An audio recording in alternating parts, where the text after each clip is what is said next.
I've been kind of a death magnet. Poker Face, streaming January 26th, only on Peacock. My heart was racing just making spaghetti. I could have waited to tell my doctor, but I didn't wait. I was short of breath just reading a book. I could have delayed telling my doctor, but I didn't wait. They told their doctors and found out they have atrial fibrillation, a condition which makes it about 5 times more likely to have a stroke. If you have one or more of these symptoms, irregular heartbeat, heart racing, chest pain, shortness of breath, fatigue, or lightheadedness, this is no time to wait. Contact your doctor. Brought to you by Bristol-Myers Squibb and Pfizer. In San Leandro, 60 degrees and sunny skies today. Weather brought to you by Pfizer and BioNTech. This winter, there are new COVID-19 booster shots designed to help protect against recent Omicron variants. Schedule your updated COVID-19 booster dose at vaccines.gov. It's time to wake up with a nice cup of morning roast.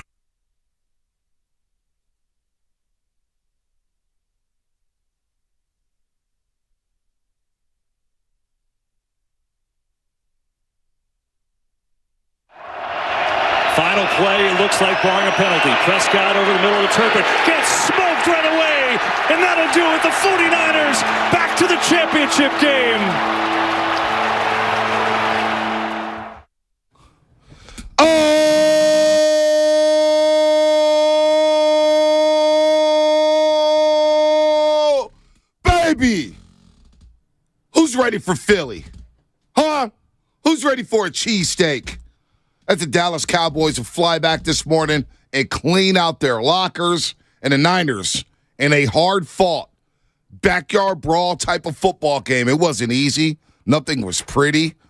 Brock looked unsure of himself in the first half. McCaffrey was shut down, but the Niners kept pounding. They kept chucking. They kept being physical. And in the fourth quarter, they were able to do just enough to outlast this tough, physical Dallas Cowboys team. And boy, does it feel good to head back to the NFC Championship for the third time in 4 years as the Niners outlast the Cowboys 19-12, a classic NFC divisional round playoff game. We'll get all into it and take your phone calls this morning at 888-957-9570. Good morning to everybody out there getting off their graveyard shifts. Good morning to everybody out there, teachers, students, fans who were at Levi's yesterday. What an atmosphere, what an environment, and what a win for the 49ers, Shasky. I mean, just so many people that need to get love this morning. I don't even know where to begin.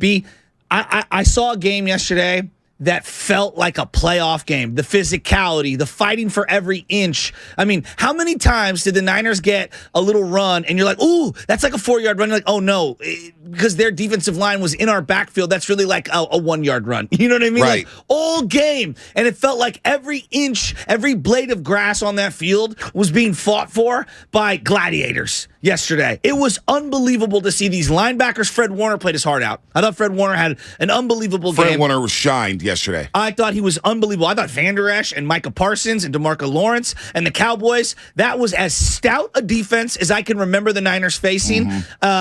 Brock made just enough throws in that game. The seam route in the first quarter to Kittle, the throw to Ayuk to get him, down close for a little chip field goal, which got him a first down. And then obviously the throw to Kittle late in the game where Kittle bobble, makes the catch. I mean, just unbelievable. And Elijah Mitchell with an unbelievable run. I know we all want him to stay in bounds, but he's tiptoeing the line. Slide in bounds would have been the best move there. I know. It's tough because he was just getting around the corner. Right, I know. It was really difficult. It was really difficult. But look, all things being considered, situational football before the end of the half. Brock's got the ball with 11 seconds. Shanahan was making me nervous with the clock management. Bonte. The clock management made me scratch my head a little bit. 7 seconds on the clock. I said, you know what? I'd probably take the field goal right now. Brock scrambles, and everyone's thinking the same thing. Oh, my God, they're not going to have enough time. And he throws it away with enough time. 1 second. Oh, thank God. I thought earlier in the drive when they ran a couple run plays and they let the clock elapse. You were losing it. I was losing it a little bit. It was like, Shanahan, what are we doing? He made a great throw to Jawan Jennings, now that I think about it, on that third down. On the, whatever, I think it was third or second down. Right. He stepped up and hit him on a deep crosser. Look, there wasn't a lot of offense in this game, Bonte, but that's part of playoff football against an elite opponent. Physicality, playoff football, and look, I thought George Kittle. We discussed this game last week. When was he going to get that playoff moment? Well, I think yesterday, that was the George Kittle game. I'm with you. you. Help carry the passing game and help out a young Brock Purdy who, look, he never faced speed like that before on the defensive end of the football. You bring out the best defense in a long time. Probably the best defense the Niners have faced since the NFC Championship, L.A. Rams, with that front four. Are they better? I'm asking. They may be better, this defense, More but I'm saying balanced. the Niners haven't faced a physical defense like this Agreed. since the L.A. Rams, probably the NFC title 100%. game. I said and that they to were all Spinoni. over it. They were all over it. They shut down all the running lanes for the first 3 quarters of the game. There was nowhere to go. They got after Brock Purdy. Yeah, they did. They weren't going for the screen game. They're a very good defense when it comes to the screen game. And I also thought, going into the week, how will Kyle Shanahan attack Dan Quinn? They know each other. They coached together for 2 years down in Atlanta. Dan Quinn knows the Shanahan offense. He knows the weaknesses. Yeah. And they were physical, and they shut them down. Now, we'll get to Philadelphia later in the week, but that's something to be concerned with. Does Philly have the same speed as Dallas on defense? Well, their secondary are ball hawks, and if you tip some passes around in that secondary, they will intercept the passes, but we'll get to that later in the week. This Dallas defense is good. It really was good.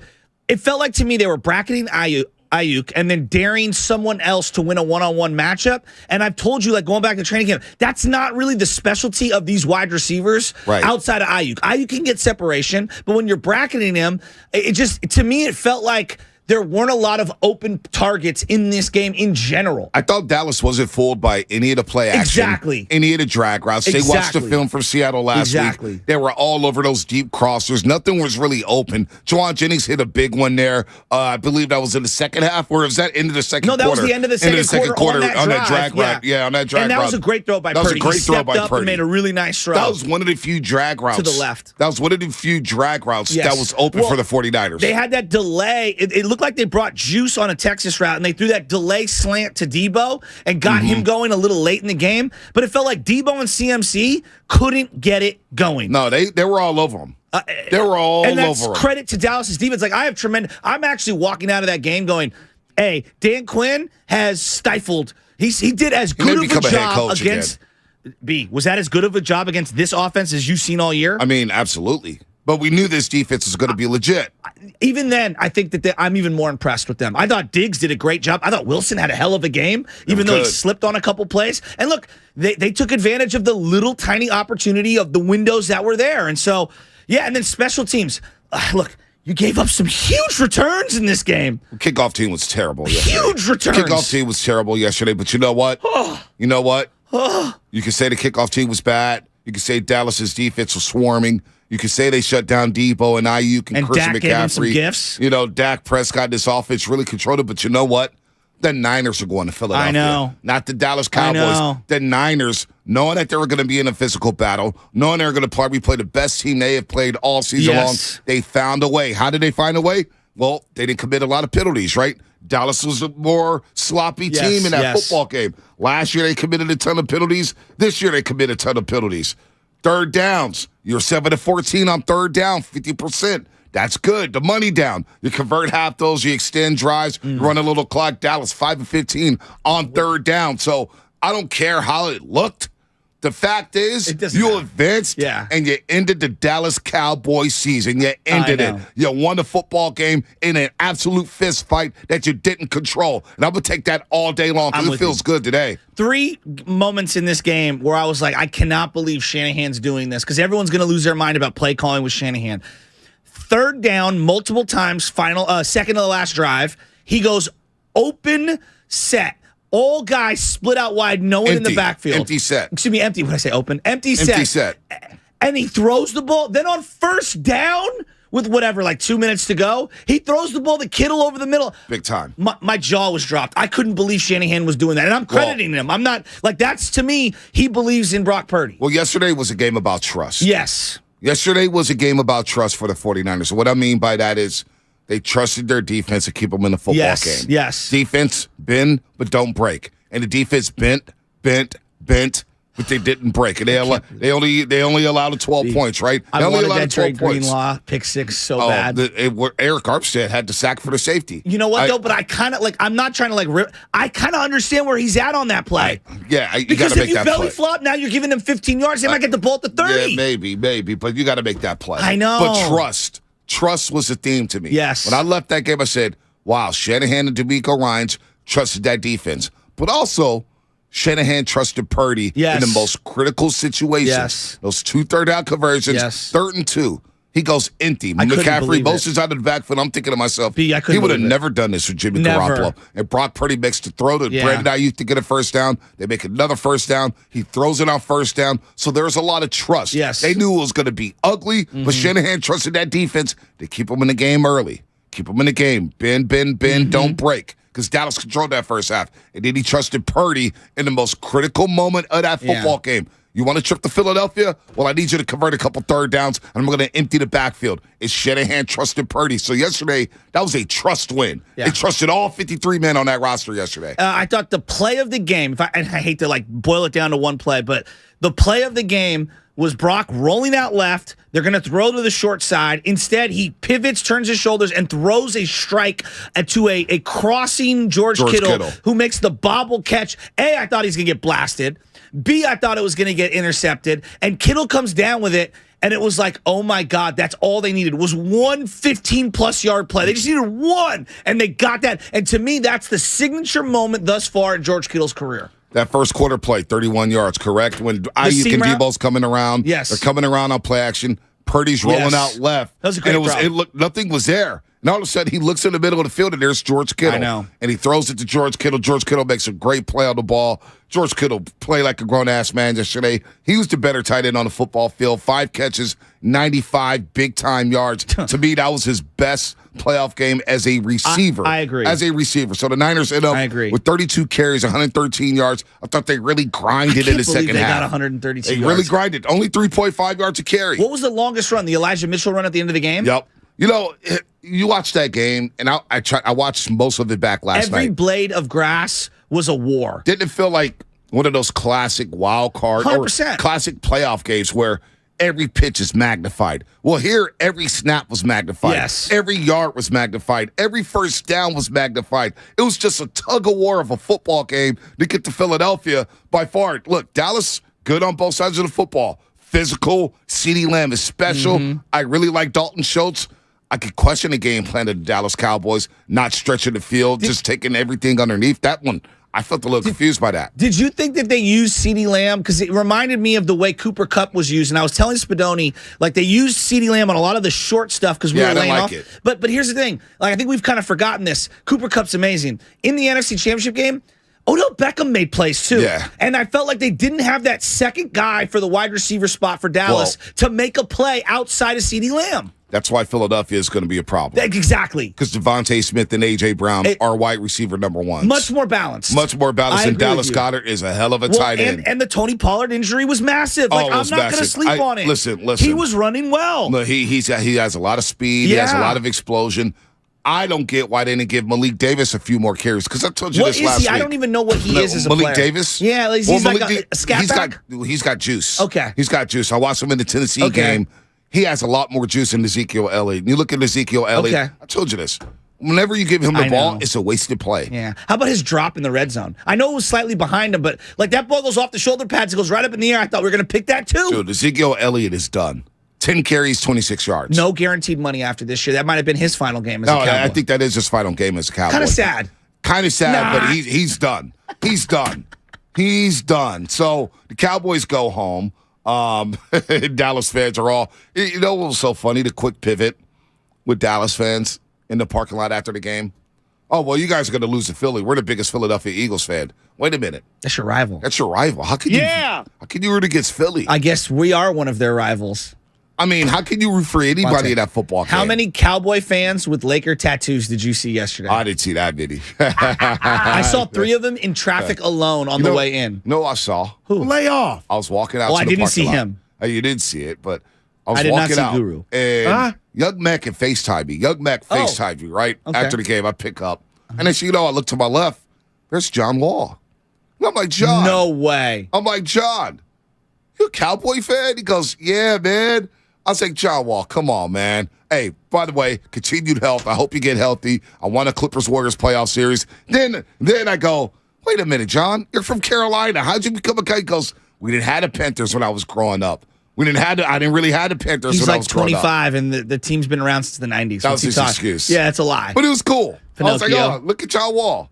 What do you know? And he's walking out sad. I'm convinced that's the dumbest fan base in sports. The Cowboys? Yeah, they're the worst. They are the worst. They're the most obnoxious, worst people on the planet. They were. And I'm joking here, but come on. I hate the Cowboys. Look, as ugly as that game felt for a lot of people, it's one of the most satisfying victories I can remember in a long time. It was a big win. And I know, look, today's not the day for us to big picture, whatever. To get to an NFC championship game 3 times now in 4 years. And to do it this way, it's one of the most fun seasons in sports I can remember for the teams that I love at the pro level. I'm blown away with D'Amico Ryans. I'm blown away with this defense. I thought the battle between Tyron Smith and Nick Bosa was an all-time battle. I thought Tyron got the better. Nick Bosa has to step up next week. He got swallowed by him, no? Nick Bosa was getting folded on the line. I thought so, too. He was on the ground a lot. It's the most I've seen him fall to one knee or two knee because the tackle pushed him into the ground any game. Even on the Dak rollout when Armstead didn't make the play, he got folded on that play. He got decleated right there at the goal line. I was like, damn, Bosa. He was quiet yesterday. But you know who was loud? Fred Warner Jr. Fred Warner Jr., that was one of his signature football games in the middle of that field. He was hitting. He was stuffing the run. He was really good in the pass game.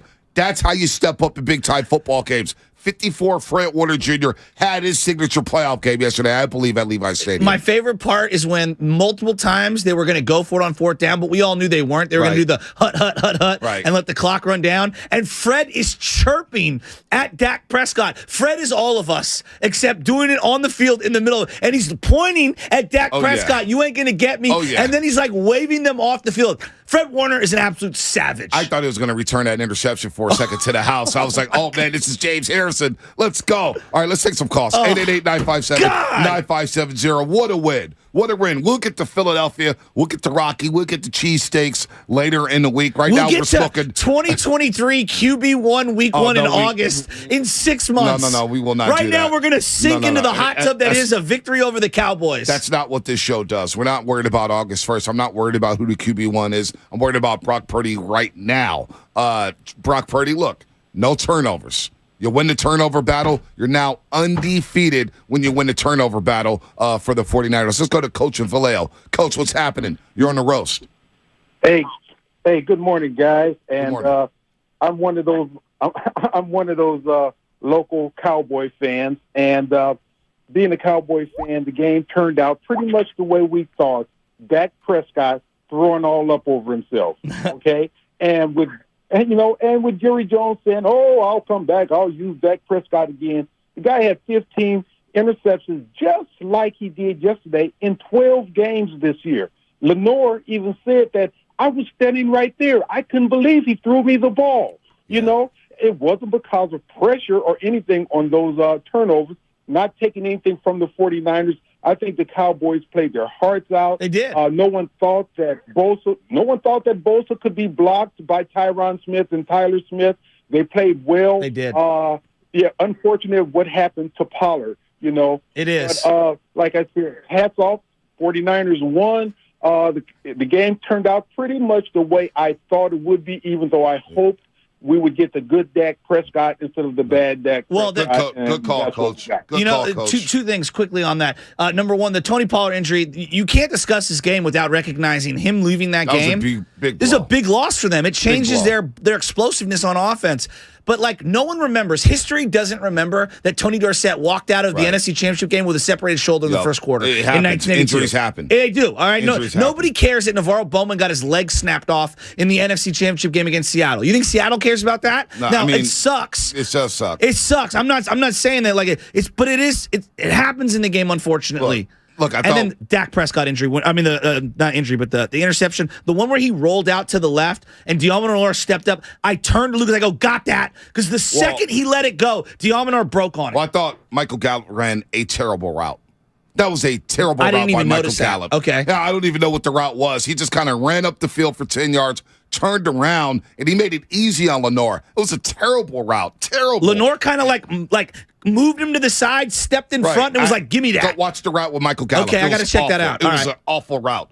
Number one. You are down on Gallup, huh? Oh, yeah. Gallup's not that good. He gets overrated every single year. Moving off of Amari, huh? That's what we do with Dallas. We overrate their players. Yeah, it's true. Stop overrating their players. They're okay. Well, their defense is elite. But I thought the most critical spot in that football game happened after the Ray McLeod fumble. The way he caught that pass and high pointed, I go, Anna, and you could ask Diego Nzuri, who's sitting next to me. As soon as that ball was up in the air, I said, I don't like it. I don't like it. It was like a knuckleball. And he called it. I know. He high pointed it, and he never really put that ball away. So he fumbles. I thought the Niners holding the Cowboys in 3-and-out position to make it a 9-9 game early in the third quarter. I thought everybody just kind of calmed down for a second and said, all right, we didn't blow the lead. They didn't score a touchdown to take all the momentum. A touchdown there, and I'm thinking, oh, boy, here we go. This may be it. To hold them to a field goal in that spot right after halftime and picking up Ray McLeod, and then Ray McLeod having a big kickoff return to flip the field. Totally redeeming himself. I thought that was a key juncture of that football game yesterday. Yeah, I'm 100% with you. On that punt, it looked like, I thought we got our hand on the punt at first because it was like a knuckleball low liner. And when he came running up, like, look, I have PTSD from Kyle Williams. Right. I freely admit it. Every single punt, I'm afraid we're gonna fumble. That's just who I am. Anybody who sits near me knows that. Mm-hmm. When you catch the ball above your face on the punt team, inside the 10, I know. Like, to me, it's like, what are you doing? But they picked them up. I know. They picked them up, that's the kind of play you lose the following week. Yeah, no doubt. I'm glad he got it out of his system because on the kickoff return, he almost broke it to the house. So he flipped the field. Look, we're gonna do this. JD, Junior, Rob, Nick, we're getting all to you. We're smoking this Cowboy pack all week long as the Niners advance to the NFC Championship game for the third time in 4 years. Third time in 4 years, the Niners are heading back to the NFC Championship game, and they got to do it on the road again in Philadelphia. We'll get there, though. We'll get there. Right now, we'll just salivate over this win. We'll celebrate this win over the Dallas Cowboys as they will be cleaning out their lockers today. The Niners will be watching film, getting ready for the Philadelphia Eagles. That will all be coming up. Sponsored by Cal Hope and Department of Healthcare Services. Also, the segment was brought to you by Go to State, serving the Bay Area for 3 generations. When you succeed, we succeed. Visit GoToStateLumber.com, and all guests appear on the Bud Light guest line. Bud Light, easy to drink, easy to enjoy. The road to Glendale is brought to you by West Credit Union. Working for you today, tomorrow, together. Life is uncertain. It's okay to feel stressed, anxious, worried, or frustrated. CalHope can help. Access CalHope's free and secure mental health resources. Call 833-317-4673 or live chat at calhope.org. Hey, it's Joe Shasky here to talk about the tax and crypto attorneys and accountants at Kugelman Law. You've probably heard by now the IRS is receiving $800 billion to increase enforcements and audits of individuals and small business owners. Well, if that news worries you, and if you have years of unfiled tax returns or are already receiving notices from the IRS or the Franchise Tax Board, then you need to contact Kugelman Law at sftaxteam.com. I know the team at Kugelman Law. I've met with them, and I know how approachable and down-to-earth they are, even when discussing major tax problems. They strive to provide effective and efficient resolutions to all your tax and crypto needs while offering straightforward and transparent pricing. So visit sftaxteam.com to schedule your consultation today to get a fair and honest assessment of your tax and crypto needs. That's sftaxteam.com. Alexander Kugelman, Managing Attorney, 21 Tamil Vista Boulevard, Suite 202, Corte Madera, California, 94925. This paid endorsement does not constitute a guarantee or prediction of results. Hey, what's up? Mark Willard here for the Game Time app, the absolute best way to find your way into the hottest games, concerts, and events in your area at the last minute. My son actually turned me on to the Game Time app. He used it to get into a Padres-Giants game in San Diego this year. He's 15. He was like, Dad, I can get into this game tomorrow for like $15. I told him, you should do it. The Game Time app offers amazing last-minute deals on tickets, and with the NFL playoffs right around the corner, the Game Time app is where you'll want to be. But it's not only pro sports. I was looking at the app today to find Louis C.K. tickets. Ed Sheeran is coming to town. All the events, all in one spot with great deals. Game Time is the fastest-growing ticketing app in the nation, and with these deals, it is no surprise. So download the Game Time app, enter your email, and redeem code THEGAME for $20 off your first purchase. Terms apply. Once again, enter your email and redeem code THEGAME for $20 off. Download Game Time today. Last-minute tickets, lowest price, guaranteed. Now at Big O Tires, buy 3 tires, get 1 free on 4 select in-stock Nexen and Aspen tires with installation purchase. See participating store for offer details or bigotires.com for additional cash saving specials on name brand tires and auto care services. Ends January 29th. If you're considering remodeling your home in 2023, talk with your architect or designer about utilizing Golden State Window and Door for your upcoming project. Each location across the Bay Area features beautifully planned displays. You'll be surprised by the variety of styles. Their respected partners include Anderson, Milgard, Marvin, and many other top brands. For locations, images, and more, visit goldenstatelumber.com. Since 1954, Golden State.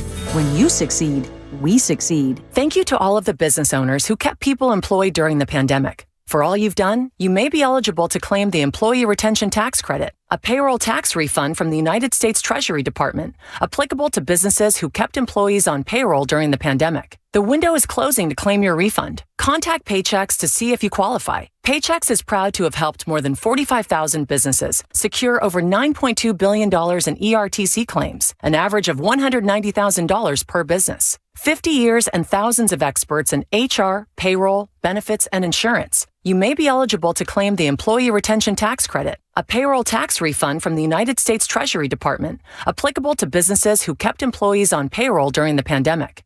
The window is closing to claim your refund. Contact Paychex to see if you qualify. Visit paychex.com/ERTC to find out how Paychex can help you get additional cash into your business. Paychex.com/ERTC.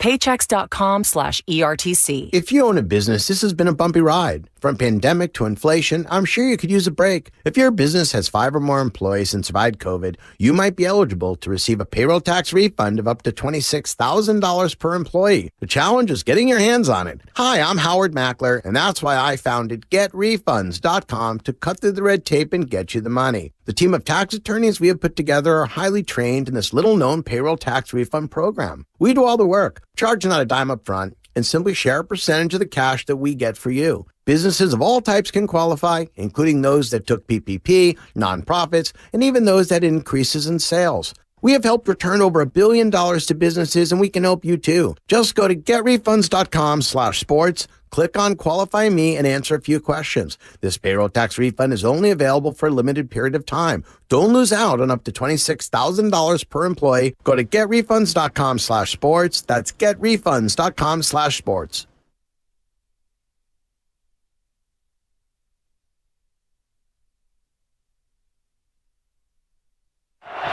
Third long, blitz coming. Prescott fires. Oh, it's intercepted. Far side of the field. Lenore read it, picked it off, and the Niners in business. Come on, man. You got Larry June in the building. You listen to the Morning Roast, and we're doing numbers, man. Good job, Morning Roast. Sock it to me. Hey. Yee! We are doing numbers here, Larry June. 672 people right now on the YouTube watching. Shout out to YouTube. Shout out to Twitch. Shout out to the Xfinity Mobile text line. The Roasters represented all weekend long.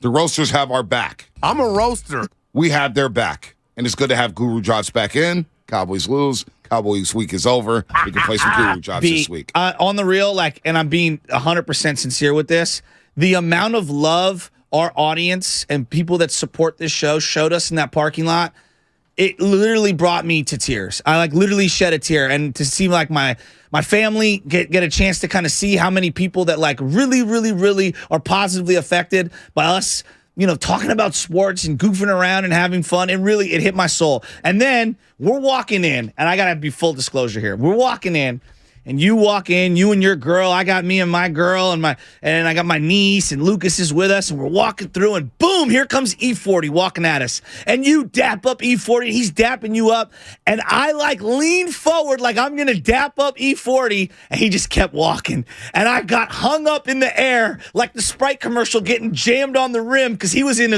going wherever. Oh man, and I was tried to give him damn! I tried to be like, yo, that's my guy Joe Shasky. He just threw up the deuce. Was like, hey, whatever. He was going to some tailgate. He goes Sponte, man. And then his boy Zeem, his security guard, and Mrs. Stevens, of course, who we all love. It was great to see you. I love 40 in. Water, and I just wanted to dab him up so bad. I got hung up in the air, and there was no return high five or anything, and I was like, damn. And then I tried to play it off like I was cool. I was like, I hope nobody's seen that. I sure didn't see it. You ever know when that happens, and you go to dap somebody up, and they leave you hanging? It's the worst. You have to slap your own hand. Yes. Okay, cool. Well, I spun around and all right. I'll see you 40. Let's get this out sometimes the way. like a stretch or something to kind of sell it. JD, Junior, Rob, Nick, Deli Boy, we'll get to you in a second. Deli Boy. But it's time for taking them to school. Brought to you by Evergreen Valley College. Home of free tuition for spring 2023, beginning January 30th. The Golden State Warriors, coming off a big win over the Cleveland Cavaliers without Steph, without Andrew Wiggins, without Draymond Green, without Klay Thompson. They blew multiple leads yesterday at Chase Center.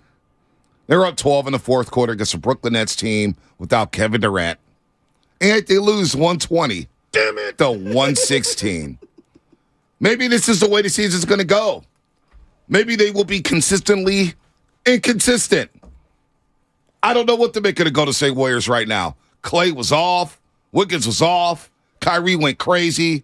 But you did have this loose ball pass. Look at this. This play by Curry was special in the third quarter. Just absolutely sick.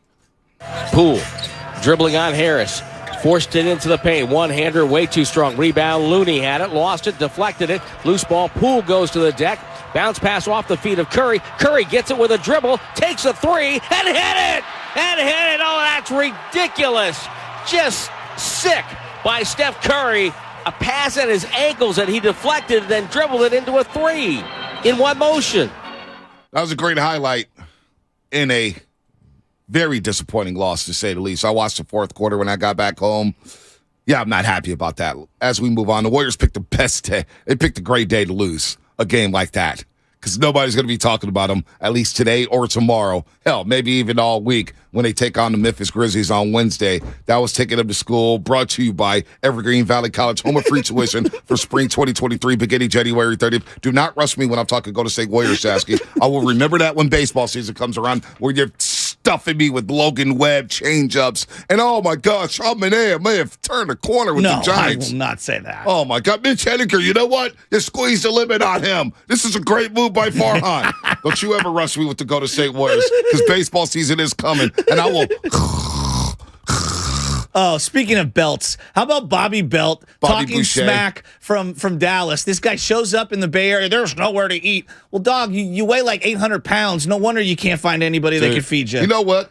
Sean, RJ, and Bobby Boucher all look the same. Did you notice that on the YouTube? They all got the same beards. They all wear the same sweaters. They all look alike. They're like little mini-me's of each other. Hey, RJ, I'm Sean. Sean, I'm RJ. Are we Bobby done Boucher. with them? Oh, they're eliminated. Yeah. They're eliminated. Who wants to deal with them again? Look. That was a 3-game sweep. You talk about the roasters showing so much love. I want to shout out Erica out there who works at NBC Sports Bay Area. There's 3 Ericas. This one Erica. Okay. Filipino Erica. Badu. Erica Badu. Might as well be, because Sorry, Miss Jackson. She's got everything. As soon as I walked in Friday at the NBC Bay Area studio, she goes, Bonte, thank you for putting Bobby Boucher and them in their place. She goes, when they got off with you guys, she watched their YouTube, and they were like, they couldn't even get a sentence out. They were like talking fast, 100 miles an hour. They were rattled. They didn't know where to go. They were having like group meetings during the break. They were shook. We shook them. They were done. They were Papa Doc in 8 Mile. He couldn't say anything. He choked. And that was RJ, Sean, and Bobby Boucher. Have a fun offseason. Have fun cleaning out your lockers, Dallas. Let's go to JD in Concord. JD, what's happening? Niners. What's up, fellas? Good morning. Man, what a win. It was a hard-fought win. Just one thing. The big word is karma. Like to that morning show in Dallas where they wished for an injury. Look what happened. I don't want to do that, but yeah, I get what you're saying. I don't want to do that. Who jokes about that? I feel really bad for Tony Pollard because he's a really good player, and that sucks for them. So let's not do that. Let's be a little classy. I know that's not what your intentions are. I'll let you continue. You know what? Who jokes about injuries? No one. You should. Who does that? You shouldn't. It shouldn't even be. It's not even a joke. I mean, that's Tony Pollard, especially in the NFL of all sports, where nothing is guaranteed outside of certain guaranteed bonuses that you get. Like, someone like Tony Pollard has never really gotten quote unquote the bag.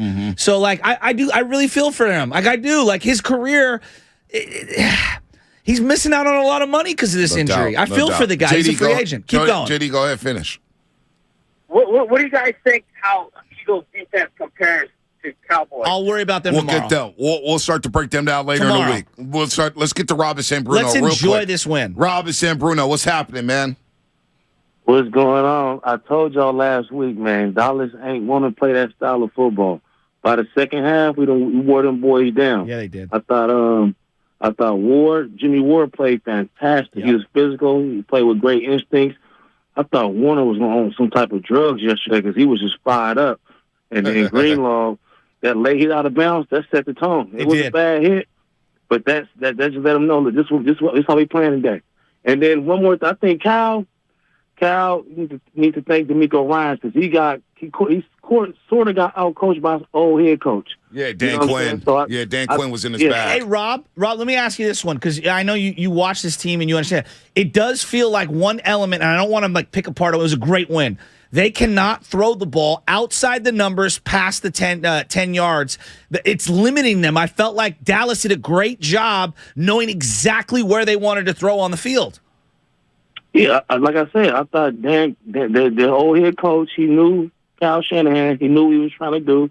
Like I've been telling people, the scheme is good, and we kind of getting aware of Brock Purdy. He's good, don't get me wrong, but I feel like if Kyle gets out-coached, we're going to have a problem. That's always going to be a problem. Yeah. So right now, I'm not going to talk about that, but I feel like the defense played very well. Yes. They bought it. And the offense made enough to win. Kittle made big boy plays. Purdy made some big boy plays when he had to. And later on in that game, I thought Mitchell came through big and closing that game out. So, on to next week. Absolutely. On to next week. Big win. We're going to smoke this Cowboy pack. We're going to smoke this Cowboy pack all day long before we move on to Philadelphia. Dan Quinn was in his bag. No doubt about it. But Shanahan's trust in Brock Purdy on his second-to-last drive to get that field goal to make it a 19-12 game. He allowed Brock Purdy to throw it twice. And empty backfield twice. And Brock did a great job on the one play where he threw to Ayuk. I think it was Diggs or Wilson, one of the single-digit DBs. He fell to the ground. Wilson. And he threw right there. And I said, if he got up and looked left, that could have been Wilson didn't even see it. Right? Wilson I know didn't even see it. When you see a guy's back turn, that's when you're supposed to throw. Like, that's part of the game. But, my heart stopped for just a split second. I don't know about yours. It was scary hours yesterday. My heart stopped. The one moment I felt nervous, because I actually felt good all day. I knew that game was going to play out. The whole game. Oh, I know me. San Francisco was looming. No doubt. Yeah, you told me in the parking lot. I don't feel good at all. I think we're going to lose this game. I was the like, anxiety dude. I said, stop, dude. Here you go. Kickoff's coming up in an hour. I need medication. And you're talking about it. You're thinking about an L. I'd never even thought about an L up until Dak Prescott play passes CeeDee Lamb down the left sideline. I got Alvin Harper, Troy Aikman flashbacks in 92. God. And I said, oh. What a catch by Lamb on that deep ball. And he got the pass interference. I couldn't believe that catch. That was a sick catch. That was a sick catch. Sick catch. All right. CeeDee Lamb's a great player. Great player. Ferrari. I have no rebuttal. He's a great player. Trust me, you know how I feel about CeeDee He's Lamb. A great player. What's coming up on the game? Sponsored by Golden State, serving the Bay Area for 3 generations. When you succeed, we succeed. Visit GoldenStateLumber.com. More of your phone calls. Deli Boy, Junior, Nick. We'll get you on the other side. We're smoking this Cowboy pack. 888-957-9570. How'd you feel watching the game? How nervous were you? Was there any point in the game you thought the Niners may lose to the Cowboys in the divisional round? We're going to talk all about it all day long here on 95.7 The Game. It's a Monster Monday on 95.7 The Game. Brought to you by John Vai's Bay Area Houses. Thinking of selling your home but don't want to deal with repairs, cleaning, realtors, photos, and showings? With John Vai's Bay Area Houses.com. You don't have to do any repairs or pay any commissions. Visit John Vai's Bay Area Houses.com. Oh, Christian McCaffrey continues to deliver on the field, but off the field, the superstar running back has to look his best, and wearing our favorite brand flag and anthem is his go-to. From the best flannel shirts and most versatile quarter zips that Spadoni's wearing right now that layer up with everything you've got in your closet, to shirt jackets, hoodies, and durable jeans that Sam's wearing, and they've got a hint of athletic stretch. Flag & Anthem makes premium quality clothes with an attention to detail at a fair price, or in other words, the kind of clothes that will last you years. So head over to flagandanthem.com today and use our code GAME, G-A-M-E, for 25% off your purchase. Flag & Anthem, real clothes for real life. Every small business owner knows business happens everywhere. The office, the warehouse, or on the road. And no matter where it takes you, there's one solution to help your business thrive. Comcast Business Complete Connectivity. It's the largest, fastest, reliable network with advanced gig speed Wi-Fi and cyber threat protection in one solution. Get started for just $49.99 a month. Plus, add Comcast Business Mobile and you can save up to 60% a year on your wireless bill. And ask how to get up to a $750 prepaid card. Flight 291 is now boarding. Yep, you're going places. And when you get there, be ready to do business. The complete connectivity solution from the company that powers more small businesses than any other provider. Comcast Business, powering possibilities. Ends 2/21/2023. Restrictions apply. Requires EcoBill and AutoPay. New 50 megabits per second internet and Comcast Business Security Edge customers only. Equipment taxes and fees extra. After 12 months, regular rates apply. Gig internet required for gig Wi-Fi. Mobile Savings compares pricing of top 3 carriers. Hi, I'm Aaron, owner of California Deluxe Windows. Ever notice? When your neighbors get new windows, there is a large black eye of broken stucco, uneven plaster, and even mismatched paint. At California Deluxe Windows, we never leave a ring around the window. Why? Because we are one of the only companies in California who custom crafts every window and door to your home's exact measurements. Almost everyone else on the radio is a distributor. They grab a window from a warehouse, break open your walls, shove it in, and patch things up. At California Deluxe Windows, we take pride in our work. Our installation technique is so precise, we do not break your stucco. Your house could be covered with potato chips, and we wouldn't crack one. Call now, and for a limited time, you get 30% off your entire order and 24 months of interest-free financing. 800-874-3600. 800-874-3600. That's 800-874-3600. California Deluxe Windows. Windows engineered for life. Certain terms and conditions apply. CSLB number 774518. Investing is confusing. Dawn raids, triple witching hour, candlesticks, crown jewels, bears, bulls, bear hugs, blue chips. It's one big word salad of uncertainty. Fortunately, Fremont Bank now has incredible rates on their savings accounts and CDs. And while savings accounts and CDs may not be known for their great rates at your current bank, at Fremont Bank, you can get great rates from a great local bank. To learn more, stop in or visit us online. We'll explain it all in plain language. Fremont Bank, serving the Bay Area since 1964. Member FDIC. This is the final week of the 34th Annual Manufacturers RV Show at the Alameda County Fairgrounds in Pleasanton. Show ends this Sunday. There's hundreds of RVs from dealers all over the West Coast, like motorhomes, travel trailers, toy haulers, fifth wheels, van conversions, and truck campers. Go to RVshows.net for more information. Last chance for the Manufacturers RV Show at the Alameda County Fairgrounds in Pleasanton. Show ends January 29th. The other day, I bought a cockatoo. Hello! He's a handful, but I'll manage. Just like I manage without home internet. Sure, my mobile hotspot is slow and makes streaming shows unbearable, but I'm making do. Oh no, who's this? It's mating season, Dad! No home internet? It's not that bad! Don't settle. Get Xfinity Home Internet for just $19.99 a month for 1 year with a free streaming box. Call, click, or visit a store today. Restrictions apply. Not available in all areas. Requires paperless billing and auto pay with stored bank account. After 12 months, regular rates apply. Offer ends 2/21/23. When people have a craving to explore new and traditional Asian cuisines, they head to P.F. Chang's, where scratch-made dishes come from the 2,000-year-old tradition of wok cooking. P.F. Chang's wanted to explore new possibilities for their website. They turned to AmericanEagle.com. AmericanEagle.com re-architected P.F. Chang's website, integrating multiple third-party systems to create a unified digital experience. The results? Improved page speed and performance, personalized content based on users' location, intuitive online ordering, an increase in organic search visibility, and a 40% increase in new users. For scratch-made Asian cuisine, visit your local P.F. Chang's or go to pfchangs.com for website design, development, digital marketing, and hosting that produce efficiency, revenue, and results. Visit AmericanEagle.com. P.F. Chang's and AmericanEagle.com. Another example of the best businesses in the world, turning to the best in the business for websites. Go to AmericanEagle.com or call 877-WEB-NOW1. That's 877-WEB-NOW1. Nachos! Hey, I'll take some. And some Frank's Red Hot. Nah. You're just going to eat these boring nachos with no flavor. Frank it up! Frank it up! This guy finally gets it. It's the perfect blend of flavor and heat. Frank's Red Hot. I put that on everything.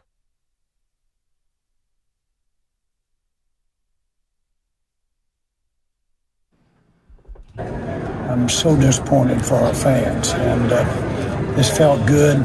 This felt good today. Felt good with the team.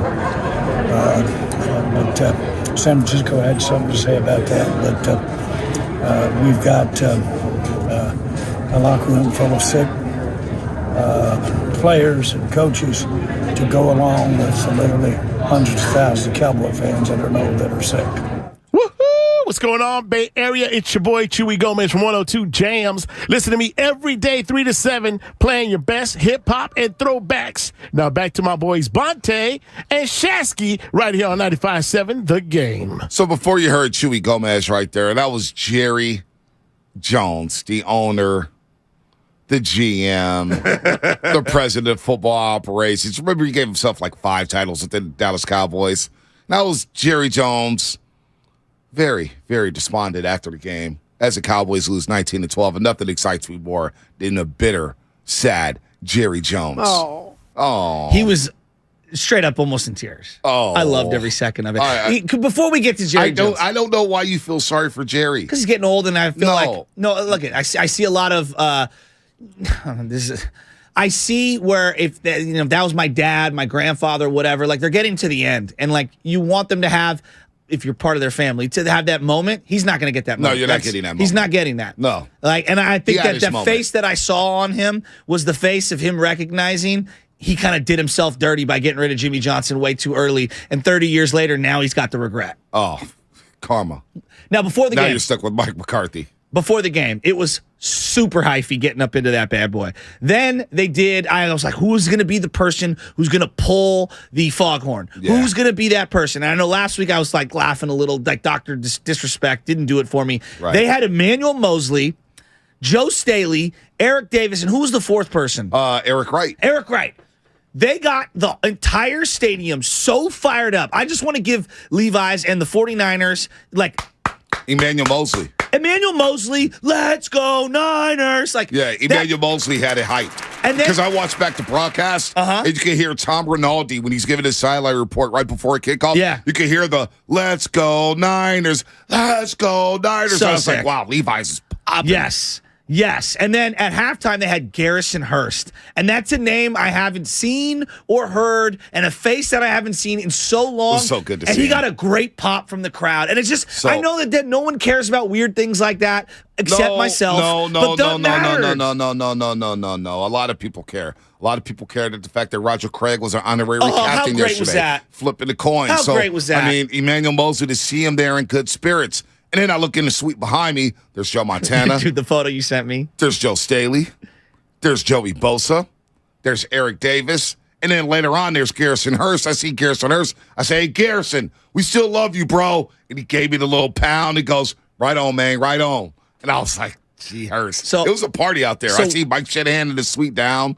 Was he enjoying himself? Oh, he looked like he wasn't doing much talking. The lobster man. He wasn't doing much talking. So as I'm coming out of the stadium, we're waiting at the urinals, and everybody's waiting at the urinals. Let me tell you, not enough urinals in the parking lot. Let me just need more porta potties. We need more porta potties. But I'm standing there, and all of a sudden, this guy comes walking through, and no one's noticing him, and I go, Ricky, it's Ricky Waters, and he's like, what's up? And I was like, tell me you're going to Philly. He's like, He looks at his girl, and she looked at him, and she's like, he'll be there, and I was like, let's go, Ricky. I don't know if he's welcome in Philly. Guess what jacket he was wearing? What jacket? All Madden 90s team jacket. That's sick. It was like a Letterman jacket. That is pretty sick. Yes, that is badass.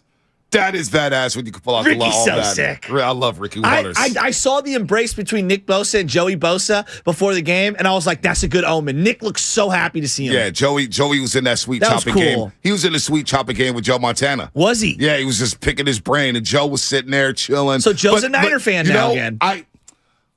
What I don't like though, on Saturday. I get the celebrity. I get how excited we get over celebrities, but at a certain point, I wanted the fans to just leave Joe alone. Like every play, everybody kept looking back and trying to say, let Joe enjoy the game. Let him make Phil comfortable. But it is Joe. It is Joe, but I get part it. Of why, but part of the Joe thing is that, unlike Jerry Rice, we don't see him as often at the games and things like that. And I think that, it just, I get it. I get where people are coming from. But, yeah, I'm sure it bothers Joe Montana to some degree. 888-957-9570. Zinni, the official eyewear of the San Francisco 49ers. Shop for over 3,000 styles at 80% off retail prices exclusively at Zinni.com. Guest promotion? We got no guests. The callers are the guests. They're going to join us on the Bud Light guest line all day long. Let's get to Deli Boy. Deli Boy, what's happening, baby?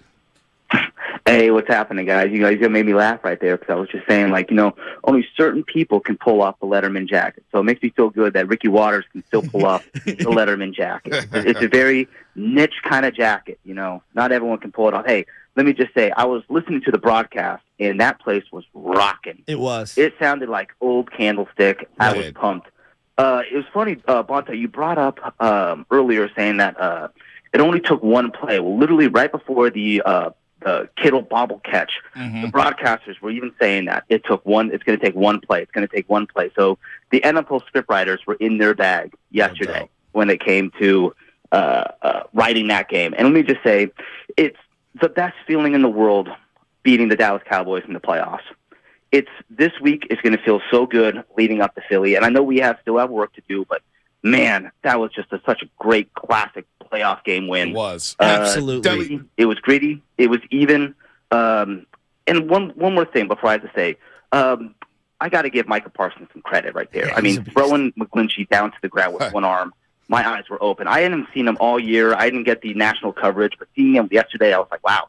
I can see why people are saying he's, up there for being Defensive Player of the Year. I mean, he was everywhere. He changed that game. 100%. What else is there to say? I mean, Brock played great. Kittle was playing great. Got to give Dallas credit. I mean, they played all the way up until about 2 minutes left in the game, and then all of a sudden, where's your playbook? Yeah. No doubt. Deli Boy, great call. Love you, great buddy. Call. Hey, you made a great point, Teddy too. happy birthday. Deli's, happy birthday, nephew Teddy. Deli Boy made a great point about the candlestick vibes. Yeah. The weather. Yeah. The wind whipping. The flags whipping. It was very cold. Bro. So much so Anna had to buy a beanie at halftime. It was getting chilly. It was getting chilly up there. I knew. I was like, come on, just get the beanie. I pulled out all the coats and all the beanies. I had them laid out on the couch. I said to the girls, girls, you should bring a beanie. You should bring an extra coat. We don't need one. They don't listen. And then we get in. Third quarter, Michelle turns around, looks at me, goes, can I have your beanie? And I'm freezing already. And I should have wore the turtleneck, and I didn't. And I was like, really, hon? All right, I'll give you my beanie. Why? I'm going to go to the team store. She's like, no, it's okay. Erin's going to give me hers. She's going to put her hood on. I said, girls, I literally told both of you, I have 100 beanies and coats and sweatshirts, and you don't listen to me. I told Anna, I said, let's get the beanie right now. No, I'm going to be fine. Wear the beanie. 3 minutes before halftime, I was like, you're cold, huh? Let's go get a beanie. Okay. Right before halftime when everyone wants to go get a beanie. But no, we got it in and out. Really? In and out. It was a perfect timing. Wow. Perfect timing. Perfect time for a bathroom run. How about we're about to leave the stadium? I've got to go to the restroom. Oh, and it does that every game. Every game. Every game. It eliminates the whole purpose of leaving early or getting to your car trying to beat traffic. But, it is what it is. Can't be perfect, right? Another key play, I thought. Another key play. Dallas, they tied the game in 9-9, right? Yes. Defense holes after the Ray McCloud fumble. The game 9-9. We've had such high-scoring games. Yesterday was such a throwback game. It was Keep going. Throwback game. So Niners get the ball 1st and 10 at their 9-yard line. Just after a couple punts, right? Yeah. 1st and 10 at their own 9. DeMarcus Lawrence, offsides, 5 yards. Yeah. Well, Trent Williams, he jumped, and Trent Williams all of a sudden was like, oh, you know what, I'm going to get up. I thought it was a false start for a second. But I was saying to everybody in our section, if that's McGlinchey, I don't think we get that call. Yeah, I don't know if we do. Because the Trent Williams, I think you do. That felt like an NBA call. Yep, so 1st and 10, 21 at the 21-yard line. Brock Purdy rolls out left again. Yeah. And he hits George Kittle for a big pop play for 30 yards.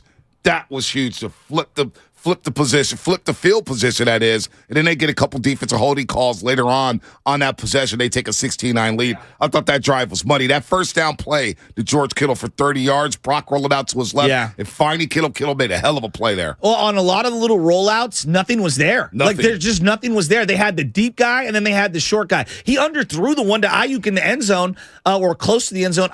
Should have been to the pylon. On the first, I think this is the first drive. Yep. Should have been picked. Like, that throw should have been picked. That throw has to be at the pylon. Yes. It has to be towards the pylon to where Ayuk can get it 100%. Or nobody can get it. And then there was another play where he spun out of trouble. He's rolling left, and I'm like, just throw it away, throw it away, throw it away. And then he, like, steps back inbounds and then takes an unnecessary blast. I'm like, Brock, you got to be smarter than that, dude. Like, we cannot have Josh Johnson coming into this game. Right. We can't. Now, No. I'm not here to rip him. I'm just saying, like, he's got to protect himself. He's smaller. He's got to protect himself a little better. He gets away with some Jimmy O-No throws. How about the design run on Shanahan? I was pulling my hair out. The design run for Brock in second and goal.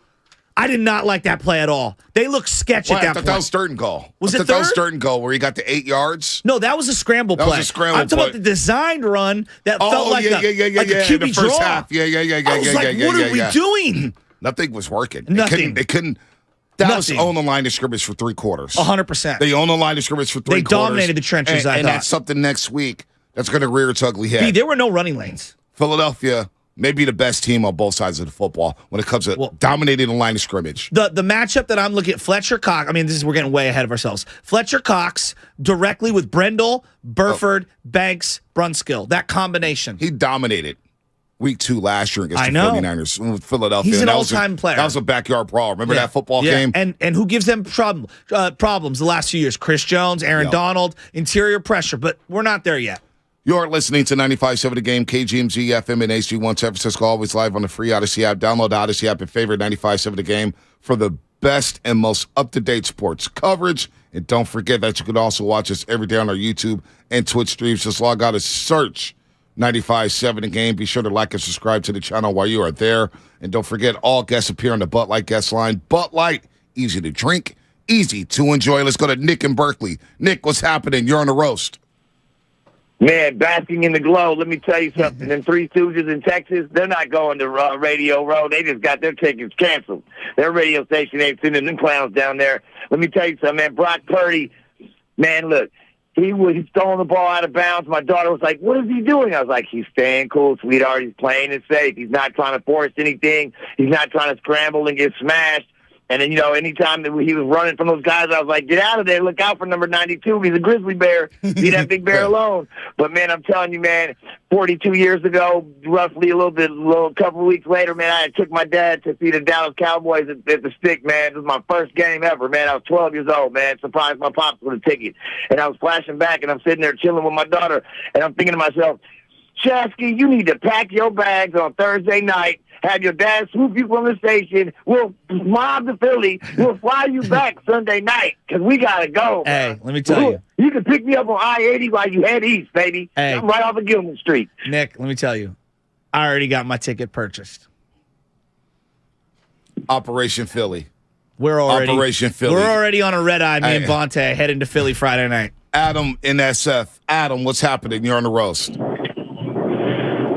Good morning, guys. Thanks for having me on. I just wanted to say, Bonta, you tweeted last night about how this was the fastest defense we had seen since Denver, and I completely agree with it. And just like, Philadelphia, I know Philadelphia's going to be later on this week, but I want to thank Dallas, honestly, for prepping us for Philly because their defense, I thought they were kind of overrated. It's like, yeah, they beat Tampa, Tom's old, but no, they are fast. Yeah, they're legit.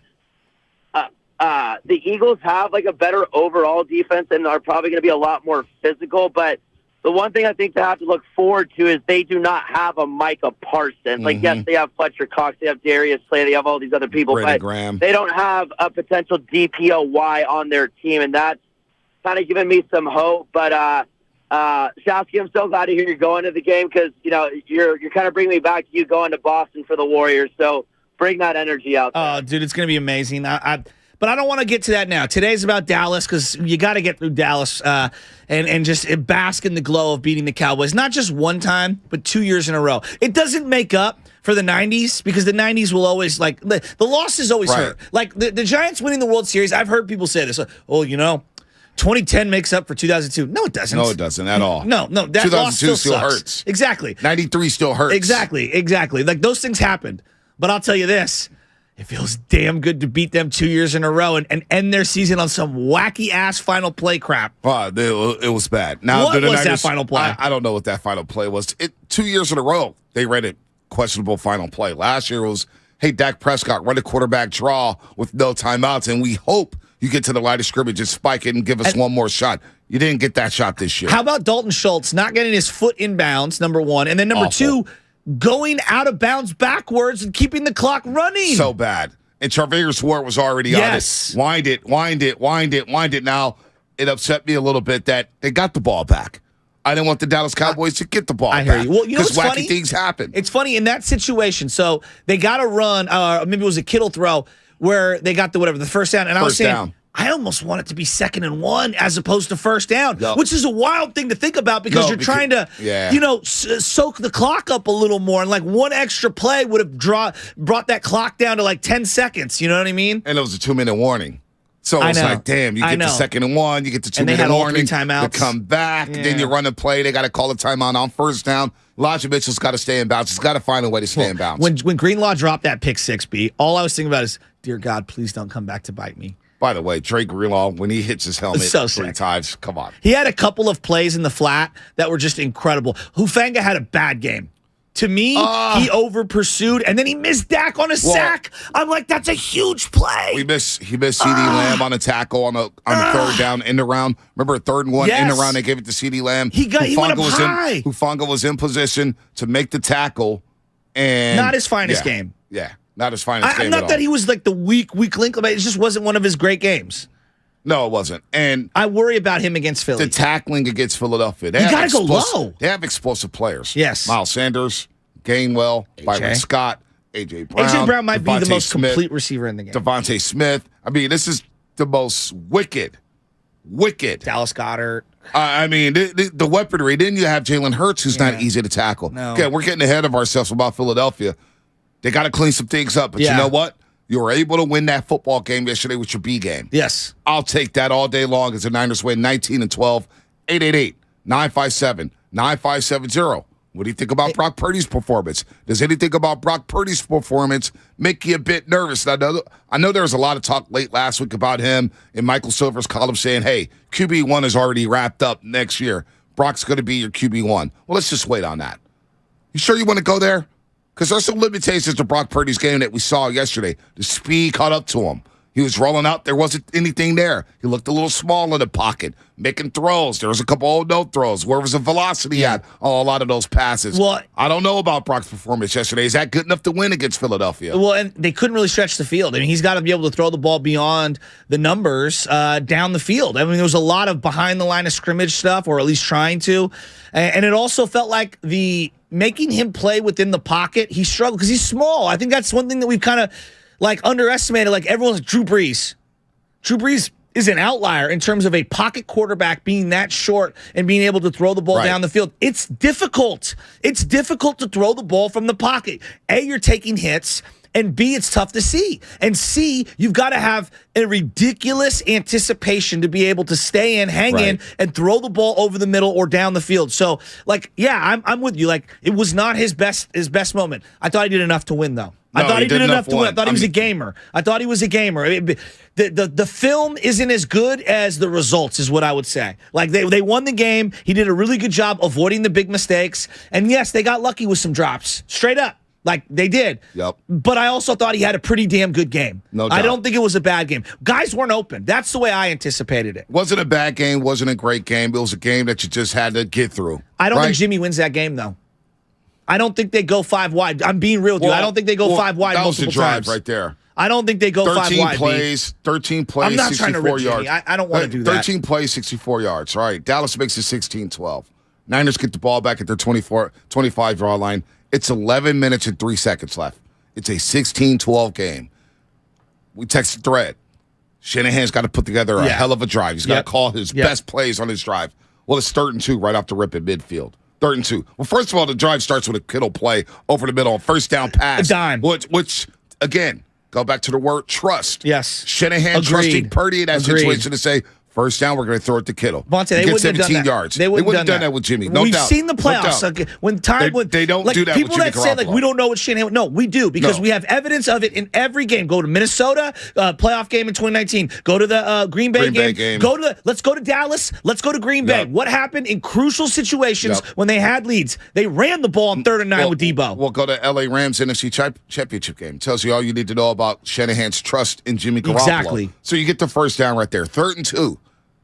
Shanahan goes empty backfield. Yes. I said, oh, my Lord, he's going empty. My heart I stopped. thought quarterback draw, maybe. Oh, I didn't even think that. I was thinking they were going to throw to the edges. I was like, all right, quarterback draw, maybe.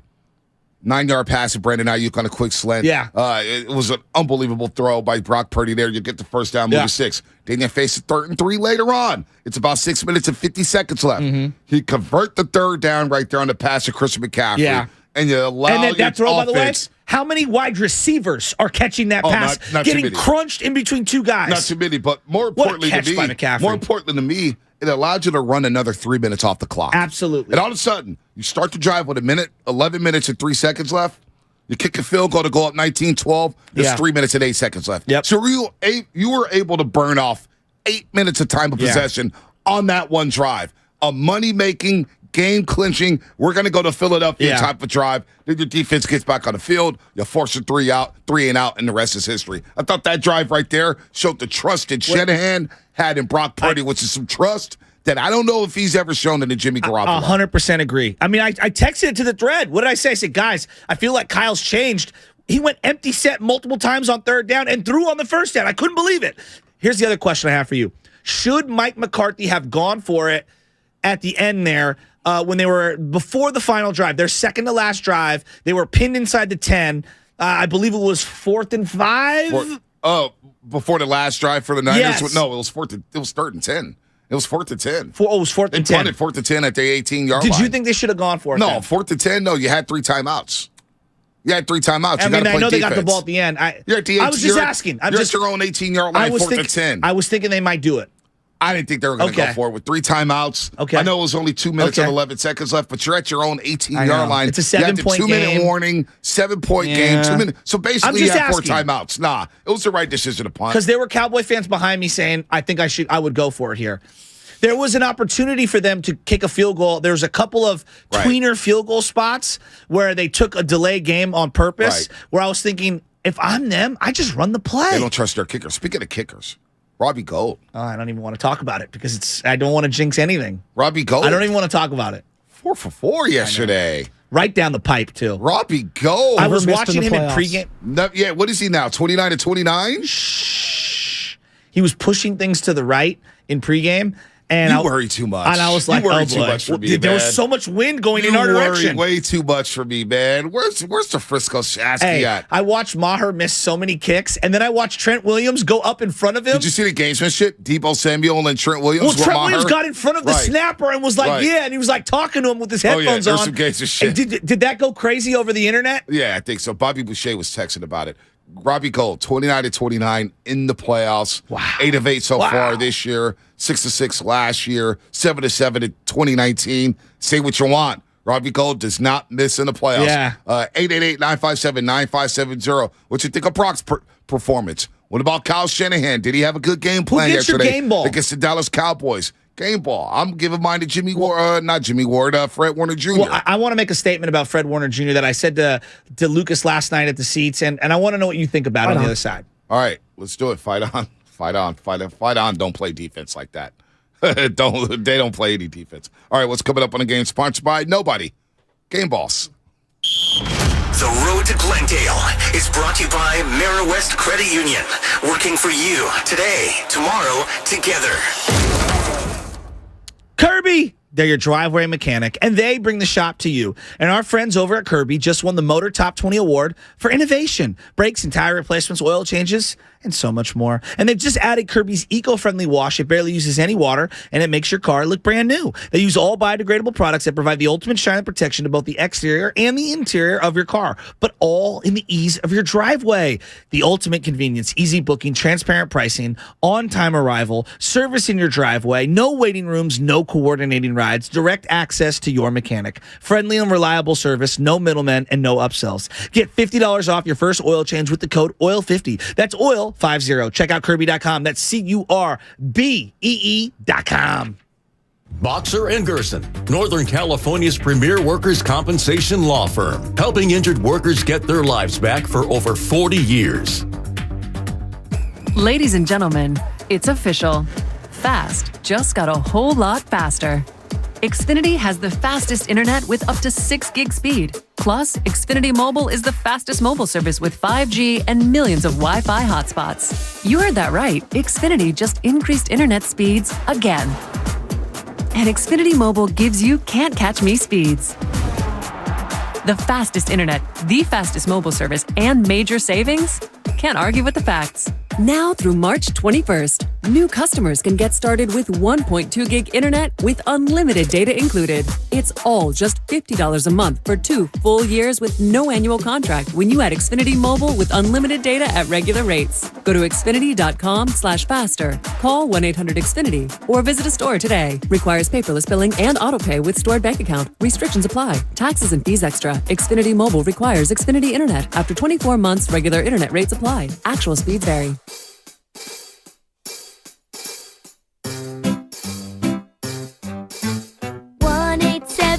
Cars for Kids. KARS Cars for Kids. 1877 Cars for Kids. Donate your car today. 1877 Cars for Kids. KARS Cars for Kids. 1877 Cars for Kids. Donate your car today. With car prices at an all-time high, our donors are now getting highest receipts ever. Donate at carsforkids.org, and your car can be picked up tomorrow. 1877 Cars for Kids. KARS Cars for Kids. 1877 Cars for Kids. Donate your car today. Now accepting donations of land, homes, buildings, or any kind of real estate. All guests appear on the Bud Light guest line. Bud Light. Easy to drink, easy to enjoy. 21 and over. Please enjoy responsibly. If you owe back taxes to the IRS, have unfiled returns, or are worried about an audit, the IRS is hiring 87,000 new agents to address these very issues. That means if you need to get your tax problems resolved, now is the time to get started. I'm tax attorney Robert Goldstein, and my firm specializes in helping individuals and small businesses resolve their tax problems. We work to stop IRS and state seizures. We may be able to settle your tax debt for pennies on the dollar with an offer in compromise. We prepare your past due returns, even if you have no records, and represent you before the IRS and state in an audit. At the law offices of Robert Goldstein, the consultation is always free, and we have offices located throughout the Bay Area. To schedule your free consultation, call 1-888-TAX-EXIT. That's 888-TAXEXIT. 888-TAX-EXIT. And make us your last stop. Are you ready? Every pro is an MVP to us. As a Lowe's MVP's Rewards member, you can earn bonus points when you shop select products and brands. Then redeem them for exciting rewards like tools, sports memorabilia, e-gift cards, and more. Join today to become a member and start earning. Bonus points calculated before taxes and fees after applicable discounts, if any, subject to program terms while supplies last. Points expire at end of calendar year. Visit Lowe's.com/MVP's bonus points for details. For everything your business needs to make this year your year, Staples has you covered. I need to organize all my papers and files from last year and the year before that. Staples has you covered. I need to clear clutter from my office, and my home office, and my home. Staples has you covered with everything you need to get organized this year at amazing savings. Right now at Staples, get up to 50% off select file folders, file cabinets, file boxes, and storage bins. Make this year your year at Staples, the working and learning store. Ends 1/28 in-store only. Streaming only on Peacock. From the mind of Ryan Johnson, the writer-director of Knives Out. Miss Gale, you've got this gift, always knowing the truth. I only know if something is a lie. The real trick of it is to figure out why. Natasha Lyonne is Charlie Cale. It wasn't an accident. I think there's been a murder. You watch too much Dateline. A new 10-part mystery series. Wolves on my fender. I gotta keep moving. I have been kind of a death magnet. Poker Face, streaming January 26th, only on Peacock.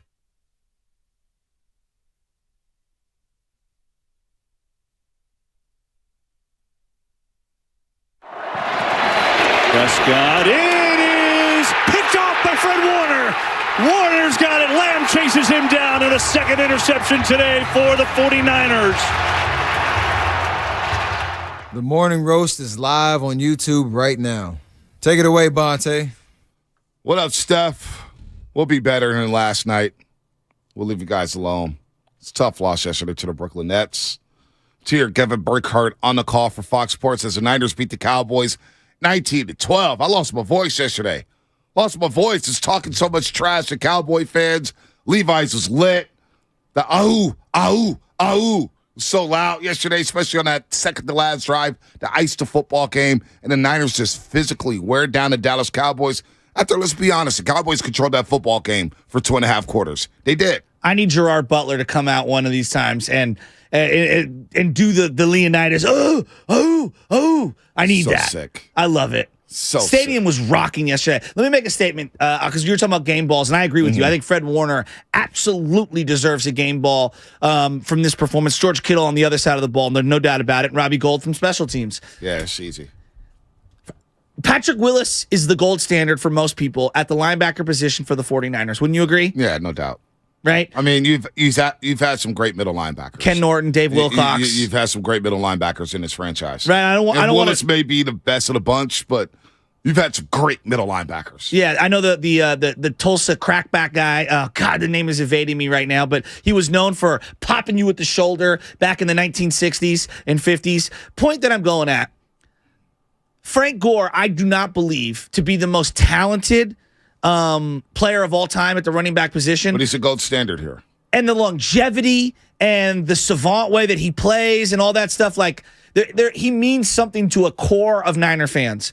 Fred Warner is getting into that echelon for me as a player. He's not there yet, but like in terms of like he embodies what it means to play linebacker in the modern age right now.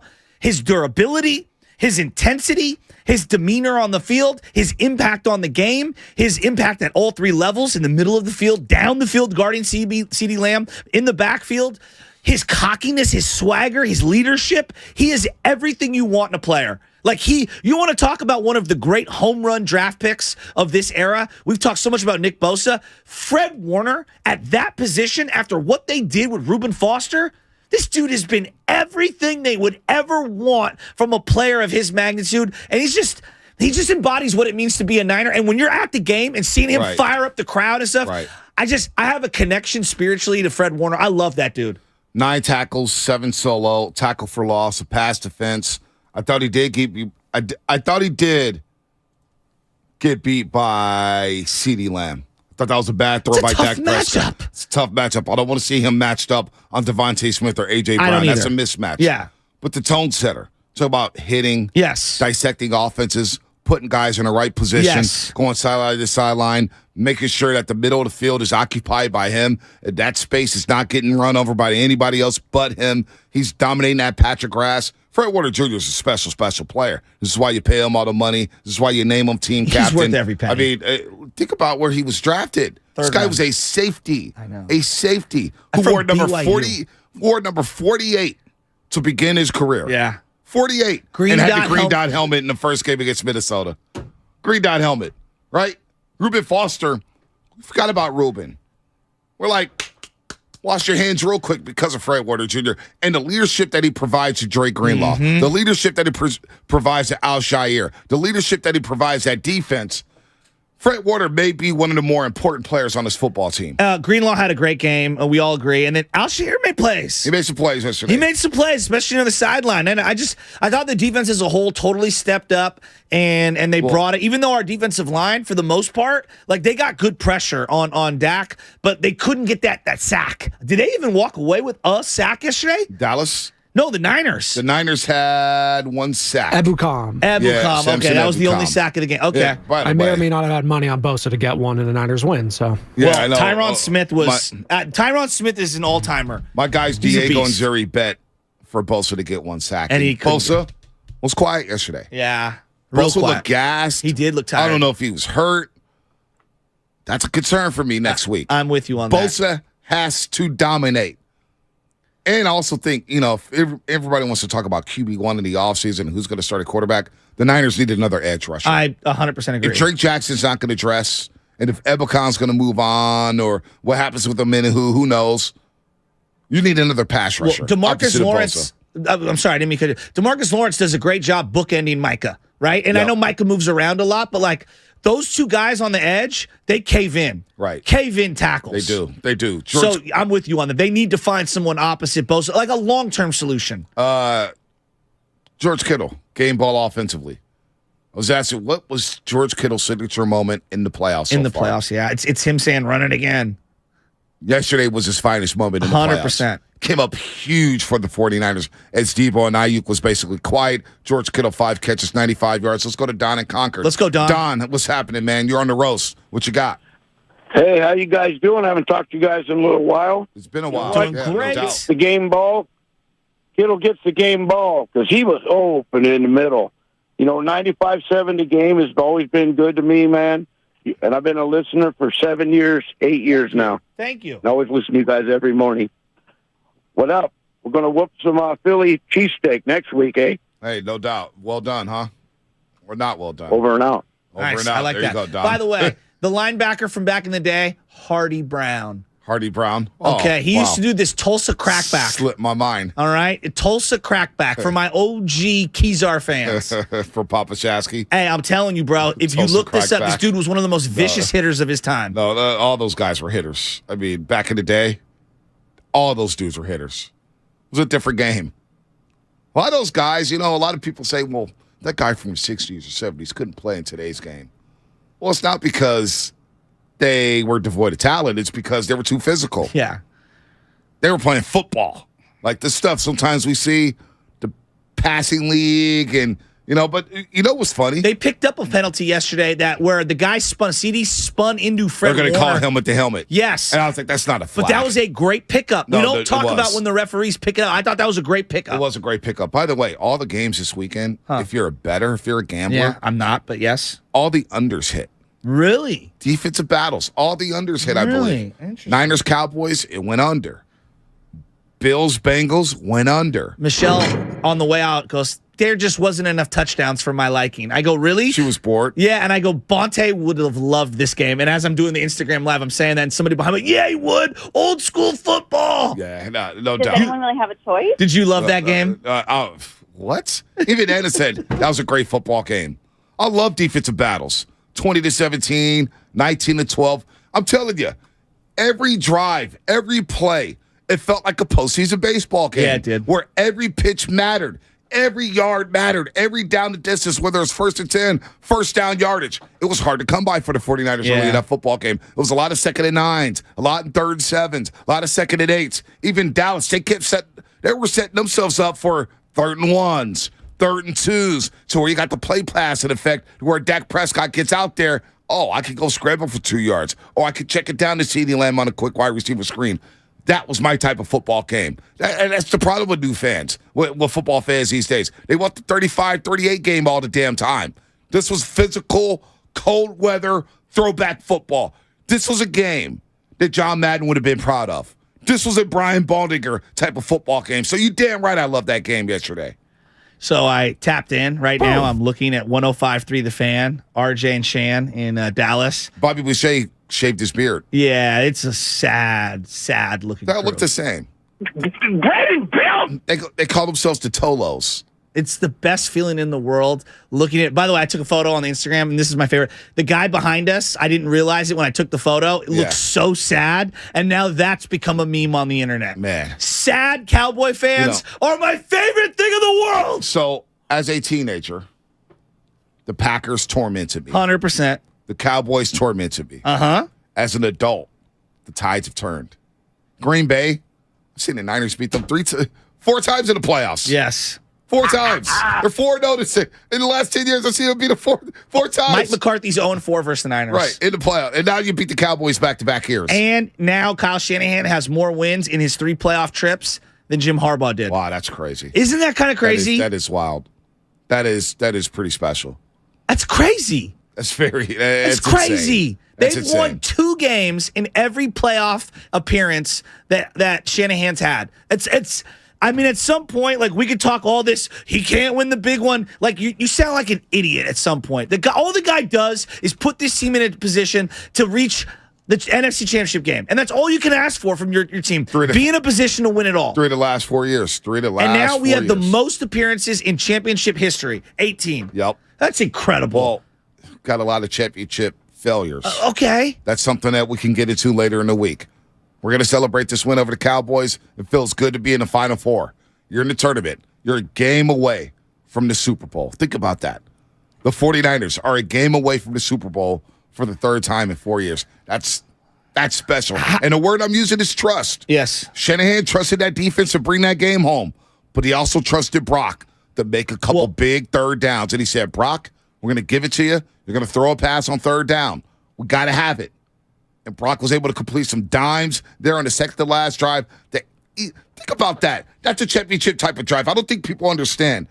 11 minutes and 3 seconds left. Dallas comes out of the field to kick a field goal. It was huge. It's 16-12. Yes. The Niners bleed 8 minutes off the clock, and they got to have it drive and give the ball back to Dallas down 7 with just over 3 minutes left. And on 2 3rd downs, they're throwing the ball. Empty backfield. On short. I still can't believe it. I couldn't believe it. Shanahan. Well, and let me flip it on the other side. I do feel like the majority of outside of the Bay Area fans are going to remember this game for Dak coming up short. That's fine. There's a reason why he came up short. It's called the 49ers defense. Yeah, I agree. That don't allow anything in the second half. But don't you think that that's going to be the prevailing narrative? But you know what? I don't give a damn what the nation thinks. Honestly, I never do. Did you see what Skip Bayless did last night? I don't care what Skip Bayless does. He had a premeditated video where he took the jersey and he stomped into his kitchen and threw it into the garbage can. Honestly, all last week, the nation talking about the Cowboys. Oh, how are the Niners? They haven't faced a defense like this. Oh, Dak. Oh, Tony Pollard. They just beat Brady. Oh, Dallas is the better team. Oh, Dallas is going to win the football game. You know what? I don't care what the nation thinks about my 49ers. I really don't. I don't care what Coward thinks. I don't care what Skip thinks. I don't care what ESPN thinks. Damn it, the Niners are going to the NFC Championship game. And how many games have they won? When's the last time the Niners lost? When's the last time the Niners 12 lost? 12 in a row right now? Yes. Wow. So I don't care what the nation thinks. John Brody? Then they could say the Niners got a gift. They could say Shanahan's overrated. They could say Brock ain't it. They could say the Niners are going to get blown out in Philly. Guess what? I ain't listening. I'll be there watching the Niners against Philadelphia. And then we'll see what's what at 3:30 p.m. West Coast time on Sunday. Then we'll see who's talking. But right now, I don't give a damn what the nation thinks about the 49ers. Were you in the stadium when they started to play Don't Stop Believing by Journey? It did hit hard Come on, yesterday. dog. Listen, I watched all these gangsters with neck tattoos and stuff. Everyone was singing Don't Stop Believing. And I swear to God, goosebumps, bro. You know goosebumps. What? That one hit hard in the stadium yesterday. Come on. It hit hard Do in the you know stadium who sings yesterday. that song? Journey. Ah, my man. You just gave it to me. Let's go to Malcolm, who's in the 215, Philadelphia. Oh? Malcolm, what's happening? You're on the roast. Behind enemy lines. I'm gonna be honest, man. Tough win yesterday, but I'm a little bit concerned because I know just as much about the Eagles living here locally as I do about the 49ers. Mm-hmm. They're extremely confident. I think our defense has played very well, but that secondary concerns me a little bit. because they have two dynamic receivers. Yeah. And the last couple of weeks, teams have been focusing on A.J. Brown. And look what Devontae Smith did. I know, First Devontae's- play, 40 yards deep. He's a monster. And that could be a concern. So I think offensively, we got to have a better showing. I know Dallas's defense was really good. The Eagles' defense is just as good. And their pass rush, to be honest, it may be even better. So we can't get 3 interceptions and get 9 points out of them. If we do, we're not going to win this game. Yeah, we've got to play better offensively. You know what, Malcolm? Thanks for the phone call, and that's a really good point about Philadelphia. And as we break it down later in the week and we'll get ready for the Eagles, that's going to be a very tough football game. I told you all year, Shasky, when we get to Philly, I'll worry about Philly. Well, let me... And he's right. Malcolm is right. This is a very good football team, and they're going to probably have to score 27 to 30 points to win this football game on Sunday. It's a different matchup, that's for sure. I'm just looking at what Dallas had. Like, I felt like that because I thought Tampa Bay had these kind of linebackers, but they also have the defensive line in terms of Dallas does. Those linebackers, I thought, did a great job stuffing and clogging the run lanes and then staying. Like, they set the edge so well. They did not allow the Niners to get outside. And, they want to get to the outside and hit the gas brakes. Outside of the one Debo run and the one Elijah run, I can't think of any times where they actually hit the corner, hit the edge, and there wasn't a defensive player for Dallas there. I thought Dallas did a great job containing them. From just watching the first half back last night, because I fell asleep in the second half trying to get ready for the show, but watching the first half back, it felt like Dallas had about 10 defenders within the 10-yard box radius. Oh, it was 8-9 and at in least the box. 8 in the box all day every long. time. And they were hell-bent on saying, Brock, you're going to have to throw the beat us from the pocket. From the pocket, we're not gonna let you get outside. We're gonna contain the quarterback. We're gonna be all over your screen game, and we're gonna shut you down. So they shut the run down. That was a great gameplay. Now, can Philadelphia do the same thing? They definitely had the personnel to do it. They do, but I do think the Philadelphia Eagles' weak spot could be their linebacking core. I guess that's where I'm going with this, and we'll get to it later on in the week. But part of why I believe the Niners look so constipated on defense, I thought their cornerbacks did a great job covering up Ayuk, and they just took him away. They took him out of that game by bracketing him, and Debo couldn't get a lot of separation. They knew where they wanted to throw to Debo on a lot of plays, and then they threw a couple of those short smoke screens to wide receivers, and there was just nothing there.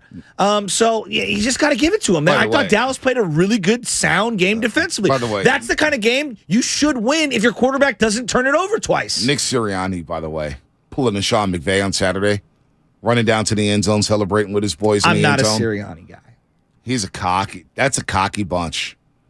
I'm allowed to be here, right? He's talking to the ref. I'm allowed to be here. Don't tell me. Yeah, I mean, he's an arrogant young coach. And this is an arrogant bunch that the Niners are getting ready to play. And that's going to be an arrogant atmosphere. Crowd that thinks, Brock Purdy, third-string quarterback, 7th-round pick, he's not coming into Philadelphia to win. It'll be a tough game, but right now we're smoking that Cowboy pack. T in Chicago. AT, what's up? Hey, guys, I just want to say, of the show, I actually called in because I was in Green Bay last year for that divisional. That's crazy. Right. But I want to give a shout out to Diamador Lenore. People gave him a lot of flack because his ball skills wasn't up to snuff, and hell, anybody get beat by Devontae Adams and AJ Green, and he went up there and his ball skills look better than Trayvon Diggs yesterday. I just want to give a lot of love to Demo and know that he's doing the damn thing. That was a big interception. I thought Gallup ran a terrible route, but you know what?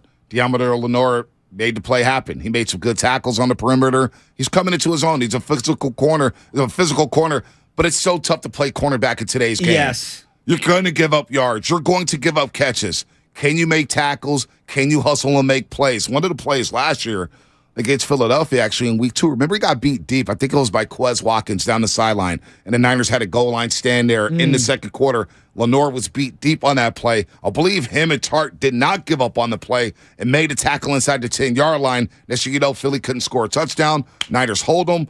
And they come down the field, and that's when Debo had that big play to get to the inside the 10-yard line to take a lead before half. It was at the game they did the clear out, and then Jennings walked in on the touchdown. Yeah, exactly, on the right before halftime. Yeah. Right after Debo. Man, I mean, as we kind of just put a little eyeball toward Philly, it almost feels like I can't even look at last year's matchup because so many things are different for both teams. A lot is different. There's a lot of different. A.J. Brown is there. Well, and we have CMC, defense. and we're just a totally different team, no and doubt. they are too. So I did, but the Cowboy thing, God, I couldn't believe how close that game was. I mean, I can believe on you thought you were worried in terms of the way they were fighting for yards, both sides. Like the defenses really showed out. They were so evenly matched in that game. That was prize fight level anxiety for the fans on both sides. No, it was a great. I love that type of football game. Every yard mattered. Again, I thought every completed pass felt like a win. Pass, it was contested. Every first down felt good. You could breathe a little bit. Field position was a factor. Bend but don't break it. I thought the Niners bent a lot in that first half against that Cowboys offense that did not break, and they were able to hold them to 12 points. Like after Ray McLeod fumbles, you're thinking, oh, yeah, they're going to score a touchdown. They're going to score a touchdown, go up 13-9. Here we go again, and they were able to hold first and goal. Yeah, you keep them out the end zone. It's a tie football game. Ray gets a kickoff, flips the field. Yeah. You're able to stabilize the football game. Let's go to Philmo Mike. Philmo, what's happening? Philmo. Hey, man. I can't be talking too much before a week like this. I didn't go to no weak-ass watch parties. I ain't finna be outside. I'm finna be locked in, watching the game. We had a hell of a game. Shout out Lenore. He played. Somebody got to get thrown on. He did his thing, man. Get off his back. My favorite Niner, Jimmy Ward, played a hell of a game. I'm finna go talk crap to Sonic G, Lex Jones, and yeah, man, I'm just so happy for the win. I wanted to mention the fact that this is why we don't need to give up any players going forward. We need all our players. Dallas played excellent defense, and we didn't even get the 20 points. I know. So all the people talking about, oh, CMC is here, we can get rid of that person. No. I keep harping on this. We need everybody. Right. We going to Philly next week. You think they would feel more comfortable with CMC only or CMC not there and Debo there? Right. They don't want to see none of them boys. No. Nope. And for the people that was hating on me last time, guess what? I love to see CMC, a white boy running back, going in there and trucking fools. Nick Bosa. I love my white boys on the team. Let's go. George Kittle. Come on, bud. Let's go. I love everybody. I love to see it. It's a good look. We in America, stand up proud. Hey, this ain't America's team. It's the Niners team. Let's go. Let's go, Philbo. And I'm going to be right there with him alongside brothers in arms. I do love me a white boy running back. Dude, there's not too many. That's why. Craig James. Toby Gerhardt. Peyton Hillis. Peyton Hillis, he recovered, by the way. Yeah, he did recover. Saving his kid, right? Hey, CMC had a little, it felt like at the end of the game, he had a little, hitch in his getup. Like he was not that he was hobbled. Oh, he took some shots yesterday. Yeah, it just looked like he had a little bit of not a limp is too strong of a sentence. Just a little something in his walk. And then when he's on the sidelines, I'm going, okay, they're going to go with Eli Mitchell here. Is something wrong with CMC? But it was the right decision to go to Eli. Eli had fresh legs. Eli had fresh legs. I thought he had a couple of really nice 14 carries, 51 yards. Yeah. 14 carries, 51 yards. Had the long 13-yarder. I wish he stayed in bounds on that one. It's tough. He's straddling the sideline to get the first down. You got to find a way to stay in bounds. It's tough. You have to find a way. But Christian McCaffrey, 10 carries, 35 yards. Yes. Really no openings. He had the touchdown run there, and he's pumping up the crowd. 6 catches, 22 yards. Just the game plan for the Dallas Cowboys. We're taking CMC out of the offense. And Debo. I mean, Debo had the one little slant, the delay slant, and he had the one early where there was like 3rd and forever, and they threw it looked like both Kittle and Ayuk were going to set up to block. It was like a 5-yard down the field screen. 4 catches, 45 yards for Debo. But you see what he did after the game? What? He posted a slide where it's Micah Parsons, right, on Instagram. It's Micah Parsons, and there's a quote saying, hey, we wanted you guys. We want those guys back, the 49ers, that is. And then Debo kept receipts. Oh, he did. So Debo. Is he going to file his tax returns? Yeah, here it is. Michael Parsons on face of the 49ers. This is who we wanted. This is who I wanted. So Debo posted a Trent Williams photo pointing at the Cowboy fans. And then later on the slide, he's got Shannon Sharp looking with the cardigan. Like, what? What you say? And then later on in the slide is Debo catching a pass, high point in the football. Actually, a nice catch there. Beautiful catch radius. You could teach that. And Michael Parsons commented saying, hey, dude, you didn't even do anything. Why are you talking? You didn't do nothing. Congrats on the win, but get me out of this weak-ass slide. Yeah, but neither did Michael Parsons. He didn't really do much in that game. Michael Parsons is everywhere. I mean, yes, but his presence was felt, I believe. Well, of course it was, but it is what it is. He goes, what did you do today, fam? LOL. But congrats on the win. But don't put me in this weak-ass slide. Did we get an update on Charles Omenihu? We missed him. No update yet. No update. They missed him because I saw him walking off. I saw Debo walking off before half, and I got real worried. And Bonte's like, he does that every single week. Relax, Joe. He does. I know, but I got worried. And then he came out with no helmet. Can you promise me something? What? That you leave the worries in San Francisco when we go to Philadelphia? I need arrogant Frisco Shasky. I'm going to need a lot of workouts this week to pay off all of the cheesesteak I'm about to eat. Yeah, but can I get Frisco Shasky? Where are we staying? No, listen, can I get Frisco Shasky? Forget where we're staying. This is important. Because the moment I saw you in the parking lot yesterday, I felt good. I was feeling myself on the way home. My playlist was flawless. Oh, was it? Had a little Young Bleed, had some Quinn, had some Weezy, had some P. Yeah. With Master P? The day they called me boss. They make me boss. Oh, my God. What was the video where they were in the boat? The tiny little raft. I don't remember that video. How you do that there? That was on the playlist. How you do that there? That was on the playlist. Millionaire Gangsta. I swear he's in a little boat.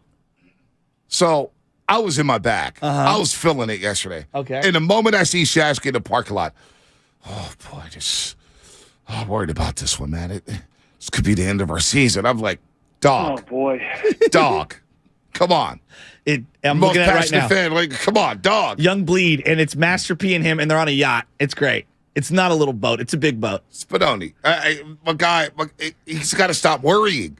Say about everything. Say they want to do that. That song was so sick. If you didn't like that song in 1998, what were you doing? 888-957-9570. Double disc? So can you promise me when we get on that red eye, all the worries will be left in the city? I'm going to be bumping nothing but Eve and Beanie Siegel. All right. There we go. No worries. It's going to be all right. Okay, thanks, Bob Marley. Gosh. Too worried, man. Hakuna Matata, baby. Come on, Lion King. Let's go. Matata. Means no worries for the rest of your days. Let Guru worry. By the way, I hope Guru's okay.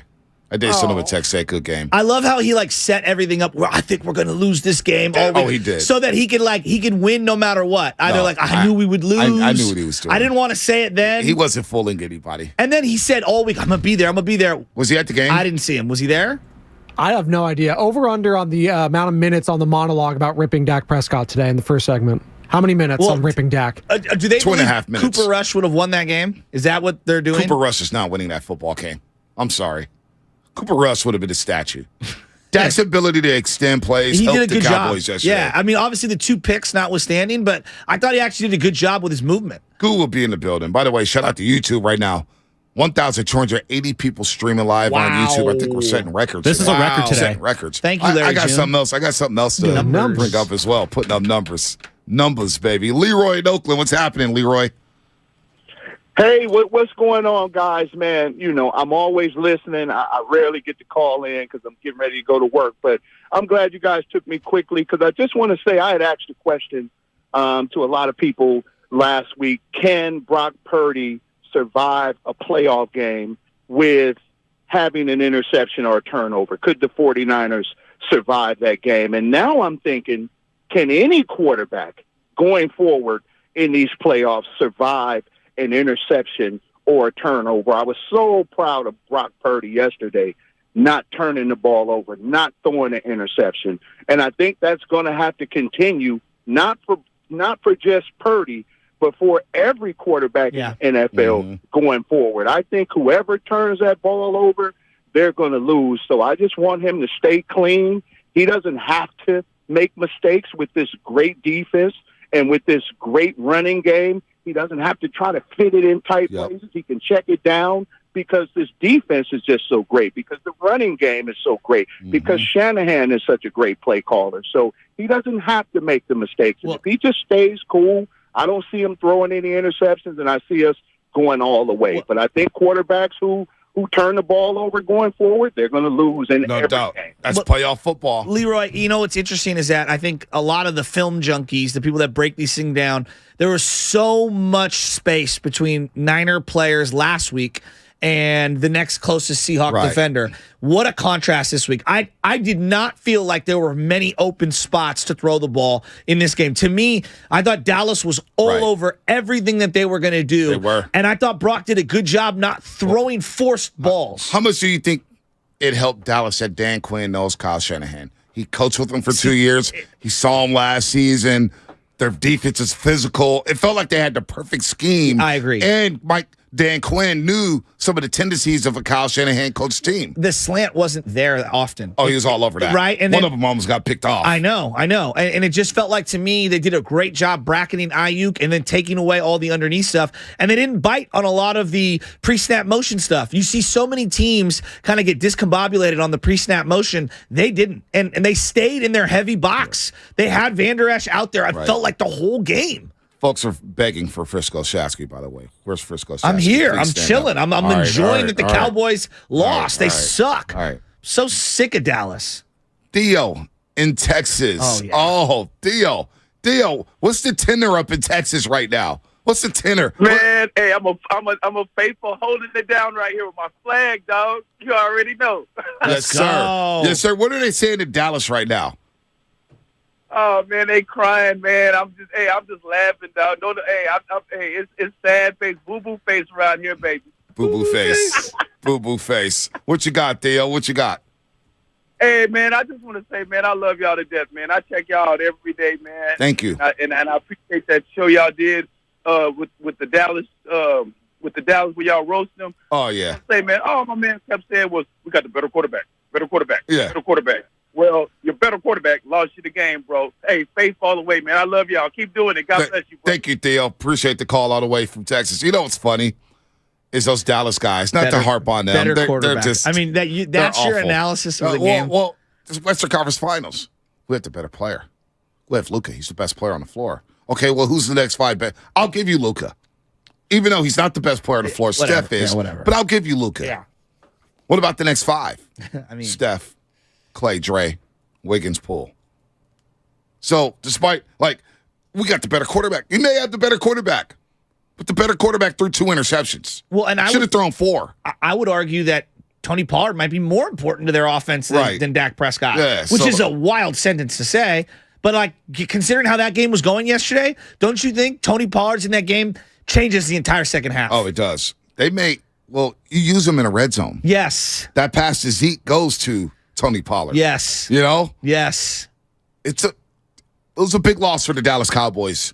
Huge equalizer for that 49ers defense because Dallas, in my opinion, were controlling the pace of the football game. And they were getting yards. They were flipping field position. They were getting what they wanted. They converted third downs early in the football game. In the second half, they couldn't convert third downs. And again, Ezekiel Elliott, I told you this all week. You give him a carry, it's a win for the 49ers. He is done. How about that throw to him in the red zone that goes off the shoulder pads up in the air? And After the Ray fumble. I mean, you got to make that play. That's Tony Pollard. I know. I think he scores on that play. Even though the throw was slightly behind him, I think you score on that play if you're Tony Pollard. Let's go to Ricky in Danville. My man, Ricky. What's up, Ricky? Ricky, what's happening? What's happening, fellas? What's happening? So freaking fun, man. That was that house. That's our home. This is home now. You know what? That game last night cemented it for myself. I'm a candlestick boy. I missed the stick.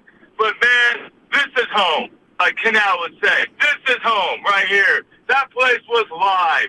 You know, good job for how high those prices for tickets were, how live that crowd was in there. We was in every play. Every play. That defense, I love our team. I love our team. I love our coaches. I love Peters, Lynch, all them. Guido.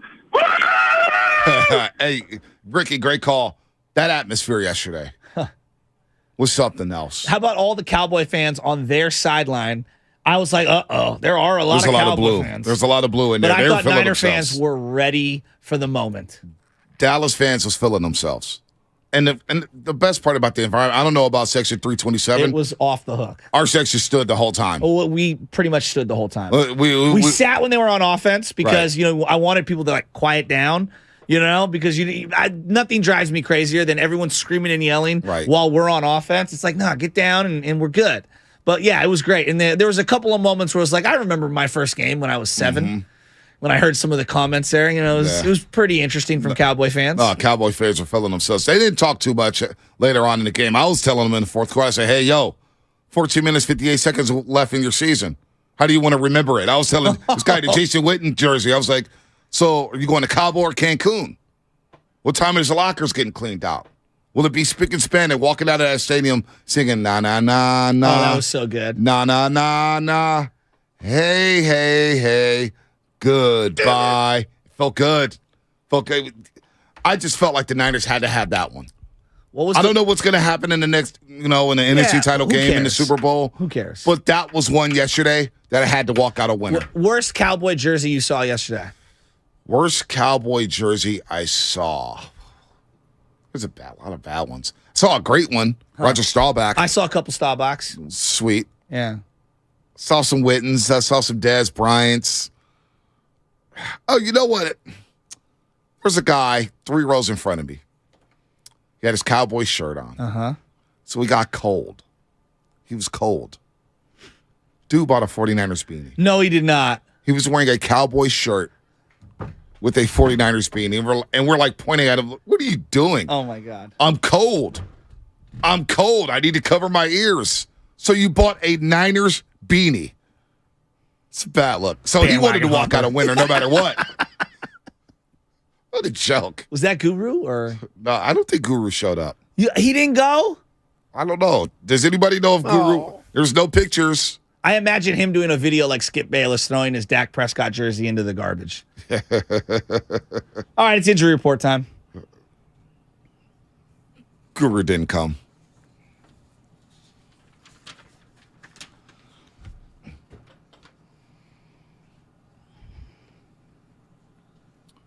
Dude, there's no way Guru was at that game. No chance. Injury report. Both the Niners and Cowboys had players leave early in yesterday's NFC divisional round tilt. Niners briefly were without the services of defensive lineman Charles Omenihu after he exited the game in the second quarter with an oblique injury. After going to the locker room, he did eventually emerge slowly on the sidelines. That could be a big loss for the 49ers. Charles Omenihu not playing in that Philadelphia game, oblique injury. I don't like the sound of that. After going to the locker room, of course, he did come back to the sideline. The Cowboys had a more impactful injury, of course, losing Tony Pollard late in the first half with a high ankle sprain. He did not return to the game, and he left Levi Stadium with a walking boot. Tough blow for the Dallas Cowboys as they lose to the Niners 19-12. 19-12. Niners win. Injury report brought to you by Boxer & Curzon, Northern California's premier workers' compensation law firm, helping injured workers get their lives back for over 40 years. Speaking of Boxer & Curzon, we need to hear from Hillary. Somebody get Hillary on the phone. Get Hillary out here. Hillary, the bat signal's out. We got some things to talk about. Zenni, the official eyewear of the San Francisco 49ers, shop from over 3,000 styles at 80% off retail prices exclusively at Zenni.com. All right, 8 o'clock hour coming up. I see over 1,370 people on YouTube right now. God. Let's get that bad boy up to 2,000. 888-957-9570. 888-957-9570. Let's smoke that Cowboy pack together. Let's go. Who gets the game balls? What was the key to the game? What's your impressions on Brock, Shanahan, Fred Warner Jr.? All that coming up on the Morning Roast. Smoke weed every day. It's a Monster Monday on 95.7 The Game. Brought to you by John Vai's Bay Area Houses. Thinking of selling your home but don't want to deal with repairs, cleaning, realtors, photos, and showings? With John Vai's Bay Area Houses.com. You don't have to do any repairs or pay any commissions. Visit John Vai's Bay Area Houses.com. Christian McCaffrey continues to deliver on the field. But off the field, the superstar running back has to look his best, wearing our favorite brand, Flag and Anthem. From the best flannel shirts and the most versatile quarter zips that layer up with everything in your closet, to shirt jackets, hoodies, and durable jeans with a hint of athletic stretch. Flag and Anthem makes premium quality clothes with an attention to detail at a fair price. Or in other words, the kind of clothes that will last you years. Head over to flagandanthem.com today and use the code GAME, G-A-M-E, for 25% off your purchase. Flag and Anthem, real clothes for real life. Every small business owner knows business happens everywhere. The office, the warehouse, or on the road. And no matter where it takes you, there's one solution to help your business thrive. Comcast Business Complete Connectivity. It's the largest, fastest, reliable network with advanced gig speed Wi-Fi and cyber threat protection in one solution. Get started for just $49.99 a month. Plus, add Comcast Business Mobile and you can save up to 60% a year on your wireless bill. And ask how to get up to a $750 prepaid card. Flight 291 is now aboard. Yep, you're going places. And when you get there, be ready to do business. The complete connectivity solution from the company that powers more small businesses than any other provider. Comcast Business, powering possibilities.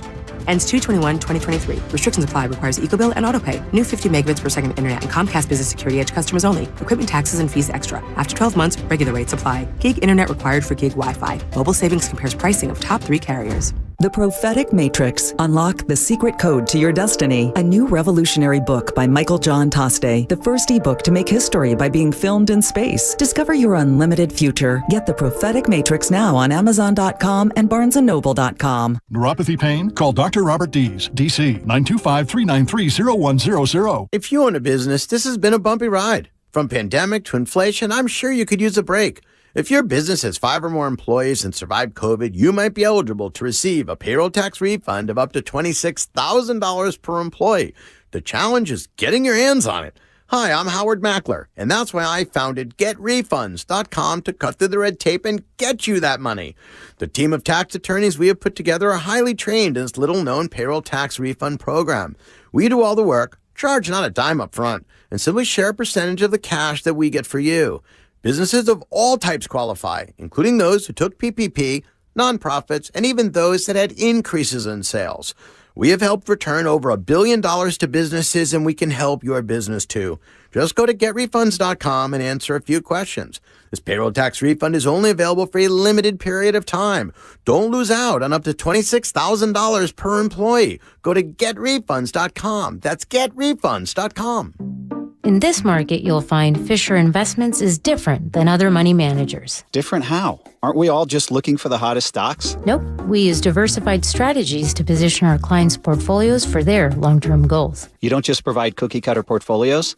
No, we tailor our clients' portfolios to their goals and needs. But you still sell investments that generate high commissions for you, right? No, we don't sell commission-based products. We're a fiduciary, the highest standard of care for a financial advisor. It means we're obligated to act in our clients' best interest. So when do you make more money? Only when your clients make more money? Yep, we have one transparent management fee structured, so we do better when our clients do better. Sounds like you really look out for your clients. We do, because our priority is helping them achieve a comfortable retirement. That might be why most of our clients come from other money managers. Visit FisherInvestments.com to find out why investors like you switch to us. Fisher Investments. Clearly, different money management. Investments in securities involve the risk of loss. What's it like to go to the South Pole? How do some animals change color? Can you catch a liar? That's dangerous territory. Can you trust a gut feeling? What about yawns? Yes, yawning is contagious. Mike Simpson here, and on my podcast, I've Got Questions. We go through all these things we're curious about and some stuff you probably don't expect. Yo, strawberries are not even fruits at all. So what are they? I've Got Questions. New episodes Thursdays on the free Odyssey app or wherever you get your podcasts. Every pro is an MVP to us. As a Lowe's MVP's rewards member, you can earn bonus points when you shop select products and brands. Then redeem them for exciting rewards like tools, sports memorabilia, e-gift cards, and more. Join today to become a member and start earning. Bonus points calculated before taxes and fees after applicable discounts, if any. Subject to program terms. While supplies last. Points expire at end of calendar year. Visit Lowe's.com/MVP's bonus points for details. They say they'll get your biggest tax refund. Jackson Hewitt says your biggest tax refund guaranteed. And a chance to double your tax refund. Thousands in weekly prizes during the Double Your Refund sweepstakes. Your biggest refund times 2, twice the money, so forget about them. File your taxes on the double at Jackson Hewitt today. No purchase necessary to enter or win. Open to U.S. residents 18 or older who file a 2022 federal tax return. Promotion ends 4/2/23. Visit jacksonhewitt.com for rules.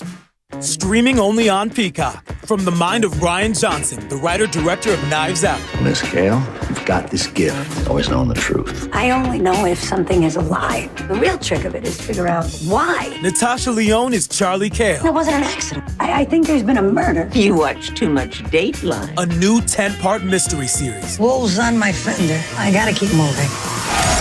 I have been kind of a death magnet.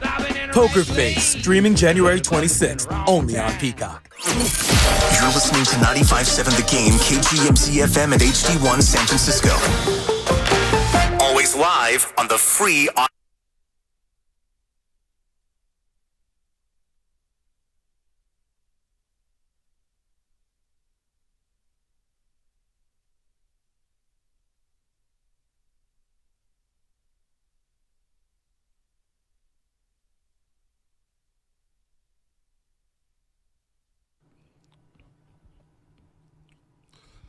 Oh,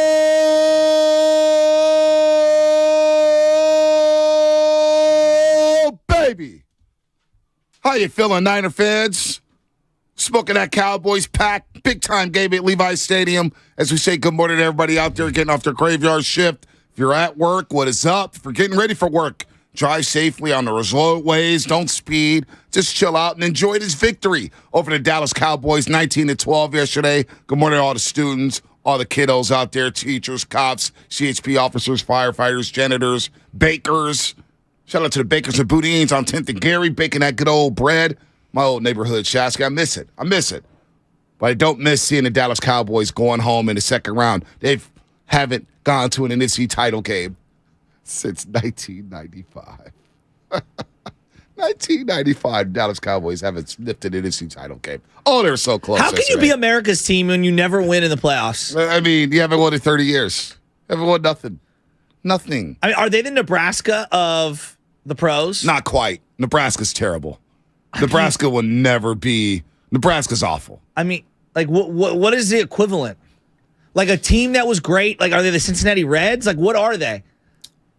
Because their brand is still strong, but like brand is strong. It does not replicate what like it's a disproportionate return in terms of how good they are in the playoffs. I could see them being like the Tennessee Volunteers. Oh, that's having a couple years here and there. Good. They sell out. They think their brand don't stink. They get 100,000 in their stadium. They win a big regular season game and then lose right after. Heck, they may be the Texas Longhorns. That's a good one. I mean, they're just. I find it so funny that this is the team that gets shoved down our throat at every turn. And now I know why, though, too. Because their fan base, here's the funny thing is, none of them are from Texas. None of them. None of them. All these Bay Area Cowboy fans. Oh, my second cousin's best friend's uncle was a Cowboy fan. So John Wall, walk it out. And I look to my left, I'm like, because I could see the neck tattoos. Yeah. In my head, I'm like, is that John Wall? I'm like, hey, John. Was he doing the Dougie? He wasn't doing the Dougie. Like the Jabberwockies? I think the Dougie's done. The Jabberwockies are good. Hey, they're sick. They set the tone at halftime. They're legit. I was feeling that. Yeah, I was, it wasn't like my boy Baby Bash, but, I like Baby Bash. Good. Don't hate on Baby Bash. All right. V-Town's finest. V-Town's finest. All right. I like you were hating on Baby Bash. No, last I was week. not. I love Baby Bash. No, I was not. Love Baby Bash. I was hating on Dr. Disrespect. Well, I'll let you do the hating on that one. Dr. Disrespect, was he in the building yesterday? No. I don't know. No. I don't know. And he's from Texas or something like that. Go figure. Yeah. All these Bay Area Cowboys. John Wall, he's walking out. I'm like, John? Oh, man, the Clippers had a game earlier that day. Did he remember you from being in the locker room of Warrior games? No, of course not. Of course not. John Wall, Bonte Hill, NBC Bay Area Sports and What do you start with? NBC? Who the hell is John? Or 95.7 The Game? When I'm in the locker room, I don't say my name. I just ask him questions. No, I meant like in like real life, in a situation like that, in a setting like that. No, I don't do it at all. I never name drop. Yeah. I never name drop where I work. He was like, I never name drop what I do. People do that for me. I don't do it. I don't do that. Hey, I'm Bonte Hill. I work at 95.7 The Game, Morning Russ. Hey, I'm Bonte. And then Would they you tell say, Bob personally that I said hi? No, I will not. And then what they do is, wait, Bonte, are you the guy from, hey, nice to meet you. Before they even say it, I say, hey, nice to meet you. Good to see you. So, John Wall, come on, get to the point. You kept cutting me off. I can't get through the damn story. So, John Wall's walking out. I'm like, John Wall, you a Cowboy fan? Yeah, man. I mean, America's team. I was like, John. America's. I go, John, you're from Carolina. Because, well, we didn't really have the Panthers growing up. Okay, he's 32 years old. Okay, and the team was originated 30 years ago. Yeah, I know. 1993. I know.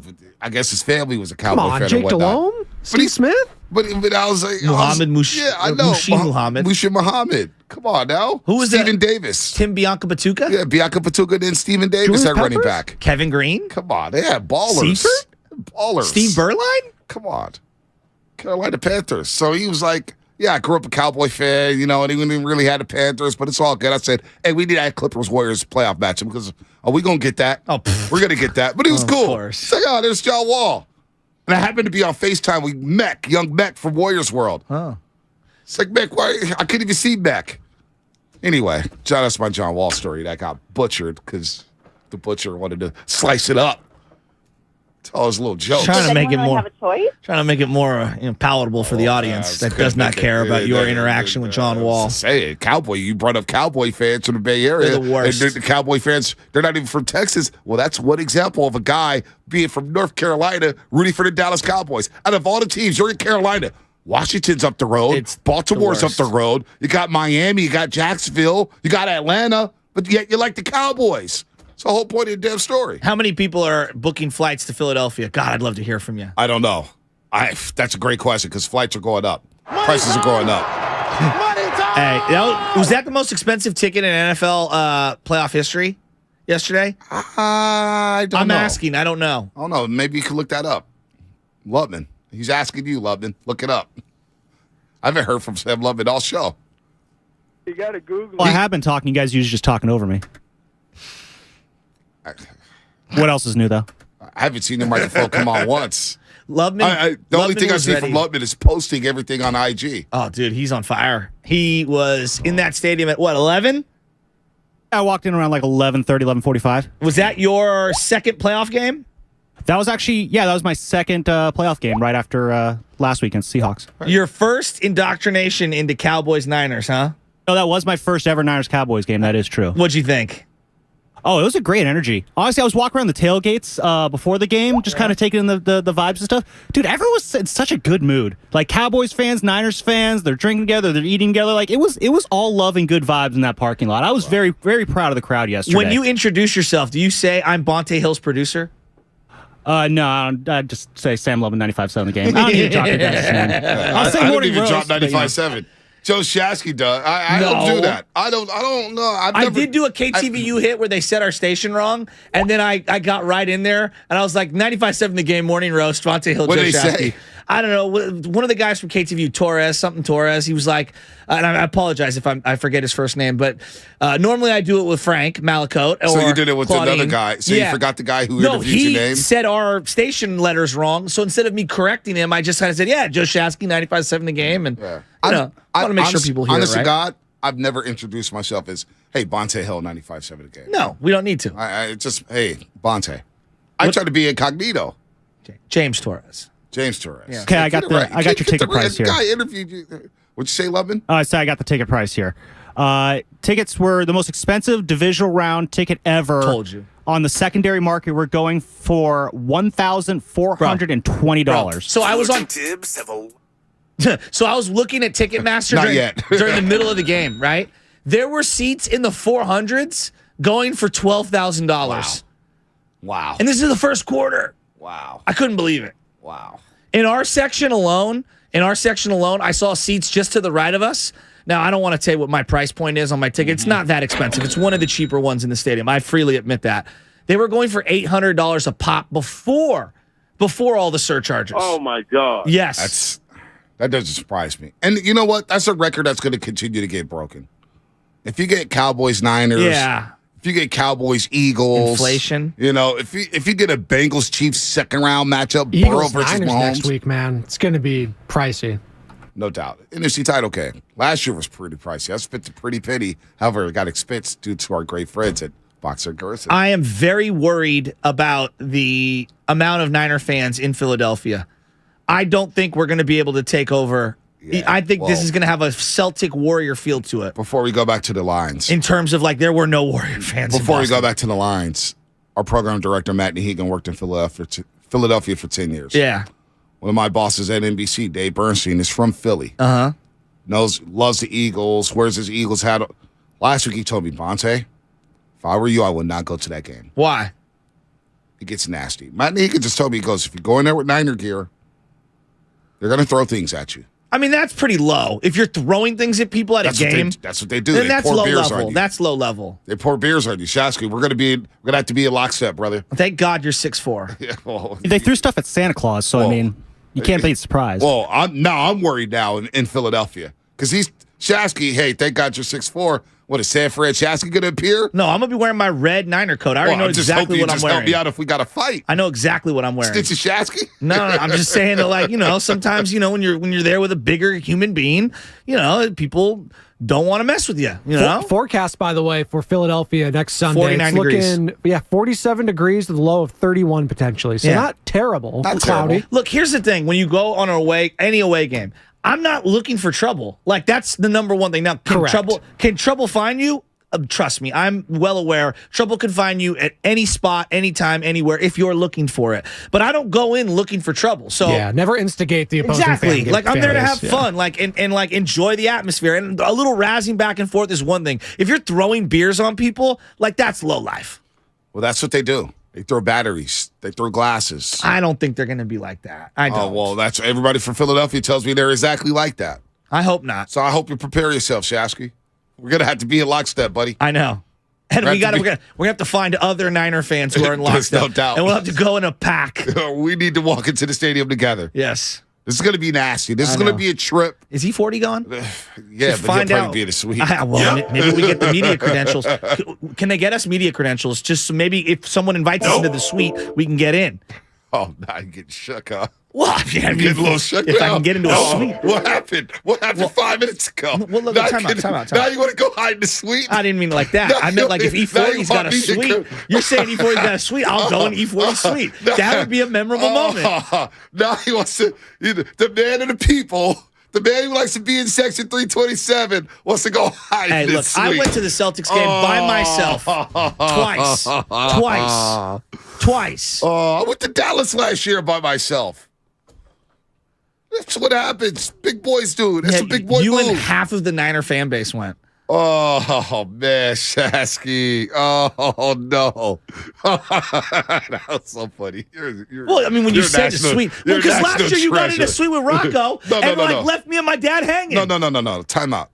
We were sitting in row number 10 from the field. I got a lame text message. If you've got time and if you want to come slide through, I'm like, dude, I'm not leaving these seats with my dad. No. This is what happened. Darrell Wright, Dwayne Wade, we're in the suite with E40. Okay. And before the game, D. Wright hit me, goes, turn around. Rocco and I turn around, and it's D. Wade and D. Wright throwing up the peace signs to us. Ask Rocco. He's throwing up the peace sign. Ever. Right? And so D. Wright's like, yo. Nixon? So D. Wright, he sends the text saying, hey, at halftime, come up to the suite. Let's take a shot. So Rocco, I'm like, Rocco, let's go to the suite. We go to the suite. It's Gabrielle Union, Dwayne Wade, and D. Wright. We all take a shot together. And D. Wright poured a fat tequila shot. It was like half a glass. And that's not a shot then. Yeah, I mean, it was basically a drink that we just chugged. And then E40, he's on the other side. He sees Rocco and I. He comes over. Oh, hold on. I got to say what's up to my peoples. Comes over, daps us up. We watch like 3 plays in the suite. We're like, hey, D. Wright, we're going back to our seats. So for me wanting to have an experience like that to tell everyone for the rest of my life, I'm now but being it was organic. Like, scary. It was organic. Well, no, I'm just. It was like we got invited up for halftime. That's it. All right. God would have win against the Cowboys. God would have win. Was that your favorite Levi's game yet? That was a good one. That was a fun one. That was it. I think it's my favorite Levi's game because the tension and the anxiety. We've been very lucky in all the playoff games at Levi's. We've had a pretty comfortable lead in the fourth quarter. You know, the Cowboys game's number 1. The Packers NFC title game felt like a party. Yeah. That was a party. Viking game was tighter than the score indicated. Yeah, no, that was a tough physical football game. But wasn't like yesterday. No, it wasn't like yesterday. The number 2 game at Levi's shows how much they haven't won at Levi's Stadium.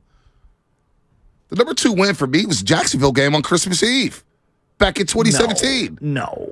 I swear to Bigger God. than the Saturday night game against the Rams? That was big. That was all with Fred Warner going That was a good game. That was a good game. That's in the top 5 for sure. That Cowboys game felt. That Steeler home opener? That Jaguars game felt something special. Okay. I'll back off. But no, the Steelers game was good. There's a couple, but for me, the environment, the atmosphere, how that crowd popped, that was similar to the Jaguars game. Yesterday, the crowd popped, no doubt. Let's go to the Lions. Lions are backed up. Let's go to Jay in North Carolina. Don't stand down in Philadelphia, Shasky. I need your back. I need your help. Hey, let's go Niners. That was a good win Sunday. What's up, Jay? Well, you got a great voice, Jay. Damn. Trying to take our job? Man, I'm looking for. Hey, I just wanted to say a little bit about that Purdy, man. He doing his thing out there, but I think that Garoppolo, he was having a great year. I think with CMC in there with him, he probably would have been able to do some of the same things. But like y'all was saying, I don't know about the trust level with him because of his past. Yep. You know, my man came out one game, 4 tugs. It took him 6 to get 4. So, you know. Thanks for the call, Jay. Hey, this will make you feel good. Coach Buck. Coach Buck. What up, Buck? Went to Philly game last year, week 2. And? Said that nothing happened. The Coliseum or Candlestick was way worse than Lincoln Financial. Philly toughness is overrated. By the way, I was with 3 other 6'4" cats.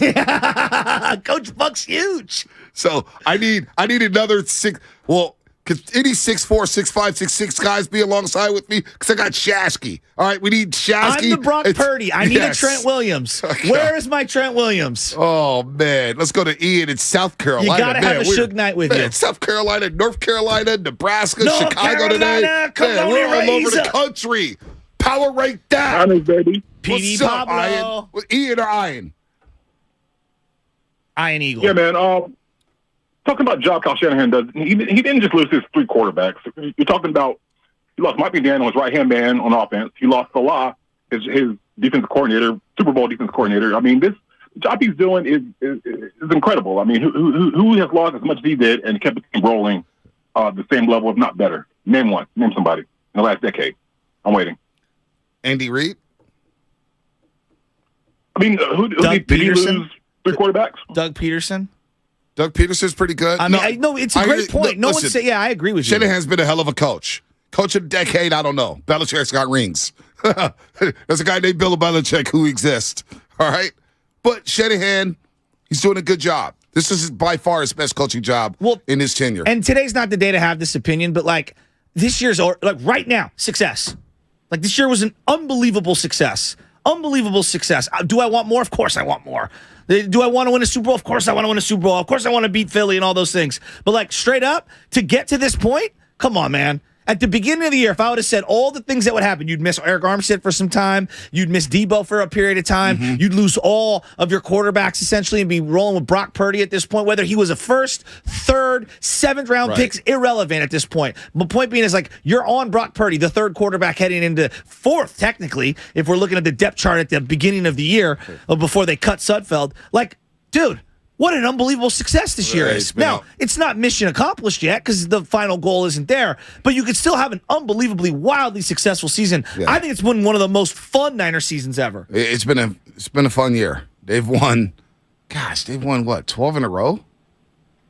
They won 12 games in a row. It's incredible. That's got to be one of their longest streaks. Yeah, I can't recall them ever winning 12 in a row. We have to look that up. Mike and Fremont, are you a Cowboy fan that lost a bet? Then we'll get to the special. We got a special call coming up. Oh, Mike and Fremont, don't tell me you're a Cowboy fan. Yeah, I'm a first time, long time. I am a Cowboy fan from the city. I went to Wash, and I got a cashing on the bet saying I'm an Niners fan until we play next year, which sucks. Sadly, but yeah. And I have to give a shout out to my homeboy Dirt who makes it listening. Yeah, Dirt. So wait a minute, Mike. Let me get this straight. You have to be a Niner fan up until the Niners play the Cowboys again. Yeah, next year, yes. So you have all season you've got to wear Niner gear. Pretty much, in essence, yes. Damn. That might be the worst bet ever. That is a terrible. Why'd you shake on that? You must have been real confident, Mike. Very confident. Very confident. So how are you feeling this morning? So do you want Dak gone now? I did want Dak gone, and I want Jerry Jones to step down and hire an actual GM, but that's never going to happen. You know what I mean? I am what you call a logical Cowboys fan. I'll never say this is our year every year. I'm realistic. Mike. I knew going into this game we had a chance to beat them if the play calling was correct and if Dak did not throw interceptions, which he did. So sadly, we got to wait till we get an actual GM and an actual coach. I don't think the GM is that big of a problem. Your roster's pretty damn good. I know everyone harps on that. Yeah. The roster's great. Execution? The roster's great, but then again, you know what I mean? When will we get over that hump? I know. I hear you. All right, Mike. Man. That's a good call. I mean, the roster is great. It's a great roster. Very good defense. But you know what? I love the fact that Jerry Jones goes home against that. And today, later on today, when the Cowboys, I'm assuming they flew back yesterday. Today, they're cleaning out the lockers. How about them Cowboys? Today, the Cowboys. He's 80, Jerry Jones. Are orchestrating exit interviews. 80. You think he wants to go through another coaching search? Mike McCarthy is sitting in his office right now, getting back the playbook, saying, here's the goals I want you to work out for next season. Al Michaels is 1 year younger than Jerry Jones. Wow. Jerry Jones looks like he's... Do you believe in miracles? No. Jerry Jones has morphed into Montgomery Burns. 1,000%. He is... Oh, my God. He's a mess. Are they saying boo or boo earns? They're saying boo earns. Let's go to the Bud Light guest line. All guests appear on the Bud Light guest line. Bud Light, easy to drink, easy to enjoy. We got Papa Shasky on the line. Oh, my God. Papa Shasky. Hey, good morning, fellas. How you guys doing? Good, today? doing great. Hey, I'm a little disappointed. Hey, Fonte, this is for you. Go ahead. Ooh, baby. I like that. That's a 3. You sound like you should be in San Bernardino with that. Hey, Papa Shasky, how's the Bologna's house? Last night we were at the Bologna's and we didn't eat till after the game and skirt steak and artichokes and baked potato and shrimp. I had heartburn last night. I was up late. I wanted to get up early and listen to you guys, but I couldn't make it this morning. The Tums didn't kick in fast enough? Well, I couldn't find them. I was searching the house. The ring was saying, what the heck are you making all that noise? I'm trying to go to bed. I can't find the Tums. All right, so what did you think of that game? Oh, my God. You guys, I got to say, so I'm there with John last night watching the game, right? And he says to me, do you remember we went to the game? We were like 13, 14 years, 1971. I think we were 14 years old. We took the bus out from the city, from our house out the Candlestick, right? And we left early. Oh. So this is the moment that I learned you never leave early. But we were ahead 28-27. We got on the bus because we knew the bus was going to be crowded. We got on the bus. We got home. We found out that they lost 30-28. And I never left a game Cowboys. ever since that point. Ever. Yeah. That game last night, I don't think I'd ever been as nervous. I sat on the edge of my seat. I ate 2 fingernails the whole fourth quarter. I said I quit. It was the most nerve-wracking game. It was a great game, great defensive game. The offense was a little shaky, but I got to say the defense stepped up big time. Those two picks, and I thought that Mitchell should have slid down. Yeah, he should have. Yep, I'm with you. By the way, how did Noreen hold up yesterday with you yelling in the Bologna's house? He was fine. And then Greenlaw walks into the house and he drops it. That could have sealed. How about Armstead not sacking Dak? Now, number 3, they had 3 seal the deals at the end of the game that just kept the anxiety level higher. Are you kidding me? And even down to 5 seconds, they go, they're going to do this. Hey, Papa Shasky, are you worried about us going to Philadelphia? No. Well, the thing is we're playing with house money, right? Because now we're the underdogs. So we're playing with house money, and every game that Brock Purdy's played has been a learning experience for him. So this last game, he went up against a good defense. It was a great learning experience, and I think it's a good learning experience for Shanahan as well to see what plays they're going to be able to call to get him in his rhythm. How about him throwing multiple times on third down with the empty set formation? Second to last with Brock drive. Purdy. That was unlike Shanahan in years past. And he was throwing dimes right to Ayuk and the other dime right to McCaffrey for those 2 first downs. Are you kidding me? I mean, the kid's got moxie. I got to give him that. Yeah, he does. All right, Papa Shasky. Hopefully you found the Tums. Hopefully the heartburn is dissipated. We'll talk to you later in the week, Papa Shasky. Are you guys heading to Philadelphia next week? Yeah, we already got our plane tickets. Okay. How big is your suitcase? Papa Shasky. Well, we'll definitely need security. This is security. not Tiger King. I'm not packing you into my suitcase and taking you to Vegas. Maybe we need Papa Shasky to come with us So maybe somebody out there in Philadelphia will respect us. Well, awful good. Dad, I'll send you my flights later. I'm in for that. Let's go, baby. All right, Pops. I'll call you later. Let's fly first class, Pops. All right. Let's fly first class. His phone stinks. Dude, shrimp, skirt steaks. I mean, everything. And then he had heartburn all and he night. ate 2 fingernails. Couldn't find the tubs. I'm sure it was the fingernails that did it in on the heartburn. All right. Jaime, Jordan, Sander. We're going to get to you on the other side. 888-957-9570. Let's give out some game balls. Who do you give your game ball to? Special teams, offense, defense. I think it's an obvious one for me. Robbie Gould hasn't missed a kick in his entire career in the postseason. He's now 29-29. 4 big field goals yesterday, right down the pipe. Fred Warner Jr. Love Fred Warner Jr.'s performance yesterday alongside Dre Greenlaw. Bosa, where are you? As Baby Chaz will say, hey, Papa, where are you? Hey, Nick Bosa, where are you? Are you going to appear in Philadelphia? I need the DPOY to stand up. Also, we have the Xfinity Fast 5 coming up. Xfinity Fast 5. Also, Sam Lutman. What's he doing right now? Let's see. Is he busy? Doing a lot of things. I'm actually calculating our fantasy quarterback totals if we want to do that on the other side. Here's my favorite. We were talking about going away, and Sam's like, if there's in the budget room. I was not going to bring that up. I thought about that 15 minutes ago. Matt Nahigan changed the subject so damn fast. When you guys said this morning we already got our plane tickets booked, I was like, you know what? I guess that kind of ends that dream. So you guys go have fun. No, in the meeting, Lutman's like, so what about producer going to Philadelphia? And Matt looked at him. Matt Nahigan looked at him and was like, so about the show next week. I was like, damn. All right, clock. I'm sorry, buddy. All right, what's coming up? Sponsored by the law offices of Robert Costeen. Your phone calls as we wrap up the show. We're smoking that Cowboy pack all morning long on the roast. The Road to Glendale is brought to you by Mara West Credit Union. Working for you today, tomorrow, together.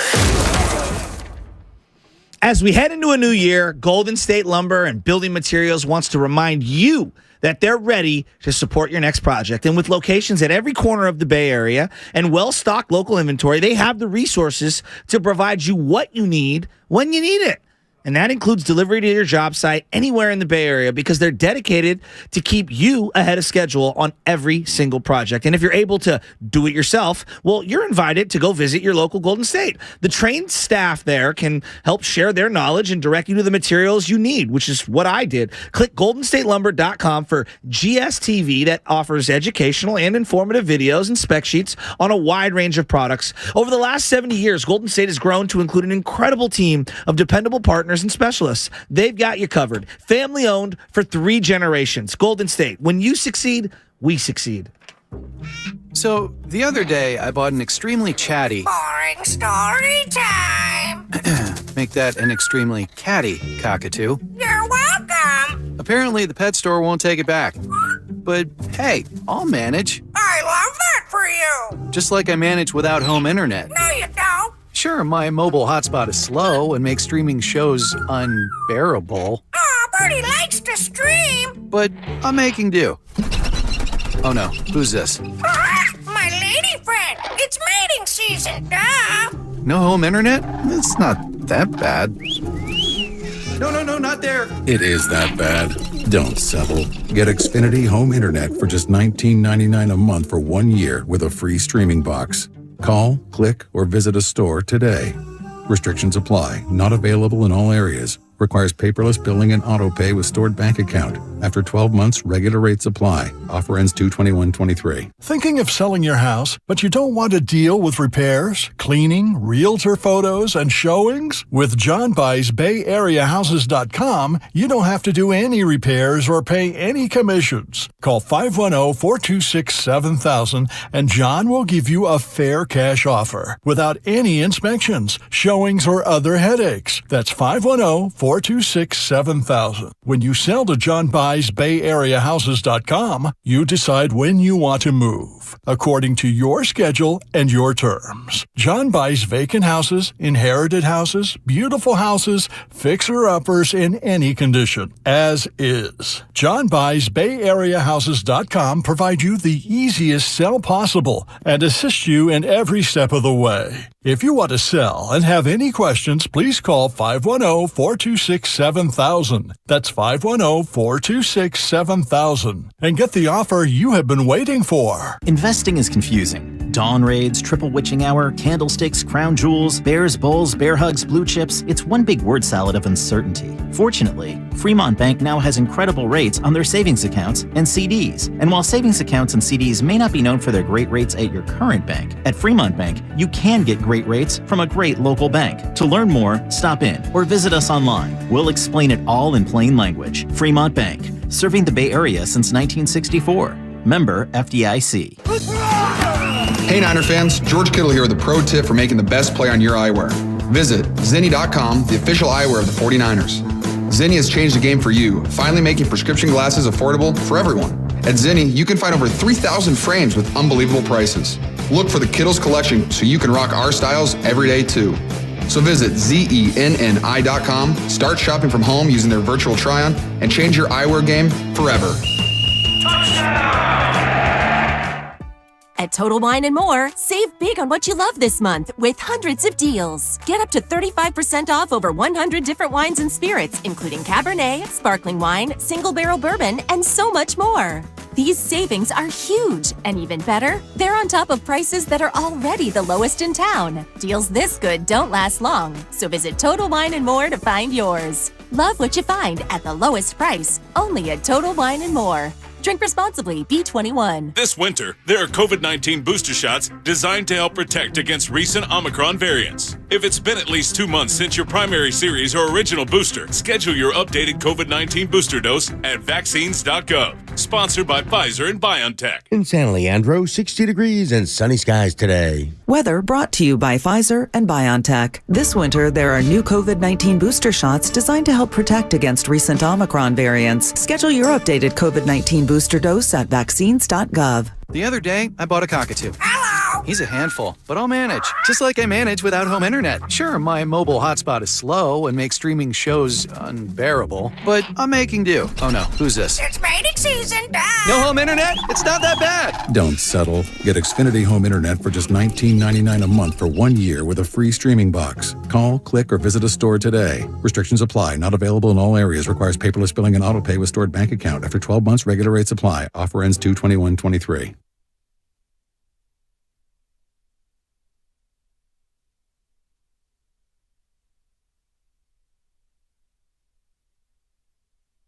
It's your boy Guru from Steiny and Guru, noon to 3, right here on 95.7 The Game. Now back to the morning roast. I'm a roaster because these two guys are my guys. Yin and Yang, right here on 95.7 The Game. I guarantee you Guru's not a roaster right now. Not right now. 12 o'clock will be must listen. Because my power rankings, Guru's the number one guy here, and I can't wait to listen to him at noon. Does he I'm call, a roaster. When he calls into the other stations, because he calls into like 1,000. Is he call as Guru? Or does he come confirmed like, for the Pirates games post game? He definitely does. Or is he Daryl? He's Cowboy. He's California Daryl or California Cowboy Daryl, something like that. Maybe it's Cowboy Daryl. I actually put on 105.3 to Fan on the way home just to listen to their post-game show because I wanted to hear Guru. I didn't hear him. They were sad. They were real sad. Oh, tears of a clown. Oh, it felt good. Bobby Boucher. And the immediate pivot from Cowboy fans. Like RJ on Twitter. Well, what we found out today is Dak isn't it. But also, San Francisco isn't either. And then Cowboy fans in the parking lot just full-blown Eagle fans. Yeah, well, Philadelphia's going to kick your butt. Go Eagles, go. Fly, Eagles, fly. Like, out of Cowboy fans' mouth. Cowboy fans are so damn confused. They're so dumb. Well, it's because they're also Yankee, Bulls, Laker fans. Hey, be a Cowboy fan. Pick your hockey team. Oh, the tears. I also like so Alabama. Good. They taste so good. Not all Let me take that back. Not all Cowboy fans are. Your tears are yummy and sweet. 80% of Cowboy fans have no clue what's going on. All right, let's go to the lines. 888-957-9570. Xfinity Fast 5 coming up. Xfinity Fast 5. Oh, those guys. The water boy, Bobby Boucher. He shaved his beard off. Oh, the guy was so sad. Bobby Boucher, man. Oh, what a joke that trio is. Sander, Walnut Creek. Sander, what's happening? Xander Schauffele. Sander Going once. Going twice. Gone. He gone. Jordan in Jersey. All the way to New Jersey. Hey. We're touching states today. Jimmy, what's up? What's up, baby? What's going on? Quick thing. I just moved out here this past summer. I'm originally from the Bay. Huge Niners fan. I needed some Bay content, so I found you guys on YouTube. Nice. Love the content. Keep it up. But I'm surrounded by these Eagles fans now, and they say we're scared, but I believe in two things. We have a great defense, will keep us in any game, and we have a quarterback in Brock Purdy that can make a downfield throw when we need it, when our offense is stagnant, that can give us a touchdown. So I like it. I like it where we're going forward. I like it too. By the way, Xfinity Mobile Text Line, shout out to the 408. Great seeing y'all in the green light yesterday, boys. Shout out to Anna taking pictures of us yesterday. Bate said, have my girl take the pic. She was ready to roll. Shout out to all the roasters out there showing love at Levi Stadium. All the roasters showing love all week long, man. It's been a great week. Great start to 2023. The difference between our girls, Anna's like, yeah, I have no problem taking the pics. My wife's like, yeah, I'm going to keep walking. I'll see you when you catch up. Michelle could not be bothered. Yeah, hi. Michelle's not about that life. No. Does anyone really have a choice? Do not put me in the picture. Do not have any. I'm she just good. keeps moving. Yeah. She's just like well, she's got Michelle, little legs, so, you got to keep moving. I'm like, hey, Michelle. Yeah. She's about her life. She's about her business. She's trying to get into that stadium. Yeah. Jaime, San Pablo. Jaime. And then she hits the tailgate and goes, can you get Anna a drink? Yeah, of course. Jaime, what's happening? Good morning, guys. So I have a question, actually. I'm a diehard Niner fan. I had season tickets at Candlestick. I met you guys at the NFC Championship last game in LA. After the game, we were chopping it up. Nice. And I have a question to ask you guys. So my baby boy was born yesterday. Oh, congratulations. In the morning, Cowboy game. It was a great feeling.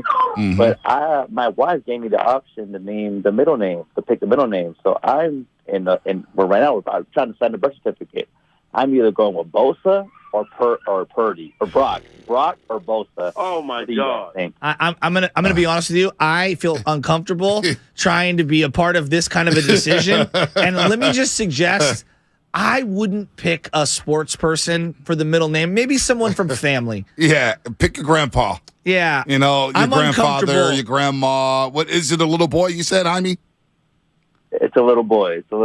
Yeah, I would do it after your father or your grandfather or whatnot. Yeah, or maybe someone, an uncle or something that's very important to you or her. What's the first name? Aiden. Aiden, and what's the last name? Alejandro. Aiden Brock Alejandro. See, I like AJ, so maybe something with a J. If there's somebody like a John or a Juan, Joseph, or name him after John Lynch. My wife likes Brock. So she likes Brock. So we can call him AB. Warner's a sneaky one too. What about Trey? What about Trey? Yeah, Jaime, you're on your own here. Yeah, you're on your own here. I'm not. Speaking of I'm sorry, Jaime. Speaking of Warners, congratulations though on the baby boy. Congratulations. Congratulations to you and the family. Charlie Warner had maybe the greatest block of his entire career last night. Did you see that block? I did see that block. That last second push, shove, incredible block. No, that was a good block. Corey in Stockton, what's happening? You're on the roast. What's happening, guys? Long-time listener, first-time caller. Thank you. I will not name your child, so we're just going to say that right now. I'm not that important. I'm not that special. Trust me. Yeah, hey, guys, just want to let y'all know, man, Cowboys, man, you got to give it to them. But I tell you what, man, they need to recognize, man, they had us in the 80s, but this is our time to shine now. Well, technically, we had them in the 80s. They got us in the 90s. Technically, they got us in the 90s, not the 80s. Keep going. Yeah, technically, you're correct. But go ahead, Corey. I'll tell you what, man. He got derailed. My bad. Yeah, he got derailed. I like to be factually correct. Yeah, no. Oh, like accuracy now. What a difference a year makes. I'm kidding, Chad. I had to throw that jab at you. It's fine. I had to. No, you're right, though. What a show, man. Look, we're a little rattled right now. When you get Jaime calling us, hey, what do you think I should go with, Bosa or Brock for the middle name? It's like, dude, I don't want Aiden to grow up 18 years old. So how'd you come up with Brock or Bosa? Whatever the middle name ends up being. Oh, well, I called this radio show I used to always listen to the Morning Roast because God knows in 18 years, That's what I'm saying. We'll be picking up trash somewhere. Nothing wrong with that. Like, I love all the are garbage. there some kids out there named Scootero or Marco? You know what I mean? Like, just the kid. Hey, how'd you come up with Brock? Yeah, I called this morning show I used to listen to. They suggested Brock Purdy. Like, what? I love you, Jaime. Don't ever give us a decision like my that. My kid's name's McCaw for Patrick McCaw. You know, he's a rookie starting on the finals, playing important minutes. I think he's going to be a keeper. I added Evans to his last name because of Jacob Evans, former first-round pick out of Cincinnati. Hey, he's got a ring. What? Wow. What are you doing, Jaime? Wow. Oh, that was funny. Philadelphia Eagles on deck for the NFC title game. We'll move on to them tomorrow. I know Baldy's going to have a lot of thoughts about that. 888-957-9570. Xfinity Fast 5 coming up before the changeover. Who gets your game balls? Fred Warner, Robbie Gold, George Kittle. Does Brock get a game ball for yesterday? Big J in Oakland. Big J, what's happening? Happy Victory Monday, guys. I had a quick question I wanted to know from you guys. What about the tendency of Brock Purdy scrambling to the left? I noticed that it does it a lot and it limits him. Yeah. Mm-hmm. And I wonder if defenses are picking up on that. Well, I thought... overload that right side on him. It's a great point. And actually, I thought that the Cowboys, their contain was incredible. They said, you are not going to get outside the pocket, and we are going to set the edge and then close out on you. And I thought that Brock did a pretty good job of throwing the ball away. But, boy, he took a couple of unnecessary shots, B. No, I mean, he did. The one throwaway, he could have thrown it away much easier, and he decided to, like, spin back inbounds and backpedal only to get blasted. And it's like, dude, what? we need you to stay healthy. Well, what needs to happen next week is the 49ers. Reddick is balling. 49ers have to run the football. Yeah. The Philadelphia Eagles, and, again, Shaska, you've been on it. You've won in Philadelphia a long time. Early on in the season, I didn't really want those problems with Philadelphia because I do believe they're the most complete team in the NFC. If we win, it would be an upset. Oh, they're the better team. Massive. And I'm not saying that like out as like, no, they are. Like they've proven it throughout the year. This team does have the better quarterback. Yes. And I think that their offense is on par, if not better than the Niners. So the second team, the Cowboys came in with 54 sacks in the regular season. That was tied for third in the league. Mm-hmm. Kansas City quietly had 55 sacks as a team. That's second in the NFL. The Philadelphia Eagles amassed 70 sacks this season. Wow. That's 15 more than the Chiefs, who are second in the league with 55. Too shy of the single season record, too. Who is the single season record? I think some team in the 90s. Wow. So, I mean, Fletcher Cox, Josh Sweat. Remember, they signed Linval Joseph. Yeah. They signed Sue and Dominican Sue. Hassan Reddick. Hassan Reddick is a problem. Yeah. Jason Hargrave, Brandon Graham. He's come back. Brandon Graham's good. Oh, it's the 85 Bears, actually, as the number one all-time, 72. That doesn't surprise me. Yeah, but they didn't throw as much back then. They didn't. So it is a surprising number, actually. Yeah, I mean, I guess if you put it like that. 72, damn, 70 sacks for the Eagles. All right, we'll move on to them tomorrow. That is pretty incredible. That is pretty incredible. Michael is Sarafel. Michael, what's happening? You're on the roast. Michael, what's happening? Going once? All right, let's go to Sharika in Oakland. Sharika, what's happening? You're on the roast.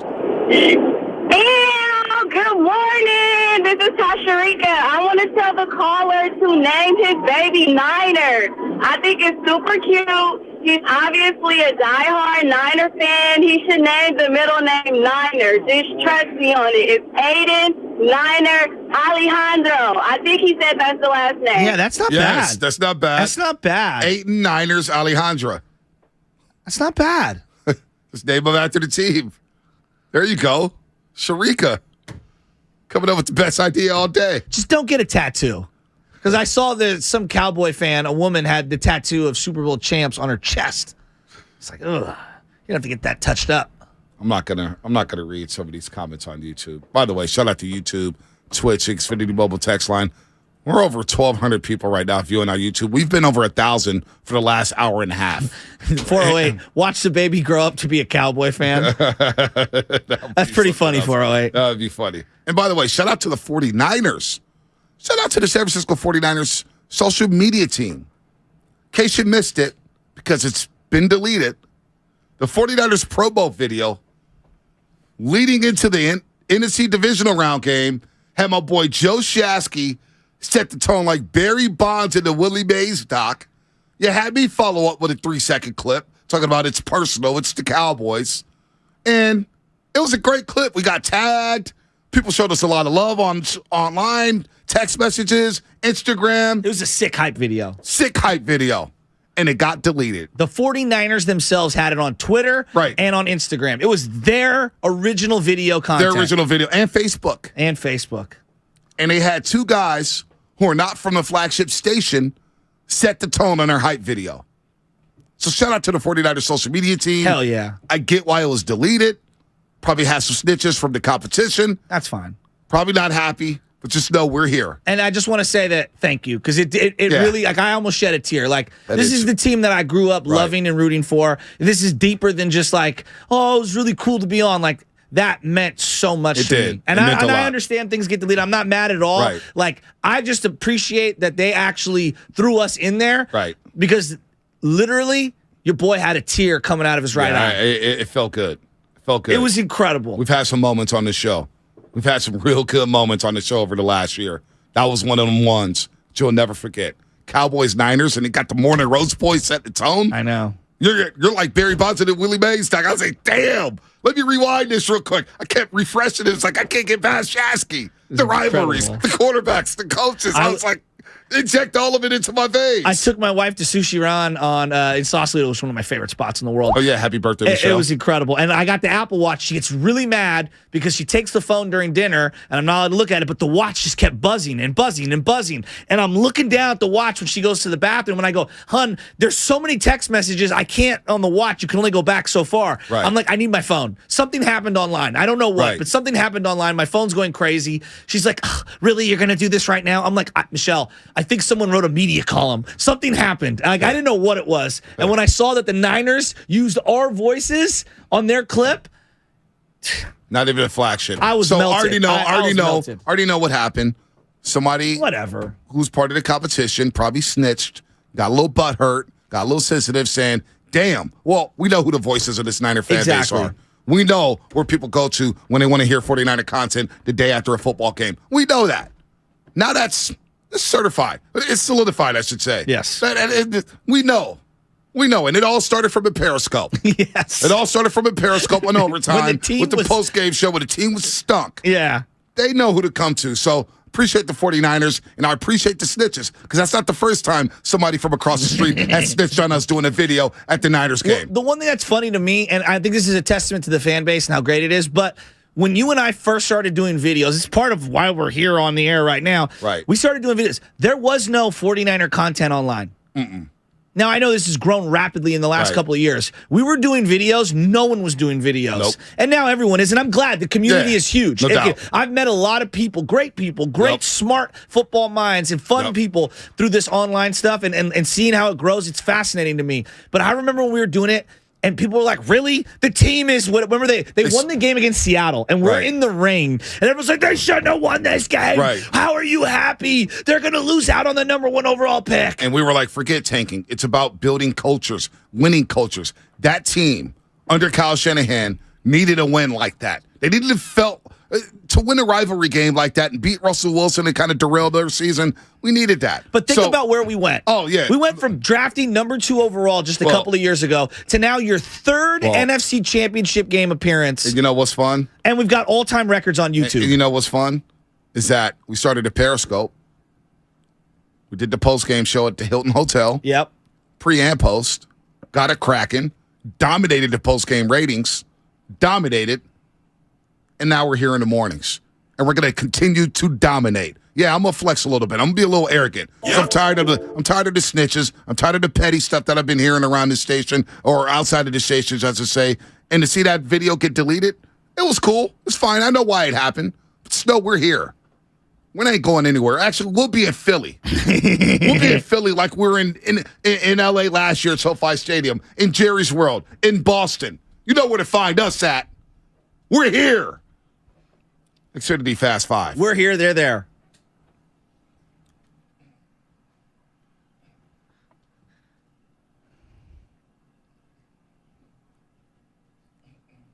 Oh. All right, let's go, baby. Fast five, Xfinity, Fast Five. Let's go. Who gets your game ball? What about the game? Your thoughts, your last chance to get some thoughts in on the morning roast. Let's start off with Matt down in San Diego. Matt, what's happening? You're in the roast. Hey, what's up, fellas? Hey, listen, I just wanted to remind everybody that that's listening here that Mr. Brock Purdy, Mr. 7-game undefeated Brock Purdy, has the same amount of playoff wins as Dak Prescott, and he's making 1/40th of his salary.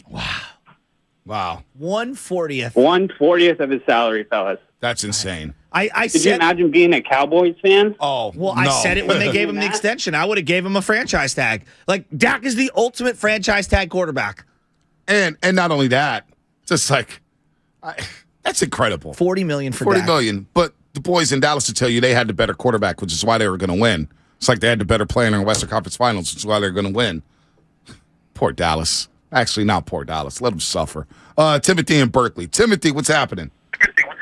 What's going on, sir? What's up, Timothy? What do you think yesterday with the slow starts? You thinking next week we got to start off a little faster? Absolutely. Yeah, because Philadelphia is they love to start fast. Philadelphia will go right down the field on you like a hot knife through butter. I mean, Philadelphia is no joke. They have to start fast. They have to capitalize on every single possession. They've got to score. They got to score, baby. They got to score. So you're right about that, Timothy. Start fast. And that's 3 straight first halves where it's been a bit shaky for the 49ers offense. Let's go to Cruz in Phoenix. Cruz, what's happening? What's up? What's up, baby? How y'all doing? Good, great. Good. Hey, man, I just wanted to say I flew back from the game. My voice is kind of crazy, man. I flew back from the game last night. Man, I love the variety of ways that Brock Purdy gets to get this win in with the team. It only helps us, man. It only helps us for the next step, and that's the road to Glendale, baby. The road to Glendale. I love it, Cruz. I love it. By the way, Mafia Breakfast in Philadelphia next Sunday. Mafia Breakfast before the NFC title game. Is it a 12 o'clock? 12 o'clock kickoff, West Coast time. So 3 o'clock in Philadelphia. Yeah, because remember like a couple weeks ago they had it the other way around. Right, and I was trying to explain. I was like, wait, the NFC Championship game last year was at 3:40. Yeah. And usually they alternate. They go 1 year AFC at 3:40, 1 year NFC at 3:40. But they already had posted it earlier, like 3 weeks ago. So I guess it's because Kansas City is going to be hosting the other one, and they're closer to the West Coast. I don't know. Whatever. Regardless, I'm fine with it. By the way, Bobby Moon, Joe Ford, get Fortball as a guest this week. What's the name? Fortball's really leaning into the Eagles now. He was never that big of an Eagles fan here. All of a sudden, he's talking big smack about the Eagles. Good for him. It's the year to do it. I mean, whatever. To each his own. Rod in San Francisco. I have 13 seconds, Shasky. Talk, and then go. Rod in San Francisco, what's happening? You're on the roast. Shout out Mike, man. The newest 49er member, you know what I'm saying? That's big of you to come through for us this morning. Give us a shout out, man. How about them 49er pancakes this morning, man?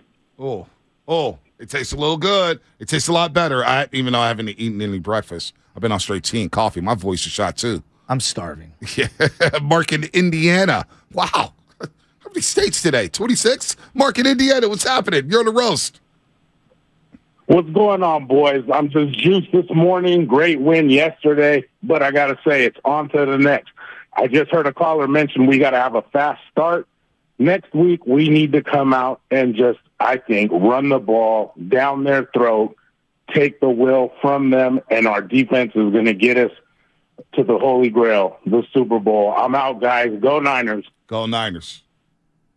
They have to find a way to get some running lanes. And I don't know if I'm Philly, I think you try to take what the Dallas Cowboys did in this game yesterday, and you're going to try to do the exact same thing. They did a great job basically stuffing the Niners at the point of attack, and then Juszczyk really had an off game in terms of blocking. He got blasted. I'm not singling him out. I'm just saying it was a tough game. They knew what was coming. Well, we knew this was going to be the toughest defense the Niners have faced all season long. Probably the toughest defense since the LA Rams last year in an NFC title game, and this was a good test for them. It was a physical football game. Now brace yourself, folks, because it'll be one next week, in Philadelphia. That will be a physical, fast, hard-hitting football game happening in the 215 as we just flex. Thanks to everybody. That was a Fast Five brought to you by Xfinity. Supercharge your home with supersonic Wi-Fi, unbeatable internet, only from Xfinity. Dan Dibley back in the captain's seat. What's happening, Dibbers? Wow. Driving on a big victory Monday? Win the big days. Dibs, I need you to win the big days. Yeah, my guy, Marky Willard, is out. Personal day, big day for Mark. And so when we need to come through with a big day, who do we go to? But my main man, Larry Krueger, stepping in. Larry and I spent some time last night at the game, press row. I was in the second row. Your producer, Sam Lubman, somehow finding his way into the front row. Sir Chatterlot, we call him. Wow. Yeah, Chatterbox Sam Lubman. Wow. Sam, it's okay to take a play off, brother. I didn't know I was talking that much. The station was well represented, by the way, indeed. At the game yesterday. Really? Very well represented. The great Damon Bruce was in the house. Oh, nice. I heard you were there. Oh, yeah. Sitting in the end zone. Lucas was there. I was behind you. Lucas was in the car. I drove him down. And so we were all, I hate to do this today, but like coming on, it took an hour from the freeway exit. Oh, no, we'll get to that. To the stadium. We'll get to that because I've been about the ingress for a long time. I've been arguing about it. And this is what I don't understand. It's been 10 years. How have we not ironed this out? It's very frustrating. I'll tell you how, and that's coming up in 7 minutes as we tell a tale of Larry Krueger and an embarrassment that took place for the Krueger. All Krugers everywhere embarrassed. But let's stay in the space of Sam Lubman getting his seat. My bad. And me, Dan Dibley, 20 years his elder, 25 years in the business, standing. Here. Squirt. Dan Dibley here, standing, unable to get a seat. And I understand that, Damon, the flex moment of the show, Lucas. Did he have a throne or a seat? He had a seat. Okay. John Dickinson gets a seat. He works. Okay. Alex, I think Dickerson, our great social media. Espinoza. Dickerson is the former left fielder for the Giants. Thank you, Sam. I'll get to you in a minute. Hit. And I don't think either of them can hit, actually. Espinoza had a seat. Espinoza was near you. Krueger gets a seat. He's always there. I know that I'm a bubble guy. I don't necessarily need a seat. I saw Damon near the V in Morabito. So there's two Morabitos that the names are underneath the press box. Correct. And it's usually one of you guys is near the V. Well, I mean, occasionally it's me. Yes. But when D. Bruce is going to a game, he will flex. Damon Bruce is not going to seat hunt. Yeah. I myself, I don't mind. Like, I was 4 seats away from you. Yes. There were 3 empties that were like Niner social Scouts media, whatever, employees. They're not showing up. I'm fine. I sat there for the first half. Cool. Sat in 111 for the second half. Nice. With the great Steve Rabb and the rest of my crew. Nice. But I heard this cacophony, this voice the entire first half, and I looked down, and it's Sam Lubman just chatting away like he's at a sorority social with the Alpha Fees. I mean, there's a lot of football talk down there. Well, you see, Dibs, the reason I got a seat is because I showed up at around 11:30 because I knew there's going to be a very tight crunch for these open seats, and I wanted to make sure I got one. So I showed up early, and I made the move. Sam, how many games were you at this year in the press box? I think that was my 4th one that I made it to. 4th, okay. I was just curious. So, no, I'm just happy a producer went down to a game. I've never been in a press box. It was hell to get in yesterday, by the way. It was. I mean, hellish to get in. Bad. Larry, it took me 1 hour to go from the exit ramp Let off. Larry tell a story because Larry, as you know, is a part of our great pregame show. I couldn't believe it. With Which Lorenzo actually Neal. happens before the game, but you actually have to show In up on theory. time. And I didn't realize that because I was about an hour So late. what time does the pregame show start, Larry? Well, it's variable. It depends on what time the game starts, but Dibs yesterday started at 1 o'clock. Okay. I got there at about 5 to 2. What? Yeah, I mean, it was a crazy. I got on the Great America Parkway at 11:45, and just it didn't move. It was just parking. It did not move. But, yeah, I was on there. So Shasky happened to be right behind me, or actually, he was in front of me, and I got into the bike lane. My wife got so mad. Yeah, I got into the bike lane because I'm beating traffic, dude. You got to do what you got to do. She hates when I cut people off. Right. You went in the bike lane? Hell yeah. Hey, it was all. The king is here. I had a 115 hit with Larry Krueger, so I'm like, I got to get to the No, hit. you didn't. Larry didn't make it to the 115 hit. I would have driven on the freaking sidewalk to get there. Lucas calls me. It's like, well, Larry's not going to be there. You could skip it. And I was like, fine, I'll skip it. But I didn't get parked. Let me see. It was about 50 minutes. We didn't park till 1:30. I got off the exit ramp at like 12, right? 12:15, and we didn't park till 1:30. It was in bad. traffic like that. Like when I'm leaving the stadium and they got the cones, so you have to go into your left lane and go around, or you can go to the right lane where you go straight to the freeway. And I always stop, and it moves the cones. We skirt through the cones, and we're out, and we're on the freeway. Got to do what you got to do down there. Because it's a mess. It's a nightmare. Do you ever feel like when you do that you're being incredibly selfish to the other? I don't know. You don't think about that. Dan, this is we got places to be. No one else has places to be. No one else has places to be. I grew up on Grand Theft Auto. I'm not waiting around. No, I get that. We made a big deal about Candlestick getting in and out, right? We did. We made a big deal. What I don't understand, and I get, Joe, when 50, 60,000 people leave simultaneously, you're going to have issues. For sure. How have we not figured out the ways to get out of the stadium? Because every week it changes. The cones and how they set up the cones change. That's the worst part. It changes every week. Yeah. And so I don't even blame the Niners at this point. It's the event staff and the CHP and all the different police that come together. How they get you to your freeway and which way they funnel you changes week to week. What do we know about the relationship between the 49ers and the city of Santa Clara? It's not the Niners' fault. I'm what do we know about the relationship? It's not good. It's not good. But so I think about, yesterday's a great example because you're right. The cone zone, committee planning, the pattern, it changes every week. It's a nightmare. Yesterday I had to go 3 lefts to make a right. I had to do 2 U-turns. To get on the Montague Expressway. I'm on some frontage road trying to get to God knows where. I don't even know where I was. I might have been in Sunnyvale, Larry. And it's 9 o'clock, and I'm just trying to get home. When I was leaving the stadium, I get to my car, parked at the Hilton, right? So I had to walk across the massive parking lot.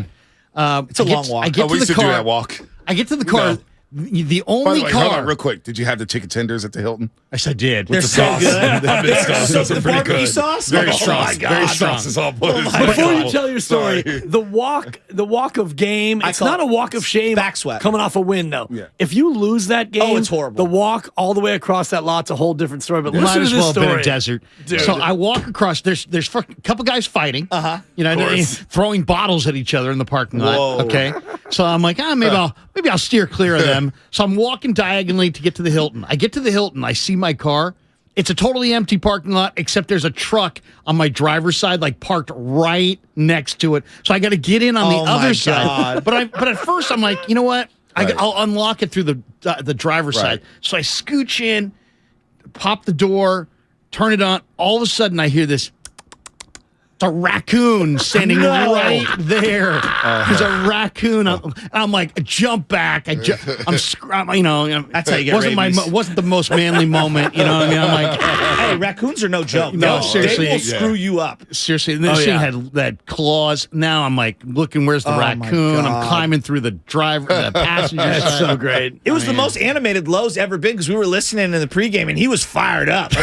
Lowe was ready to play yesterday. No doubt. Lowe was. Lowe's always fired up. And I don't want to make this all about the negativity of the ingress and the egress because once you got there, and I got there at about 3:23, just in time for the end. Made it in. I left my house over in the 925 at 1, and that's plenty of time. You would think. I tried to get into the green lot, and granted, I was late. Yeah, green lot's full. So where'd you go? So they say go to red 1. I don't even know where that is. Nor do I, Joe. They go down here and take 2 rights and a left, and you'll be there. 2 rights and a left. Half an hour later, I get to the red lot, red 1. Red 1's full. Go to blue 3. No. I'm like, where the blank is blue 3? Yeah. Go down here, take a U-turn, go left, 2 rights, and you're there. I do all that. Half an hour later, I get to blue 3. Blue 3 is closed. So now I see blue 1, and I go to blue 1, and the guy's like, hey, you're supposed to be in green 1. And I'm like, dude, I'm about to lose it. I'm about to lose it. I know that move. It's a dirt lot. There. I don't even know where I am. I just want to put my car in park. Yes. And start the walk. And just get out and go. That's it. I know. So you got to be selfish at Levi Stadium. Okay. Because of that situation. You're making all these moves. You got to just pull over, park somewhere. But this is what I say. Like my number one thing. I want to get into the game because the game was incredible. People don't want to hear this talk. No. But here's the big thing. This is what I say. The people setting up the lot and the egress toward the freeway stuff. It's very crucial. Have you ever been to a sporting event? Do you understand how to get in and out? Because if you did, you'd realize the way they've got it set up is just a nightmare. It's a cluster. It's a complete nightmare. People coming across, walking. You got pedestrians. You got people. It's a free-for-all. It's an absolute free-for-all. What I want for my birthday, and you guys can write this down in case you want to get me a gift. I want to get a couple of those orange wands with lights in them. Oh my God! So I can just stand there with a vest on and then just go like this. Oh my God! I'd just be pointing for people. You're like a third base coach. Dude, you're just waving people through. Just be pointing at people. No. You can't go straight on the freeway. You got to go down here 3/4 of a mile. Well, since you're on a roll right now, Divs, how was the press box spread yesterday? Fantastic. Yeah. Fantastic. Actually, what was it? It was pork, and I was talking to Patrick Willis in line. You know, I'm waiting in line. I was late, so I had to hurry up and get my food, and I turn around, and I'm like, that guy's quite fit. Hey, it's Patrick Willis. Hey, P. Willie. Introduced myself. Used the station name, by the way, as you should, Bonte. Do it for all of us. First name basis, man. Here. Squirt. You're better than that. Think about all the rest of us. Think about Sam Lubman. Promote the brand. Host of NBC Sports Bay Area Warriors pre- and post-game live in the morning. Forget TV. Hey, I'm Bonte. Hey, Bonte, 95% I think you just go with the first name and just have confidence that it will carry the day. Not even that. Yeah, hey, I'm Bonte. It's not about him. It's about the overall collective, because people who are like, oh my God, that's Bonte. Oh, that's right. 95.7 The Game. Maybe I'll tune in. I've got a meter. Look. And maybe it would help the entire brand. Again, the selfishness. Have you met anyone with a moving? This guy's selfish in terms of that. I'm in traffic. No, I'm you a got giver. 70,000 people trying to get places. You got to be selfish. If you're not, you're going to let people pass you by. They're going to cut you off going into the parking lot. You have to be kind of psycho. His girl had her hand out the window. I was behind them. She waved me in so that I told her it was so funny. And my wife goes, "You're not going to do that." I go, "We're going to do that." And then we cut in, and then immediately after, the CHP rolled up on a motorcycle and cut off all the cutoffs, if you will. Right. I've never met Anna, but I'll tell you this: I would never cross her. No, from what I know of Anna.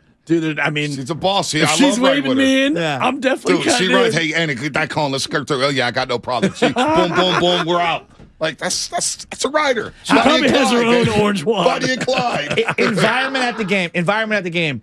I told him I thought it was the best Levi's because the anxiety of all the playoff too many games. Cowboy fans. There's a lot of blue in there. Too many Cowboy fans. 85-15. The mix. You know they what? were loud. I think that's what you're going to get in this rivalry. There was a lot of Niner fans in Jerry's World last year. There's a lot of Bay Area Cowboy fans. Yeah, a lot. I mean, when the Cowboys scored the touchdown, it was loud. Oh, it was loud. I'm looking around and it seemed like the entire stadium was cheering. But also from the press box, the opposite side had all the Cowboy fans. There were none on the press box side. Yeah, it was all the Sun side had the Cowboy fans. Yes, so I'm looking right at But also their defensive chants were loud. When they were chanting defense and the Niners were, faced with a third down or whatever, you hear the defensive chants, and I'm like, man. Cowboy fans are representing. Yeah. A lot of Roger Staubach jerseys. I respected it, yeah. I respect it. I did too. I mean, I thought it was great, and I didn't see the same level of acrimony that you did in the postgame.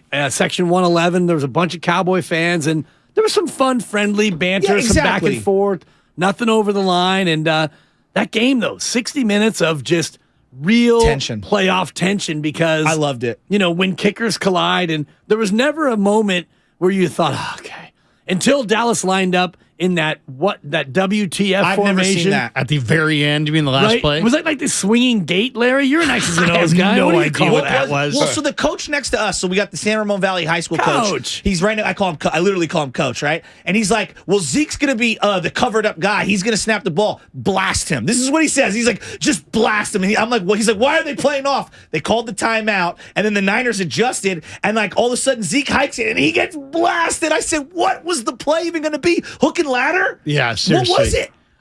Swinging gate. 2 years in a row, they've had a very questionable final play to the game. I know. Last year, they couldn't get the ball down in time. But Schultz was like, they're going to have a chance, Jim. Oh, no. Underrated play. No. Schultz not going out of bounds properly. Schultz has got to get out of bounds properly. He didn't get his feet down. No, but on the one where the clock kept ticking. They wasted at least 15 seconds on that play. Well, how about this? If Elijah gets out, doesn't go out. It's such a hard play. I mean, he's towing the line. I wanted him to just slide. Oh. But you know what? I love the way how Shanahan used Elijah to finish because he's never fumbled. I don't. Maybe if he's fumbled once, I don't think he never fumbles. And he's so good at pick and sliding that extra yard or two. Yep. I love Elijah as a finisher. Kruger, the word I was using today was trust. I thought Shanahan trusted the defense to keep them in the game. He's very conservative offense. Didn't want to put Brock in a bad situation against a fast defense. But when it came down to it on that second to last drive the 49ers had, a couple third downs, Shanahan goes empty and lets Brock throw it. He let him throw it on the first down on that drive, and they eat up 8 minutes off the clock. They get the ball with 11 minutes and 3 seconds left. Cowboys get it back. I didn't love him throwing it on that I think it was 3rd and 8 or 3rd and 9. They go empty, and he throws it when all you have to do is run it and run the clock. Yeah. And he went empty, and I was like, my jaw dropped. But I thought in critical situations, Shanahan trusted Brock to make a play. It was interesting how Shanahan was alternately conservative and aggressive, as you said, kind of giving Brock a chance. Why was he punting in the first half from the 38-yard line? Because it was a 55-yard field goal. Because that was my guess. We're in the seats. That just seemed really conservative. Was that a 55-yard field goal attempt? That would have been. It would have been a 55-yard field goal. Wisnowski kicks it into the end zone. Right. Well, they had a chance to down it though because he got the bounce inside the 5. Danny Gray is not a gunner. Like I like Danny Gray. Like how many times has he played special teams in his life? I thought it was. He did make a big tackle against Seattle last week on coverage units. But the thing, I wanted to see them go for it there. Right. I mean, I don't know. But the 55 or just go for it on 4th down? Because I guess early on you're playing a field position game. Your defense is humming. You want to try to pin Dallas deep. I didn't have too much of an issue with not kicking the field goal. My sense was that Shanahan got a feel for that game early on, which was the Niners' offensive line was not overmatched, but Dallas was having their way. I thought so. The Niners couldn't run it, and Brock had no time to throw it. And on the other side, the Niners' defense, other than CeeDee Lamb, can we maybe get a double team every now and again?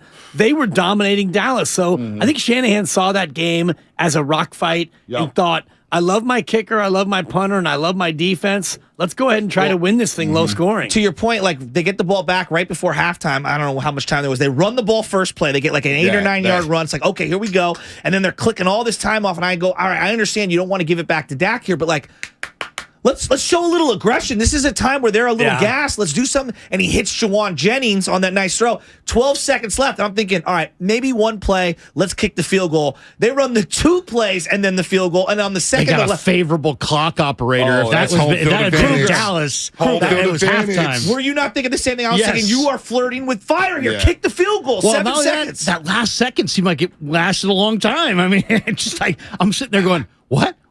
Are they going to let this whole thing scrambles clip down? He scrambles up and then throws to the opposite side of the field. I know. And look, kind of pace. He was kind of doing it at a slow pace. Yes. I'm like, hurry up! But also just on that drive, like I know they hit Jawan Jennings deep on the crosser route that got him in the field goal position, but earlier in that drive, just Shanahan just seemed unsure of himself, and I'm thinking, well, Dallas gets the ball to start the 3rd quarter. Where's the urgency here? I had Super Bowl 54 flashbacks. Seriously, I agree. I thought the Niners have gotten it their way, their script, which is they get the ball in the second half. Double up. That it's like that's almost like the way they want to play. Yeah. I mean, it's like they almost look uncomfortable if you don't allow them to do that. Yeah. I mean, it didn't seem. It seemed like he had two different thoughts. Like, hey, we don't want them to have the ball, but we want to score, but they're going to have the ball, and we're going to let this clock just. Well, they completed a pass. Down. There was 30 seconds, and then they let like 4 seconds go up. They go, you know what? Now we'll call. And I'm yelling, timeout, because they had all 3 in there. Anyway, I was very frustrated with the clock manager. They got the field goal, which was very lucky. Last week, too, where they end up scoring,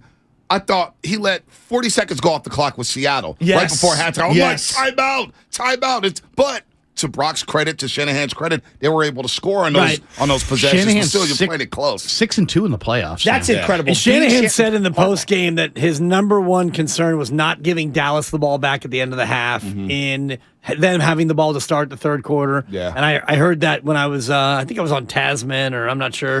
maybe I was making a left on.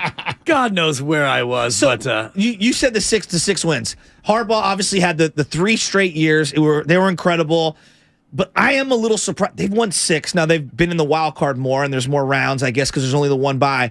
This has been more impressive than what Harbaugh did, which is a wild sentence to say out loud.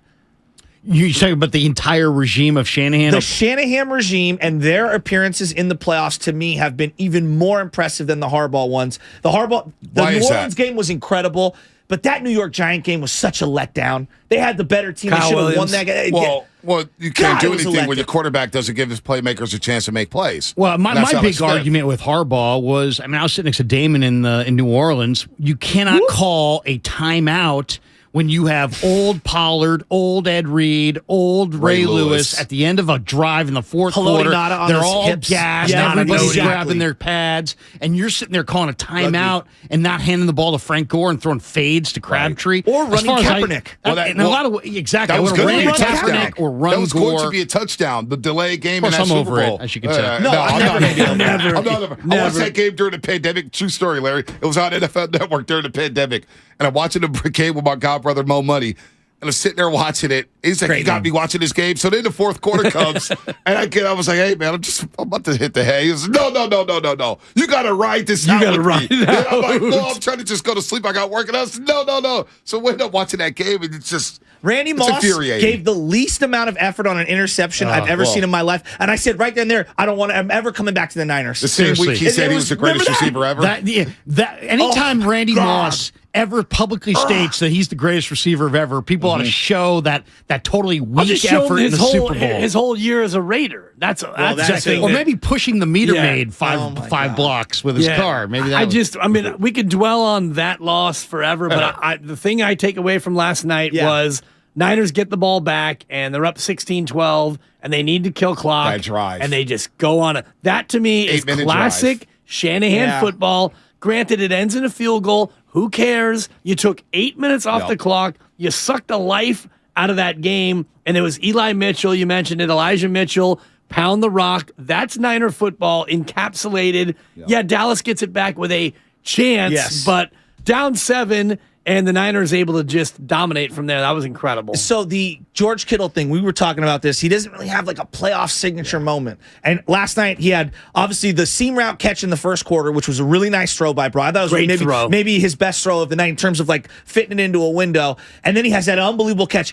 From my angle, it looks like he's going to get his head taken off. The second on this after he tipped it to himself. One, it looks like he's going to get blown up. Old NFL, he would have gotten. He would have got whipped. Absolutely. Diggs whipped. And then I thought he was going to get picked. Because, like, you got guys going into both directions. That was the one play they had to have in that moment. They needed something to happen. Those Kittle plays, I thought, were huge. Came at critical spots. The first one got the Niners offense jump-started when the Cowboys were dominating the line of scrimmage. They were getting in the backfield. And then that catch that you speak of was a critical after Ray fumbles. Cowboys tie it. He comes running Niners up. punt. Yeah. He also was awesome, I thought, yesterday as a blocker. Yep. Dan Quinn had the run blitzes going. He knows Shanahan's offense. They ran those run blitzes, and they just were perfect. Yep. I mean, if I saw Dan Quinn today, I'd tip my cap to him because he really kept Dallas in it.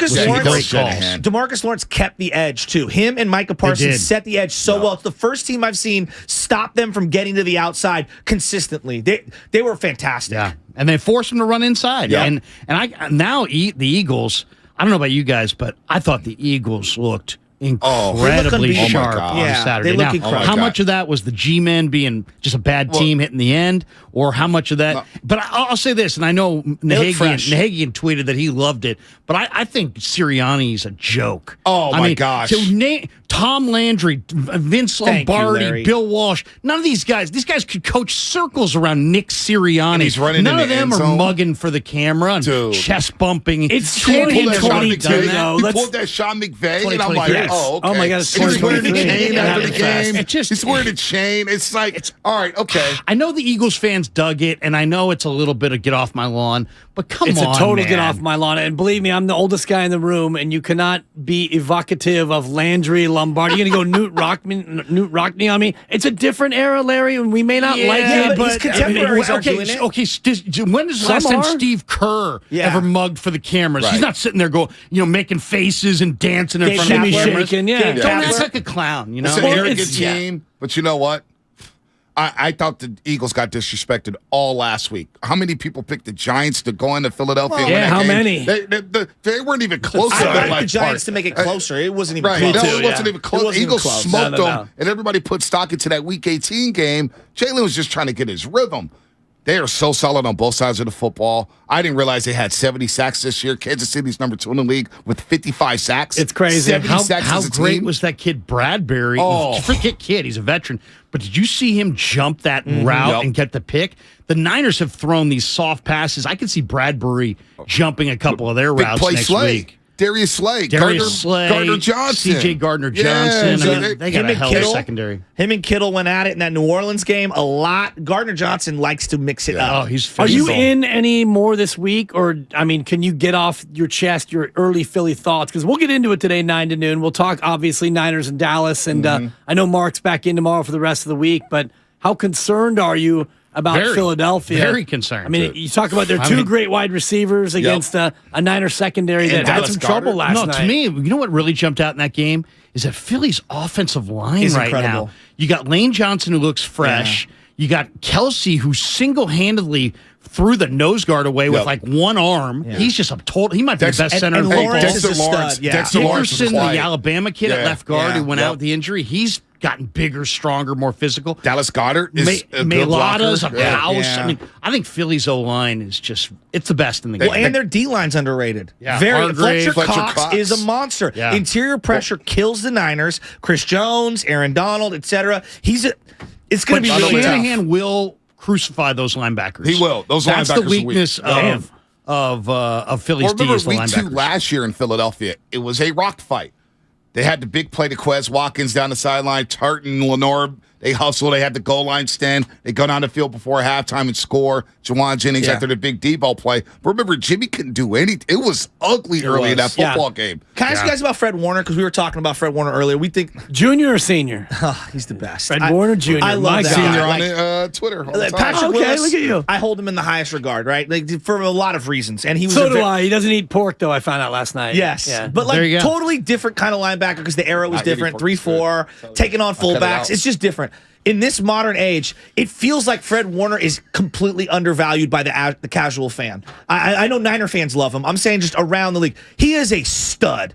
An absolute stud. I know Bosa gets all the headlines. I think we sleep on how great Fred Warner is. Well, I think we sleep on how great the Niner linebackers are as a Dre, group. yeah. Aziz Al-Shaair had 7 He had a good tackles game. yesterday. That was the Greenlaw almost Hey, had a pick Al six. Shire, I've been down on. should've. I think Shire has been a disappointment. I think by far yesterday was his best game as a Niner. Yes. I mean, all those guys. And I mean, Greenlaw only one personal foul yesterday, which was That was a kinda- tone setter, though. Yeah. It felt like it was a tone setter. I know that that's a stupid thing to say out loud, but it felt like it kind of like That's woke very everyone up. Bill Romanowski of you. Sometimes you got to take a 15, in okay? my opinion, the biggest play of the game was Jimmy Ward, though, taking out Pollard. So it was. I mean, he took him out. He absolutely took him out. Well, and Pollard was their juice on offense. Obviously, CeeDee Lamb was really good Right. yesterday. Pollard is, when I saw Zeke come down, I was like, well, there goes their run game. And there Yeah. goes their Big old play action brace. game. Exactly. So Exactly. defensively, now you got Zeke in there. You don't have to worry so much about the play action. Again, every snap that Zeke got or every carry that he received was they wasted down in the win for the 49ers. He's got no more juice left. No, It's got a done. huge brace on that knee. Yeah. Brace, even on that 1 yard short yarders where he almost stumbles. The It's like, oldest. oh, he's- That's the oldest 27-year-old Right. player I think I've ever seen in my life. They got a kid named Malik Davis in the Tennessee game when the Cowboys played Tennessee. I was like, man, Malik Davis got some juice because Pollard was out in that football game, and they gave a lot of carries to Malik Davis. Cowboys radios complained. They're like, what? How come you didn't give Malik more carries? Especially when Pollard went down. Zeke's done. I think that might be it for him. Seriously, I mean, he's 27. That's unbelievable. I was just going to say Todd how many carries in college, though? And if you go back to high school A carries, gajillion. if you add up all the carries in high school and gajillion. college and in the pros, and you get north of like 2,000, it gets to be a little bit dicey. Plus, like Todd Gurley, lots of partying off the field for Zeke Elliott. I'm not mad. He's gotten a lot of partying.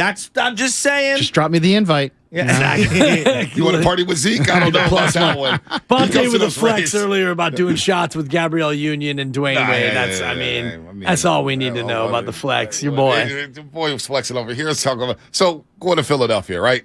And Are you guys going? Yeah. Yeah. We booked so our flights. I started telling him, I was like, yo, people are telling me we shouldn't go in Niners gear. It's going to be rough. No, you go in Niners I'm gear. wearing my red coat. Well, can we get a media credential? Maybe we go to E40 Suite. I'm like, wait, you're already ducking out of me? You invite yourself to E40 Suite? You guys are going, huh? When are you leaving? Friday night. After Red the show, Eye. okay. Yeah, After Red Warriors Eye. game. Yeah. Okay, good. Warriors game Friday night. Warriors game. You guys got to hit the Brazilian steakhouse downtown there. They got an incredible Brazilian steakhouse. What was that woman's marriage movie where they all went to the Brazilian steakhouse and got sick? Oh, that's why it was like what was the name of that movie? Come on. I don't Bridesmaids? know. Bridesmaids. Didn't they go to a Brazilian steakhouse and get sick? Sounds about right. Talking Good movie, Sam. yeah. Talking Sammy. Sam loved it. I heard Ryan Leong, too, was running material up there. Huh? I'm Ryan Leong. Ryan and Sam, best buddies up there, chatting hooked me up away. with a seat up there too. It was kind of nice. I got a text from Ryan Leong. He goes, hey, Sam loved me, told me that you guys may want me on the show soon. Just let me know. I'll come on. Tell Ryan we're ready for him today, 12:30. I always see him in the parking lot at all the tailgates. Always. He's a good dude. He is. It's too easy. It's too easy. I can't jump in. Leave it alone. Jackets. Leave it alone. Leave it alone. Yeah. All right. Fellas, have a great day, man. It's a victory Monday here. Hey, the Cowboys. How sweet does that feel? How about them Cowboys? Jerry's picture on the IG was sad Cowboy fan in the background. Oh, that was so good. perfect. That was good Yeah. stuff. Oh, yeah. So that was great. good stuff. All right, folks. We'll see you tomorrow. Kruger and Dibs coming up here from 9 to 12. It's a Monster Monday on 95.7 The Game. Brought to you by John Vai's Bay Area Houses. Thinking of selling your home but don't want to deal with repairs, cleaning, realtors, photos, and showings? With John Vai's Bay Area Houses.com. You don't have to do any repairs or pay any commissions. Visit John Vai's Bay Area Houses.com. Bud Light is brewed to be a delicious, easy-to-drink beer. Bud Light. Easy to drink, easy to enjoy. Pick up Bud Light at your local retailer today. Enjoy responsibly. Anheuser-Busch Bud Light Beer, St. Louis, Missouri. So, the other day, I bought an extremely chatty... Boring story time. Make that an extremely catty cockatoo. You're welcome. Apparently, the pet store won't take it back.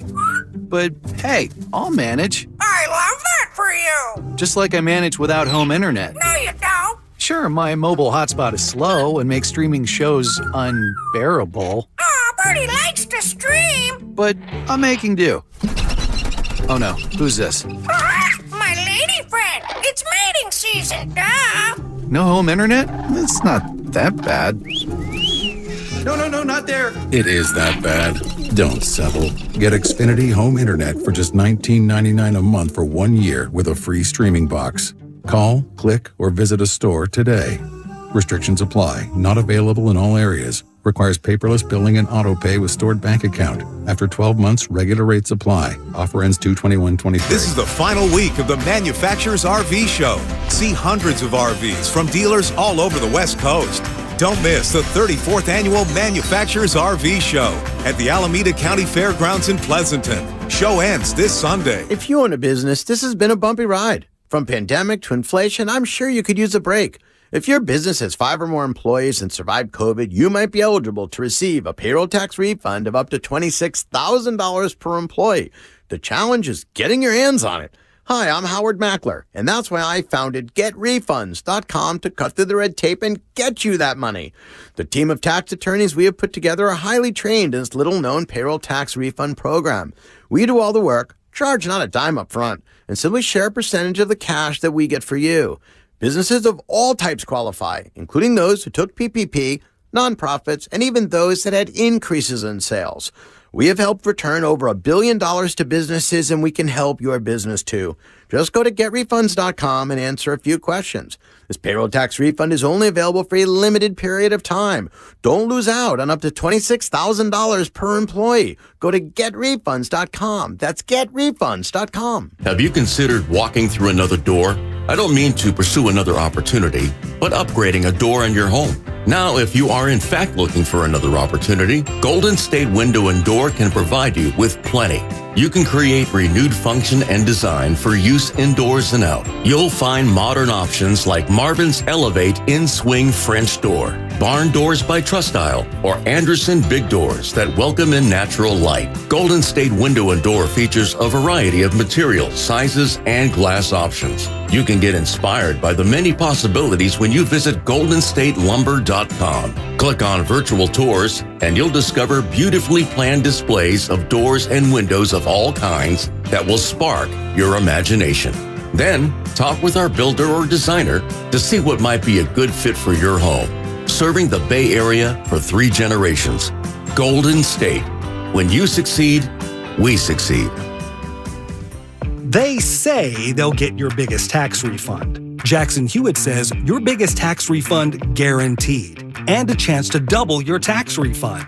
Thousands in weekly prizes during the Double Your Refund sweepstakes. Your biggest refund times 2, twice the money, so forget about them. File your taxes on the double at Jackson Hewitt today. No purchase necessary to enter or win. Open to U.S. residents 18 or older who file a 2022 federal tax return. Promotion ends 4/2/23. Visit jacksonhewitt.com for rules. If you own a business, this has been a bumpy ride. From pandemic to inflation, I'm sure you could use a break. If your business has 5 or more employees and survived COVID, you might be eligible to receive a payroll tax refund of up to $26,000 per employee. The challenge is getting your hands on it. Hi, I'm Howard Mackler, and that's why I founded GetRefunds.com to cut through the red tape and get you the money. The team of tax attorneys we have put together are highly trained in this little-known payroll tax refund program. We do all the work, charge not a dime up front, and simply share a percentage of the cash that we get for you. Businesses of all types can qualify, including those that took PPP, nonprofits, and even those that had increases in sales. We have helped return over $1 billion to businesses, and we can help you too. Just go to getrefunds.com/sports.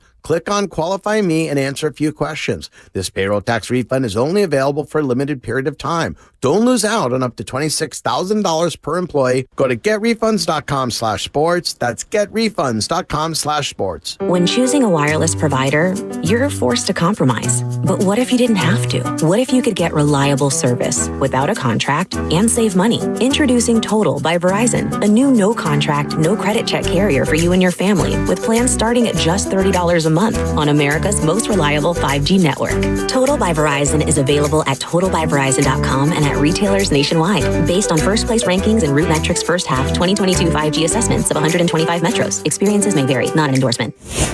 They're longtime friends. Let me tell you something real quick about Dibs that I'm sure not everybody knows. And first-time partners. Hang in there, big guy. There'll be brighter days ahead. Now, these 2 homegrown Bay Area boys finally come together to take over sports talk. Get the hell off of my doorstep. Major League Baseball, you stink. It's Willard and Dibs on 95.7 The Game.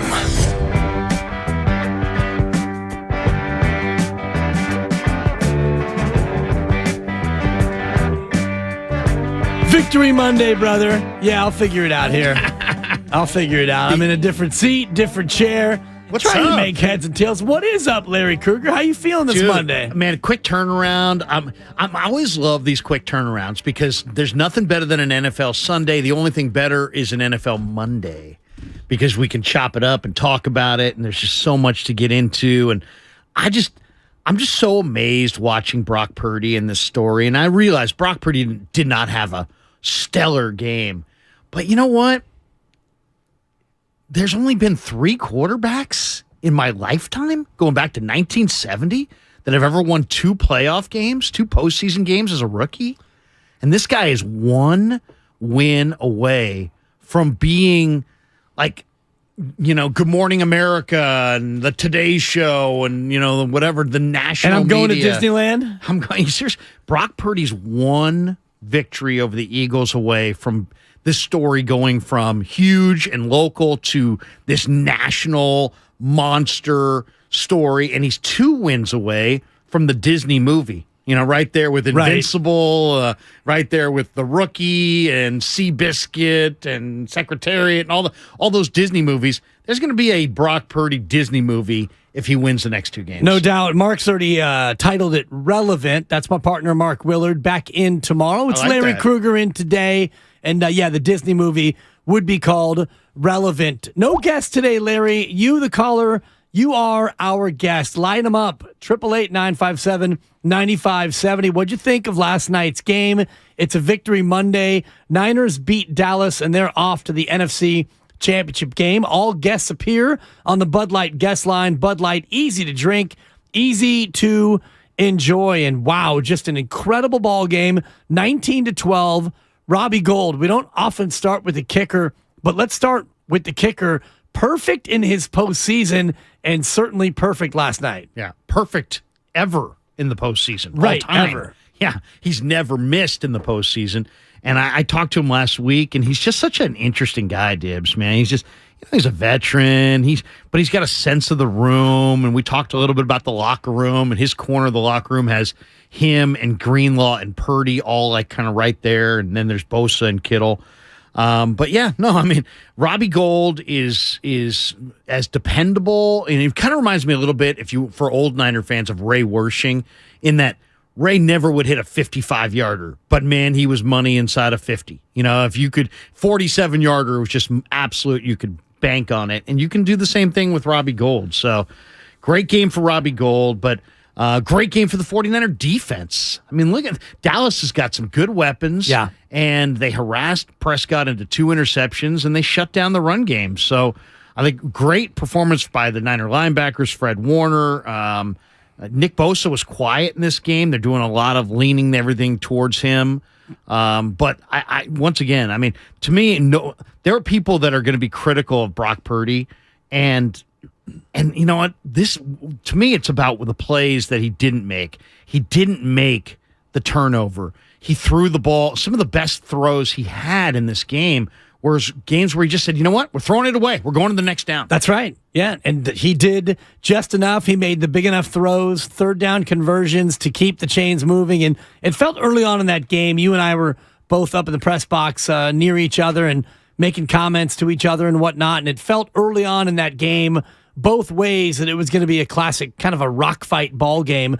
Dallas's defense, they took it to the Niners offense, and you got to give Dan Quinn credit, and I'm glad you mentioned that during the changeover, because the big matchup of Kyle Shanahan's offense against Dan Quinn's defense, Dan Quinn had a good idea of what Kyle Shanahan wanted to do, especially in that first half. He had the run blitzes called, and he completely took away the run game, and when it came time to pass, Niners were in 3rd and long a lot, and they got to Brock Purdy. They pressured Brock Purdy. There weren't many times when Brock was able to sit back and pick and choose between 2 or 3 different routes and get to his secondary or get to his tertiary reads. He was under a lot of pressure early in that game, and you're right, he did make some great decisions just to throw the ball away. Yeah, I mean, we talk about make a play, make a play, make a play, make a play, but it's so much in sports, it's about avoid the negative play. If you say, why is Tom Brady so freaking great?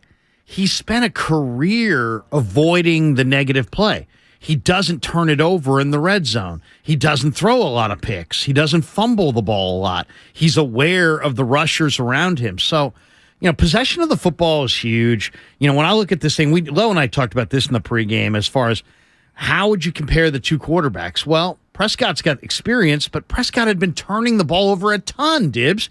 And sure enough, in this game, he threw the Niners a couple picks. And I asked Aziz about it afterwards. I said, how did you guys view Prescott? And he was just like, hey, we felt like if we played a good defensive game, that he would throw us 1 or 2, and then it was just a matter of would we catch it. And we talked about the turnover battle, the Niners needing to win the turnover battle. When they do that, they win the football game undefeated. Just the one fumble, Ray McLeod, you and I talked about it, and I mentioned my one real concern in terms of intangibles, Ray McLeod, and we should probably discuss the special teams angle a little bit, because Ray with the fumble and the big kick return allowed where Robbie Gould actually made the tackle, and the defense had to step up and hold him to 3 points again. How concerned are you going forward about the special teams, or was just the Ray fumble his first of the year? I know he had 6 last year, so you don't want to hold his feet to the fire, but special teams, they did not show out very well except for Robbie Gould. I will say this about Ray. As soon as he fumbled that one,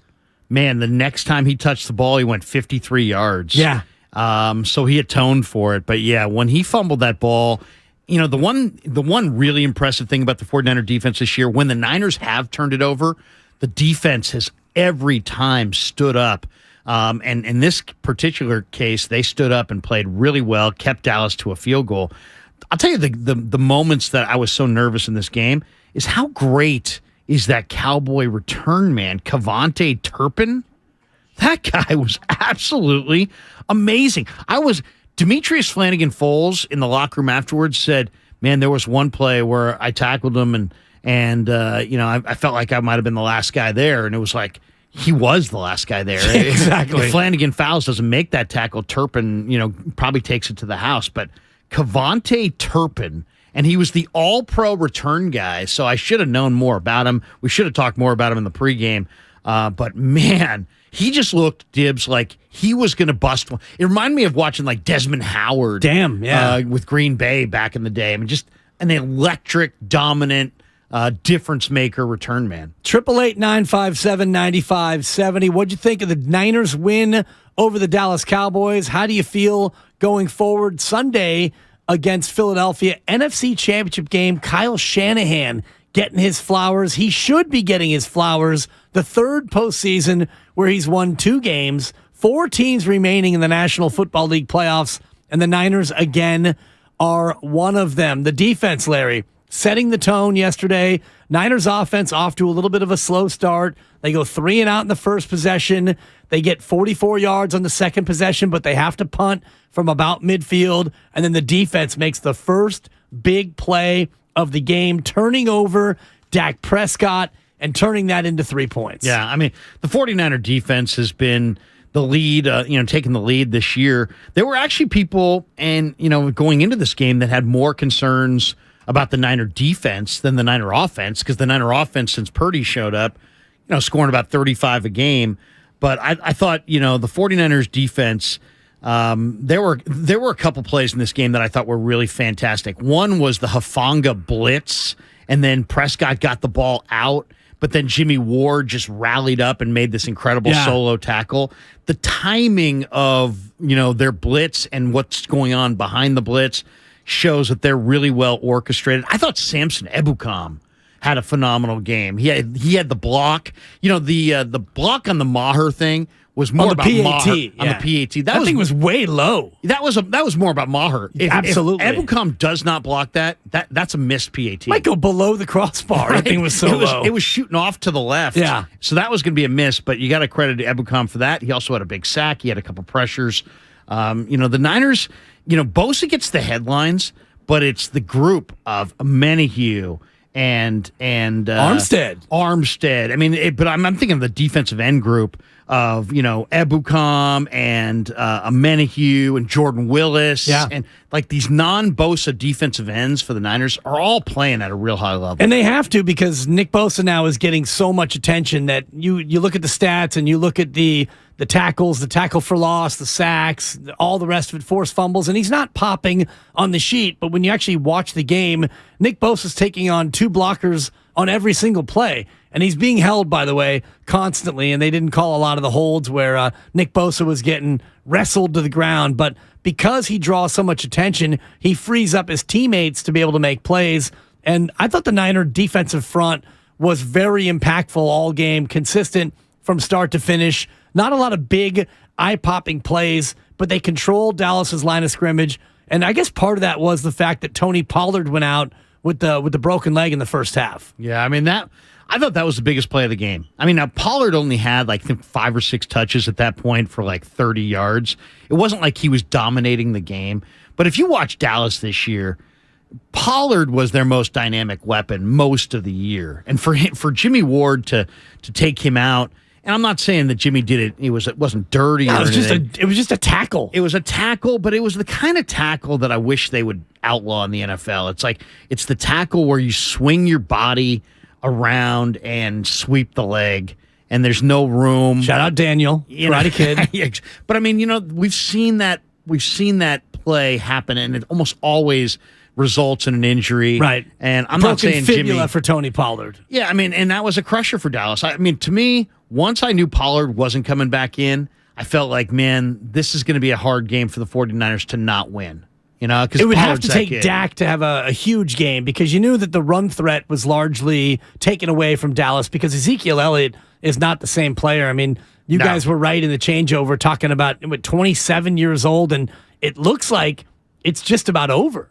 Right. No, I mean, it's a shame. He was used a ton with the Buckeyes, and now he's been used a ton with the Cowboys, and he's 27, and he's got a big, heavy brace, and he doesn't really have that second-level explosion. And even though he makes all the money, Pollard really was the guy there this year, and that's not going to change in the future. So, and you got to feel for Pollard heading into free agency, and now dealing with a broken fibula and a high ankle sprain. You don't know, how much action he's going to get in free agency in the offseason. Yeah, that's a good point because, running backs already, nobody wants to pay running backs in free agency anyway, and they definitely don't want to pay a guy coming off a major injury.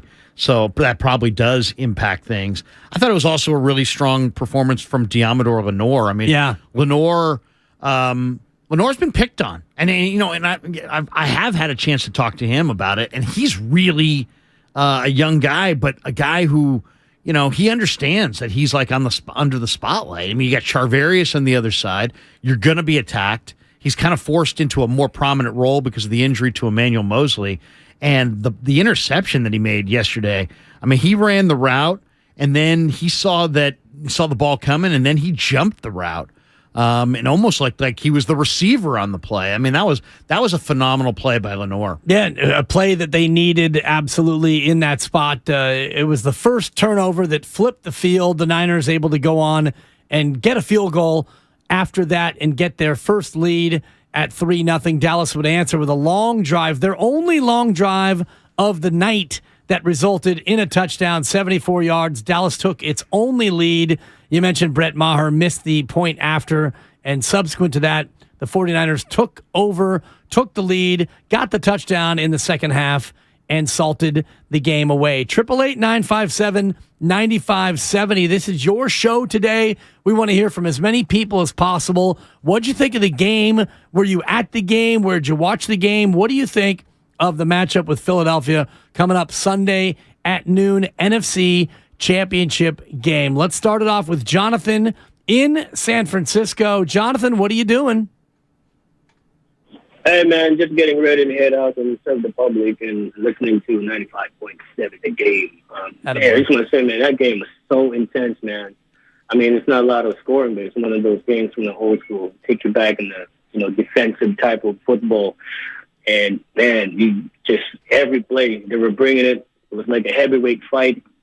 I was going to say, we need another performance from Brock, but, man, I was thinking maybe we're going to need to fight fire with fire because this Philly offense, man, they're going to score in bunches.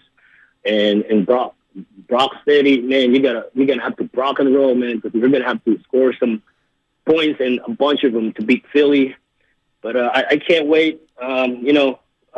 Two games down in the playoffs, 2 games to go. Let's go, Niners.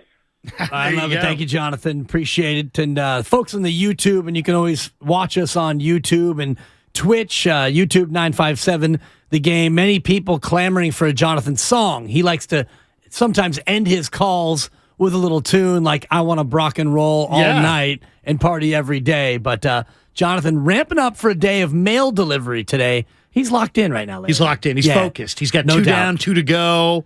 12 in a row for the 49ers, Larry. How about that? 12 in a row. Somebody was asking me what I think of next week. We were talking about it last night after the game. And if you said who are the best teams in each conference, Dibs, I probably would say Kansas City and Philadelphia. Yeah. Because I think those are the best rosters. But you know what? I really think that the hot team that has talent beats the better team. And I think so. I'm going Cincinnati and the 49ers. I think Cincinnati gets it done against Kansas City. I can't imagine that Patrick Mahomes with a high ankle sprain after, if there's somebody who's in pain right now, it's got to be Patrick Mahomes. Right now, Patrick Mahomes must feel like hell, right? The pain meds have all worn off, whatever he shot up yesterday to get out there. Yeah. He's not, 2 days ago, I should say, he's not feeling good right now. But is he going to play 1 week after a high ankle sprain? I mean, I know he's tough. I know he's a bad A, but I mean, come on, man. That's a 6 to 8 week injury, and he's playing next week. So give me Burrow and the Bengals, who have won, I think, 10 in a row, and the Niners, who have won 12 in a row. to meet in the bowl. Third matchup between the Niners and the Bengals in a Super Bowl. That would be awesome. That would be remarkable. And Bengals with another crack at it, too. No one would have thought the Bengals would be a team to go to back-to-back Super Bowls. By the way, the spread, Kansas City is favored by 1. And I think that's reflective of, even if Patrick Mahomes plays, you would imagine that he's limited. I can't imagine Patrick Mahomes not playing in that game. He was able to come back after the high ankle and gut it out through the second half. I can't imagine that he's not going to get medicated. It'll be a medication sensation for Patrick Mahomes. Thank you, John. He's going to be out there, I would imagine, in the AFC Championship. Here's the question. Can Kansas City do it with just Andy Reid and Chad Henne? If Mahomes couldn't go or was somehow limited next week, I mean, he should be limited, right? He had a pretty devastating-looking high ankle sprain. Yeah. But, I mean, Reid is such an awesome play caller. And you saw that drive. He engineered a Chad Henne touchdown drive. Yeah. So, I mean, and that you still got Kelsey. You still got, Chris Jones on defense. You still got all the speed on defense. Right. You got Harrison Butker. I mean, Pacheco's been a great running back. He's been a great find. How great's Pacheco? 7th-round pick. Yep. And he runs 4.39 at 215 pounds. I mean, and Chad Henne, awesome. a veteran. This is not somebody who is, just fresh off the boat, so to speak. This is somebody who's been around playoff football before. He's been a starter. He's got to be 12 years in the league. So you'd imagine that Andy Reid and Henne would give you a better chance than the average coach and the average backup in that spot. Yeah, so give me Cincinnati and the 49ers next week. But I will say this, the Niners are going to be uniquely challenged here. The Niner offensive line is going to be under fire. I mean, Fletcher Cox and Javon Hargrave. If Philly didn't have any good defensive ends, that would be a tough line just because of those two guys. And the Niners struggled, I thought, with Dallas's interior. Osa, the big kid from UCLA, Hankins made a number of plays. I thought the 49er interior 3 battled hard in this game, but I thought Dallas got the upper hand. Absolutely, and it was a tough test, and this is where, when you look at the way that the Niners could possibly beat Philadelphia, it would have to be the defense. Kyle Shanahan talked last night in the postgame about Fred Warner and his defense. I think we stopped the run, which was huge. Allowed us to be pretty sound in our coverages. And I know we gave up that big one when we were backed up, but I just think we made them work for everything. And when you take away the run game and you don't have to be too risky in your coverages, it makes it hard to get explosives. And our guys just kept doing it all game, and we're able to contain them and keep them out of the end zone except for that drive and play their ass off today. Did a great job of containing the explosives. He's absolutely right. The big pass to CeeDee Lamb, one of the few plays over 20 yards, and also, as he mentioned, keeping him out of the end zone. After the Ray fumble, you held him to 3. After the big kick return where Robbie Gould made the tackle at about midfield, you held him to 3. Other than the one long touchdown drive, that's all Dallas got, Larry. Yeah. No, I mean, the Niner defense ruled the day. I mean, they absolutely did. The one that stood out to me, and I was a little nervous, on the Dallas 4th drive, it was second quarter, and they get to 4th and 4, and they're at the 35-yard line, and Prescott scrambles for the first. And I kind of thought, if Prescott's going to have a big day running the ball, I mean, this guy tore up his ankle just a couple of years ago, but if he was going to have a big day running the ball, I'm like, man, that could be the difference maker. I mean, and I mentioned it to Lowe in the pregame, like Dak had been running more recently and more effectively recently, and he had a couple runs early, and I'm like, that could be the sustaining element for the Cowboys offense. But then Jimmy Ward tipped that pass that Prescott was trying to find Lamb. Jimmy Ward tips it, Fred Warner picks it in the red zone. That was a huge turnover by Dallas. Niners did a great job of baiting him into that throw, too. You had Fred Warner playing the trail technique, and Jimmy Ward saw the pass, came over early, got a hand in, and Fred Warner, having pursued CeeDee Lamb on that play, there to get the pick. And that happened as they were starting to drive, because the 4th and 4, as you mentioned, was converted at the Niners 35. The very next play, they get down to the 18-yard line. So Dallas in the red zone in a 6-6 game with a chance to go in and get something, knowing that you get the football to start the second half as well. That's a Kyle Shanahan nightmare. So you talk about the biggest plays of the game. I thought that was the biggest play of the game, because the Niners were able to take that and turn it into their own 3. mitigating Dallas's chance to score at the end of the half and to start the third. Yeah, I mean, think about that. It's 6-6. If Dallas scores a touchdown, it's 13-6 going into the locker room with Dallas having the ball coming out in the third quarter. Instead, they get the pick. Niners take over at the their own 28, and they moved it down the field. And I'll give Purdy credit as well. You know, he threw those 2 away at the end. They made sure they had a second on the clock. Gold comes on, 50-yard field goal, 9-6 Niners instead of 13-6 Dallas. Right. With, going into the locker room. I thought Made that was sure huge. he had a second left. I love that. You got to put that in air quotes. And I thought that they kept the time on the field in these games in terms of the official time, but maybe they do keep it upstairs because it did feel like that was a long couple of seconds on that throwaway. Well, when Purdy looked left and then came back and looked right, I'm like, oh my goodness, the clock's gonna burn out. I was just looking at him. I wasn't looking at the clock. Right. And so then I see him throw it away, and then I'm looking for the clock. And I see 1 second, and I'm like, oh my goodness, that's fortunate. That is yeah. fortunate. Well, that's why you fight so hard for home field advantage. Yeah, exactly. That way you get the more generous timekeeping. But Niners get the 3 there, and then they go on to never trail again in the football game. 888-957-9570. Line them up. Who wants to weigh in on the Niners win over the Dallas Cowboys? How sweet was it? Where'd you watch the game? Because I saw a ton on social media, people in bars, at convention centers, at country clubs. It felt like people were everywhere watching that game. Monster Monday brought to you by Zenni, the official eyewear of the San Francisco 49ers. Shop from over 3,000 styles at 80% off retail prices exclusively at Zenni.com. It's a victory Monday. The Niners beat the Cowboys. Larry Krueger is in for Mark Willard, and we'll talk about Brock Purdy's day on the other side. Willard and Dibbs on 95.7 The Game. Friedman's Appliance.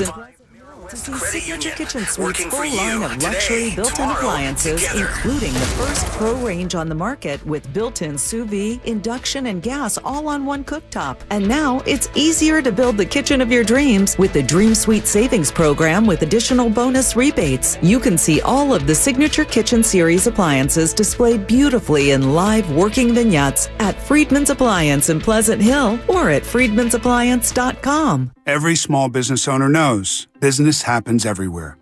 The office, the warehouse, or on the road. And no matter where it takes you, there's one solution to help your business thrive.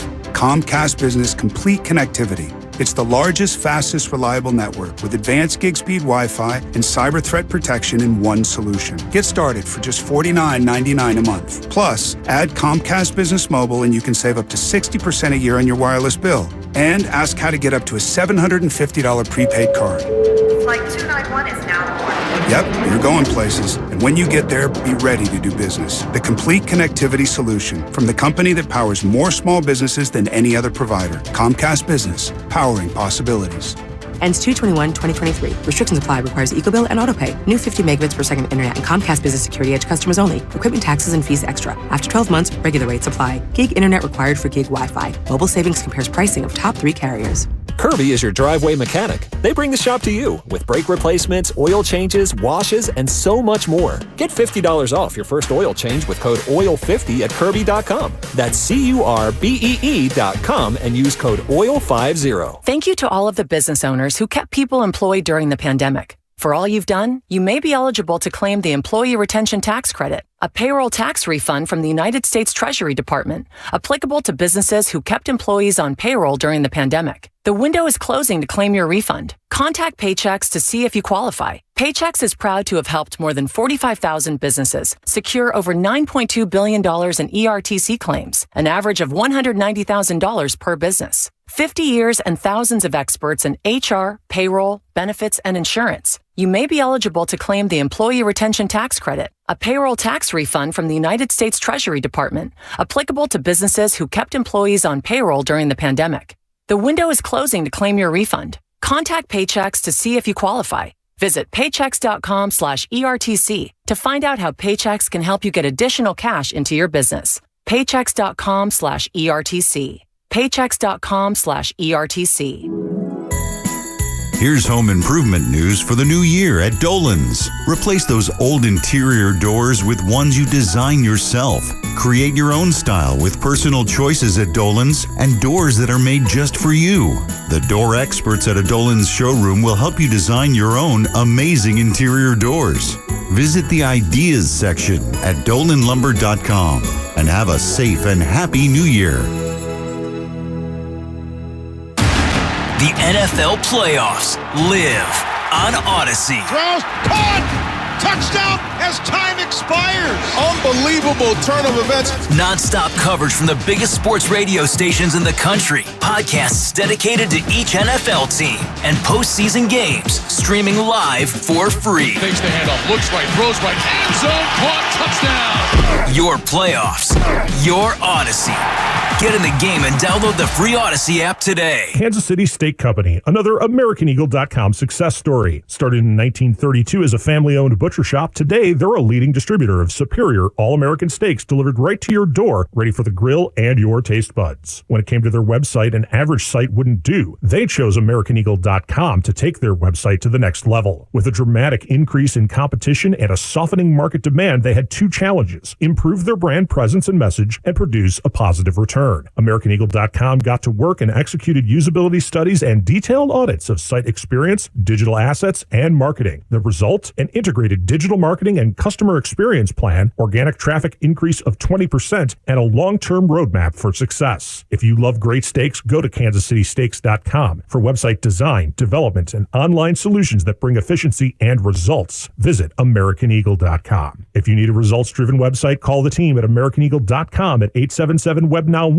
That's 877-WEBNOW1. I'll second guest dinners with friends because they can be interrupted by diarrhea, gas, bloating, stomach pain, or oily stools. It turns out I have EPI, or exocrine pancreatic insufficiency, which means I'm missing the enzymes needed to digest food. My doctor prescribed Creon, pancrelipase, an oral prescription medication that replaces pancreatic digestive enzymes. Creon treats EPI due to cystic fibrosis, chronic pancreatitis, pancreatectomy, or other conditions. Creon may increase your chance of fibrosing colonopathy, a rare bowel disorder. Tell your doctor if you have a history of intestinal blockage or scarring or thickening of your bowel wall, if you're allergic to pork, or if you have gout, kidney problems, or worsening of painful swollen joints. Call your doctor if you have any unusual or severe gastrointestinal symptoms or allergic reactions. Take Creon as directed by your doctor and always with food. Do not chew capsules, as this may cause mouth irritation. Other side effects may include blood sugar changes, gas, dizziness, sore throat, and cough. These are not all the side effects of Creon. Creon is the #1 prescribed EPI treatment. Ask your doctor about Creon for EPI and visit creoninfo.com or call 800-633-9110 to learn more. That's CREONinfo.com.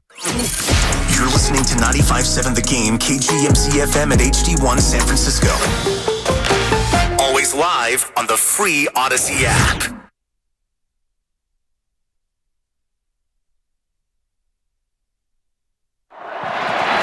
Prescott, it is picked off by Fred Warner. Warner's got it. Lamb chases him down, and a second interception today for the 49ers. Now, back to Willard and Dibbs on 95.7 The Game. Sound courtesy of Fox. Brett Burkhart, Greg Olson did a great job. I'm told I was at the game with my man Larry Krueger, who's in today for Mark Willard. Mark will be back tomorrow with fresh eyes, as we like to say in the business. He'll have fresh eyes on this game. I know he was watching it very intently as he was doing his national show on Fox Sports Radio. Always tough to watch a game and do a show at the same time, but if I know Mark, he went back and watched the game again, and I'm sure he'll watch it a third time, as we all do, Larry. We all watch these games multiple times. There was a certain general manager who ran a certain radio station for years and years who did not allow TVs in the studio because we were not disciplined enough to not stare at them during the show. It's funny you say that. In his mind. No, and I get that because during the World Cup, our very own Matt Nahigian was at times, I think, a little bit annoyed at some of us, present company included, as we were locked in on, Croatia, Morocco in the 27th minute. So there's a case to be made for the distraction factor. Well, it's funny. I'm driving home last night. I'm listening to my man, Andy Gresh. Who's a buddy of mine he was working for CBS Radio. Nice. And Gresh is doing one of these things. Well, let me look that up. And he's on national radio. He's looking up a stat. And he's like, I don't know. Let me see. Let me click this here. And I'm sitting there. I'm texting him like, Gresh, you're doing a national radio show, buddy. Let's maybe get a producer to look that up for you. Exactly. Yeah, it's usually what we used to do. And that's kind of how I got my start in the business was with your former partner, Gary Radnich. It was always, hey, Dan, look this up. And so I became the, hey, Dan, look this up guy. And this is going back to 2006, 2007 when, Ask Jeeves was still a thing and Google was in its nascent days. And so, hey, Dan, look this up. Look it up, Dan. But you were quick. You looked things up very quickly. I did. Back in the day. That's the way I survived. Speed. That's the way. Yeah, it's the way I thrived. And the Niners thriving last night in a unique way. And I want to get your thoughts on Brock Purdy because if you look at the numbers, they were not eye-popping. 19 of 29, 214 yards, a quarterback rating of 87.4. No touchdowns, no interceptions. If I would have taken the name off of the box score, and if I told you Jimmy Garoppolo started that game, you'd probably say, yeah, it's a Jimmy G line. So how many of these times have we seen a quarterback line like this and thought, oh, it's because the quarterback is limited? Is it the quarterback or is it the system that is designed to limit mistakes and thereby limiting the QB's ability to get numbers? Well, first of all, I'll never say it's the system. I always think it's players over. It's as they say, the Jimmies and the Joes over the X's and the O's. Nice. You know what I mean? Yeah. I really believe in the personnel side of it. People who want to say, oh, and I've heard this so many times in the last couple of weeks, and it's sickening. Anybody could win in this Kyle Shanahan offense. 9 and 29. That's what the Niner quarterbacks were outside of Jimmy Garoppolo under Kyle Shanahan. So don't tell me about anybody could win.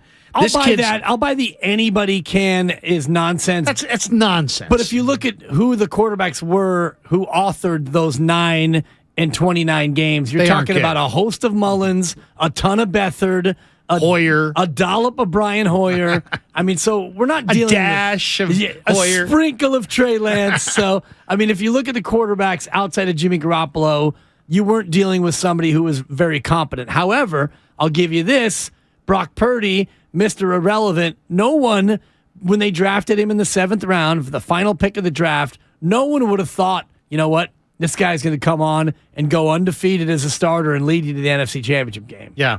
But, he's got a ton of moxie, and he's very competitive, and he's a smart kid, and football's important to him. So he's got a lot of traits that you're looking for in a quarterback. He's accurate. He's got the it factor. People say, what is the it factor? Right. To me, it's timing, touch, and accuracy, because when you have those things, sometimes it goes unnoticed. And when you don't have those things, it's like, man, this guy doesn't have it. Well, what doesn't he have? Well, he doesn't have good timing, and he doesn't have good touch, and he doesn't have good accuracy. And Brock Purdy's got all of those. I thought the interesting part of yesterday's performance, it was very Garoppolo-esque from the Garoppoloian.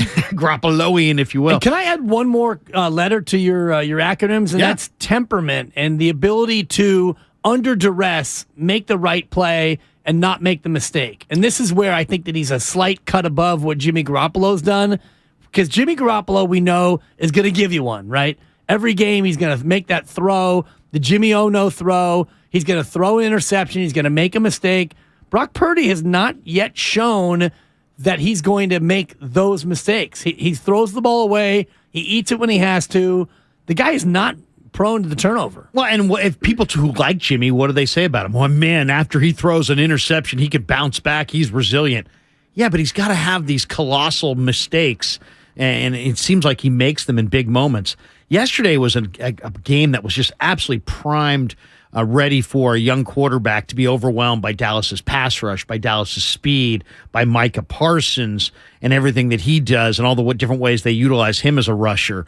And yet, the kid kept his head, and he threw the ball away, and he threw the ball into the turf, and he doesn't take sacks. And when you think about it, when the Niners played like Russell Wilson, a young Russell Wilson, that's a lot of the things that, you feel that frustration as a defense when you're playing these guys because you can't sack them, because they're constantly throwing the ball away, and you're hoping for a -10 or a -8, and they're getting, basically just onto the next down because they're throwing it into the turf or they're getting outside the tackle box and throwing it away. What I was going to say, though, about Purdy is of the yards that he threw for, it was like 124 of those yards came in the middle of the field. So in that way, he's like Garoppolo. I would imagine Philadelphia is going to notice that trend, and they're going to flood the middle of the field, especially late in the down, and look for Purdy to throw picks. Now we'll see if he's under so much pressure and he throws a few picks, but expect the Eagles to cheat inside after looking at this film against Dallas yesterday. 888-957-9570. Your chance to weigh in on Niners over Cowboys. Niners versus the Eagles coming up on Sunday, and get geared up for the playoffs with our store. Did you know we have a merch store? We got relevant t-shirts, DPOY shirts, merch from every show. Get yours today at 957thegameshop.com. That's 957thegameshop.com. Before we go to the phones, Larry, I do want to just accentuate what you said about what the Dallas defense was able to do, because I think Philadelphia will emulate it. Dallas wanted to make Brock Purdy beat them, so they loaded the box early, and they took away Christian McCaffrey, especially on early downs. They anticipated the early down run game of the Niners, and they forced Brock Purdy into 3rd and long. The one adjustment that I thought Kyle Shanahan made, which we've talked about in the changeover, was he went empty a bunch. So Brock's comfortable with empty. He's very comfortable with empty. What that took away was the ability to run play action, but you didn't have a lot of time to run play action. They ran it in the first half, and by the time Brock would execute the run fake, the pass protection was broken down. So there really was no reason to run play action any longer because Dallas was breaking through the Niners' O-line. So I would imagine that he's going to give Brock the keys to the car, and they'll go empty a lot more against Philadelphia. In a lot of ways, it reminds me, and I'm not comparing him to Brady, but I'm comparing the way the Niners are using Brock to the way the Patriots used young Tom Brady. Get 5 eligibles out in the pattern, get your quarterback, who's incredibly accurate with great footwork, to play with a little rhythm, and then as soon as he hits the top of his drop, the ball comes out. And if you put 5 guys in the pattern, now you got to cover 5 guys. And if the thing about the Niners that makes them so difficult to defend, and Lowe and I hit on this in the pregame, is that they have McCaffrey, they have Mitchell, right? They've got all these different weapons. Debo. But now every single one of their offensive weapons can be in any of the other spots. Exactly. You can have Kittle in the backfield. You can flex McCaffrey out to the wide side of the field. You can use Mitchell out of the backfield or in the backfield or line him up at tight end or H-back.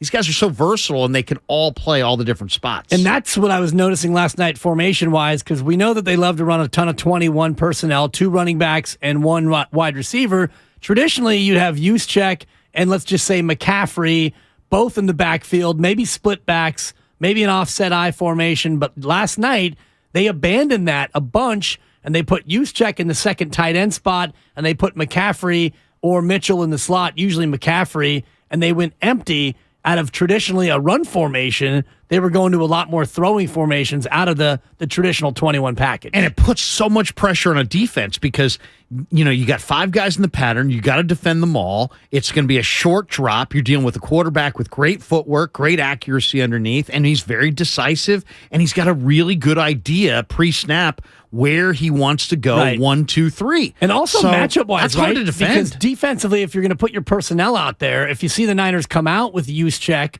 and 2 running backs, you're going to be more likely to play your base and have only 4 members of the secondary out there. You probably won't go to the nickel package thinking that you want to have your run defense on the field, and yet the Niners can run or pass out of that 21 personnel. Dallas also goes with the 2-stack backers and the big nickel, as they call it, with the 3 safeties. And Jaron Kearse is kind of a linebacker. And there was some question, would he play in this game? And he did play, and I thought he played pretty well despite being injured. But, I thought the Niners would have had more success running it at this big nickel. Right. Instead, as you said, Shanahan went empty, put the ball in Brock's hands. It was kind of encouraging to see, though, because it kind of reminds you that, Shanahan has stated that him and Brock see the game the same way. And I think that's Shanahan's way of saying, hey, you know what? Brock sees it. He sees the game. He sees the field. Right. And he makes the right decision when he sees the field, and he makes, a lot of times it's the check down, it's a simple throw, but just, happy to take 2 or 3 yards as opposed to risking it for 14 or 15. The other thing that I think is really clear when you watch the end zone camera of Brock Purdy's, surveying the landscape at the line of scrimmage, for a rookie. Okay, we're talking about a rookie 7th-round draft choice playing his first year in the NFL. He has this tremendous calm at the line of scrimmage. And I think it's the combination of the competitive fire. The guys talk about it all the time. Man, if you're in the wrong place, he'll sound you out. He'll yell at his receivers. He'll yell at his linemen if he needs to. He's in control of the huddle, but he also remains calm. And despite the fact there was tons of pressure yesterday, and the Cowboys defensively can put a lot of pressure on you, and the Niners weren't getting a lot done on 1st and 2nd down, but he still stayed calm, and he didn't make that hugely negative play that cost you the game. 7 for 14 on 3rd down, which a lot of those came. Take that every time. A lot of those came in that late drive, that 8-minute drive, where they just churned yardage and kept the Cowboys on the sideline and ultimately snuffed out the game. 888-957-9570. What'd you think? It's Victory Monday, Niners over Cowboys. Let's go to Mark in Livermore. Hey, Mark, what are you doing this morning?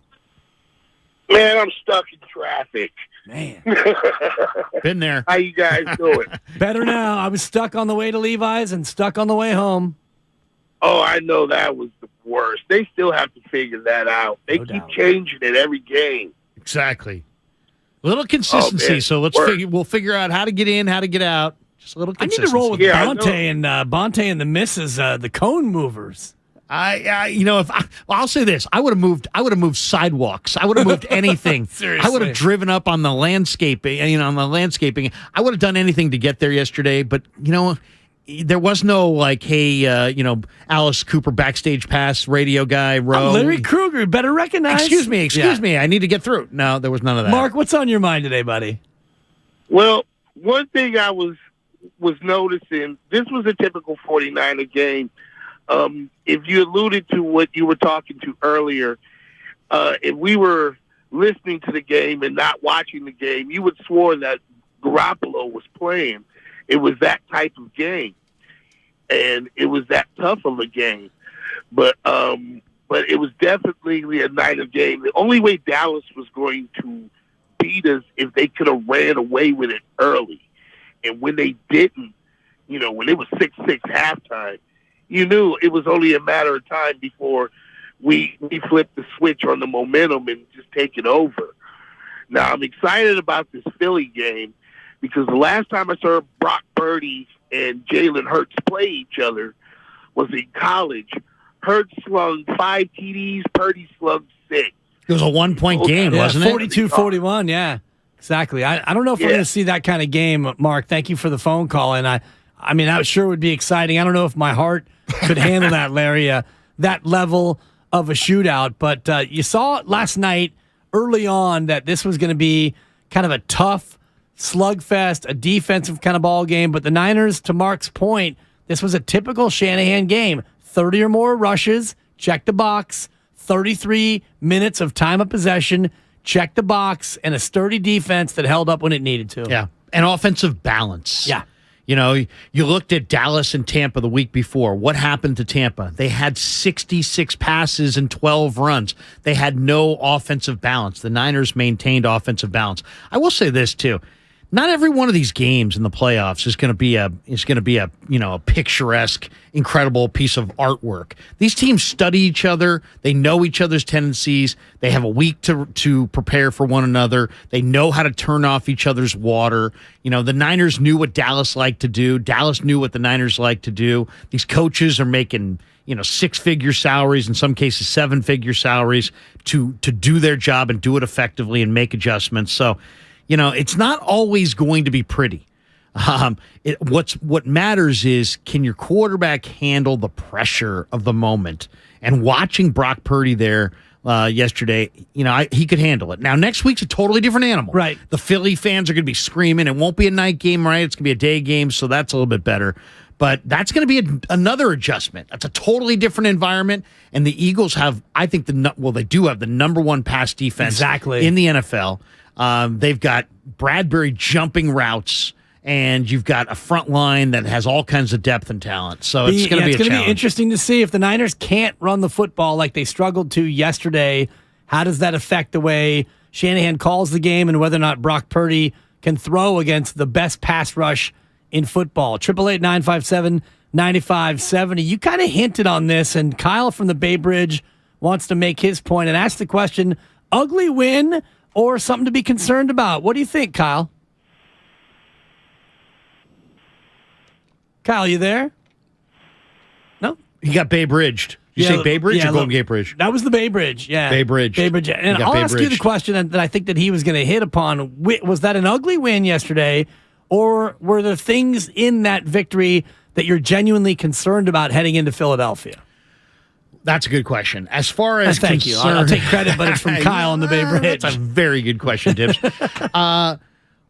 I've got a lot of concerns about going into Philadelphia. I mean, my biggest concern with going into Philadelphia is on the Niners' ability to stop Philadelphia's run game. The Niners, if you go back to the Atlanta game, Marcus Mariota, a lot of the read option, holding the mesh point. Really, I mean, the one thing I've seen with the Eagles and the Falcons this year, they'll have this read option run where the quarterback and the running back will literally do this dance together for a couple steps where they're trying to hold the mesh point for 3 seconds. Right.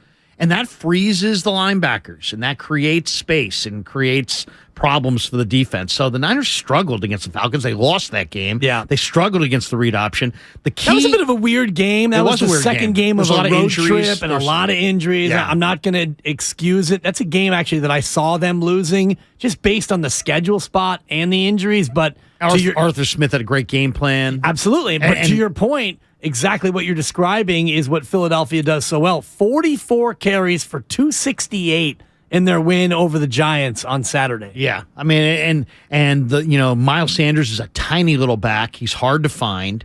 Boston Scott's a tiny little back as far as height. He's also hard to find. And then you've got Jalen Hurts, who will tuck it and keep it, and he puts a ton of pressure on the defense. So what does it come down to? Gainwell, who went for $112 and 12 carries. And he's a receiver, too.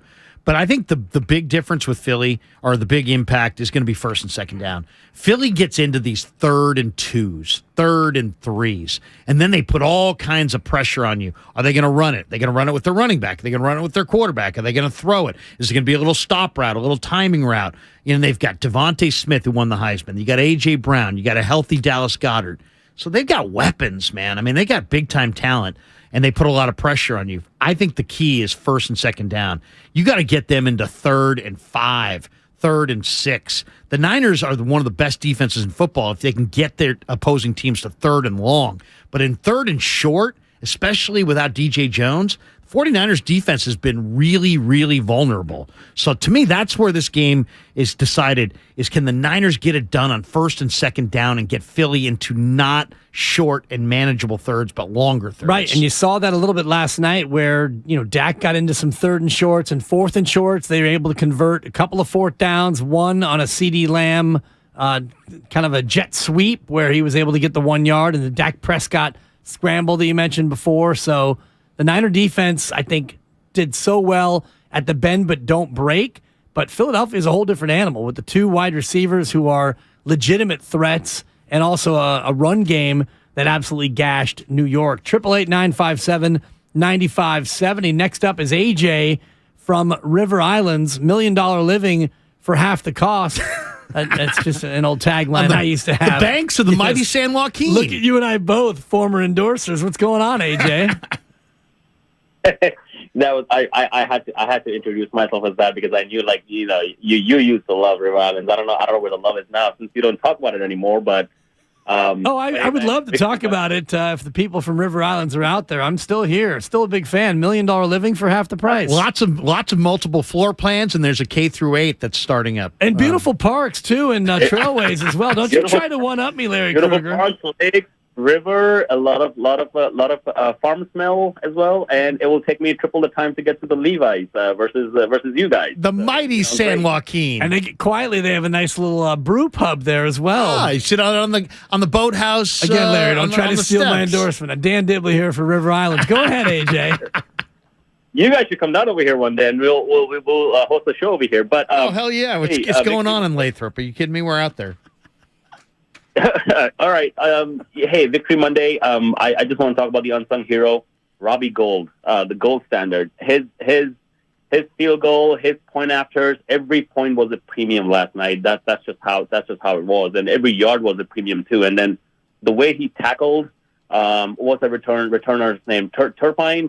Yeah, Turpin. Yeah, that was a big tackle. Turpin. That was going long. I mean, had he not put his body on the line like that, he was gone as far as what I saw. And how the hell did Arik Armstead? How did he miss the tackle? That would have been a perfect ending to the defense. How they shut him down to pick a safety and end the game right there.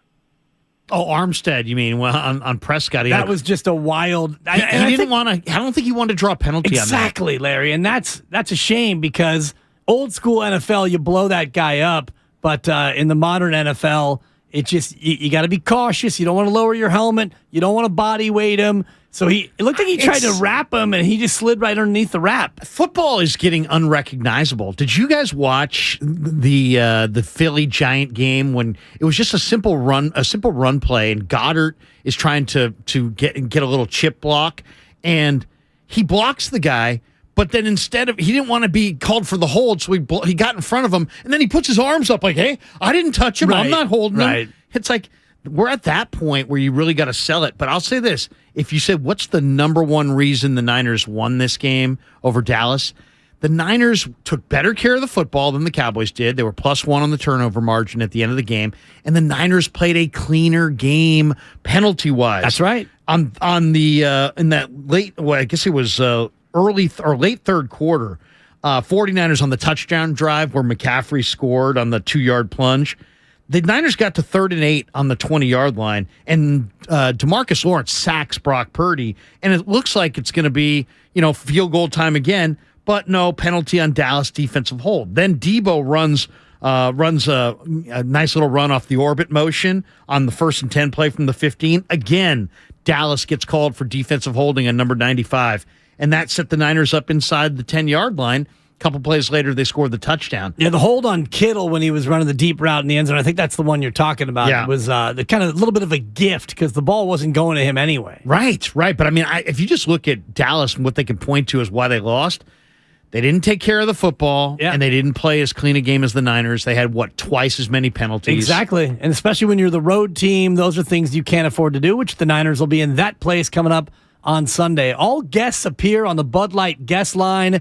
Bud Light, easy to drink, easy to enjoy. You are our guest today. Line them up, 888-957-9570. What did you think? Niners beat the Cowboys, and how sad are you that there are only 3 NFL games remaining in this season? It's Willard and Dibs, Larry Krueger in for Mark Willard. Come on back with us here on 95.7 The Game. It's a Monster Monday on 95.7 The Game.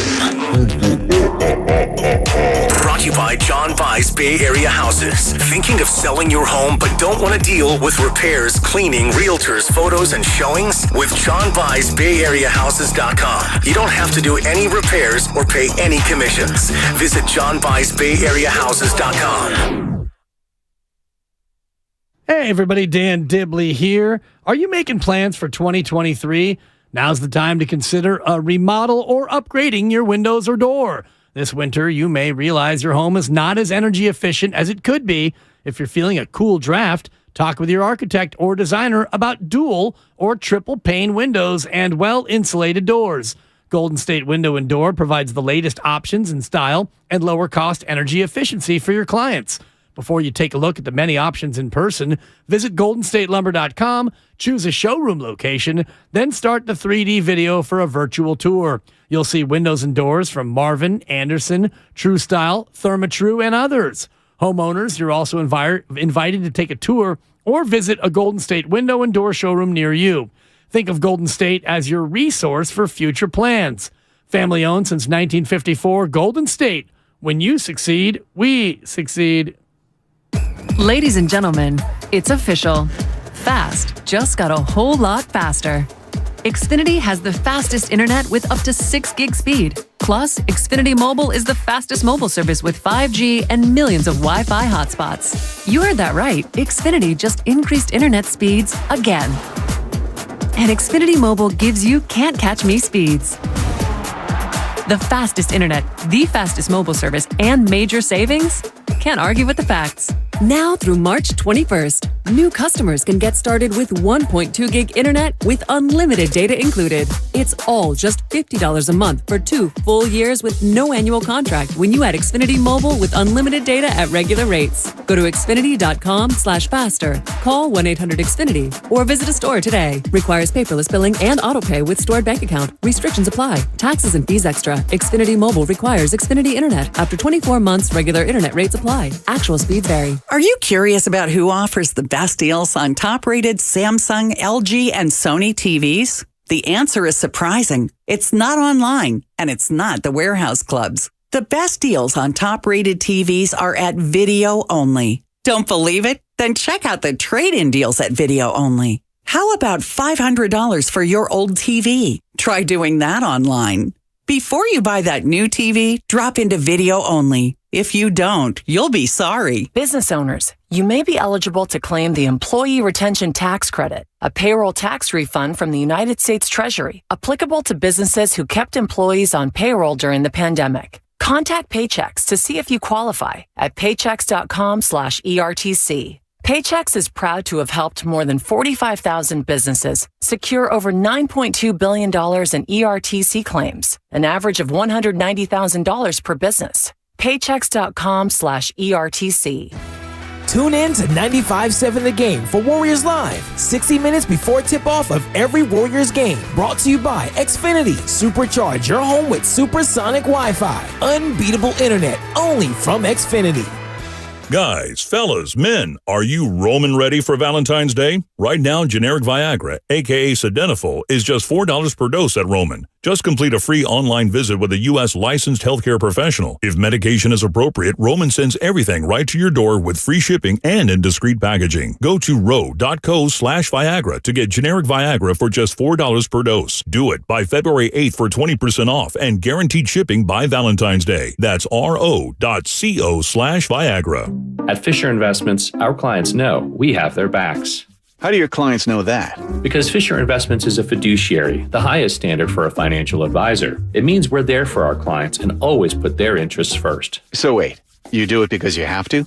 No, we do it because it's the right thing to do. Our clients trust us with their retirement savings, and we know how important that responsibility is. So we take the time to really get to know them. Get to know them how? We make sure we understand their unique goals, finances, health, family, and lifestyle so we can tailor their portfolio to their specific needs. Our goal is to help them achieve a comfortable retirement. Sounds like a big responsibility. You must make big commissions then, right? No, we don't sell commission-based products. We have one single transparent fee that's structured so we do better when our clients do better.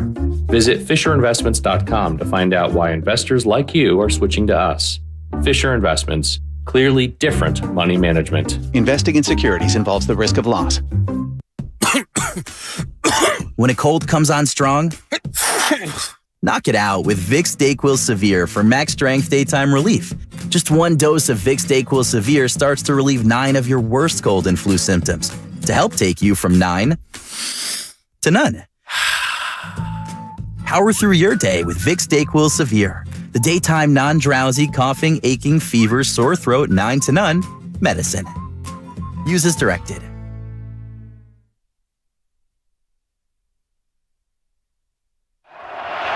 Final play, it looks like barring a penalty. Prescott over the middle of the turf, gets smoked right away, and that'll do it. The 49ers back to the championship game. Now, back to Willard and Dibbs on 95.7 The Game.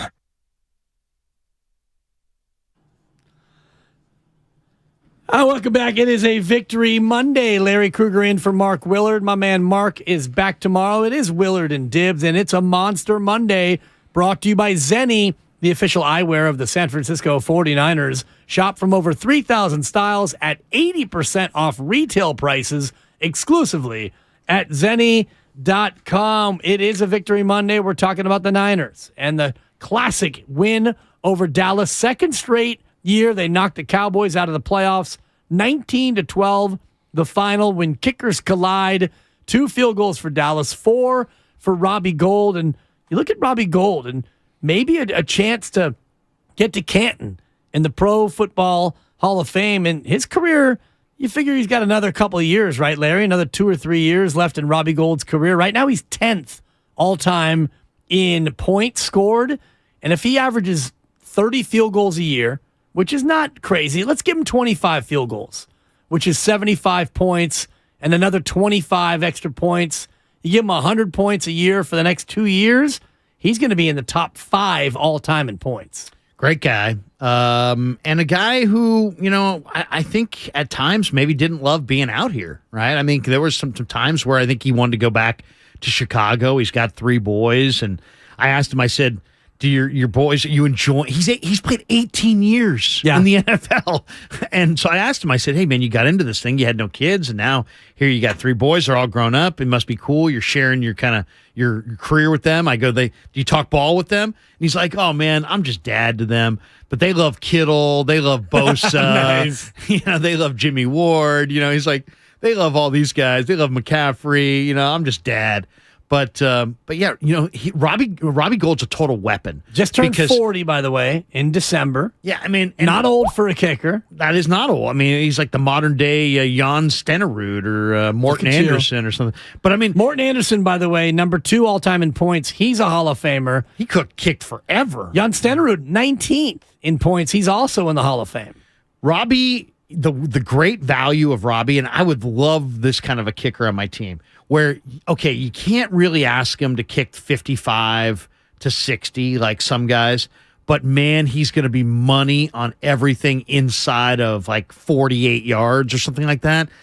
And that's what I would want if I was a play caller and I'm an offensive coordinator. I want a kicker that I absolutely can depend on, and the Niners feel like they can depend on him, and Shanahan rides him.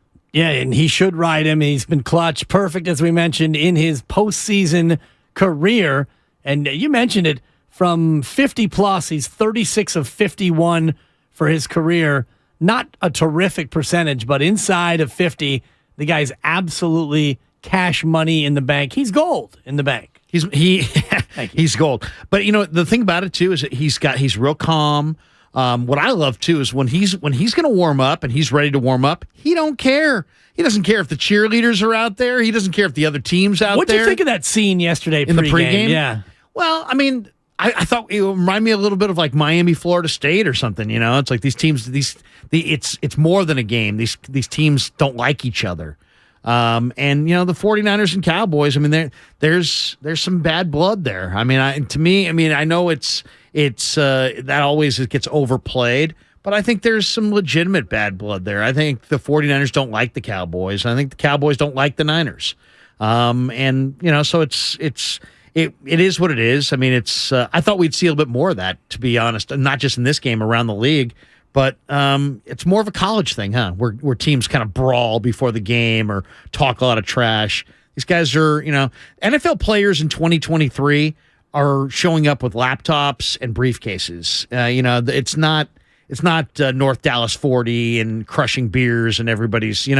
It's a much more refined. The players are professionals. They're true pros, and they don't jersey swap and all that. And a lot of these guys share agents anyway, so there's not that same sense of animosity, right? And it's by and large, a lot of these guys are millionaires. Whether or not they save their money, that's an individual choice or an individual decision, but they're all so well paid, and you're not so much fighting for your life as it was in the old school where if you get cut, you got to go out and be a carpenter or something. You got to go get a real job. What I also thought was kind of interesting, now we're down to the Final Four, all offensive coaches. Yeah, every coach alive is an offensive head coach. And only Sean McDermott was the only defensive coach heading into the weekend. Yeah. So does that tell you that that's the kind of the preferred route? I mean, is that going to hurt D'Amico Ryans and his efforts to land a head coaching gig? It's something we talked about last week, you and I don't think it necessarily will hurt him, especially if you can bring with you a good offensive mind. I think that if you're a leader of men, which D'Amico Ryans by all measurement is, former player, he's got his unit, the defensive unit, playing as well as any team, any side of the football in the NFL. I think that goes a lot further than, well, you're a defensive-minded guy. We don't want you to be our head coach. But, you see what happened in Buffalo. They had the worst weekend of any of the 8 teams, you'd have to say.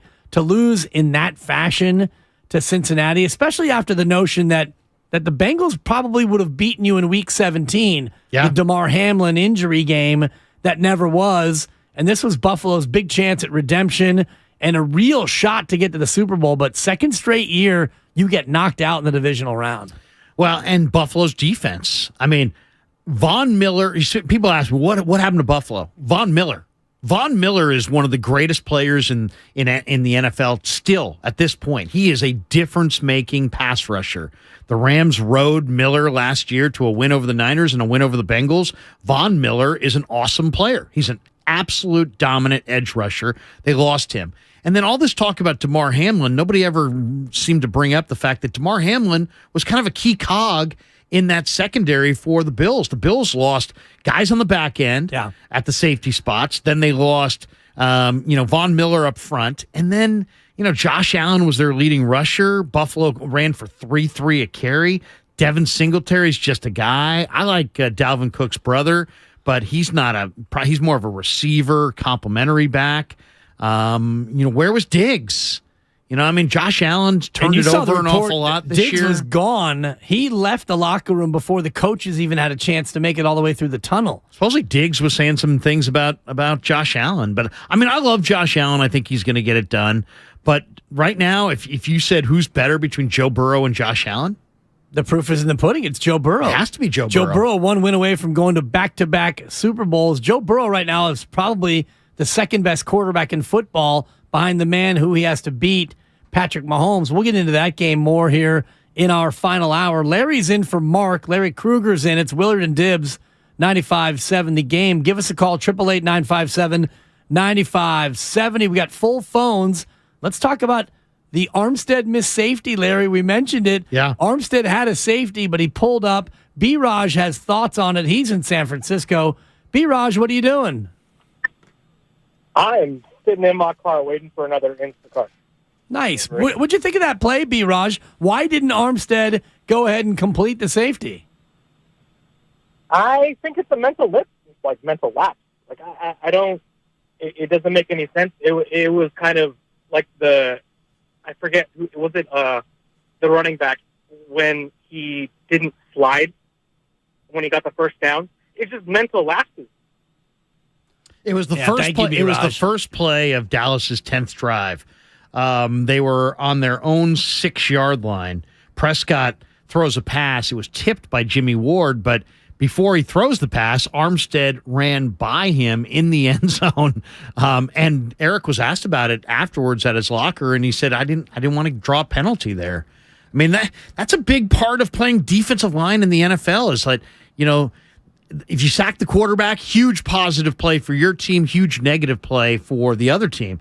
But if you draw an illegal, hit or a late hit or a roughing the passer penalty, that's a huge advantage. And when you have a team buried inside their 10-yard line, you want to keep them buried there. You don't want to give them that free pass out. And, maybe that was in his thinking. It was weird to watch. It was super weird to watch because he had him wrapped up. It's a safety. That's game over. Right. If he corrals him there. But he let him get away, and Dak throws the incomplete pass. They had to go 94 yards on that drive in order to get a touchdown. And the PAT, no gimme, by the way Brett Maher has been kicking of late. So you felt like you were in a good position there. And that was a play that ultimately didn't make you worry too much about the outcome, but it certainly was a little bit of an odd look. Ernie in Fresno wants to weigh in. Ernie, what are you doing? Hey, guys. How's it going? It's going great, Ernie. Hey, sorry about the voice. I still lost my voice from the Seattle game. That's all right. I just want to make a comment, though. You're playing hurt. I thought Joey Bosa looked pretty good in the red and gold. Were you guys, did you happen to see that? He was there supporting Nick. Wouldn't that be something? But was he rocking Niner gear or just wearing red and gold? I didn't actually see him. I didn't either. You're on. And it said Bosa in the back. It wasn't a jersey, but it was a sweater that had Bosa on it. But I just thought it looked pretty good. Yeah, well, I'll say this. In the NFL, and even Bonte hit on this on their show when I was listening driving in. He said, it's all about pass rush, right? It's like that's why these edge rushers make so much money. And if you're an interior rusher at the defensive tackle spot, you're even going to make more. You can never have enough edge rush. When you took Von Miller away from Buffalo, you saw the impact of it.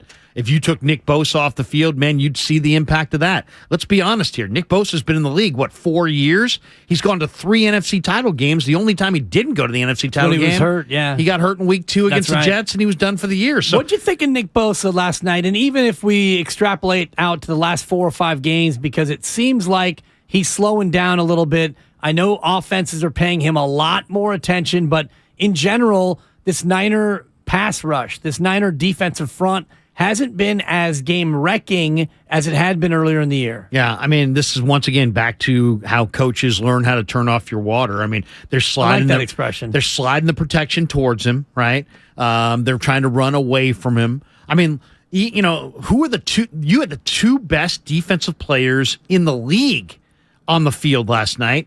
The Cowboys largely neutralized Bosa as a pass rusher, though he made a number of plays against the run. And the Niners took Parsons away. I mean, Parsons had no sacks. Quiet night. Parsons had 1 hit on Purdy the entire game. Bosa had 1 hit on the QB, and he was credited for 2 tackles, 1 tackle for a loss. So very quiet game for Nick Bosa. And when the dust settles, the first and second place finishers in Defensive Player of the Year will be those 2. Yeah. It'll either be Bosa then Parsons, which I think is the way it's going to go. It could go Parsons then Bosa, but they're going to finish up 1-2, and neither one of them really that impactful, at least on the stat sheet. And I know offenses are sliding their protection over accordingly and letting other players come in and make the impact. Yeah, I mean, the Niners have an array of guys, up front, and Ebukam's doing it, and Jordan Willis is doing it. But, yeah, I would expect if the 49ers are going to go to Philadelphia and they're going to beat the Eagles, Nick Bosa is going to have a huge impact. He's probably going to have a couple sacks. He's probably going to have a couple more pressures. But what I love about Nick right now is that he is so good against the run. Yeah. I mean, he might be their best defensive lineman up front right now against the run, and his job is to rush the passer. Yeah. So, I mean, he's doing it. I mean, I'll say that. Kinlaw absorbs blockers. Givens shoots gaps. And then they're using a bunch of guys who are edge rushers, and they're playing all kinds of stunning games. To me, that will be another thing that they need to do against Jalen Hurts is more of these games. Because when you have these stunning games, these ET and TE stunts, what happens is the quarterback, when he leaves the pocket, leaves kind of gingerly because he never knows if there's a who's D-lineman. Going where exactly. Yeah, and who's got an angle, and it's just going to absolutely keyhole him. So if you rush in your lanes and the quarterback knows what angle you're at, then they sprint out of the pocket. If you can rush them and play games up front and they don't know the angles, then they kind of tiptoe out of the pocket. 888-957-9570. It's Willard and Dibbs. Larry Krueger in for Mark Willard. Love to hear your thoughts on the ball game last night and also take a look ahead. The 49ers, noon Sunday at Philadelphia, NFC Championship game. One thing, Larry, they're going to have to get to Jalen Hurts more than they got to Dak Prescott. Just 1 sack for 0 yards yesterday against Dak Prescott. And with the 2 wide receivers that Philadelphia has, Devontae Smith, A.J. Brown, big-time threats. If you give Jalen Hurts time, I think that you're going to be vulnerable in the secondary. And you saw CeeDee Lamb have a monster game yesterday. How concerned were you with the way CeeDee Lamb was able to get free for the majority of that game? Yeah, I mean, Lamb's a great player, but didn't feel like that they doubled him at all or that they gave him much additional attention. It felt like DeMeco Ryans just stuck to his scheme and didn't pay extra attention to CeeDee Lamb. CD's got great ball skills too, and he'll go up in a crowd, he'll make plays. But now Philly's got two guys like this. I mean, A.J. Brown's 225 pounds. He's really physical. And then Devontae Smith's got, he was the Heisman Trophy winner. He's very special. And Goddard is now healthy. So, I mean, to me, the Niner defense has to get Philly into 3rd and long. And that's kind of been their game plan this year, especially early in games. It's like they don't take a lot of chances on defense. They wait for you to make a mistake, right, have a penalty, fall behind the chains, and then here comes a blitz on 3rd and 20. And then they're coming off the field. And a lot of bend but don't break, which I like the approach, and it worked perfectly against Dallas yesterday. They had just the one long drive, and CeeDee Lamb the one big play, but ultimately you kept them out of the end zone on that drive as well. Yeah. I think, to me, the biggest impact or the biggest factor in this game against the Eagles is, can the 49er defensive line put some heat on Hurts, move him off his spot, not necessarily sack him, but hurry him, pressure him, make him kind of feel your presence on defense. Because if not, A.J. Brown and Devontae Smith are going to toast Charvarius Ward and Diamador Lenore. They're too good, and if Hurts has too much time, I don't think the Niner DBs can stand up. So to me, this next game is all about the Niners putting rush on Hurts. Philadelphia favored by 2.5 right now. The line's been moving all over the place. Yeah. Over under 45.5. And one of the great things about the jobs that we have, Larry, is you get to know quote unquote listeners, and you're able to sometimes make wagers with listeners. And with that in mind, I got lunch coming to me. Don't I, Brian? Brian in Palo Alto. You owe me, my brother. How you doing? I'm good. What do I owe you? BPA. We made a bet that the Niners would make it to the conference championship game, and here they are. And you were, unfortunately, on the losing end of this one, BPA. All right. Hey, wherever you want to go. Promise. Love you, babe.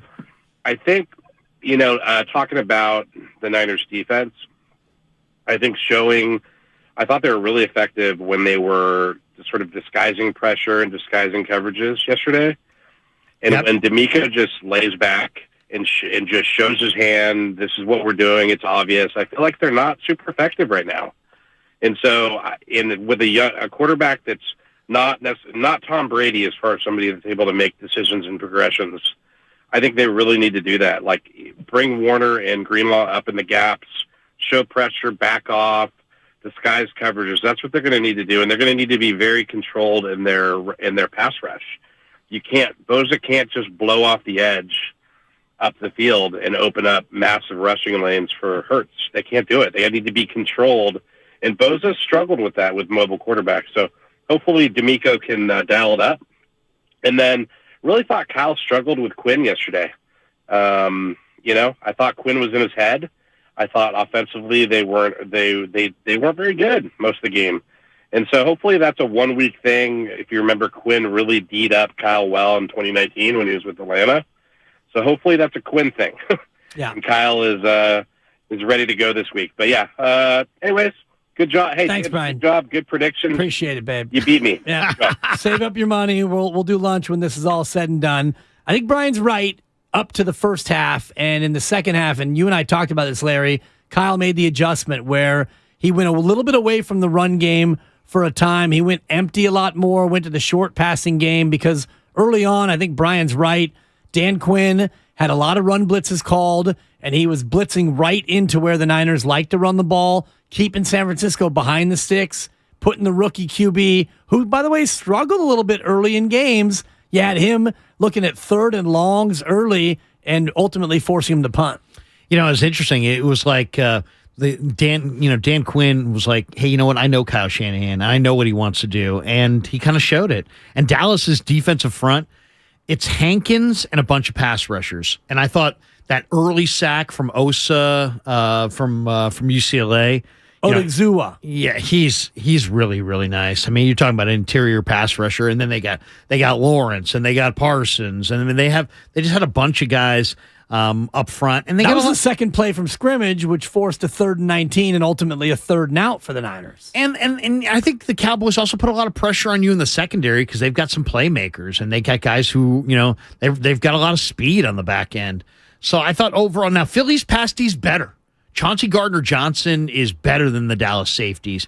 Bradbury was a Pro Bowl corner, and he's got a ton of experience. And you saw him jump that route. He's playing instinctive. He's playing smart. He's fast. He's physical. He's big. So, I mean, you got two difference makers back there. Bradbury's awesome. Right. C.J. Gardner-Johnson's awesome. And then up front, Fletcher Cox, Javon Hargrave, all kinds of talent coming off the edge.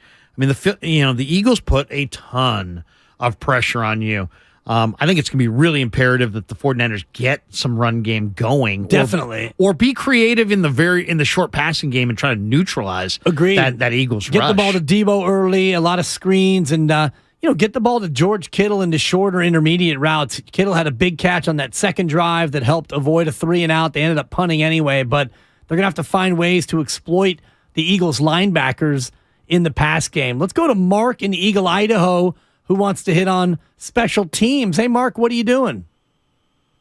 Hey, guys, I just got back from the park playing in the snow with my two dogs, nice. Kittle and Frankie Gore. I love it. Eagle was my fallback city if things didn't work out for me here in the Bay. But now Eagle, Idaho, too expensive, Mark.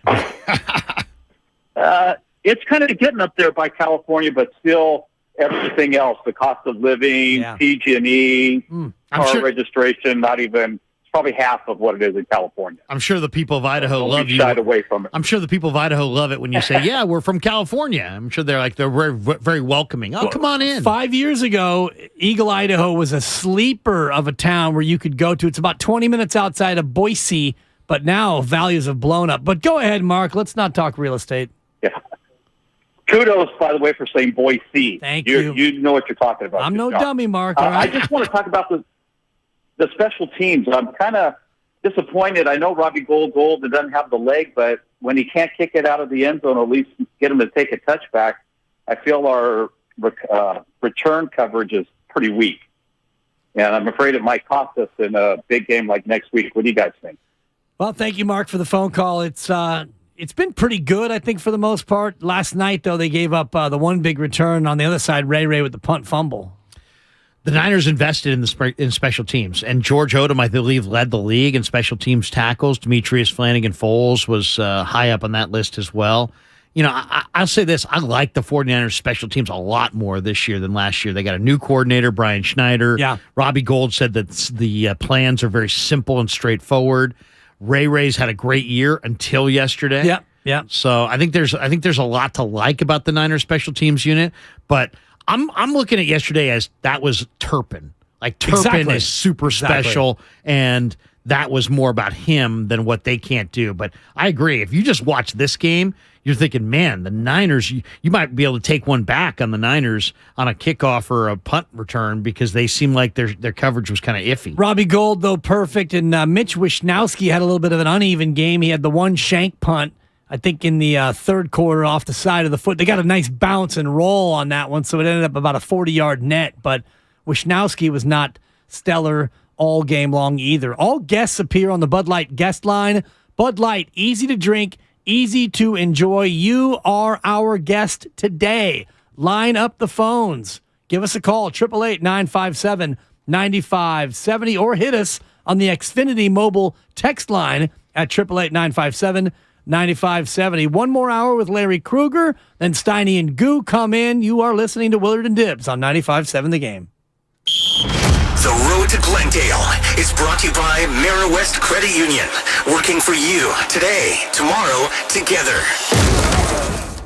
Life is uncertain. It's okay to feel stressed, anxious, worried, or frustrated. CalHope can help. Access CalHope's free and secure mental health resources. Call 833-317-4673 or live chat at calhope.org. Hey, let's throw a party this year for the big game. Oh, great idea. But first, we should get a new TV. One of the top-rated brands. Samsung, LG, or Sony. Okay, I'll start shopping on the internet and then head over to the Warehouse Club. Well, but if that's all we do, we'll be sorry. Why? Because the best deals on those top-rated TVs are at video only, not online or at the club. Video only? Yep. We can save up to $500 if we shop smart. Or we'll be sorry. Neuropathy pain? Call Dr. Robert Dees, DC, 925-393-0100.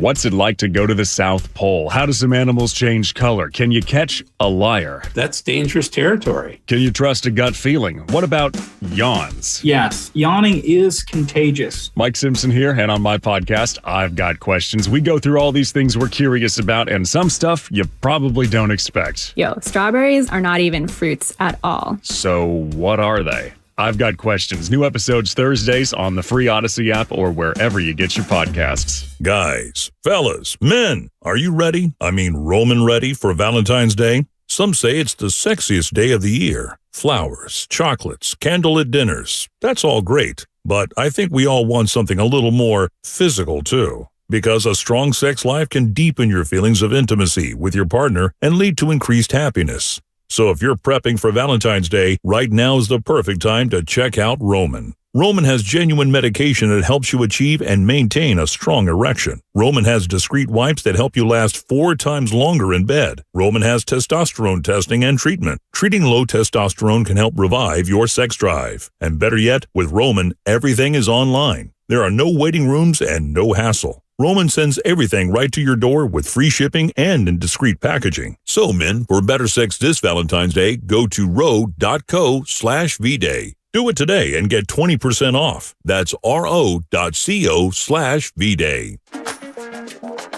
Bud Light was brewed to be a delicious and easy-to-drink beer, even when the little things in life are hard.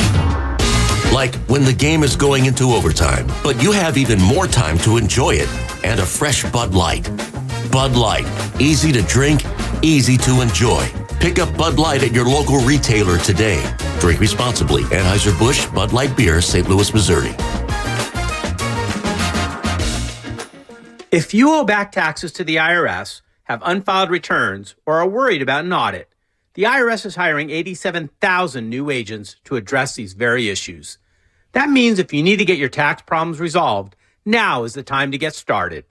I'm tax attorney Robert Goldstein, and my firm specializes in helping individuals and small businesses resolve their tax problems. We work to stop IRS and state seizures. We may be able to settle your tax debt for pennies on the dollar with an offer in compromise. We prepare your past due returns, even if you have no records, and represent you before the IRS and state in an audit.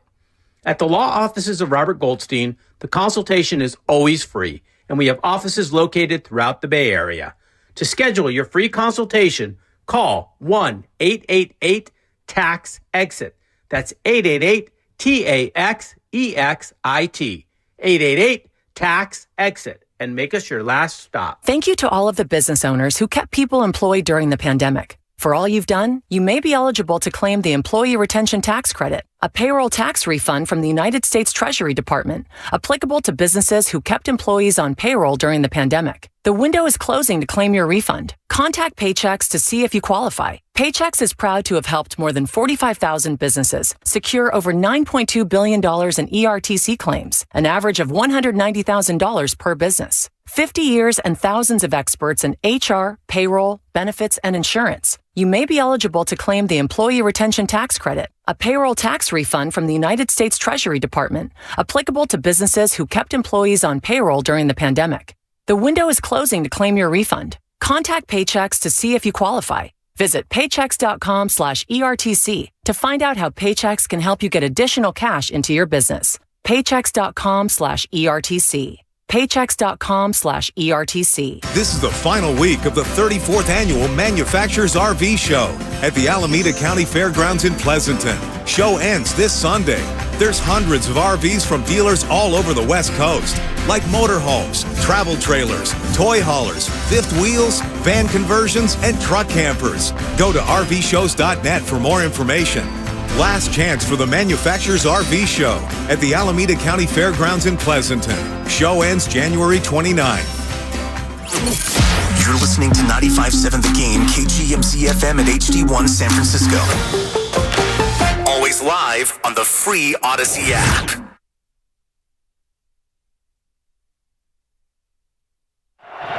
Third long, blitz coming. Prescott fires. Oh, it's intercepted. Far side of the field.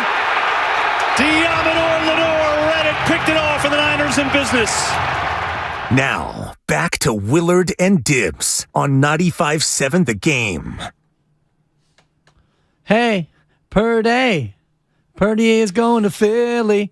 Yeah, Larry, that's what we do. Instead of, hey, Dirday, it's hey, Purdy.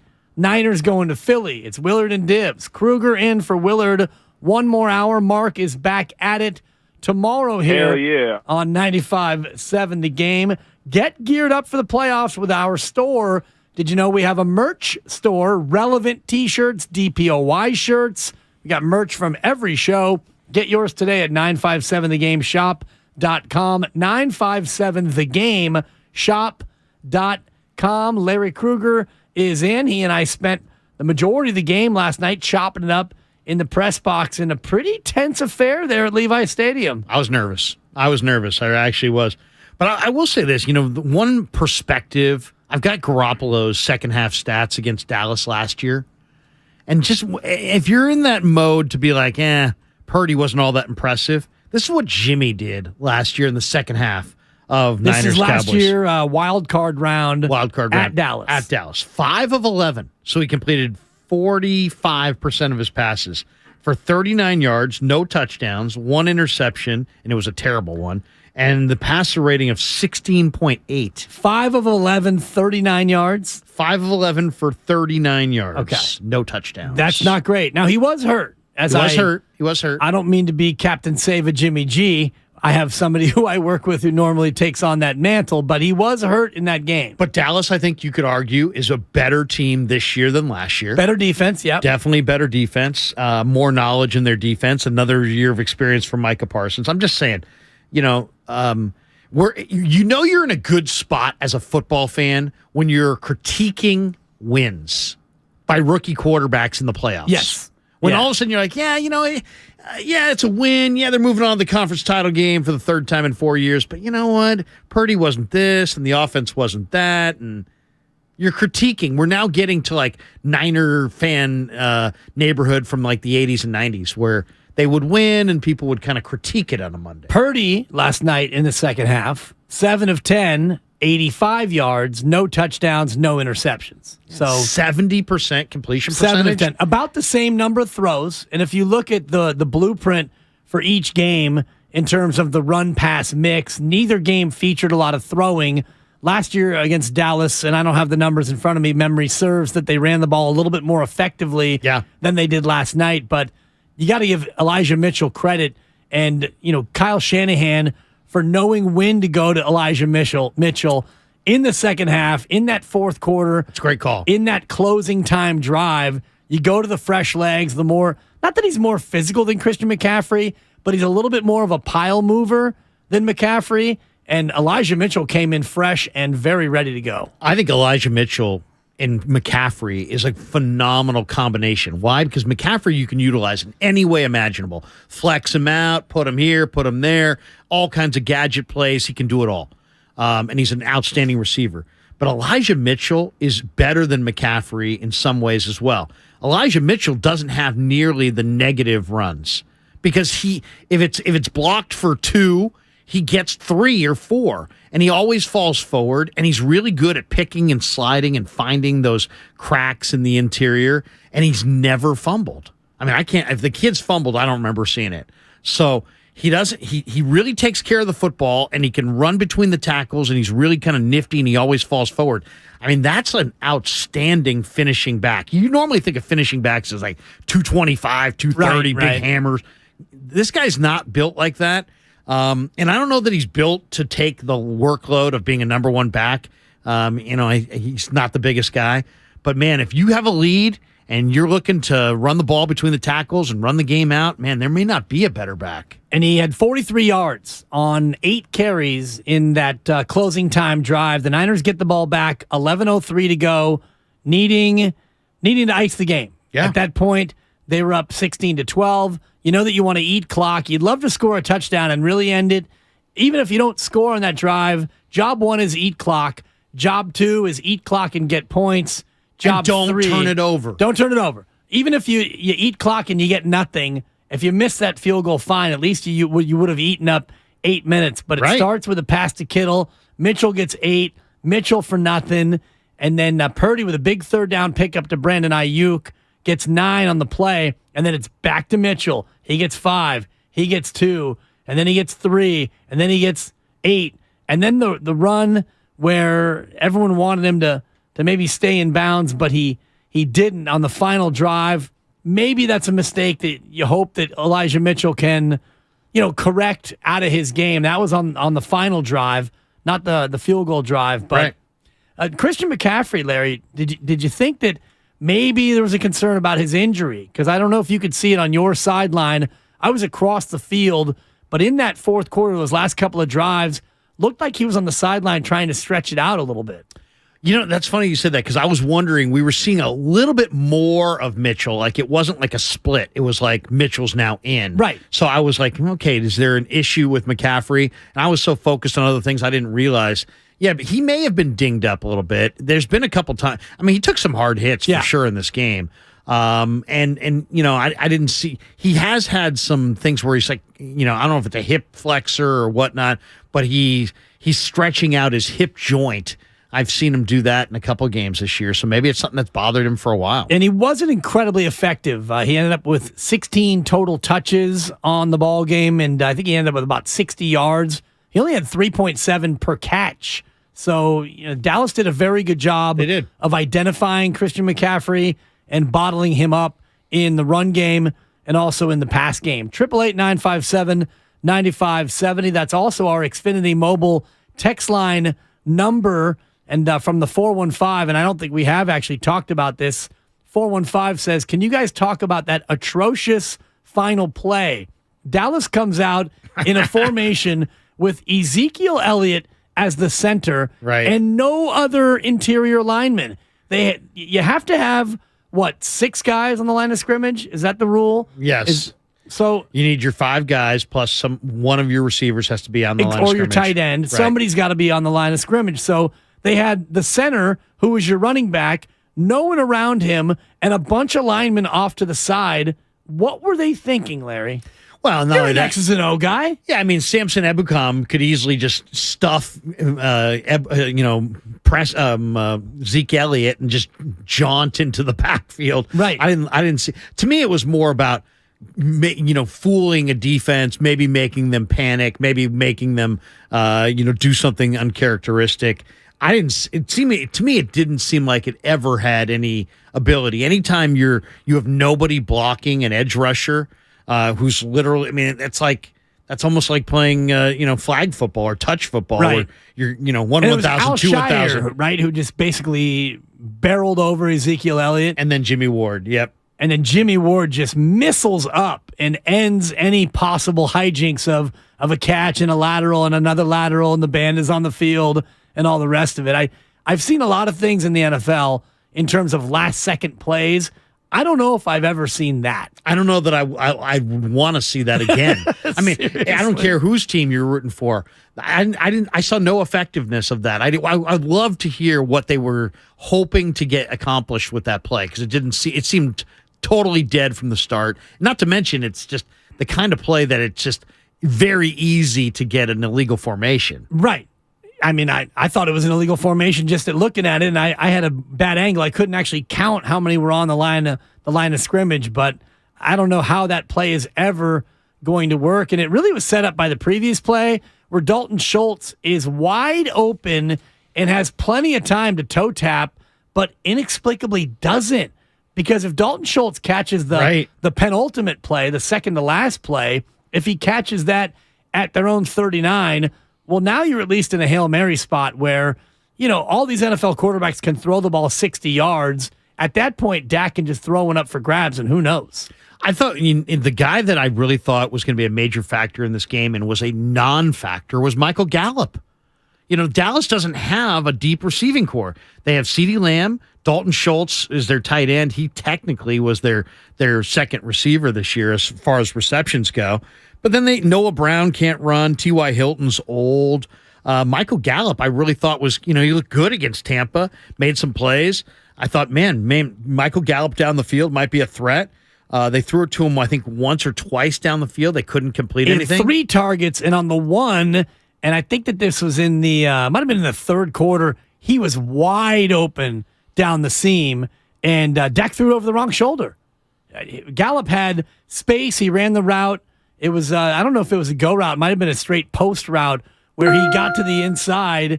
He got to inside down, straight down the middle, and Dak threw a bad ball. That's a play that was there for the taking, but Gallup was unable to bring it down. See, that's what's a little scary about Philly by comparison to Dallas, is that Dallas is a one wide receiver team with Gallup having the injury problems this year, where Philly doesn't just have two wide receivers. They have two great wide receivers. And I think if there was one guy that I thought was going to be a bigger factor in this game for the 49ers, it was Brandon Ayuk. I mean, Ayuk, I was watching in the binocs. He seemed like he worked himself open a number of times, and the ball just never found him. They didn't even target him that many. They only threw him, 2 or 3 passes all day. He caught 2 for 26 yards. So, against Philly, the Niner corners, it's all about the pass rush, because I don't think the Niner corners can hang with A.J. Brown or Devontae Smith. Right. But that's the scary thing, is Smith and Brown and Goddard are a better trio than what Dallas had this week. And if the Niners don't put any pass rush on Hurts, Hurts has got escapability. I think Hurts is a little bit more accurate than Prescott. So that it's a concern. I mean, this is going to be a very difficult game for the 49ers to win. And a different game, too, because I think that Philadelphia has a greater ability to get theirs, to get points. And so the 49ers, I think, are going to need to get this thing into the high 20s in order to beat Philadelphia on the road at Philly. 888-957-9570. We're going to go to the phones, and I do want to get your thoughts, Larry, on clock management. I'm seeing this a lot on the Xfinity mobile text line from the 510. No talk about the horrible clock management, ? Shanahan had some thoughts on that. I'll play the sound as well, but I want to hear from you on clock management. But first, let's go to Finney in San Mateo. Finney, what's going on? What are you doing? Hey, what's up, fellas? It's Skinny. My fault, Skinny. They put Finney. No, it's Skinny. Hey, Dibs, been a fan since the morning show. Larry, welcome. I just want to say it's good to have the rivalry back. I think that was a real exciting game. I think you guys have touched on a couple. It really shows how the focus of these players, it's hard to maintain that focus, especially on the big stage. When you look at the Armstead, I think he was afraid of drawing the penalty. You look at Schultz, 2 back-to-back issues. When he backed up and went out of bounds, he should have been moving forward. When he didn't drag the foot, he's trying to do what he's supposed to do. And then, we had Elijah Mitchell. Obviously, he saw green. It's hard to overcome that instinct to run. They have to stay focused so much for the entire time, and I think it turned the game. My final is, for being a great a linebacker, Warner I think is sometimes underrated. Did you see when he covered deep downfield? He ran with the receiver step for step. It was amazing. I think that we have somebody, to cover the tight ends coming up in the future games. Hey, you guys, I'm out.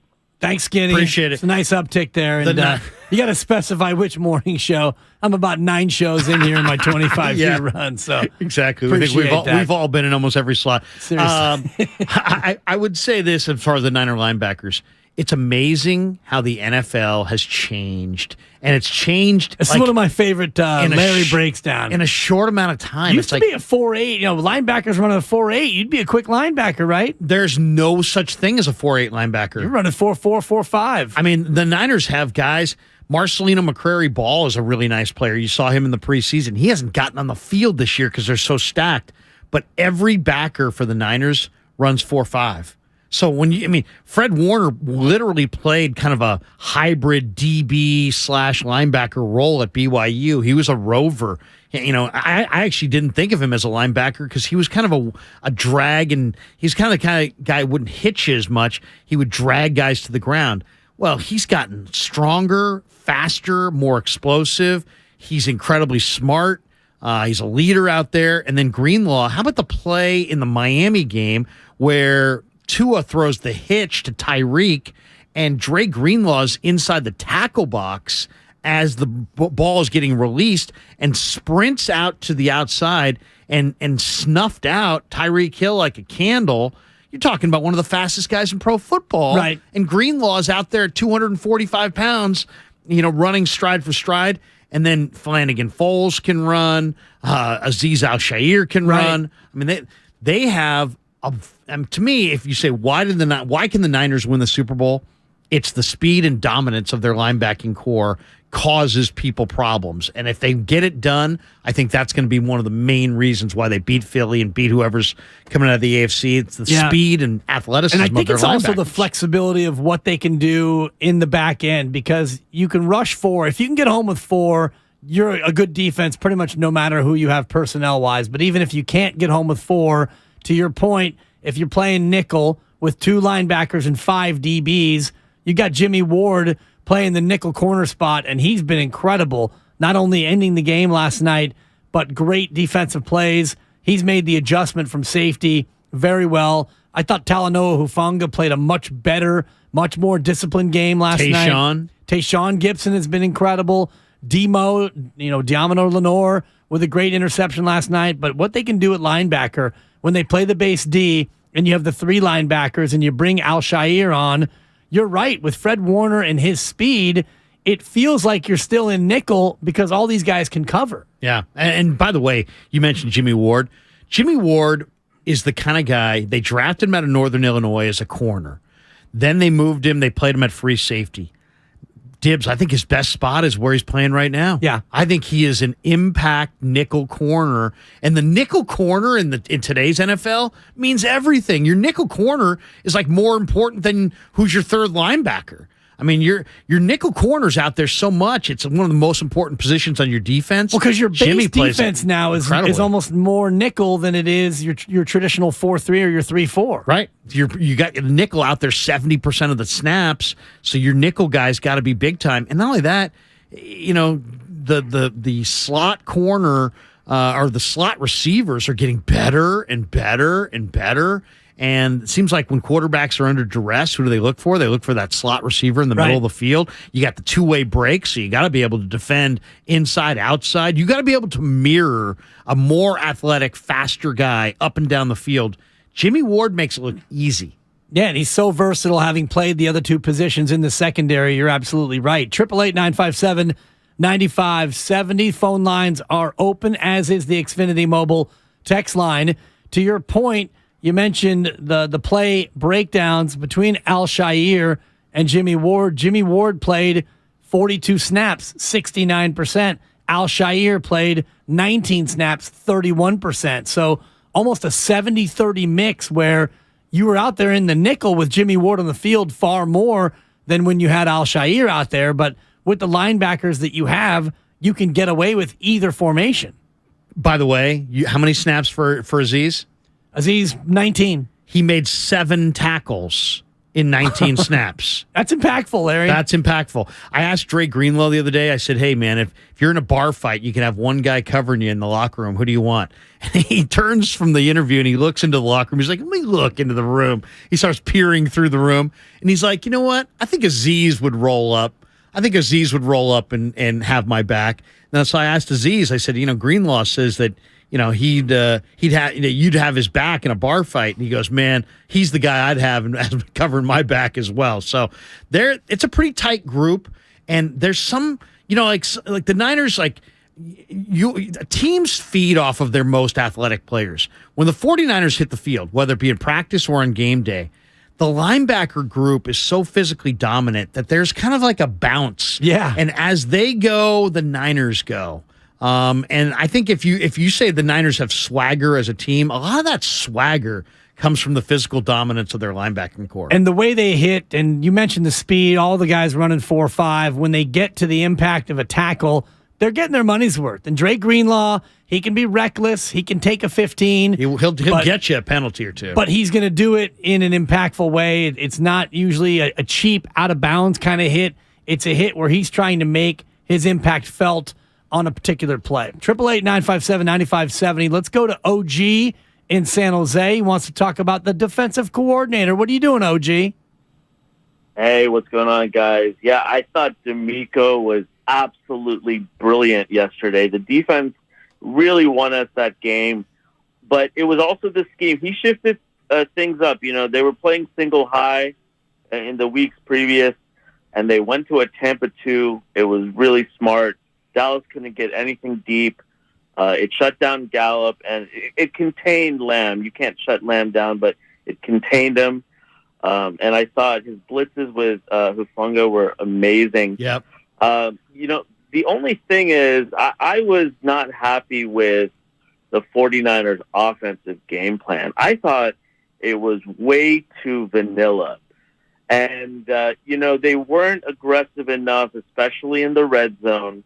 When they got that interception from Lenore, they didn't throw it in the end zone. They settled for a field goal. And then again at the end of the game, there was no play action off of all those successful runs to kind of put the Cowboys away with a final touchdown. And I just don't think that's going to fly against Philly. I think we need to score 30, and that should be the goal, rather than trying to eke out a victory with defense. Thanks, OG. I agree with him. I agree with him, but at the same time, I disagree in terms of last night, because you get the ball back with 11:03 to go, and you're up 16-12. And to that point, the game, I think, dictated them to play the way they went about that final drive. And yes, you could have play action and taken some more shots to try to put the game away, but at that point, I thought the most important thing you could do would be to take time off the clock, and they did that. And, they did throw it a few times. Purdy opens up with a big throw to Kittle on first down to get you out near midfield, and then it's Mitchell with a couple of runs. Then you find Ayuk on third down. You move the chains, and then you go Eli Mitchell a couple more times. Christian McCaffrey got a short pass. I thought Kyle Shanahan on that 13-play, 64-yard drive that resulted in the field goal, that was a Shanahan masterclass of soaking time off the clock. I mean, there's just so many things that Kyle has demonstrated that he has, can do in this offense that I want to see more. I loved when we saw Ray McLeod run against Washington, and he got the edge almost like a Raheem Mostert used to.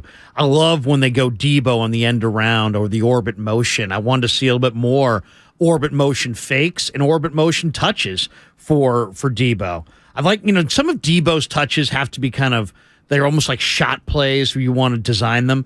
I would have loved to have seen him touch the ball. I would have loved to have seen the Niners use Danny Gray, who has got impact speed. Now, they're worried about turnovers, and he's a young player. I get that.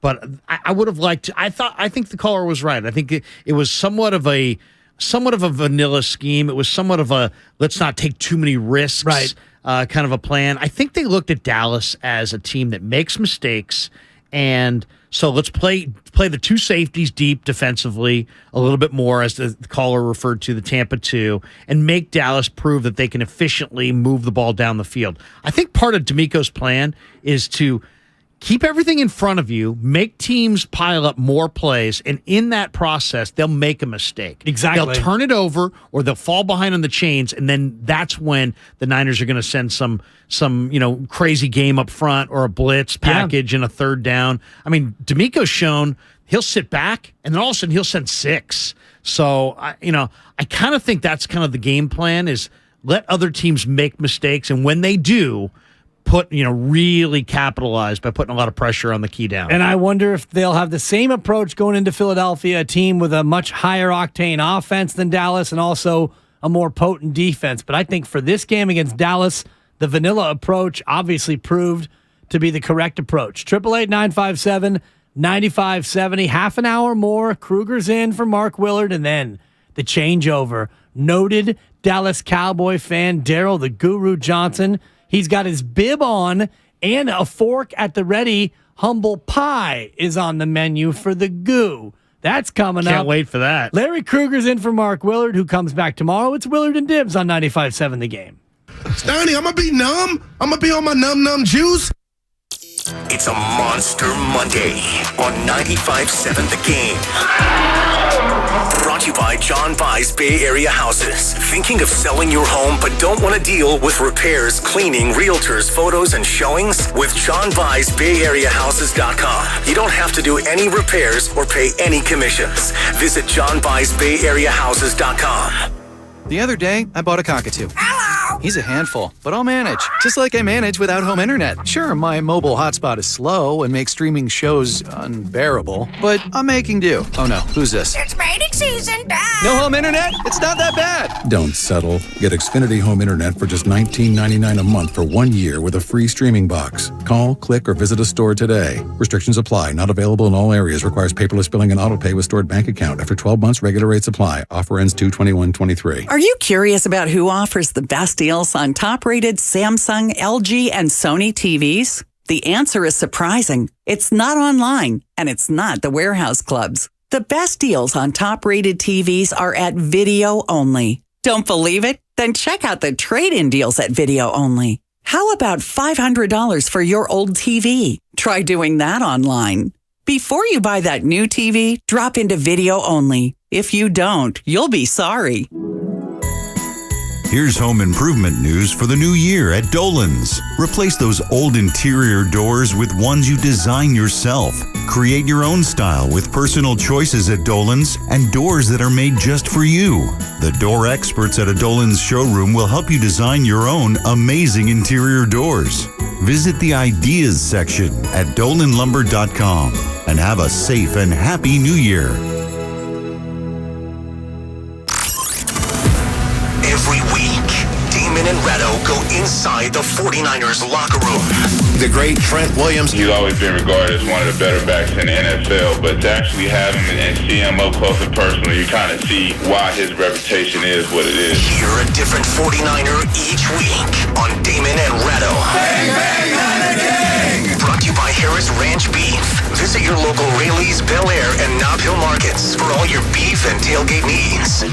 Come into Friedman's Appliance and see the full line of Fisher & Paykel appliances. Experience them in person in live vignettes, including their famous dish drawer dishwasher and unique sizes of refrigeration designed to fit seamlessly into your kitchen space. Fisher & Paykel products deliver perfect results with exceptional design and performance. And for a limited time, receive up to a $2,000 rebate when you purchase a qualifying Fisher & Paykel kitchen package from Friedman's Appliance. Visit Friedman's Appliance in Pleasant Hill or online at friedmansappliance.com. So, the other day, I bought an extremely chatty... Boring story time! Make that an extremely catty cockatoo. You're welcome! Apparently, the pet store won't take it back.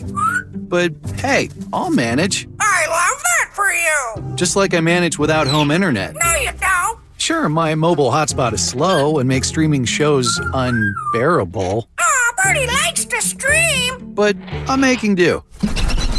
Oh no, who's this? My lady friend! It's mating season, duh! No home internet? It's not that bad. No, not there. It is that bad. Don't settle. Get Xfinity Home Internet for just $19.99 a month for 1 year with a free streaming box. Call, click, or visit a store today. Restrictions apply. Not available in all areas. Requires paperless billing and autopay with stored bank account. After 12 months, regular rates apply. Offer ends 2/21/23. Adopt US Kids presents What to Expect When You're Expecting a Teenager. Learning the lingo. Jelly. Jelly adjective. Jelly is a shorter, better way to say jealous. As in, Chloe, I am like so jelly of your unicorn phone case. You don't have to speak teen to be a perfect parent. Thousands of teens in foster care will love you just the same. Visit adoptuskids.org. Brought to you by the U.S. Department of Health and Human Services, Adopt U.S. Kids, and the Ad Council. Meet Joe A, Hi. Joe B, Hello. and Joe C. What's up? 3 everyday Joes perfecting their banking with Chase. Joe A is locking his lost debit card with the Chase mobile app. Joe B is cruising toward his new ride with Autosave. And Joe C's Chase banker is helping him budget to go back to school. Tools that help protect, support for what's next. One bank that puts you in control.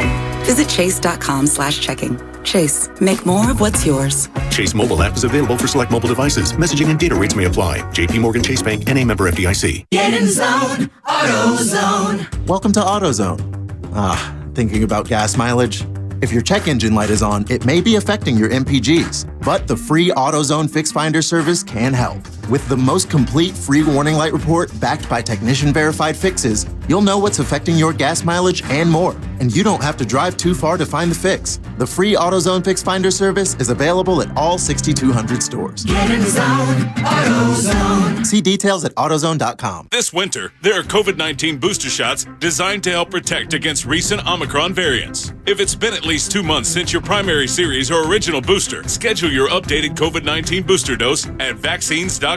Sponsored by Pfizer and BioNTech.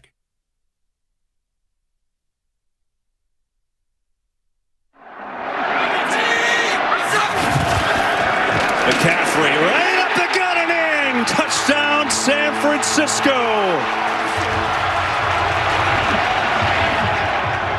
It's your boy Guru from Steiny and Guru, noon to 3, right here on 95.7 The Game. Now back to my two guys. I actually feel like I do a show with them on the changeover. Willard and Dibbs, right here on 95.7 The Game. Oh, you do, Goo, and you're going to bring it here coming up in about 20 minutes. Steiny and Goo are in the house with producer E. They're in the green room getting loose. It's Dan Dibley here, along with my main man, Larry Krueger, in for Mark Willard. Mark comes back tomorrow. It is Willard and Dibbs, and we are picking through not the wreckage, but the joy and the scent, the stench of beer and other things on a Victory Monday. And it's a Monster Monday, Larry, brought to you by Zenni, the official eyewear of the San Francisco 49ers. Shop from over 3,000 styles at 80% off retail prices exclusively at Zenni.com. And you left the game. We both were there. You left about an hour and a half after me, and we had similar yet somewhat different experiences. I flowed out with and by the way, the attendance 71,888, and I think they all parked where I parked because it's a little bit crowded getting out of there last night. Yeah, well, when I walked out, I basically tried to get out. The gates were locked. I walked all the way to the right. I had to go double back all the way back the entire side of the stadium. This is about 9 o'clock, right? You finally left? Yeah, and then game ended at 6:30. Then diagonal across the parking lot because I parked at the Hilton. Yep. Because we did the pregame show there. And there's always a few people that stay at the game a little too long. They should have gone home, but they just didn't go home, and they're out in the parking lot fighting it out. So yeah, that's and then there was a little raccoon out by the car. That's crazy. I had to go. Yeah, it was tough. It was tough, and then a lot of traffic on the way home. But what can you say? Playoff game. Better raccoon than having it be a skunk, I would say. Yes. Because the skunk is going to get you from distance, and the raccoon's got to really want to come over and mess you up for you to be in trouble. The skunk can hit you from 3-point range. Oh, have you ever hit a skunk? No, I've never. I've driven over a skunk carcass, but I've never been involved in the killing of a skunk with my vehicle. So my brother in high school, we lived out in the avenues, and he was driving around. He took our Chevy Nova, and he hit a skunk. Oh. Then he pulls the Nova into the garage. And 15 minutes later, my parents, 2 stories up, are coming down. What is that smell? Oh, my God. What is going on? What is that smell? And sure enough, the garage, it was it was the strongest skunk smell you've ever smelled. Nasty, yeah. The fresh skunk on the tires, it's impossible to get out. The only thing worse would be to actually get skunked, which I haven't, knock on wood. And I've never owned a dog who got skunked because that stuff apparently is hard to get out. But when you say get skunked, what do you mean? When the skunk sprays you. Sprays you. Yes, when the skunk is afraid and actually fires off and gets you with its skunkiness. Ugh. That could be tough, yeah. It's bad. 888-957-9570. Have you ever been skunked? And what'd you make of last night's Cowboys-Niners game? The Niners win it 19-12, and they're on to Philadelphia. And this is a question from Rob and Pinole that maybe you can answer, Larry. Does Philadelphia have a Micah Parsons? Rob, thanks for joining us. What are you doing? Nothing much. Just sitting here waiting for my daughter to get out of preschool, so just listening to you guys. Nice. What's that preschool charge you, by the way? I've got a 5-month-old. I got a 5-month-old, and I'm starting to shop for preschools, and I'm getting sticker shock out there. It's a little expensive, but education is well worth it. You can't go wrong. Thank you, Rob. Yeah, that's a good answer. Great answer. Yeah. You know what? You would be bad if you said, "Oh, you know what? We're getting ripped off." Oh, there's no doubt.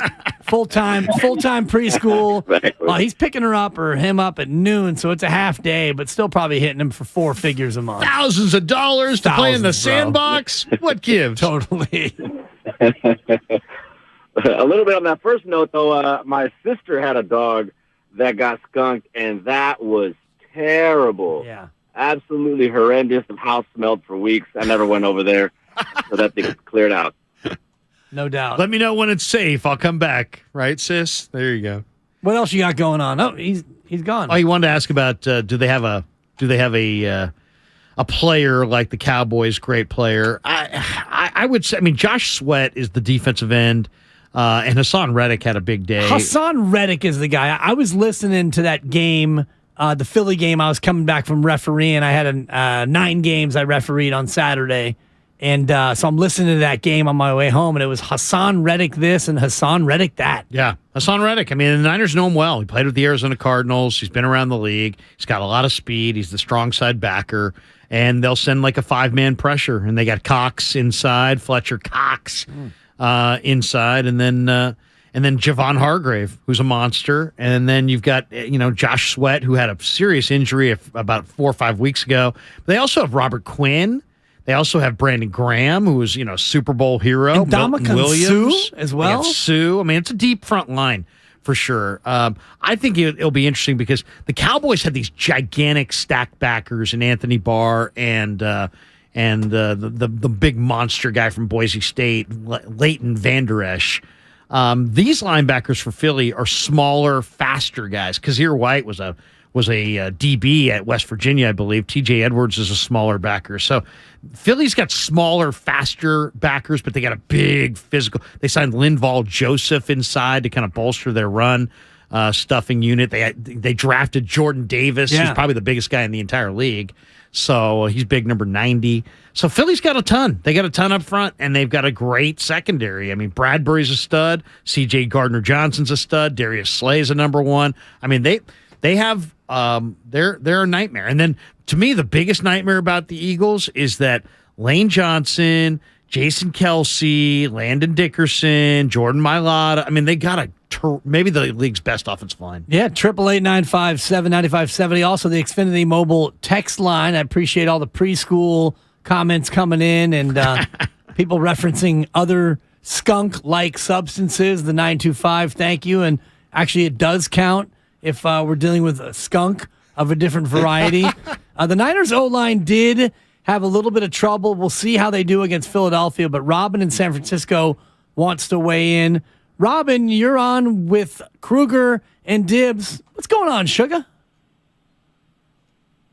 I kind of lost my voice because I went to the game yesterday. So I kind of lost my voice. But I just wanted to say, you guys, I just got in the car, so you guys might have already discussed it. But, McGlinchey, I'm sorry, McGlinchey's pathetic, okay?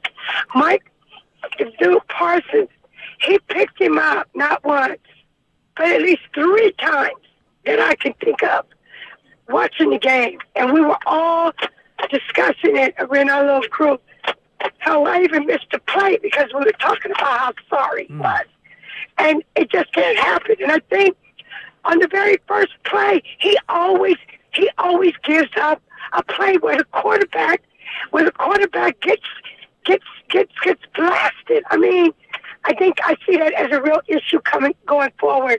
I do feel that the offense is going to have to do a little bit better. Yeah. But what I do like about yesterday's game is that the ball control, the time of possession, he just warmed down. He warmed down. No doubt. And I just kind of want to know if you think that'll work against Philly. But I do think that teams, and I do think we can run on Philly. Let me know what you think about that. Thank you, Robin, and take it easy. Maybe take the week off, and we'll save you up for Sunday. Maybe a little lemon. Little honey, too. Hot water. Absolutely. Yeah. It is a great elixir, and we'll get Larry's thoughts on running the ball against Philadelphia on the other side. Plus, we got Vince, Clayton, and Roy. We want to get all your calls in before Steiny and Guru jump in. Final segment coming up of Willard and Dibs. Larry Krueger in for Mark Willard on 95.7 The Game. The Road to Glendale is brought to you by Mara West Credit Union. Working for you today, tomorrow, together. The easy way to donate your car. Donate today and your car can be picked up tomorrow. Call 877-CARS-FOR-KIDS today or donate online at carsforkids.org. Remember, that's cars with a K. This is the final week of the 34th Annual Manufacturers RV Show at the Alameda County Fairgrounds in Pleasanton. Show ends this Sunday. There's hundreds of RVs from dealers all over the West Coast, like motorhomes, travel trailers, toy haulers, fifth wheels, van conversions, and truck campers. Go to RVshows.net for more information. Last chance for the Manufacturers RV Show at the Alameda County Fairgrounds in Pleasanton. Show ends January 29th. Hey, let's throw a party this year for the big game. Oh, great idea. But first, we should get a new TV. One of the top-rated brands. Samsung, LG, or Sony. Okay, I'll start shopping on the internet and then head over to the Warehouse Club. Well, but if that's all we do, we'll be sorry. Why? Because the best deals on those top-rated TVs are at video only, not online or at the club. Video only? Yep. We can save up to $500 if we shop smart. Or we'll be sorry. Every small business owner knows business happens everywhere. The office, the warehouse, or on the road. And no matter where it takes you, there's one solution to help your business thrive. Comcast Business Complete Connectivity. It's the largest, fastest, reliable network with advanced gig speed Wi-Fi and cyber threat protection in one solution. Get started for just $49.99 a month. Plus, add Comcast Business Mobile and you can save up to 60% a year on your wireless bill. And ask how to get up to a $750 prepaid card. Flight 291 is now aboard. Yep, you're going places. And when you get there, be ready to do business. The complete connectivity solution from the company that powers more small businesses than any other provider. Comcast Business, powering possibilities. Ends 2/21/2023. Restrictions apply. Requires EcoBill and AutoPay. New 50 megabits per second internet and Comcast Business Security Edge customers only. Equipment taxes and fees extra. After 12 months, regular rates apply. Gig internet required for gig Wi-Fi. Mobile savings compares pricing of top 3 carriers. Business owners, you may be eligible to claim the Employee Retention Tax Credit, a payroll tax refund from the United States Treasury, applicable to businesses who kept employees on payroll during the pandemic. Contact Paychex to see if you qualify at paychex.com/ERTC. Paychex is proud to have helped more than 45,000 businesses secure over $9.2 billion in ERTC claims, an average of $190,000 per business. Paychex.com/ERTC. UCSF Sports Medicine Center is dedicated to treating every type of athlete, from kids to adults, amateurs to elite professionals. As one of the best orthopedic programs in the nation, UCSF has programs to optimize an athlete's performance and the latest advancements to treat the most complex sports injuries. With locations throughout the Bay Area, now including Marin, Walnut Creek, and Redwood Shores, it's even easier to make an appointment today. Visit ucsfhealth.org so you can get cleared to play. UCSF Health, redefining possible. At Total Wine & More, save big on what you love this month with hundreds of deals. Get up to 35% off over 100 different wines and spirits, including Cabernet, sparkling wine, single barrel bourbon, and so much more. These savings are huge, and even better, they're on top of prices that are already the lowest in town. Deals this good don't last long, so visit Total Wine & More to find yours. Love what you find at the lowest price, only at Total Wine & More. Drink responsibly, B21. If you own a business, this has been a bumpy ride. From pandemic to inflation, I'm sure you could use a break. If your business has 5 or more employees and survived COVID, you might be eligible to receive a payroll tax refund of up to $26,000 per employee. The challenge is getting your hands on it. Hi, I'm Howard Mackler, and that's why I founded GetRefunds.com to cut through the red tape and get you the money. The team of tax attorneys we have put together are highly trained in this little-known payroll tax refund program. We do all the work, charge not a dime up front, and simply share a percentage of the cash that we get for you. Businesses of all types can qualify, including those that took PPP, nonprofits, and even those that had increases in sales. We have helped return over $1 billion to businesses, and we can help you too. Just go to getrefunds.com/sports. Click on Qualify Me and answer a few questions. This payroll tax refund is only available for a limited period of time. Don't lose out on up to $26,000 per employee. Go to getrefunds.com/sports. That's getrefunds.com/sports. In Menlo Park, 57 degrees and sunny skies today. Weather brought to you by Pfizer and BioNTech. This winter, there are new COVID-19 booster shots designed to help protect against recent Omicron variants. Schedule your updated COVID-19 booster dose at vaccines.gov.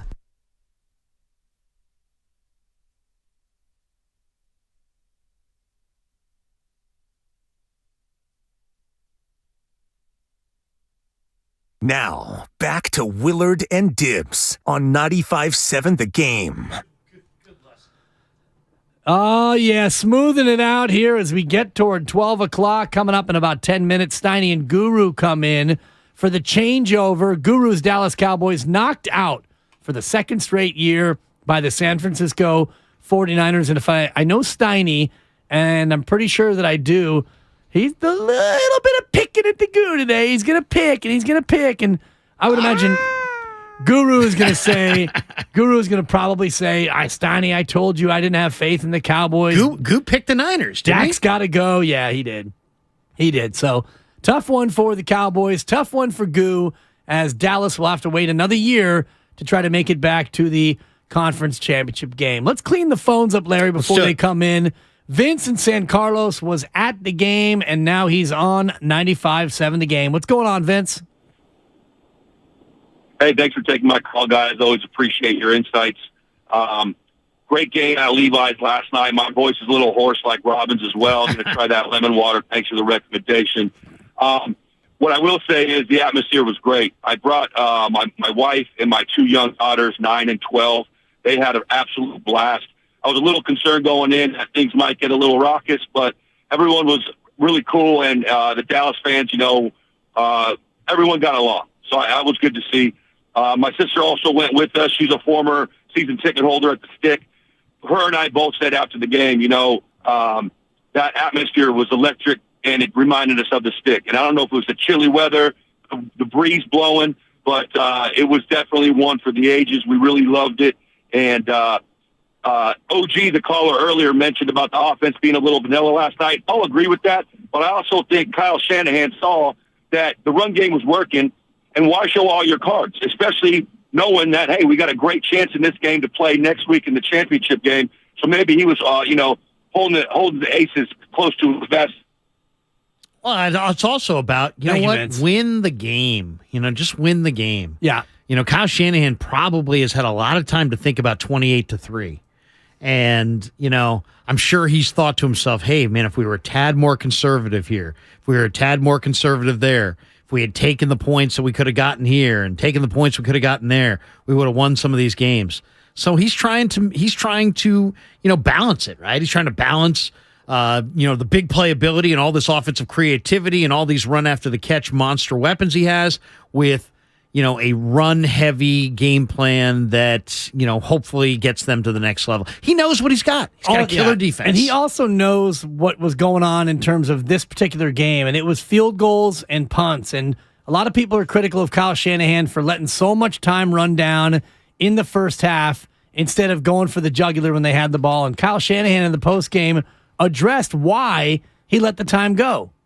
That's a tough thing for me to do. I know it's tough for our fans to watch, but when it's 3rd and 1, and I think there was like 50 seconds, they have 2 timeouts. I would hate to not get that first down to show you guys why I did it. That's kind of something we believe in. We don't want to give the ball back to them. We liked where the score was at. We still think we have time to score, but when you get to a 3rd and 1, and I think we had 1 timeout and they had 2, we weren't about to not get that 3rd down, punt it to them, where if we threw it, they'd still have 2 timeouts and 45 seconds, and now they're ending with points in the half if they score, similar to how Seattle did at the end of the half. But the difference is they were also starting with the ball in the 3rd quarter. So now once you get the first down and stuff, then I wished that we went faster, but you don't know if you're going to get that first down or not. So you want to play it the smart way, and thought we did do that. Thought we made some big plays. I wanted Juwan, the protection to wait for Juwan to still get a field goal out of it was huge, though.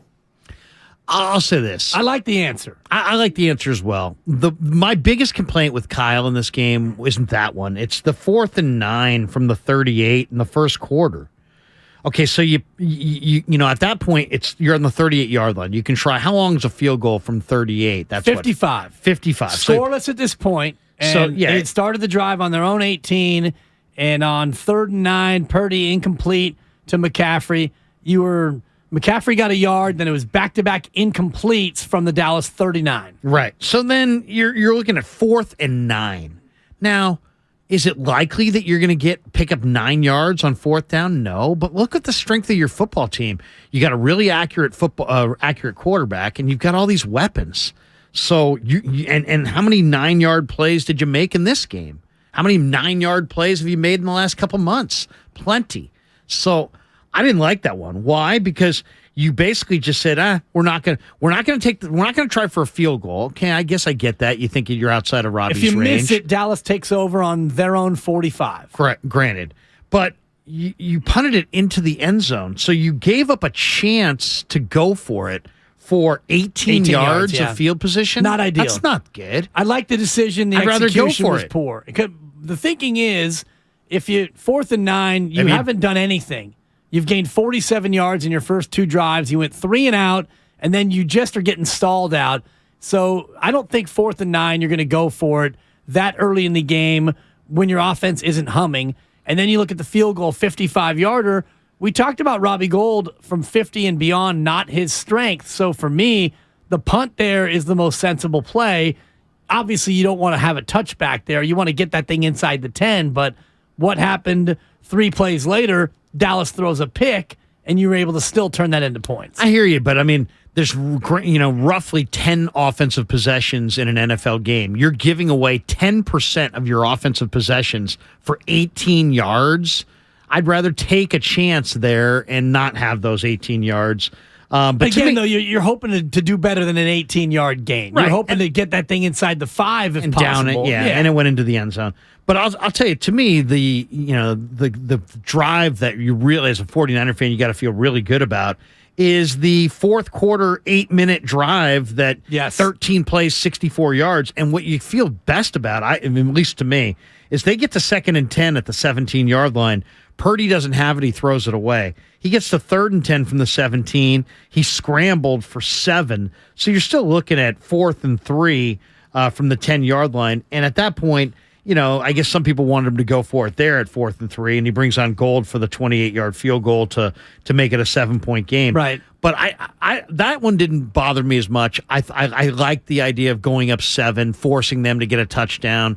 They hadn't proved really for the most part that they could drive that much on your defense.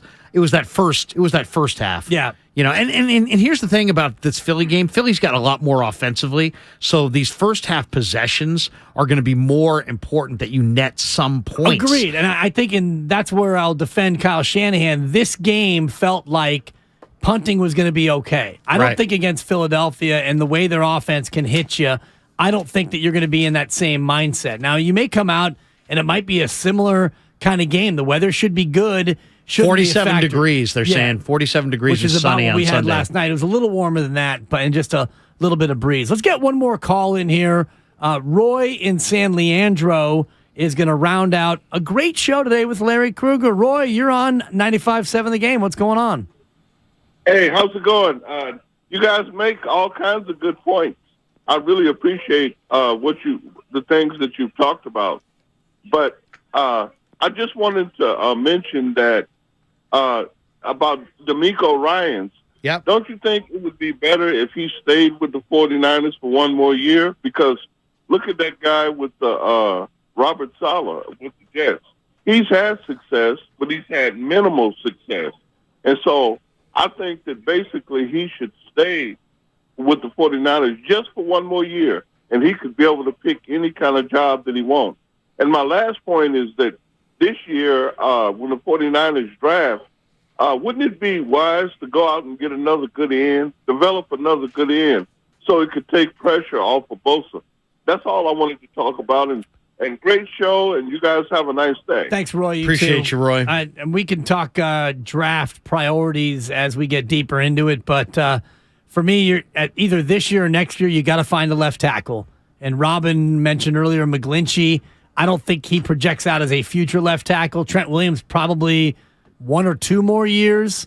Pass rushers you'd always love to get, but they got a bunch of pass rushers. And the benefit of being good is that you play into January, but the downside is you don't draft very high, and so it's tough to find elite pass rushers outside of the top 5, top 10. And as far as D'Amico goes, he's planning to interview with Denver, Arizona, Indianapolis, and the Texans.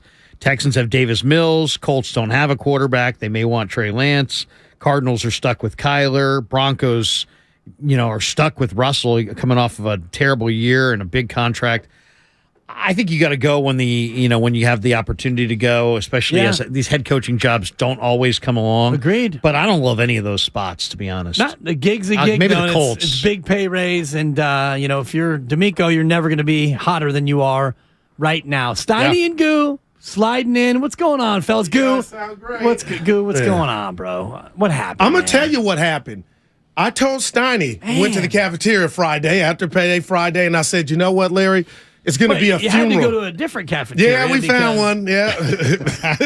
Where'd you go? Help me out, Steiny. The High Horse. Is it near here? Or? Yeah, it's right near the Transamerica building. Okay. I forgot where we had never heard. Yeah. Is it a good old classic tavern? Like It's a little more upscale than the Ship. Yeah. Okay. I had my beanie more. on. I wish I hadn't. You know what I mean? They're like, oh, who's in here? Can't go anywhere. But they had a good time, and I said I thought it was going to be a funeral. Larry, Dib, Steiny, I just really want to compliment Dan Quinn because since the inception of McCaffrey in a Niner uniform, that offense to me was unstoppable. And what Dallas did for 3 quarters, I never thought they had it in them. But to have a quarterback like Dak Prescott, his contract the $40 million don't even kick into next year. Just think about that. He's a fraud.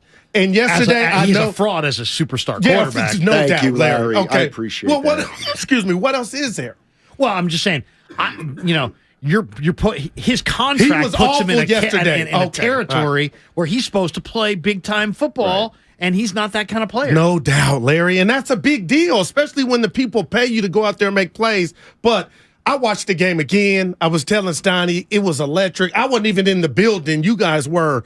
But damn, I just think Brock Purdy seeing that defense for the first time, that type of defense is going to help him this Sunday against Philly, who, by all accounts, you guys tell me if I'm wrong, is supposed to have a better defense than Dallas. Just a different defense. Larry's done a good job of breaking it down. They don't have quite the same linebacker play, better pass rush, probably a better secondary, but you're right about Dan Quinn. First 3 quarters, the Niners offense wasn't doing much, and then Kyle Shanahan made a great adjustment in terms of going empty a lot. Didn't use the run game as much, and when he did, it was Elijah Mitchell that he used in the run game.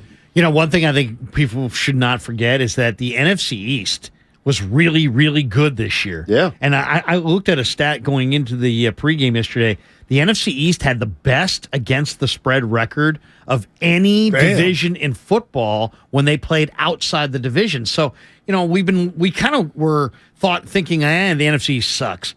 But really, the NFC East had a good year. I mean, 3 playoff the Giants were good, the Cowboys were good, the Eagles were good. And the Commanders were okay. Yeah. Exactly. I looked at that game yesterday, and I felt like the 49ers could have been beaten yesterday. But they were the better team, and the Cowboys just didn't make the plays. They just couldn't make the play that would have put them in advantage. They're also playing without a kicker. That ends up hurting them because every time they get down there, what are we going to do? Right. And I was even thinking, they lost Pollard. Yeah, and I was even thinking. That was the biggest one for me. Yeah, I was even thinking, well, if I'm Dallas, and I know it was desperation time, but we score, I got to go for 2. I think Mike said he was going to do that the last time. At the end of the game, yes, if Dallas scored to make it 19-18 with no time left, I think I go for 2. I swear to God, I don't think you're winning. Because I was actually saying the same thing when I was there. Wow. Because not only, if he makes it, you still got to account for your lousy kicker in overtime to maybe win a game. He did make 2 field goals in the game, Brett Maher, and going into the week 18, he'd made 24 straight kicks. So, and he's one of the best kickers in the NFL. And as good as Gold. Something happened. Well, Gold's never missed in the postseason. He's incredible. The big thing that you're talking about is accurate. Ray McLeod fumbles. Cowboys recover it, man, and you settle for 3. Man, that's the moment where 9 or D. You get that touchdown. It's a different ball game. And then at the end of the first half, where the Niners are able to get 3 points out of nothing, Cowboys can't get it done. That was the biggest shift, Larry. You were the double up, they call it. Yes. You score at least 3 if you don't get to 7 and get the ball out. At least 10 the quarterback. Exactly. Ray Instead, you're down Charles. 9-6. Like, where were you throwing the ball? Yeah, and I was telling Larry earlier. I sound a little excited. I toned it down. I didn't think Dak was terrible. He made a few bad throws, and the one that nobody turned it over twice. The one nobody's talking about. Brock outplayed is them. Gallup open down the middle on the seam route. Yeah. And he's got a couple steps, and he throws it over the wrong shoulder. No doubt. You know, the other, Dallas did go for, they did use, was it direct snap to CeeDee Lamb on 4th and 1? That was a great call. 5. Yeah, he shook off. Who missed the tackle? Not Hufanga. Somebody had. I was like, no, I think it was Hufanga. It was Hufanga. Okay, yeah. I think it was that was a Hufanga. great play. Yeah. Then Dak kept it and got in for the 4th and 5. But I thought Dallas was going to, when I saw that, I'm like, oh, man, this is going to be a rough day because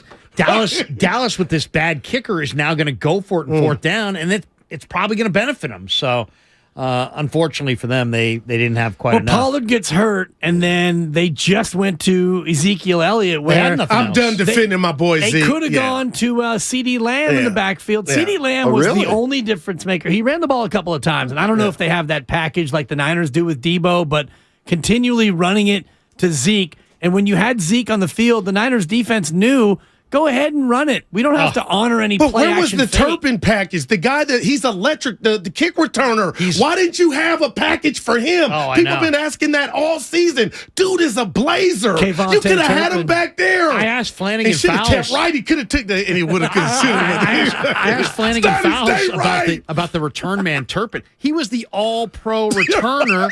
How do you not have a package? I thought he was going to Larry? bust like 2 or 3 of them. I mean, That last one I said he's out. I was watching on the binoculars, and it almost like the last 3 times he touched the ball, I was like, oh my God, he's one guy away from taking it to the house. I mean, literally was one guy away. He took it in, Diz, to keep going out. Yeah. You're listening to 95.7 The Game, KGMZ FM, and HD1 San Francisco, always live on the Odyssey app. And that game, you know, it was nervous. I watched the first half next to Larry up in the press box, and the second half down there in 111 in the seats. Oh, you were right there. Well represented, by the way, the Cowboys. That's what you guys fans. say, 85-15? Yeah, 80-20 might be a stretch, but somewhere in there. But you could hear the Cowboys fans. Oh, it's too When many. they got that first touchdown, I heard you say. No doubt. Yeah, You could hear it. where are we? Right. I mean, I couldn't believe how many Cowboy fans there were, and it was everywhere. I mean, like, it was loud when Schultz scored that touchdown. And I was like, oh, man. How does that happen? The Niners can go to Dallas and take over their stadium, but then when they play the Cowboys here, somehow the Cowboy fans all get tickets? Well, Steiny, what if I told you were a season ticket holder, Dallas is coming to town, you sell your tickets and get 4 times the value?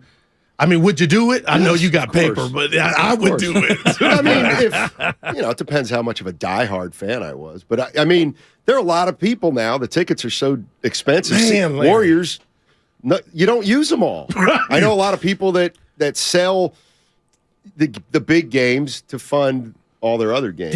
Did you guys hear what went on in Philly on Saturday? No. Philly didn't want to open the parking lot early enough, so a bunch of people bought tickets to the lacrosse game across the street so they could tailgate for like 10 extra hours. It's perfect because it's all in one giant facility. Gotcha. I did get the drop ready. Back when I was doing Saber Cats, we had a game against the Philadelphia Soul. The 50-yard indoor war. Thanks, John Bon Jovi. John Bon Jovi. And they actually stole a title from us, so it's a little bit it's a little too close to home. Yeah, Jaworski too. And like the Philadelphia Soul is right across the parking lot. All of them are right there in the same parking lot. By the way, you talk about tickets in the secondary market. Tickets as low as for Niners at Eagles, $652. So pair of tickets, $1,300. Screaming deal. Plus fees. Bonte and Butcher are going out there. Yeah, this will be the second time they did the boys rodeo. are heading out to Philly. And they were wondering, And Steiny, you're a Pennsylvania guy. I know you're kind of close to Philly, closer to Philly than Pittsburgh. Sure. He's claiming the Eagles now. Yeah, of course he is. I got a lot of thinking. No, is it advisable for a Niner fan, for a Butcher and for a Bonte this to is wear different their in gear Boston. in Philadelphia? Oh, sure. Look at this guy. Be careful. I think they should. I think Stein. I think they absolutely should. Matt's rooting for a can of whoop ass. You can see it. I heard Bonte say this morning, while you guys were doing the changeover, that yesterday felt like a postseason baseball. Well, I watch every pitch. Felt like, you're watching every pitch on every play, every blade of grass. I was like, that's how it felt. But, yeah, my team lost. But I'm so juiced about Sunday because the two best teams are playing. And I want to go here and tell me if I'm disrespecting the Giants. Tampa Bay was so bad. They made Dallas look like they had their stuff together. Philly pitched that was perfect. What they did against the Giants, was that bad Giants or more Philly's back? Because I'm like, they didn't play the Niners in that defense. So I expect the Niners to have some action this Sunday against Jalen Hurts. It's both, but Daniel Jones couldn't even stand up. 2 weeks ago, he looked incredible. He did. They almost won. They ran for 7 first downs, 75 yards. He looked awesome. In this game, he kept tripping on his linemen. He's tripping on his own feet. He couldn't get out of his own way. The Giants had a really good year, but the Giants don't have any real talent yet. No. Kayvon Thibodeau, Dexter Lawrence, that's their defense. The rest of the guys in that defense are pretty marginal. So I just think, but I thought Philly looked really good. The Giants had 227 yards. Yeah. And Philly had 268 on the ground. Yeah, see. On the 268. So the Niners, Dallas couldn't run it at all. Well, after Philly. Pollard got hurt. And that was the biggest play of the game. Speaking of which, I told Stoney and Evan, why don't we see plays like that more? And it wasn't a dirty play where guys are Jimmy getting Ward. It kind of felt like the Roy Williams TO play. Like, how do we not see that more? But it wasn't dirty, but you broke him like a folding chair. It's like, I'm gonna get you down and then crunch you. I think it's dirty. Now I'm not saying that Jimmy Ward was trying to take him out. Not at all. Right. But the tackle and how roll. can you get anybody down though, Larry? I just hate that play because I've I've seen that play so many times. You get the guy, you grab him, and then you swing your body around, and you basically put all your body pressure on his ankle or knee, and invariably it leads to a major injury. So I just hate seeing that play. Hate seeing guys go down like that. The Niner players said all the right things in the locker room afterwards, but once Pollard went out, the Cowboys were cooked. No doubt.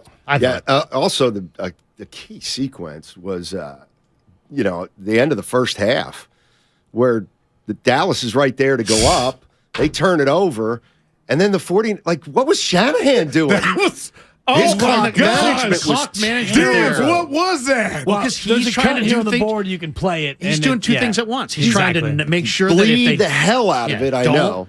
And that's, you were lucky to get 3. That ball went out of bed. The clock doesn't stop until the ball hits the ground. It's BF98 on the cut sheet. I'll save it for you. It's up here on the board. I don't love it, though. I absolutely love it. And what he said, I think, is the way you had to approach it, which is you want to bleed as much clock as possible, because if you don't get that first down, it's third down. If you don't get it, then they've got 2 timeouts and they get 48 seconds and the ball. So you let it run all the way down, and then you get the first down. Well, now you're kind of hamstrung because you don't have much time. So had you called the timeout and then you don't get the first, now Dallas has a bunch of time and they get the ball to start the third quarter. But you have the number one defense in the game. That's kind of what I thought. Like the Super Bowl at halftime. Go ahead. I'm with you. I don't know. To me, it's all about how explosive is the offensive team that you're going up against. I don't and like it was that. almost too much respect for Dallas's defense. That's how I took it. Like, or not enough respect for the Niners' ability to stop them if they didn't get it. The other thing I thought was Dallas didn't run the ball on their possession before that when they turned it over. Yeah, man. And they got it like at 3.5. I'm like, Kellen Moore. At least run the ball one time so that either they're going to use a timeout, or you get the thing down to 2.5 minutes, where now if the 49ers get the ball back, they're going to be up against some time issues. But it ultimately resulted in them scoring and Dallas not. Yes. Because and I'm looking at the play-by-play now. 2nd and 2. McCaffrey 2nd and 2. 56 seconds left, and the Niners have 2 timeouts. McCaffrey runs for 1, and he let the clock run all the way down to 30 seconds, Right. and then he calls timeout. And that's where people are critical. Yeah. But ultimately, with 1 second left-ish, Brock Purdy throws it away. But it's you're trying to serve two masters. It's like it doesn't work. Either decide what you want to do. Don't be so fearful of what the other team may do if you don't get it. I don't know. I don't like that kind of thinking of being that conservative when you're going up against teams like Kansas City or, in this case, Dallas, that can score points. Yeah. I mean, Dallas can score points. You didn't know the game was going to play out Except when it's that way. against a good defense. Yeah. Well, yeah. I In thought, this game they I thought struggled. in general it was a hell of a game. It was I really do. No like doubt. I'll take that kind of game over 38-35 any day of the week because it just feels like every play is important. Ray's fumble. I was like, yeah. you got some action, Jack. I know. Wait, I know one thing I got to get your guys' thoughts on it. What did you guys think of Sirianni mugging for the camera? I'm thinking to myself, I can't picture Steve Kerr doing that. I can't picture should be Kyle coaching Shanahan the doing Memphis that. Grizzlies. It was punkish. Hey, Larry, what was that? Are you talking about when they caught him on the sideline saying, I know what I'm doing? No, they went to a timeout and the camera's on his face and he's like right Dude, up against the camera. You didn't like, see that? I didn't see that. I'm not a fan. I saw mugging Larry. for the I'm camera. done. I I've don't never like seen an him. NFL coach do that. I've been watching football for 40 years. Dude, who are you? The thing that was interesting to me was I think it was 28-0, 27-0. And they go out for the extra point, and they show they're going for 2. And I hear the announcer say, I guess the analytics are starting to show that this is a place you go for 2. He was barking at his dude. But really what they wanted to do was somehow draw it offsides to put the ball at the 1.5. It's at the 2 or 3. It's at the 3, right? 3, yeah. So then, whatever, they move it up of the penalty. Then they would have gone for it. So he was just trying to draw him offsides.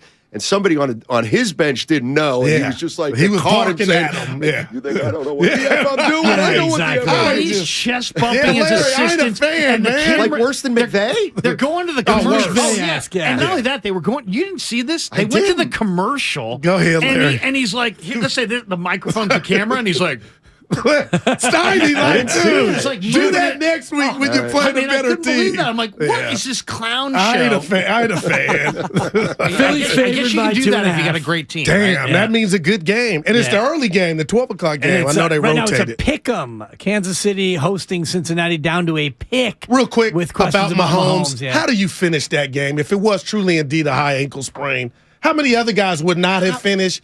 But your dudes, I mean, that's what you want, right? He's badass and he's tough. Shout out the needle. Yeah, well, I heard that. Shout out Chad Henne of Reading, Pennsylvania. He did have a How is Mahomes going to play next week? Dude. And well, beyond that, how does any other football player going forward take 8 weeks off for a high ankle sprain if this guy's got a high ankle sprain and he's playing next And week? Jacksonville didn't come after him. That's what was blowing my. They didn't come It's a good after thing him. James Wiseman's not a quarterback of the Chiefs. James Wiseman missed like 5 years with a high ankle Speaking sprain. of which, Well, while we're here, exactly. what I mean, happened, dude? Is my bet with him?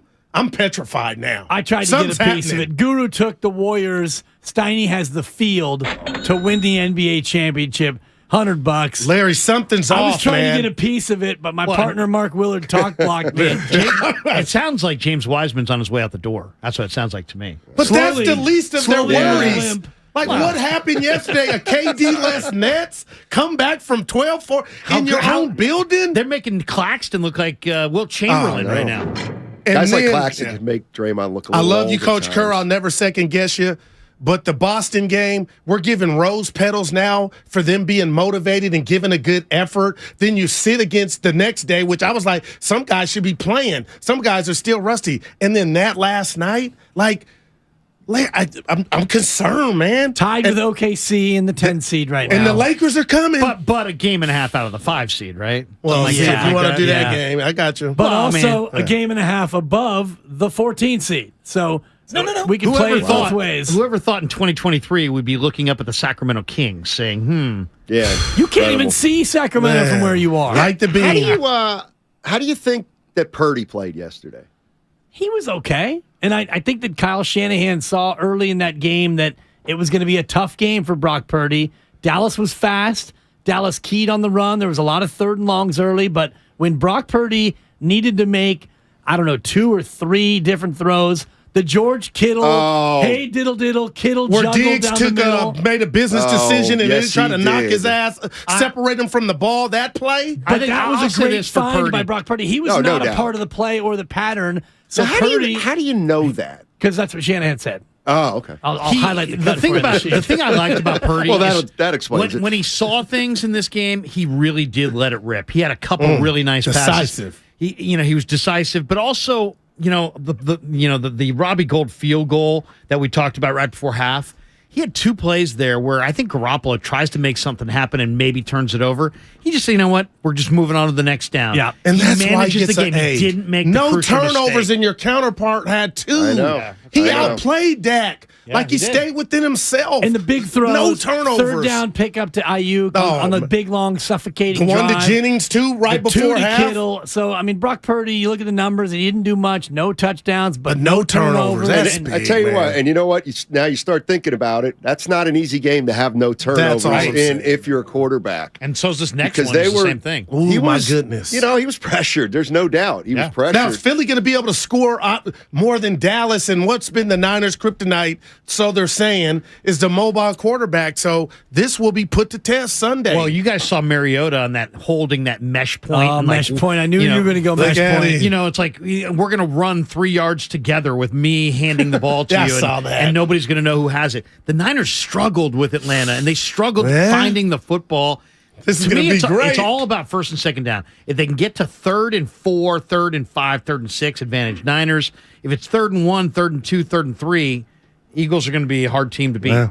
And 2.5, the right? Niners have struggled against those types of offenses, especially, Miles Sanders is a tiny running back. You can't find him back there. Yeah. Jalen Hurts, the ability to pull it. How do you fix that? Let's say somehow they slipped up in Philly. Would that be the narrative? And my question is, if that's louder, how does a defensive unit fix that to where, I don't know what it is against these mobile quarterbacks, something happens to where, we're thrown off. How does DeMeco run? How does any coordinator fix that?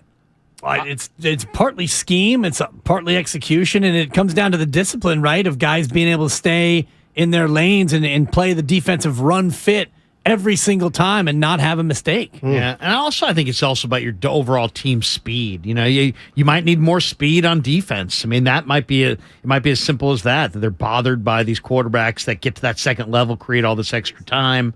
They can't cover. I can't wait. I think also they need better corners. I mean, the Niners we'll see how far they get, but they need Dallas didn't even really top test corner. them, and then you had success with CD with the pass interference catch, but other than that, you didn't even do what Seattle did. No. At least they went up top. Lenore looked good in this game, I thought. Debo. Hey, it's Purdy easy when had you get the another, ball thrown to you. Purdy had another one of those going left, going left, and then turns the other way and throws it away. Yeah. But he also had one early in the game where he was trying to get away, and it's like, oh God, these guys are. This is another level. There was one play where he does not like to throw going to his left. Right. And there was one where he had a throw going to his left. It was a 3rd down, and he wasn't even close. It was a sideline pass to, I can't remember who, but he missed it badly. And I was talking to JD, and he thinks that Dallas was trying to keep him over there a little bit. I guess you got to pressure internally from that one side, but he's still elusive. He's one of these guys. He's one of these guys, a little like Wiggins. Wiggins wants to get to that right hand, and he gets to it because he's got a quickness. He's got a little deception to make you think he's going left. But when Purdy goes right, man, he's pretty good. He also threw a couple sidearm passes, changing his release. Yeah, little Mahomes. Parsons was he didn't call out the offense. He had the whole box score because him and Debo were going back on IG, and he said, "You hold McCaffrey to 50-something yards, you hold Debo to 50-something yards, had the carries, and you had 2 turnovers by our offense, and you only get 17. We're supposed to win that game." So basically, he was like, "We did our job." Well, and Larry, they got did, shut out. man. He got shut out. Yeah, He didn't touch. He only had one hit on the quarterback all day. But he was the pressure though, the hurries. Yeah. I mean, and he batted down a pass. He did some things. I mean, One Parsons is QB special. hit, 4 tackles. He mostly was quiet. Nick Bosa also relatively quiet. That's 2 games in a row, not bad games, but I'm wondering for Nick Bosa. When you have time to scheme and plan. I mean, I think that's part of it. Also, maybe Bosa's getting a little fatigued. I mean, it's late in the year. Who knows? A little banged up. And the other one to keep an eye on, and you guys are beyond noon to 3. Any reports on Christian McCaffrey and his catch. I saw that, yeah. Little gimpy, and Elijah Mitchell was very effective in those last couple of drives. Dallas was tired, I was sitting yeah. across the field from him, and I had eyes on McCaffrey, and you could see him over there going to the leg a little bit, sure. trying to tend to it. So they were hitting them, and the Dallas. You talk about a fast defensive line, but I got to say this. I'm a nerd. Y'all were in the stadium. Isn't it dope for whatever team when the alumni comes out to the degree that Roger Craig, you got the Montana, Rice always there, but I thought that was dope. I heard it's always good. It was dope. I was I was toggling between green lot 1, Dude, I heard blue that lot story. 3, and red lot 2. And according to the SF Gate, a story that's come out now, single worst traffic nightmare in the short history of Levi Stadium. Oh, wow. The ingress. Larry, and the you know egress, firsthand. Well, he left a lot later. P.T. Barnum. Well, I was going pregame show. I turned him. I was like, "Where's Larry?" No, it's funny because I heard the same thing. I'm like, wait, JD. I love JD, Right. and I thought I kept waiting for you. I'm like, okay, JD, Lowe, and Larry. It makes sense. It's a Pass big the game. rock. I'm driving down, and I told, look. I'm like, yeah, I'll jump on. I should be there by 2. I'll jump on by 2:30. I left my house at 1:03. I didn't get there till 3:15. I'm sitting there in Great America Parkway just beating the tar out of my steering wheel. just swearing Larry. up a storm. Oh, So that means that makes it official that it's the worst 1-2 parking situation with the Warriors and the 49ers. Well, at least the getting Warriors to Chase but ain't easy. The either. Warriors is transparent. You can't park here. So Oh, okay. find another. Yeah. If you're going to a Warrior game, it's not like you can go to blue lot 2 or red lot 3. You got no shot. But you got neighborhoods at least. I With the got Warrior secret game, street you can go parking. park on Missouri street or something. We don't give out our parking locations when it comes to Chase Center. Look. And it's Mariposa, by the way, Mariposa in Pennsylvania. There you go. But never during the week because possible meter situations. But at least they're transparent. Why Can't was it drive bad? here because It was packed. That's a great question, Steiny. We don't know exactly. Because they don't have. Well, the real reason I think is that the city of Santa Clara and the Niners don't. They don't. I heard get you bring along. that up. So the city of Santa Clara is like, we got your ingress right here. Here's an idea. We're gonna choke everyone off with just one way in and no way out. Shout out Kevin Costner. There you go. There you go. Speaking of ingress and egress, it reminds me of the old P.T. Barnum story. P.T. Barnum, of course, had a circus. He was a showman. He was a salesman. And so he had this circus and all kinds of animals. Yeah. And then there was a big sign to go into one place, and it said egress. And everybody thought it was an animal, but it was really his way of getting everybody out after they paid their fee. Shanny, 3 or 4 NFC championship visits. And 3 He's the playoff, man. 6-2. 3 6 playoff and 2 in the appearances playoffs. where he wins 2 games. I'm and man. that's, it's not like 6 playoff appearances and 6 wins. He's doing it at 2 by 2. Shout out Noah's Ark. Yeah. And Jimmy may be back for available next week, huh? That's incredible. That's what they're saying. That's what they're saying. Wow. Brock Purdy, guys, 1 win away from being like the biggest story in America. Yep. I mean, Steiny, seriously. that's Disney, I know, it's the movie, it's the shocking. scripted It's plan. shocking, really. It's incredible. It is, it's man. just amazing, like how he's fit with this team perfectly. And now you see, like, it's not fair to do it, but Garoppolo would have had trouble yesterday, I think. Yeah, would have been turnovers. Or some sacks. And then Trey Lance obviously is young, but he's a little like a player who does not want to shoot the ball. All he wants to do is get everybody else involved. Like he doesn't have to just here, Debo, you do it. But now in you the do it. spots where he had to make plays, he made the throws that he needed to make. And that's, and he's played so well that we look at Sunday and we don't think in terms of house money. I agree. You're thinking like, hey, not that you got to win this, but you have every chance to beat Philadelphia. No doubt. He's their best quarterback.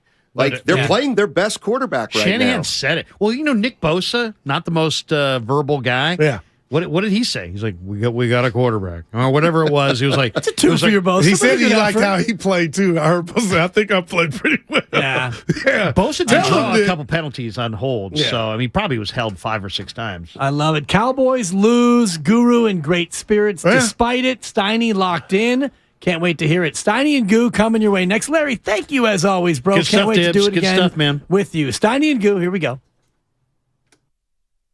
It's a Monster Monday on 95.7 The Game. Brought brought to you by John Vai's Bay Area Houses. Thinking of selling your home but don't want to deal with repairs, cleaning, realtors, photos, and showings? With John Vai's Bay Area Houses.com. You don't have to do any repairs or pay any commissions. Visit John Vai's Bay Area Houses.com. So, the other day, I bought an extremely chatty... Boring story time. Make that an extremely catty cockatoo. You're welcome. Apparently, the pet store won't take it back. But, hey, I'll manage. I love that for you. Just like I manage without home internet. No, you don't. Sure, my mobile hotspot is slow and makes streaming shows unbearable. Oh, Bertie likes to stream. But I'm making do. Oh no, who's this? My lady friend. It's mating season, duh. No home internet? It's not that bad. No, not there. It is that bad. Don't settle. Get Xfinity Home Internet for just $19.99 a month for 1 year with a free streaming box. Call, click, or visit a store today. Restrictions apply. Not available in all areas. Requires paperless billing and auto pay with stored bank account. After 12 months, regular rates apply. Offer ends 2/21/23. Are you curious about who offers the best deals on top-rated Samsung, LG, and Sony TVs? The answer is surprising. It's not online, and it's not the warehouse clubs. The best deals on top-rated TVs are at Video Only. Don't believe it? Then check out the trade-in deals at Video Only. How about $500 for your old TV? Try doing that online. Before you buy that new TV, drop into Video Only. If you don't, you'll be sorry. This is the final week of the 34th Annual Manufacturers RV Show at the Alameda County Fairgrounds in Pleasanton. Show ends this Sunday.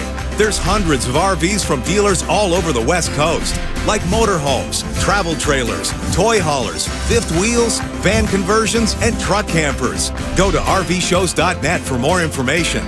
Last chance for the Manufacturers RV Show at the Alameda County Fairgrounds in Pleasanton. Show ends January 29th.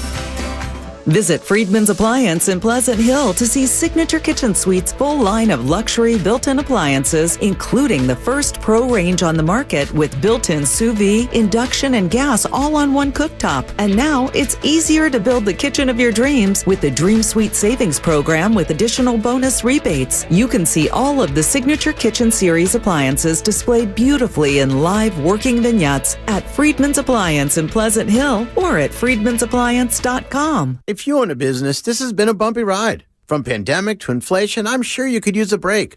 If your business has 5 or more employees and survived COVID, you might be eligible to receive a payroll tax refund of up to $26,000 per employee. The challenge is getting your hands on it. Hi, I'm Howard Mackler, and that's why I founded GetRefunds.com to cut through the red tape and get you that money. The team of tax attorneys we have put together are highly trained in this little-known payroll tax refund program. We do all the work, charge not a dime up front, and simply share a percentage of the cash that we get for you. Businesses of all types qualify, including those who took PPP, nonprofits, and even those that had increases in sales. We have helped return over $1 billion to businesses, and we can help your business too. Just go to GetRefunds.com and answer a few questions. This payroll tax refund is only available for a limited period of time. Don't lose out on up to $26,000 per employee. Go to GetRefunds.com. That's GetRefunds.com. The other day, I bought a cockatoo. Hello! He's a handful, but I'll manage. Just like I manage without home internet. Sure, my mobile hotspot is slow and makes streaming shows unbearable, but I'm making do. Oh no, who's this? It's mating season, duh. No home internet? It's not that bad. Don't settle. Get Xfinity Home Internet for just $19.99 a month for 1 year with a free streaming box. Call, click, or visit a store today. Restrictions apply. Not available in all areas. Requires paperless billing and auto pay with stored bank account. After 12 months, regular rates apply. Offer ends 2/21/23. Neuropathy pain? Call Dr. Robert Dees, DC, 925-393-0100. Hey, I'm Andy. If you don't know me, it's probably because I'm not famous. But I did start a men's grooming company called Harry's. The idea for Harry's came out of a frustrating experience I had buying razor blades. Most brands were overpriced, overdesigned, and out of touch. At Harry's, our approach is simple. Here's our secret. We make sharp, durable blades and sell them at honest prices for as low as $2 each. We care about quality so much that we do some crazy things, like buy a world-class German blade factory. Obsessing over every detail means we're confident in offering a 100% quality guarantee. Millions of guys have already made the switch to Harry's. So thank you if you're one of them. And if you're not, we hope you give us a try with this special offer. Get a Harry's starter set with a 5-blade razor, weighted handle, shave gel, and a travel cover. All for just $3 plus free shipping. Just go to harrys.com and enter code FRIEND at checkout. That's harrys.com, code FRIEND. Enjoy. When you can't stop, there's Vicks VapoRub. Vicks VapoRub sends powerful medicated Vicks vapors right to the source of your... so you can experience cough relief and breathe easier. Generations of families have trusted Vicks VapoRub to help relieve the worst cold symptoms. So next time you have a cough, reach for the Vicks VapoRub. Vicks VapoRub. Cough relieving is believing. He brings the passion. For what? I want to know now. I'm mentally invested. Don't tell me to pray and you don't say what for. He brings the perspective. Yeah, I think they both have great points. Get off me, text line. He's truly one of a kind. That is wow. Oh, my God. And he's doing a great job. I need you to man up and say what you really want to say. Simon, you're doing a great job. And together, they are Steiny and Guru. Yeah. On 95.7 The Game. All right, buddy. How you feeling? I mean, it was a great game, and I'm proud of the squad, the team with the star. Happy for Niner fans. And, I mean, that was just another great game in the playoff rivalry between these two teams. But, Steiny, I'm sick because they had action. But I've never seen since, and I told you Larry and Dibbs this, since they got McCaffrey to where it was hard for that offense. And Dallas, to their credit, it was hard, Steiny, but they earned it, and they got a badass defense. Purdy did not turn it over. He outplayed Dak in every facet, and they're in the NFC Championship game. And Kyle, your boy, 3 out of the last 4 years, they're in the NFC Championship game. I just hate they're on the road again. The road again. Last year it was in L.A., the NFC Championship. About the Niners. This one, the Niners. This one's in Philly, but go handle it. Yeah. Philly, they got up to 12-1, 13-1. Yeah. So they ended up obviously deserving the number 1 seed. This was a day, Goo, where, so I went over to a buddy's house, Cowboys fans, about split half. You watched it with Cowboy fans. Half Cowboys, half Niners. It was civil. They're all friends. But I don't know how you guys do it. Do what? Lose? You're right. I don't get to feel like a 49er fan today. But you understand, and I feel like you go ahead, but keep I don't have to be a Cowboy fan either. Right. Like, I looked at that game and really I was like, now that's a damn good. That's all. That was a damn good. We game. don't smoke, but we need a cigarette, right? I just thought it was a great game. There were everything was hard, and it meant something. And it doesn't mean that both teams played great or perfect, but that was kind of a throwback game. I thought the 49ers made the plays. Like it's so funny in football. 3 to 5 plays. 3 to 5 plays. If they go a different way, maybe things are different. But you got to look at the big picture, and that's Purdy didn't make a mistake. And they were on him, no, Stoney. He did make a mistake. Cowboys didn't capitalize on that interception that was right in the Dak 24s. made 2 mistakes, Niners capitalized. Yeah, even though the defense held them to 3. That was like you couldn't go to the bathroom before a commercial type of game, man. And when Ray fumbled, Stoney, I was like, Dallas might. But the Niners D, that's their staple. And what did you make of Bosa? Because he didn't play bad. It's a playoff game. I want to ask Lorenzo about that's 2 Bosa. weeks in a row. Do I say relatively pedestrian? And again, Stan, you ain't going to get 4 sacks every game. But here's what I think. I'm going to need more of him against the Eagles. Hold on. Here's what I think. And I'll tell you what, if there are any football technicians out there, maybe you can help me. I still think he's okay. The reason Bosa maybe wasn't effective, it had to be something the Cowboys were doing. Had to be. Okay. And then whatever they were doing, the rest of the 49ers defense, took advantage of it to the point where That's why Dallas only scored 12 points. A lot of people saying he was getting held too, Stotty. Well, he also gets to line up offsides half the time. You ever see it? First play of the game. That you on the thread? First play of the game. I'm like, wait a minute, are they going to let Bosa line up offsides all day? Though, man. No, he's pretty good. It was a great game. And for the people that don't listen, my mentions blew up last night. Where's the video of you crying? That was only for a win. Look at my boy. Yeah. I said, that's only if they got the dub. But that was electric, Steiny. It was. I actually made a bet with a guy at the party last night or yesterday. Share it with us. Such an easy win. My guy Romy. Okay. Romy says T.Y. Hilton over 90 yards today. No, 75. I'm like, I'll take that. He had one catch. Are you kidding? One catch for 15. Would you be a dove? That's $10. Okay. $10. I'll take it. That's all. Let's go to Dave. Dave's in Philly.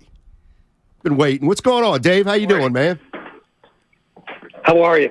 Dynamite. First of all, thanks for taking care of the Cowboys for us. Although we really want to see that game in Philly. I want to thank you guys for that. You're welcome. The reason why I'm calling is we all love Kittle, man. We think he should be an Eagle. The way he performs, the way he talks, the way he presents himself, it's just a real Philly thing, man. Wanted to see what you guys thought of it, what you guys are thinking of the game coming up. Appreciate the call, Dave. I mean, what concentration, because that, too, was my play of the game. If I can't take the first half blunder by Dak. Some say T.Y. Hill, you would have lost that bet had Dak hit T.Y. Hill wide open for a bomb. Didn't even see him. But Kittle, man, that concentration, Steiny, and Diggs, the safety for Dallas, was supposed to blow him up and separate him from the ball. He didn't. But that's when I was like, the Niners are leaning on him now when they got that catch and didn't have to punt. But, man, I felt like that Kittle catch where he juggled. Who was it, 7? Was it 7 who was coming in? Diggs. You're supposed to hit him. He had every opportunity to just It was a bit, and he comes in low, like the dudes that try to tackle Debo. Oops, I slipped. I thought the same thing. I was like, no, seriously. He's getting killed for it, too. You got to risk everything on that to separate that man from the ball. But Kittle held on to it. I mean, all their weaponry, the Niners, was kind of bottled up. That doesn't mean they played bad. Dallas, Quinn, and it was chess. Quinn and Shanahan, Steiny. Let me just look here. Elijah Mitchell, 14 carries, 51 yards. Yeah. I didn't realize he had. And he kind of sealed it, too. Yeah, McCaffrey, 10 for 35. So the 49ers rushed for 113. That's hard to stop Threw McCaffrey. For 214. Yeah. It's not bad. Dak gave him a pick right at the 21-yard line. Dallas held him to 3. Hey, CeeDee Lamb's pretty good. Yeah, man. If he just had a quarterback. I'll tell you what, Steiny. The most impressive thing I took away from this game, especially from a Dallas standpoint, is Brock Purdy did not have any turnovers. Hey, how did Brock play? I will show you 0 on turnovers, and that to me was the difference in the game. Now he's going on the road. Yeah, I get. You know what? This is that old thing where, no, he didn't throw. He didn't throw any interceptions, but he should have. What about Diggs, number 7 That's again? What I'm saying. That's the one. You gotta. If you're the dude, I'm getting too excited. You gotta catch that. And it was tipped. What's the old adage? Oh, that's why they play defense. Tart on line 1 for Niner fans last year. Would have went to the Super Bowl if he would have caught the pop up, but still. Scotty's in Hayward. What's up, Scott? How you doing, man? Gentlemen, what a wonderful Niners win Monday. Happy Monday to you. So, one thing, first off, Steiny, I'm with you. That was a hell of a game. I enjoyed every second of it. Doesn't matter what colors I was rooting for. That was old school, grinded out, down and dirty football, and I loved every second of it. Yeah. I did want to give Brock his flowers a little bit. So I know he didn't throw picks. I know that Diggs almost had that one. But let's not forget, the Niners barely missed the pick 6 at the end of that game. There were 2 other passes that Dak threw that could have been picked. Oh. One of those balls held up in the air forever. There was at least 3 or 4. He could have walked out of there with 5 picks pretty easily and a pick 6. And then one other thing about Brock. No, he didn't throw any touchdowns, but I love a quarterback on 3rd and long that throws to the sticks. And, yeah, it took some big boy catches to convert, but he didn't throw short of the sticks, praying his guys would get the job done. No, he threw to the marker. They made the catches. first down, that's what made that game that game. It was those few plays from Purdy where he stood up and threw right to where he needed to throw to. So, hey, go Niners, bring on them Eagles. Yeah, that's worth 12 o'clock emphasizing Sunday. Is that Purdy made throws when he had to, and Dak kind of didn't. No doubt. And there was no kind of, Steiny. It was like, had he been the dude. Well, he wasn't terrible. Prescott was not terrible. Okay. But he wasn't good enough. He was not good enough to lead an underdog team to a win on the road. But when you get $40 million, which doesn't kick into next year, Steiny, people expect you show up in big games. And he needed a diaper. Those interceptions were James Logan high school interceptions. How do you throw it out of bounds? Have some type of the moxie to know I can't throw a pick because we're going to get 3. And he just throws it out in the flat. What are you doing for $40 million? And you got outplayed by Mr. Irrelevant, who had, hey, if the stuff is breaking down on me, I can't make a mistake, and he didn't. That's the difference. IQ, Steiny. I know, but Brock has it. I'm mad. If I were you, I'm more mad at the Cowboys. For what? For signing right. Dak Prescott to that much money. No doubt. I got you. Like, they put They're themselves stuck. STUCK. How old is he? He's all right. He just turned 30. He's about to turn 30. He's a young buck. He's the black Kirk Cousins. Don't you dare. Hey, I told somebody last night. He's not as good as Kirk Cousins. I'm starting to believe Kirk would have won that. He wouldn't have thrown those type. Well, Kirk might have gotten sacked a few more times, in fairness. No, I'm seriously. Dak is the black Kirk Cousins, and that ain't a compliment. He's 2-4 now in the postseason. Oh, my. Purdy's got as many. Think about that. 7 years. I wonder if those were awful. I mean, so what would you give Dak's grade? A D-. Okay. And then what was the last play? Come on. Don't say nothing about it. No. It was embarrassing, though. People are making too big a deal out of it. Even if you lined up right, you wasn't scoring. But what did you think you were doing? That's embarrassing. They were clearly trying to set up a couple pitches. Hey. A couple, trying to play a little. They wanted to utilize 3 hook and ladders on the same play. Oh, boy. All right, I got to ask my guys, Evan and John, if you had to give Dak a grade today, or for yesterday? I'd give him a D+, C-. Okay, yeah, I was thinking C-. I heard D+. E was in the house, too. Yeah, he's probably a C- for me. Wow. I mean, I thought he was not great, but I mean, if he gets the benefit of a drop pick, then we're looking at his game a lot different too, I think. True, but Niners D, your boy 54, he earned Warner's a bad dude. I mean, he was jumping off the screen, man. Yeah. Ward 2. How about Debo again? What'd he do? 4 for 45. Yeah, but it was against a hard defense. Let me tell you something. Both teams were great tacklers yesterday. Seriously. That made it. Go ahead. I'm telling you, point. like they were hitting. It was like, come here. You were right. Yeah. I think in Dak's defense, too, you really have to look at the Pollard injury. I think that really changed the dynamic John, not of to that cut offense. you off, but if you're a $40 million quarterback and somebody goes down, let's win it with your arm. Let's win it with your mind. He did none of that. And then something that's not on the box score that Dan Orlowski's got out there, T.Y. Hilton was wide open for a touchdown. Dak didn't even see him. So I'm done with the dude. But so Pollard got hurt right before half, right? Yeah. Right before the half. play before Dak Prescott threw the INT in the red zone. It felt like, I'm looking at Pollard's numbers, 6 for 22. It felt like he was running better than that. I would have guessed he was like 10 for 43 yards or something like that. But, that didn't Kittle that didn't almost 100 favors. yards against a defense like that. 5 for 95, man. Yep. Moose, San Jose. How you doing, Moose? We got Lorenzo Neal. Lorenzo Neal coming up at 1 o'clock. Also, hold on one sec, Moose. Monster Monday brought to you by Zenni, the official eyewear of the San Francisco 49ers. Shop from over 3,000 styles at 80% off retail prices exclusively at Zenni.com. What's up, Moose? Hey, good afternoon, fellas. I want to make a couple quick points. Yep. I was at the game last night. The energy was great. I got to give Dallas's defense a lot of credit. They were fast as hell. They were all over the field. And this was the first time, like Guru said, I felt that Brock and the offense actually got slowed down a bit completely because of Dallas's defense. I mean, they were showing up everywhere, and I thought the play calling was a little weird at first, but I got to give Shanahan credit, and I think this is an underrated move. Whether McCaffrey wasn't feeling well or not, but he kind of leaned Mitchell heavy, and I thought that made a big difference in the run game. Mitchell was able to kind of get into the second level a little bit. They weren't breaking off many huge runs, but he was able to play with the defense a little bit better.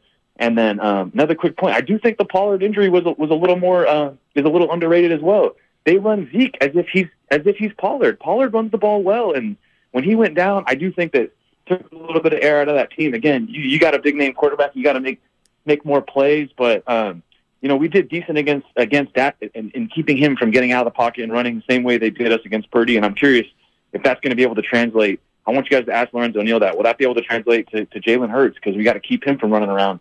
Yeah, I think all over the field. Yeah, I think Hurts is a better runner. That's interesting, because you pointed that out. All the losses were against guys like Hurts. Now on the game before the game, fairness, punch your ticket to the Super Bowl. Can you stop him? And is he ready to run like that against this physical Niner team? Even though he looked all the way back, right. But the Giants had nothing for him. Yeah, I mean, Russell Wilson, he didn't hurt the 49ers. He had one drive against them. When we're talking about who their losses were, Mariota, Chicago, Justin Fields. Yep. You had Russell Wilson, Mahomes. Yeah. But Mahurt. He still came back. That's damn. Would this be unfair? Mitchell runs the ball up the middle better than McCaffrey. It's not. I would say he got to hit the fighter after somebody else boxed for 10 rounds. Oh, okay. You know what I mean? But yeah, hey, Dallas was getting wore out, and the Niners offensive line, kudos to them. But to say better, that ain't shade. But I wouldn't sign my name to that. Dallas had Mitchell ran early on, Steiny. I don't think he would have went anywhere. I'll tell you what else is pretty amazing. For a team that runs the ball as much as the Niners do, they don't fumble. They don't fumble a lot. I wonder if we got some numbers on that, like how many times their running backs have fumbled. God, during the Debo streak. running, they didn't fool Dallas. Quinn had him ready. Yeah, that's the first time I was like, Deep.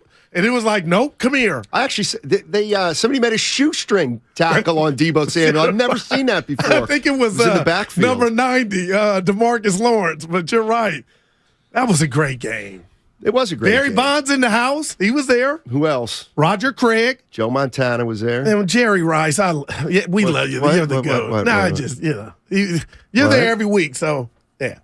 Joe Montana. He's a fan. What's wrong with that? Did you guys see Joe Montana wearing the Debo outfit? The flannel? I didn't see what I saw John, that, but I didn't know what it was. I saw Joe. He looked like he had something from the Gap. He had two flannel shirts on, one over the other, and the one was short. Yeah, it was the infamous Debo flannel that he wore all buttoned up all the way to the collar. Oh, okay. Yeah. Let's go to Austin and Redwood City. What's up, Austin? How you doing, man? Yo. I'm doing pretty good. Hey, man, I want to say this about the Lenore guy and Jimmy Ward. Man, they played good, especially when CeeDee Lamb went into the slot. Ward showed up. My thing is, when we go to Philadelphia, is Jimmy Ward still playing that slot, or we go have, or is anybody going to follow Smith or Brown around? Well, we'll find out because they got two stud receivers and a better quarterback playing better right now in Hurts, man. So, and that run game plus the running quarterback, and they got a tight end of their own. Philly's got the weaponry. There's a reason the game's being played in Philly, and I love that Bonte and Shasky are going, Stoney, but this is going to be one they got to really – well, if they lose this one, they don't need to go to no more if they're not, because they'll be 0-2, both of them, because they went last year. So, but they'll bring something back. But I'm rooting for the Niners and Brock and Kyle. What are they bringing back? A hard win. Who? Shasky and Bonte? If they go and they lose and they're 0-2, you've not. Y'all stay and watch this, So they're going to Philly. Yeah. They better be careful. They went to LA last year. They were okay.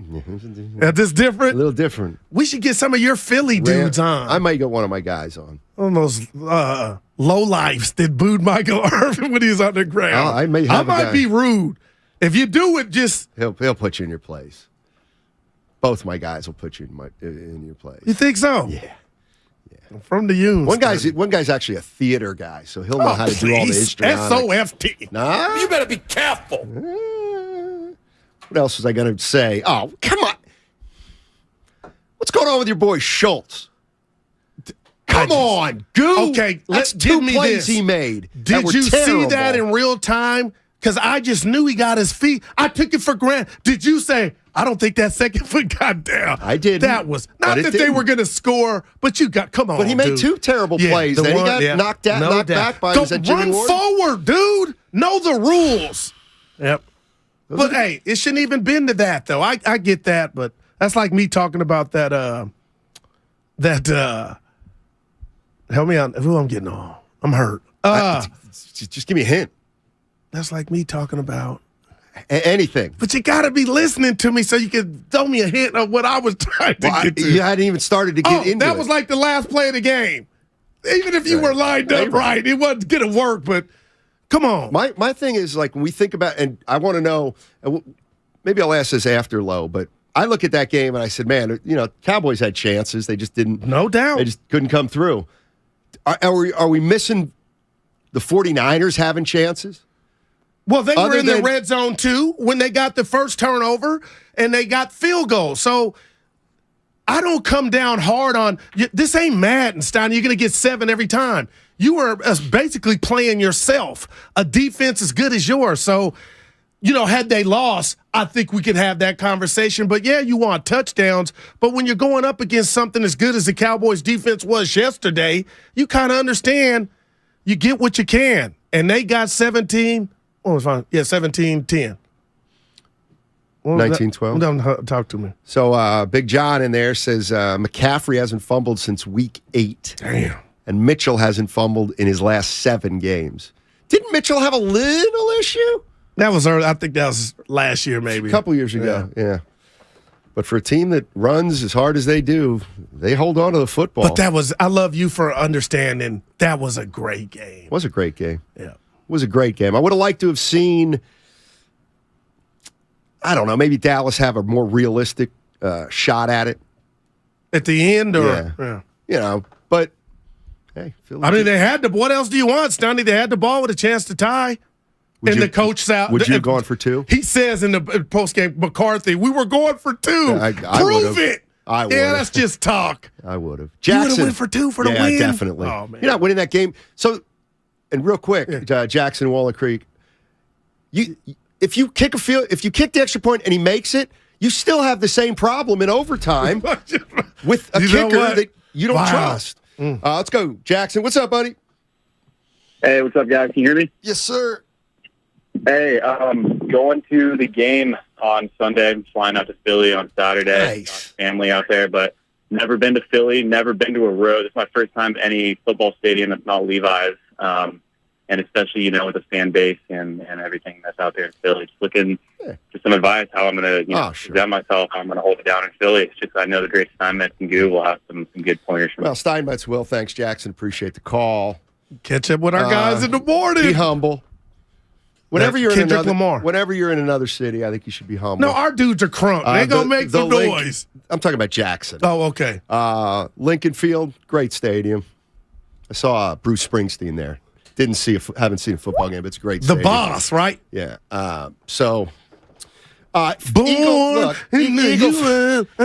Eagle fans, they're fine if you cheer for your team. Just be. You see Dallas Don't fans be last stupid and getting in people's face. They Just were root for fighting your each team. other. Who? They had a watch party at AT&T Stadium. The videos are all, they were really, truly fighting each other. It was bad. It was Dallas v. Dallas. I said, damn. Steiny, there was like 6. Alcohol too, maybe. Probably. All right. Lorenzo Neal on the other side.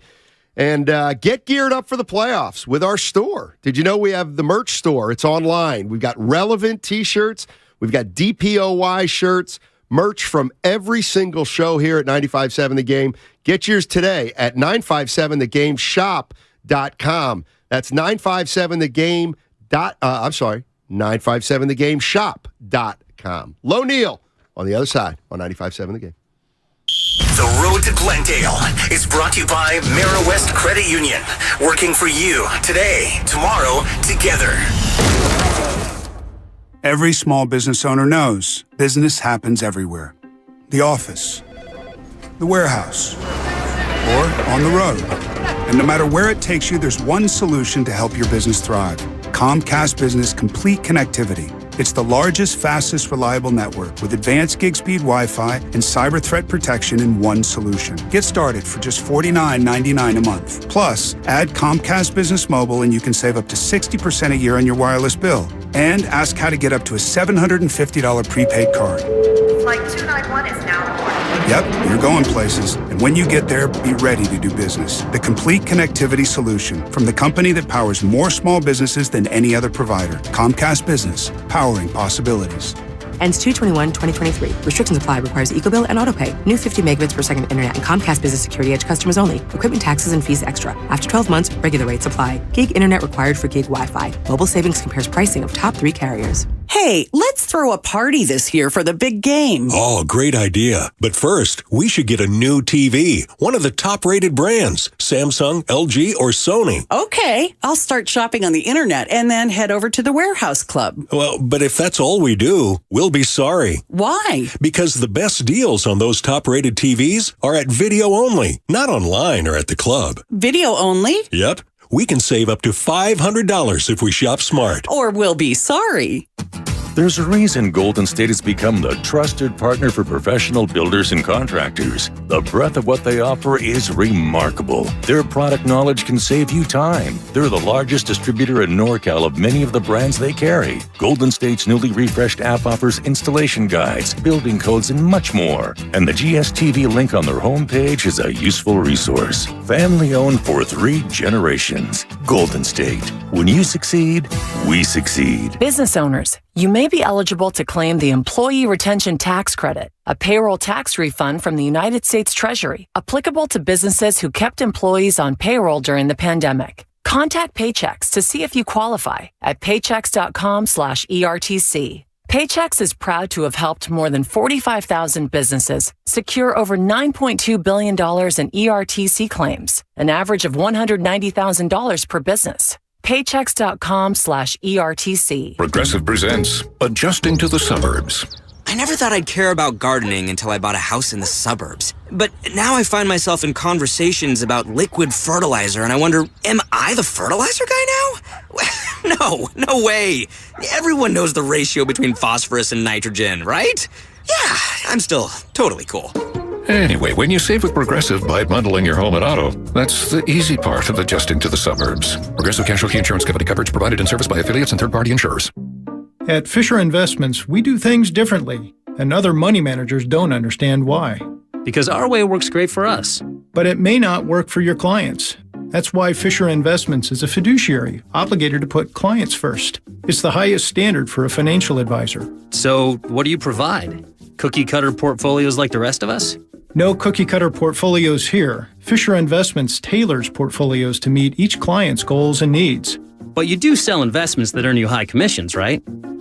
And make commissions when you make trades for your clients? No, Fisher Investments doesn't sell any commission investment products, and we never earn commissions on trades. So what's in it for you? Fisher Investments fees are structured so we do better when our clients do better. When it comes to helping clients achieve a comfortable retirement, we're clearly different. Visit FisherInvestments.com to find out why investors like you switch to us. Fisher Investments, clearly different money management. Investments in securities involve the risk of loss. 1-877 Cards for Kids. KARS Cards for Kids. 1-877 Cards for Kids. Donate your card today. 1-877 Cars for Kids. KARS Cars for Kids. 1-877 Cars for Kids. Donate your car today. With car prices at an all-time high, our donors are now getting highest receipts ever. Donate at carsforkids.org and your car can be picked up tomorrow. 1-877 Cars for Kids. KARS Cars for Kids. 1-877 Cars for Kids. Donate your car today. Now accepting donations of land, homes, buildings, or any kind of real estate. You're listening to 95.7 The Game, KGMC FM at HD1 San Francisco. Always live on the free Odyssey app.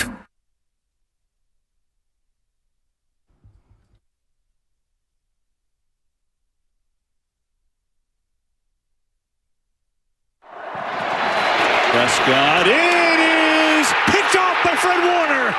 Warner's got it. Lamb chases him down, and a second interception today for the 49ers. Now, back to Steiny and Guru on 95.7 The Game. All righty, let's get right to it. All guests appear on the Bud Light guest line. Bud Light, easy to drink, easy to enjoy. He's here every Monday at 1 o'clock. You can also hear him on the Football Hour with Sean Salisbury. Lorenzo Neal, what's going on, Lo? How you doing, buddy? Hey, guys. Great. What game, right? Hey, let me tell you something, Lo. All right, I got to tell you something. Uh-oh. That was, I don't have a dog in the fight. That was a great game. Let me tell you why. To me, it seemed obvious that they were hitting harder than normal. They were tackling more surely than ever. I got to believe even a guy like you who played fullback in this league could see that they were kind of getting after it, right? I'm hitting the nail on the head, right? Hey, Steiny, they wasn't kind of getting after it. They were getting after it. That was two teams that came there with a purpose. And I'm going to tell you, both those teams fought hard. And I know Guru came on the short end of the stick, but Guru, if Pollard's not hurt, and if your field goal kicker is not got the yips, who knows what that game comes. I'm happy the Niners won. Don't get me wrong. I'm happy. But I'm telling you, I think people are dismissing the Dallas Cowboys. Like you said, Goose, the defensive coordinator, he ran so many games up front until Cal Shanahan said, okay, second half, I'm going to run 40 and 50 power. Let's get downhill. Let's not try to reach these guys and try to de-stretch, because when you're running those stunts, those TEs and the TEs, ETs and the TEs, these stunts, these are the linemen, they're crossing. And when they cross, what it does, the Niners want to run that zone, and when they're stunning, they're missing a guy. So now guys have to back and stop and try to block the guy because he's looping in. So you did not see the Niners have any type of success really early in the first half running the ball. Lo, I'll say this, man, and I'm being honest. I'm putting the rat on the table early. You didn't hear me the end of last week. I said I felt like I was going to a funeral. I didn't give Dallas a chance on both sides of the ball. And the Niners offensively been electric. I have never, my jaw mouth was on the floor at the job Dan Quinn had going. Dak the fraud Prescott, that's it, Lo. He was horrible when they needed him most. And I look at Brock Purdy. The one thing that he did that just impressed me is no turnovers. And I'm asking you, former NFL player, the fact that he saw this type of defense this fast, how much is that going to help him for next week, where arguably the Eagles have a better defense than Dallas? How much is Purdy going to benefit from yesterday? Well, I think he's going to benefit a lot because Dallas played a lot of single high safety. At times they played some two Mike or two Robert, and you saw what they did. They played man and they played off man. You saw it, and you saw when Purdy would drop back, guys did not come open soon enough because the plays were taking the belly because Dallas was playing off of them before they could get out of their break.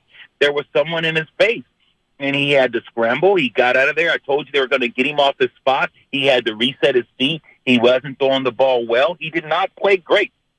He didn't play horrible because, like you said, the only reason they won that game is because he did not turn the ball over. Dak Prescott turned the ball over, and you look at it too this way, guys. If they believed in their field goal kicker, they kicked that field goal before half. Now they're winning before half, and instead of going for it on fourth down and throwing that interception that was tipped, so now you don't score before half. This game had so many ebbs and flows. That was huge. Like you're talking about, Tiny. It was a physical, It was a physical, and it's the team that made the least amount of mistakes won that game, but that was a physical, hard-hitting football game. Yeah, Lorenzo Neal joining us courtesy of the Bud Light guest line. No, I mean, basically, McCarthy had to coach that game kind of as if he didn't have a kicker, particularly going into the second half. Like every decision, all those decisions around midfield, you had to put the kicker into the equation. He's probably not going to make this, so now we got to do this. I thought it put him in a hole a little bit. But anyway, let me ask you about Nick Bosa. You know, I guess the numbers, he didn't have the big sacks the last week or two, but can you tell me what teams are doing with him to mitigate him a little bit? And then when they do that to take him out a little bit, where are the openings for the other players to step up? Yeah, and that's what we talked about. He talked about it on the show, the pre-show. I said, hey, look, what about the other guys? You know who Nicky is. Nicky's a guy that you're going to chip, you're going to hit, and they just got off the ball quick. They said, hey, let's get off and let's set. Nick Bosa, at times, he wants to get into guys' body. He wants to forklift them and lift them and push them into the quarterback lap. And he was doing that, shrinking the pocket. But, at times, Prescott had nowhere to go because the pocket was shrinking on him. He'd either have to scramble or throw a bad ball. So they did a great job of containing him. They did a great job of hitting him. But, I just think Nick Bosa, is his presence still felt, Sidney? That's the thing. I know you looked for the stats. Okay, Nick Bosa's supposed to have 2 sacks. What did he do to influence the game? It's the other things that he's doing. He's making the tackles uncomfortable. He's pushing the pocket into the quarterback.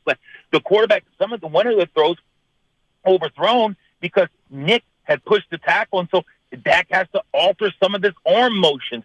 They played really well defensive side of the ball. There was a particular play, guys. I think you remember. In the third quarter, they rolled trips. They emptied the backfield, and they put CeeDee Lamb in the slot. So they put guys outside, so they make Fred Warner have to play 2 Mike or have to guard CeeDee Lamb. He ran with him down the middle of the field.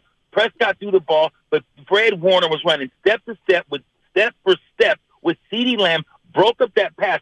I said, oh, my goodness, Fred Warner, guys, what he was able to do from a cover standpoint yesterday was legendary. They bent, but they didn't break. But, yeah, Nick Bosa, his presence still was thick. His presence still was felt, even though he didn't have a bunch of sacks. Lo, I got to tell you this. Steiny hates this phrase. We talked about phrases we're going to retire in 2023, but I turned you on yesterday, had family stuff, couldn't get to the game, and you were in your bag. So you did a great job on the pregame. Listen. Thank you. We only get to talk to you once a week. I was really down on Hurts. I thought he was hurt. I was down on Philly, but they dog walked the Giants. And we only get to talk to you once a week.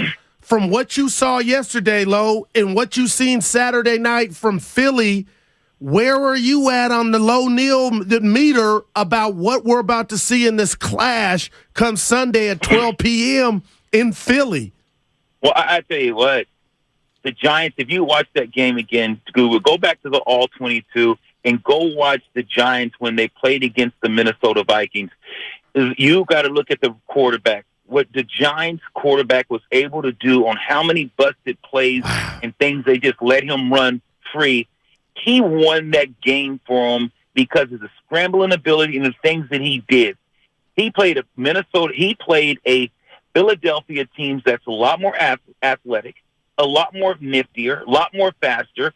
He did not do what he was able to do against the Minnesota Vikings. That was the game plan. The Giants last week when they played against Minnesota, a lot of that was broken plays, scramble drill, and making things happen. Minnesota is not a good ball club, and the Giants, yes, they had some good momentum going, but they ran into a buzzsaw in Philly. So, Guru, getting to Philly, I'm telling you, Jalen Hurts is a bad man. He can throw the ball. I didn't know how accurate he was. Watching him the other night, what he does on the play action, the illusion that he brings. Guys can't just pin their ears back because if you do, he will hurt you with his legs. I can tell you this. The San Francisco 49ers, they're not going to try to get in a shooting match with this team. I'm telling you what they're going to do, guys, because Dan Quinn showed what he can do defensively.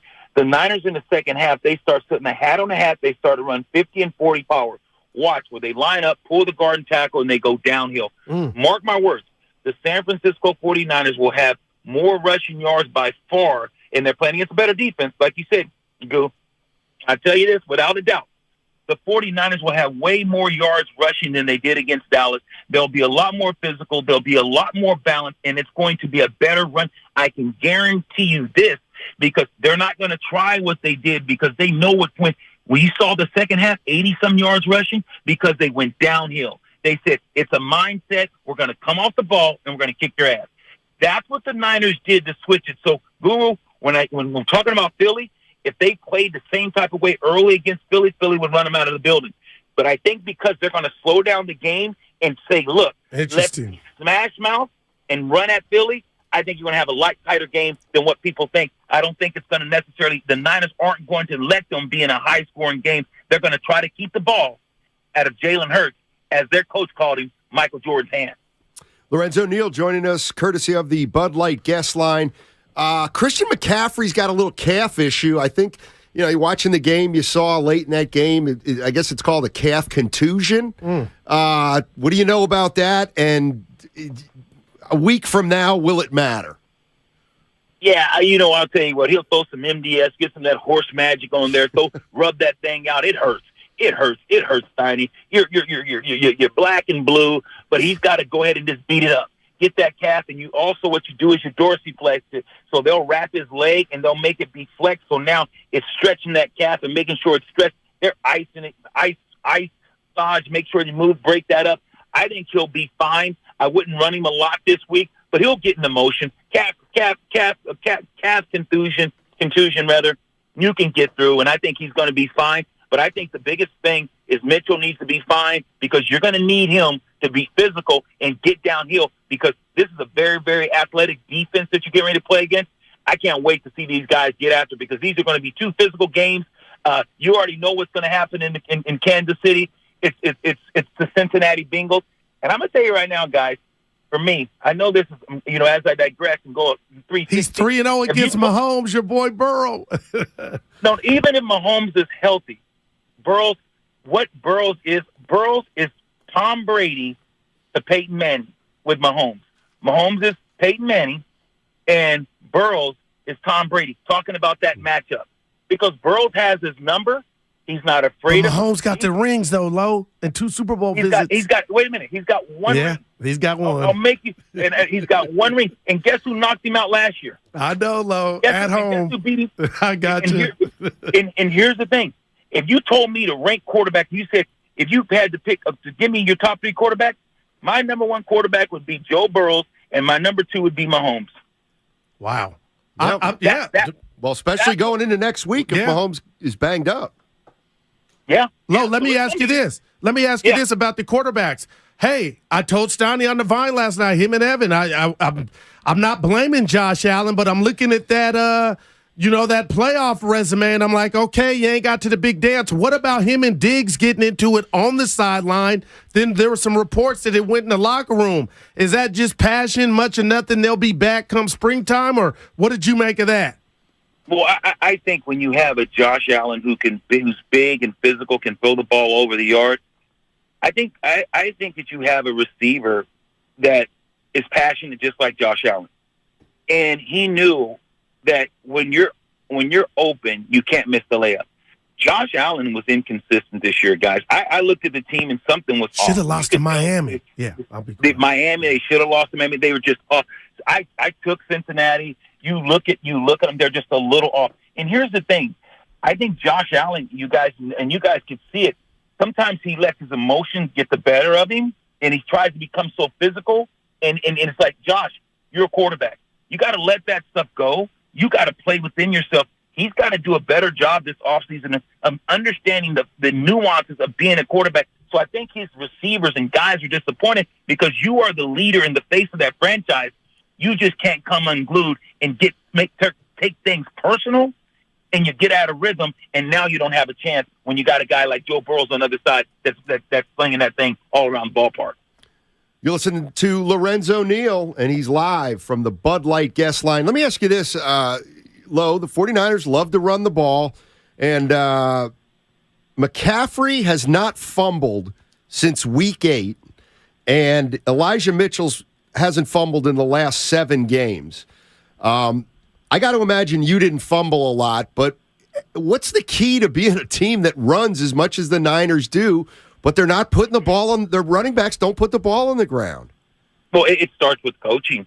I mean, we had a guy in Sherm that was, that was our running back coach, had with the Titans. I remember Sherm, he would just make us drill and drill and drill. And then, in San Diego, go look at LT. LT carried the ball more than anyone. I think he had like 1 or 2 fumbles, if that. Maybe I think 1 year did. I mean, and we ran the ball. It's because you got to have and Clarence Shellman was the running back coach. We did so many drills, running through so many different bags where guys are hitting at the ball, guys are pulling at the ball, balls have been soaked in water, holding the ball. So it's a mindset too. You don't be lackadaisical with the ball. The Niners have done a great job with their running backs, and those guys have made it an effort.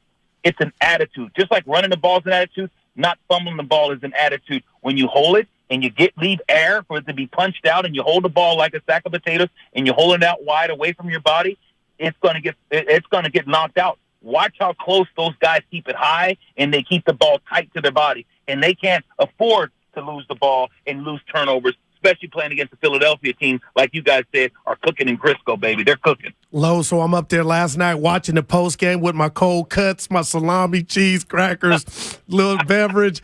I'm watching you, and what did you do to use check? You kind of gave him this the bump chest. What did you do, and what did you say to him? I said, look at Low being frisky. Hey, Goo, I cannot lie. My Juice is my guy. I got to get fullback gloves. He's a physical guy. He wants to make things happen. He wants to mix it up. You saw him there on that fullback belly. Almost gets in the end zone. Picks up 8 yards. Next play, go ahead and let Christian score the touchdown. I mean, if you look at what he brings to the table, he's an extra lineman in the backfield because the way that he goes through. So, man, when he came out to the field after the game, after the win, I said, Juice, what's up, baby? And he knows old O'Neal because we go back. I'm like, give it to him, Daddy. Give it to him. So I love that guy. We had a great conversation last night, just talking about the same things that you guys asked. I said, what was it that kind of got you guys out of the running game so much? And he's like, I said, they're doing a lot of. He said, yes. And the twisting words did give them problems, talking about the different twists that they were doing on the Dallas Cowboys. And I was like, hey, looked like in the past game they were playing. He said, yes, they were playing a man, some off man.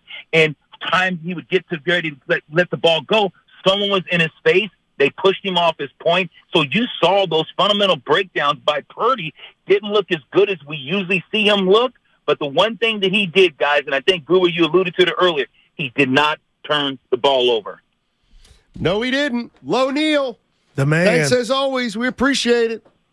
No worries. Cheers, guys. All right. That's Lorenzo Neal, one of the greatest to ever do it at the fullback position. Did you happen to see that clip that I'm talking about? Yeah. No, they were coming out the field. He jumped. Oh, I went right to the Warriors after the game.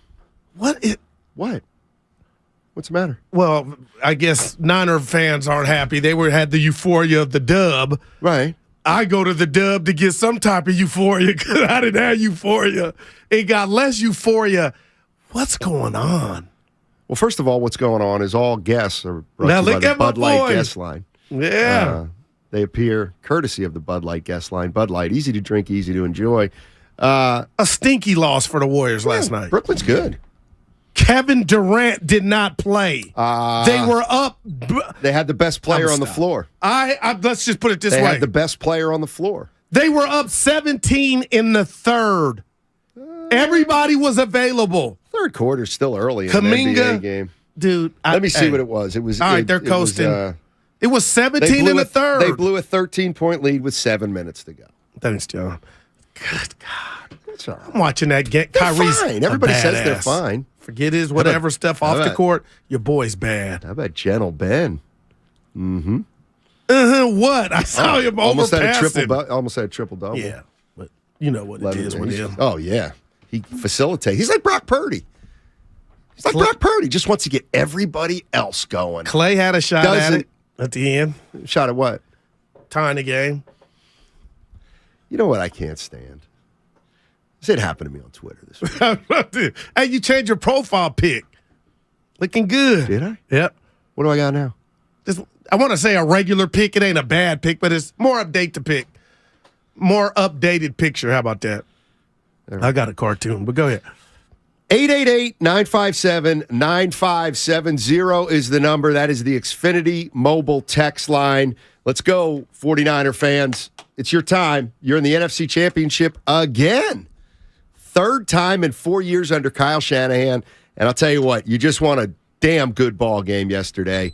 Hard fought, 19-12 over the rival Cowboys. There's a lot to feel good about. What do you feel best about regarding that win yesterday, if you're a 49er fan? And if you want to talk about something that may concern you down the line, feel free to do that too. 510 brings this up on the Xfinity mobile text line. He's right. The clock management, it didn't bite them yesterday, but boy, it could have. They were very And it wasn't Very me, it was lucky. Kyle. He's the conductor. Right. I got flashbacks from the Super Bowl, but then I thought he was just showing so much respect to Dallas that he didn't even want to risk, maybe Brock turning it over. And it didn't bite him in the ass. A great pass by Brock. I think it was Jennings, Steiny, to where they got a field goal. But that ball, and the announcer said it, Burke, I believe, the clock doesn't stop until the ball hits the ground. Well, they were, whoa. Well, when they showed the replay, you'll notice that the pass hit the dude's hand. Yeah, it hit the guy's hand. Had it not, you're saying it was. I wonder. I don't know. I think you would be right because it would have been traveling. Dibbs got into the whole timekeeper thing, and I'm thinking, he said that's why you play for home field, and I'm like, dude, wow. I wonder if I know the NBA. I think in the playoffs they bring a neutral timekeeper. Okay, in even. I don't know if they do that in the NFL or not, but heck of a game yesterday. If you were there, what was it like? Talk to us. I heard it was a lot of traffic. Yeah, but that's okay. It's okay. I mean, if you're going down to a football game, it's an all-day thing, right? It's all day now. But I heard Bonte this morning say he had his girl Anna move the cones. So you're not allowed to do that. Dibbs didn't lie. No, you're not allowed to move the cones. Bonnie and Clyde, that's how I ride. I'm in the carpool when I shouldn't be accidentally. But that's how you alleviate all that. Are you talking about the orange cones? Right. He said the same cones that you break for the cone zone? That dude, he hit me in the cardiac. But that's how you ride. You don't want to just sit there because Dibbs was talking about it's stressful. Larry's like, I'm beating my steering wheel. Bonte, it's your own rules out there. Pop. Yeah, free for all.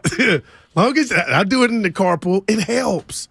Because if you don't do it and bend the rules, dude, you're talking about an hour. Don't touch a pylon. Don't touch pylons. Unless they're on soccer field. Oh, I'm dead serious. But usually the ones in the soccer field are only like 12 inches high. Still. You cannot mess with the big pylons. They're there for a reason, people. You can't technically. Yeah. Goo 415 wants to know how you really feeling about Zach. I just spent an hour and a half. Yes, we have people coming in and out at different times. Yeah, you know what? Talk to me, Stoney. He's a fraud. The Black Kirk Cousins. And the worst part. He's not a fraud, Goo. Did you see the first interception? That was the game. You can at least get 3 or try to get 3. And if you're a $40 million quarterback, you got to know what you're looking at. And the read was worse. There was nowhere to go with the ball. You threw it so hard and bad, it hit Ward in the chest and bounced up.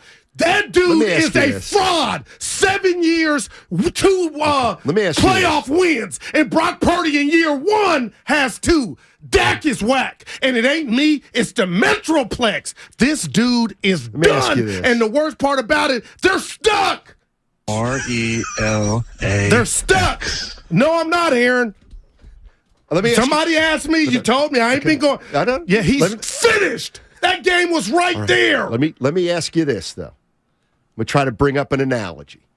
Stephen A. Smith, one of the great. He's great, right? He's Didn't great. bother me lately, but actually, I really like him now. Anyway, he's great, right? So let's say he makes $10 million a year. Oh yeah. All right, and you make. You're only making. You're only making a little gas money. But then somebody looks at you and says, "This guy's Stephen A. Smith. This guy Guru Stephen A. Smith." Why am I getting excited? Yeah. And they say, you know what? I think he is. And they pay you $10 million. Okay, where you going? The problem is you're still Guru. So while you're good, maybe you're not as good as Stephen A. Smith, but you're not a fraud. You don't become a fraud because you got a pay raise. You're the same person. See what I'm saying? Yeah, but he's not the person whoever signed him to that contract. But I would hope they would sign. They wanted me to be me. I'm not. This is competition. This is read and react. In that throw, that first interception was so bad. And then on the last drive that they had a chance to score, I knew he wasn't scoring. He almost threw a pick six. Have you, I mean what I'm saying. Have you heard the term, I know we're up against it, punch drunk? Of course. These players take so many shots. Dak has a look now with his lips open. I don't know what happened. Careful. It's just a natural look. It's from too many hits. And when you're throwing the ball and not seeing defenders, Stoney, something's going. You've been hit too much. Larry Holmes, I am, listen, for the Niner fans that are excited about Brock Purdy, there's nothing better than the relationship between a fan and the promise and of them thinking they got a franchise quarterback. This dude is done. See, 408 saying a little bit of Shannon Sharp right there. What was he doing Friday at the Laker game? That looked like roid rage. I don't think. And then you're using smoke at 55 years old. You can't use those terms. Oh, well, they didn't want to smoke. Shannon, I'm disappointed. 7 didn't want to smoke on that Kittle juggle. I know that. Hey, it's a Monster Monday brought to you by Zenni, the official eyewear of the San Francisco 49ers. Shop from over 3,000 styles at 80% off retail prices exclusively at Zenni.com. 888-957-9570 is the number. You want to get in on the show? What was the most positive thing you took out of that 49er win yesterday, and how you feeling going up against, you know what, don't even tell me how you feeling going up against Philly. We got all week for that. I want to know what made you feel best yesterday about the San Francisco 49ers. It's a Monster Monday on 95.7 The Game. Brought to you by John Vai's Bay Area Houses. Thinking of selling your home but don't want to deal with repairs, cleaning, realtors, photos, and showings? With John Vai's Bay Area Houses.com. You don't have to do any repairs or pay any commissions. Visit John Vai's Bay Area Houses.com. Ladies and gentlemen, it's official. Fast just got a whole lot faster. Xfinity has the fastest internet with up to 6 gig speed. Plus, Xfinity Mobile is the fastest mobile service with 5G and millions of Wi-Fi hotspots. You heard that right. Xfinity just increased internet speeds again. And Xfinity Mobile gives you can't catch me speeds. The fastest internet, the fastest mobile service, and major savings? Can't argue with the facts. Now through March 21st, new customers can get started with 1.2 gig internet with unlimited data included. It's all just $50 a month for 2 full years with no annual contract when you add Xfinity Mobile with unlimited data at regular rates. Go to Xfinity.com/faster. Call 1-800-XFINITY or visit a store today. Requires paperless billing and autopay with stored bank account. Restrictions apply. Taxes and fees extra. Xfinity Mobile requires Xfinity Internet. After 24 months, regular internet rates apply. Actual speeds vary. If you owe back taxes to the IRS, have unfiled returns, or are worried about an audit, the IRS is hiring 87,000 new agents to address these very issues. That means if you need to get your tax problems resolved, now is the time to get started. I'm tax attorney Robert Goldstein, and my firm specializes in helping individuals and small businesses resolve their tax problems. We work to stop IRS and state seizures. We may be able to settle your tax debt for pennies on the dollar with an offer in compromise. We prepare your past due returns, even if you have no records, and represent you before the IRS and state in an audit. At the law offices of Robert Goldstein, the consultation is always free, and we have offices located throughout the Bay Area. To schedule your free consultation, call 1-888-TAX-EXIT. That's 888-TAXEXIT. 888-TAX-EXIT. And make us your last stop. Neuropathy pain? Call Dr. Robert Dees, DC, 925-393-0100. Are you curious about who offers the best deals on top-rated Samsung, LG, and Sony TVs? The answer is surprising. It's not online, and it's not the warehouse clubs. The best deals on top-rated TVs are at Video Only. Don't believe it? Then check out the trade-in deals at Video Only. How about $500 for your old TV? Try doing that online. Before you buy that new TV, drop into video only. If you don't, you'll be sorry. Thank you to all of the business owners who kept people employed during the pandemic. For all you've done, you may be eligible to claim the Employee Retention Tax Credit, a payroll tax refund from the United States Treasury Department, applicable to businesses who kept employees on payroll during the pandemic. The window is closing to claim your refund. Contact Paychex to see if you qualify. Paychex is proud to have helped more than 45,000 businesses secure over $9.2 billion in ERTC claims, an average of $190,000 per business. 50 years and thousands of experts in HR, payroll, benefits, and insurance. You may be eligible to claim the Employee Retention Tax Credit, a payroll tax refund from the United States Treasury Department, applicable to businesses who kept employees on payroll during the pandemic. The window is closing to claim your refund. Contact Paychex to see if you qualify. Visit paychex.com/ERTC to find out how Paychex can help you get additional cash into your business. Paychex.com/ERTC. Paychex.com/ERTC. The other day, I bought a cockatoo. Hello! He's a handful, but I'll manage. Just like I manage without home internet. Sure, my mobile hotspot is slow and makes streaming shows unbearable, but I'm making do. Oh no, who's this? It's mating season, Dad! No home internet? It's not that bad! Don't settle. Get Xfinity Home Internet for just $19.99 a month for 1 year with a free streaming box. Call, click, or visit a store today. Restrictions apply. Not available in all areas. Requires paperless billing and autopay with stored bank account. After 12 months, regular rates apply. Offer ends 2/21/23. They say they'll get your biggest tax refund. Jackson Hewitt says your biggest tax refund guaranteed. And a chance to double your tax refund. Thousands in weekly prizes during the Double Your Refund sweepstakes. Your biggest refund times 2, twice the money, so forget about them. File your taxes on the double at Jackson Hewitt today. No purchase necessary to enter or win. Open to U.S. residents 18 or older who file a 2022 federal tax return. Promotion ends 4/2/23. Visit jacksonhewitt.com for rules. My simple solution to the problem was remove people from the scene and help them feel safer. In response to attacks against Asian Americans, Maddie Park raised over $250,000 to donate cab rides to the Asian community. There is so much more work to be done. We really need to come together and tackle this issue as a community. Support the Asian community. Learn how at lovehasnolabels.com. Brought to you by Love Has No Labels and the Ad Council. As a Walgreens pharmacist, I talk with people all the time about little tips and tricks for filling their Medicare prescriptions, like taking advantage of Walgreens 90-day refills to save them a trip, or using Refill by Scan, which is super easy and right on your phone. And for anybody worried about prescription costs, I say, hey, we got you, with low-cost copays on many medications. Let's talk about making things easier. Walgreens is here. Fill your way and save at walgreens.com/Medicare. See pharmacists for restrictions and exclusions. My heart was racing just making spaghetti. I could have waited to tell my doctor, but I didn't wait. I was short of breath just reading a book. I could have delayed telling my doctor, but I didn't wait. They told their doctors and found out they have atrial fibrillation, a condition which makes it about 5 times more likely to have a stroke. If you have one or more of these symptoms, irregular heartbeat, heart racing, chest pain, shortness of breath, fatigue, or lightheadedness, this is no time to wait. Contact your doctor. Brought to you by Bristol Myers Squibb and Pfizer.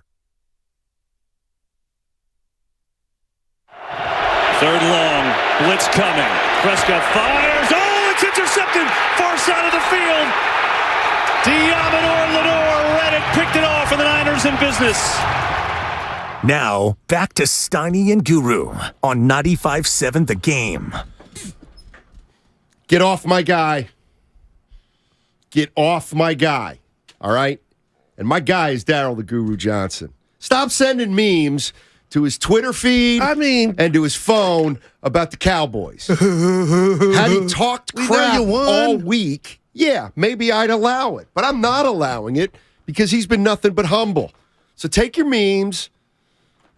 You know what to do with them. Look at boy. Hey, get off him. I got to call an audible. Okay. So we're partners. We're family. You, Evan, John, I, everybody here at 95.7 The Game. Friday, we go out and break bread with a high horse. We took a photo. Yeah. So I shared to you and the masses that when I play ball and it's really 6'3", I'll say it's 5'4" to see who's kind of checking and keeping score. And you threw the Bible at me, and people have not forgotten that. You a cheater. You ain't living your life right. Saturday morning, Warrior World sends me a picture on Twitter. Steiny, what's going on? We took a picture. It's actually a great photo. You cannot cheat the camera and stand on your tippy toes. Of course I can. And you can do it.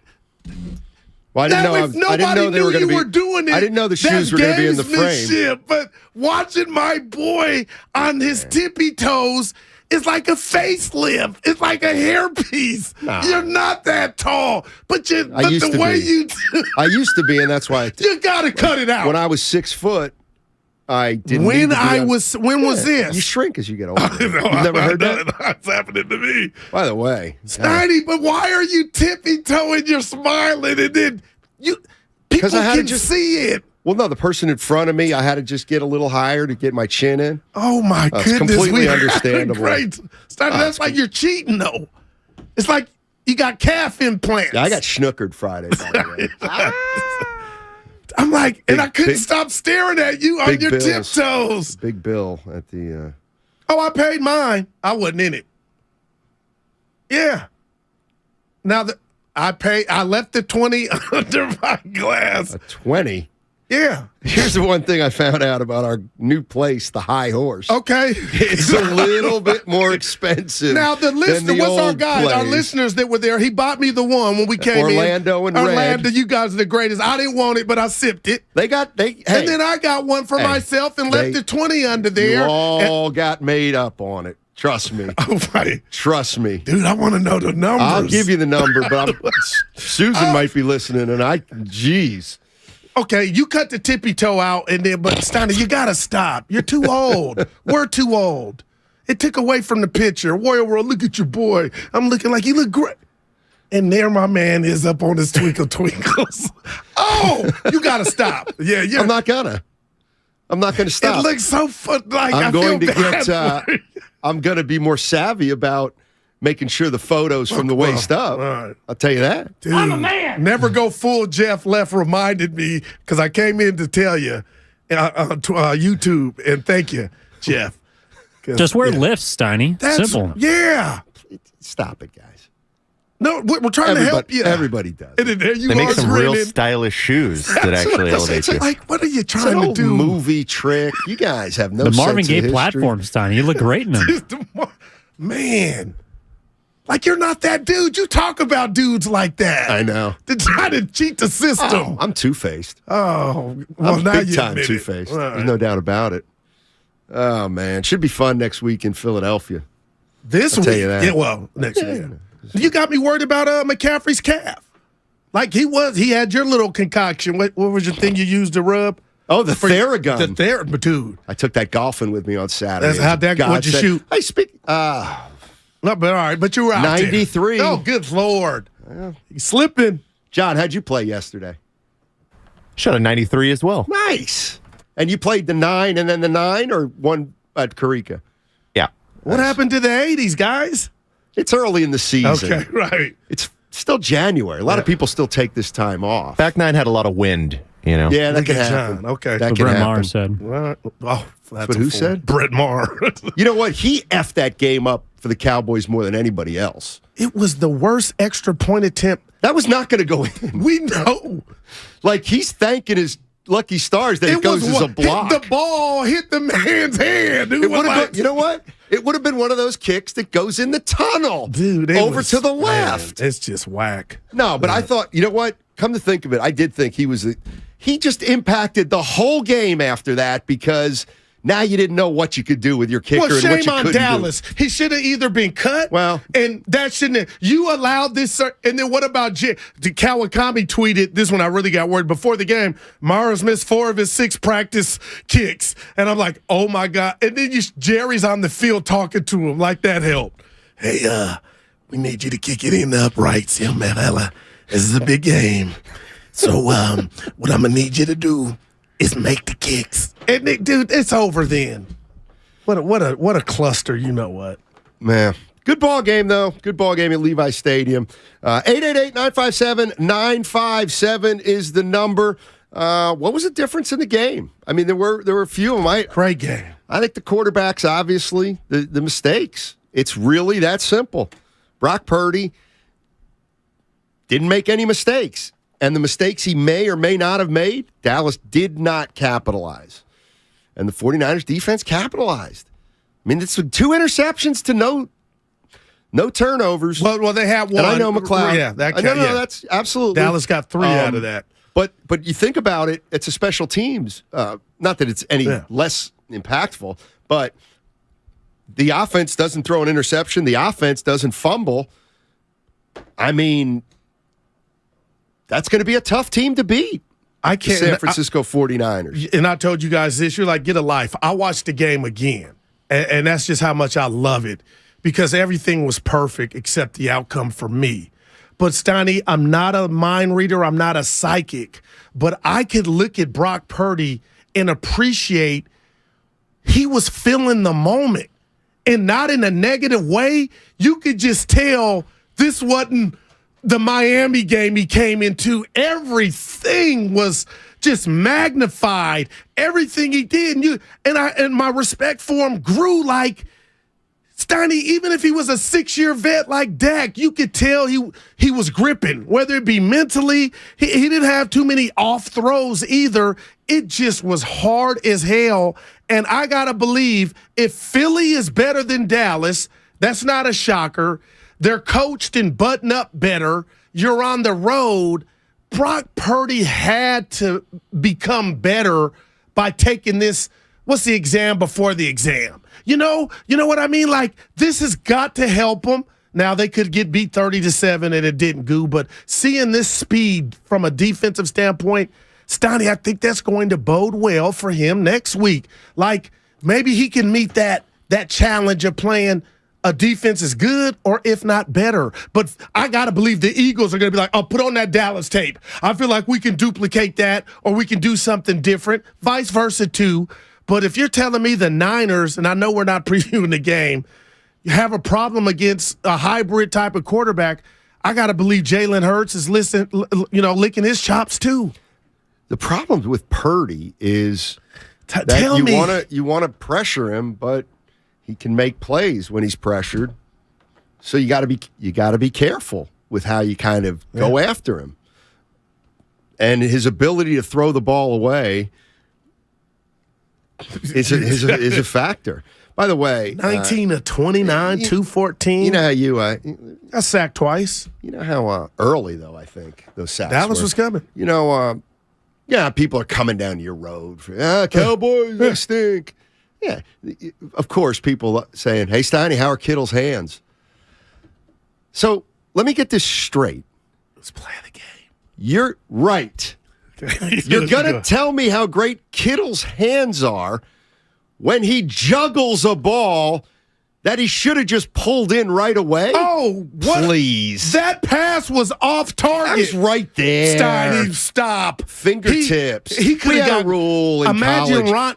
We had an intramural rule. Okay. If the quarterback threw it and it hit your hands, it's your fault if you don't catch it. Swan. Yeah, that's the intramural rule. If you watch that works game, for the NFC. He could have got really hurt. He didn't get alligator arms. That's the best saying ever in sports. Steiny, he put him out there and stayed with it. Now, had Diggs been Ronnie Lott, he probably would be hurt. Dude, I'm telling he should be fined for not putting your body on Kittle trying to separate that ball. But that's neither here nor there. Dude, so Kittle, he's awesome, man. You see him hug his wife. I believe it was mom and dad before the game. After the game or before? Before. God, how much do you, I mean. I'm locked in. And then I said this to myself. How long did it was a pregame show? It was just a half hour on Fox. But he, beautiful wife, hugged her. Mom and dad are there. She wearing Zennies? And then I said to myself, like a boxer, do you do that before? I said it out loud. Actually had some people over at the Johnson household. I didn't like it. But do you do that stuff before the game or after? Because the lovey-dovey. I can tell you as a Division III. A lovey-dovey. You do that after. Because I was like, Kittle, that's going to take your edge away, hugging him. So his parents and his wife was at the game. They were right in the end zone. No, this was like, it could have been an hour, but it looked like right before, 10 minutes before. I was like, man, I don't know if I'd want to do that. I'll save it for after. Lovey-dovey. Okay. Hey, Daddy. Lovey-dovey. Yeah, or What did I say? You said lovey. That's how I always put it. No, it's lovey. Lovey-dovey and like Guru. Lovey, like on Gilligan's Island. Oh, Ginger. It was actually Mrs. Howell. There were a few characters. Ginger was one of them. Yeah, Ginger and Mary Ann. I got you. But Mrs. Howell was married to Thurston Howell III. They need a reboot. He was rich. Yeah. And he had some money. But you couldn't do nothing on the island with it. It's right. All right, so Kittle's hands are pretty good. But he's still a better blocker. He's still a better blocker. He's an A+. He's an A blocker and a B. How about plus this? Receiver. If he had the benefit to be in Kelsey's situation, he would put up the same amount of numbers. I don't know that. If Mahomes, I can't answer that. I do. I can't. That's I can't how bad answer he that. is. I can't answer that. That's how bad. I think so I'll give you back. I'll give you back. I'll take back some of the stuff on Kittle. Here's what I won't take back. Speaking, because now you got me riled up about. And I'm thinking about the bill. I was clean. What bill? The one the other night. I was clean. Yeah. You gotta I was staggered. I was. You should have called me. You were gone. The bill was. Usually you're gone when the bill comes. Now people are laughing, thinking that's true. I'm not. Stop. All right. So Kittle, terrific. I can't stand when people do this. Some guy hits me on Twitter and goes, "Hey Steinmetz, look at these numbers." And it was Klay Thompson his last 5 games. Okay. Right. He's been fine his last 5 games. But here's what he did. He said he doesn't seem, quote, washed to me. And that's what I knew. He told on himself. You know why? I don't use that word. I don't use that word for anybody. It's disrespectful, and it's one of those words I want out of our lexicon. Washed. I would never say Klay Thompson's washed. Oh, heavens no. But you said he's declining. I don't want to. Oh. He's on the downside. He is not washed. That's all. Yeah, let it out.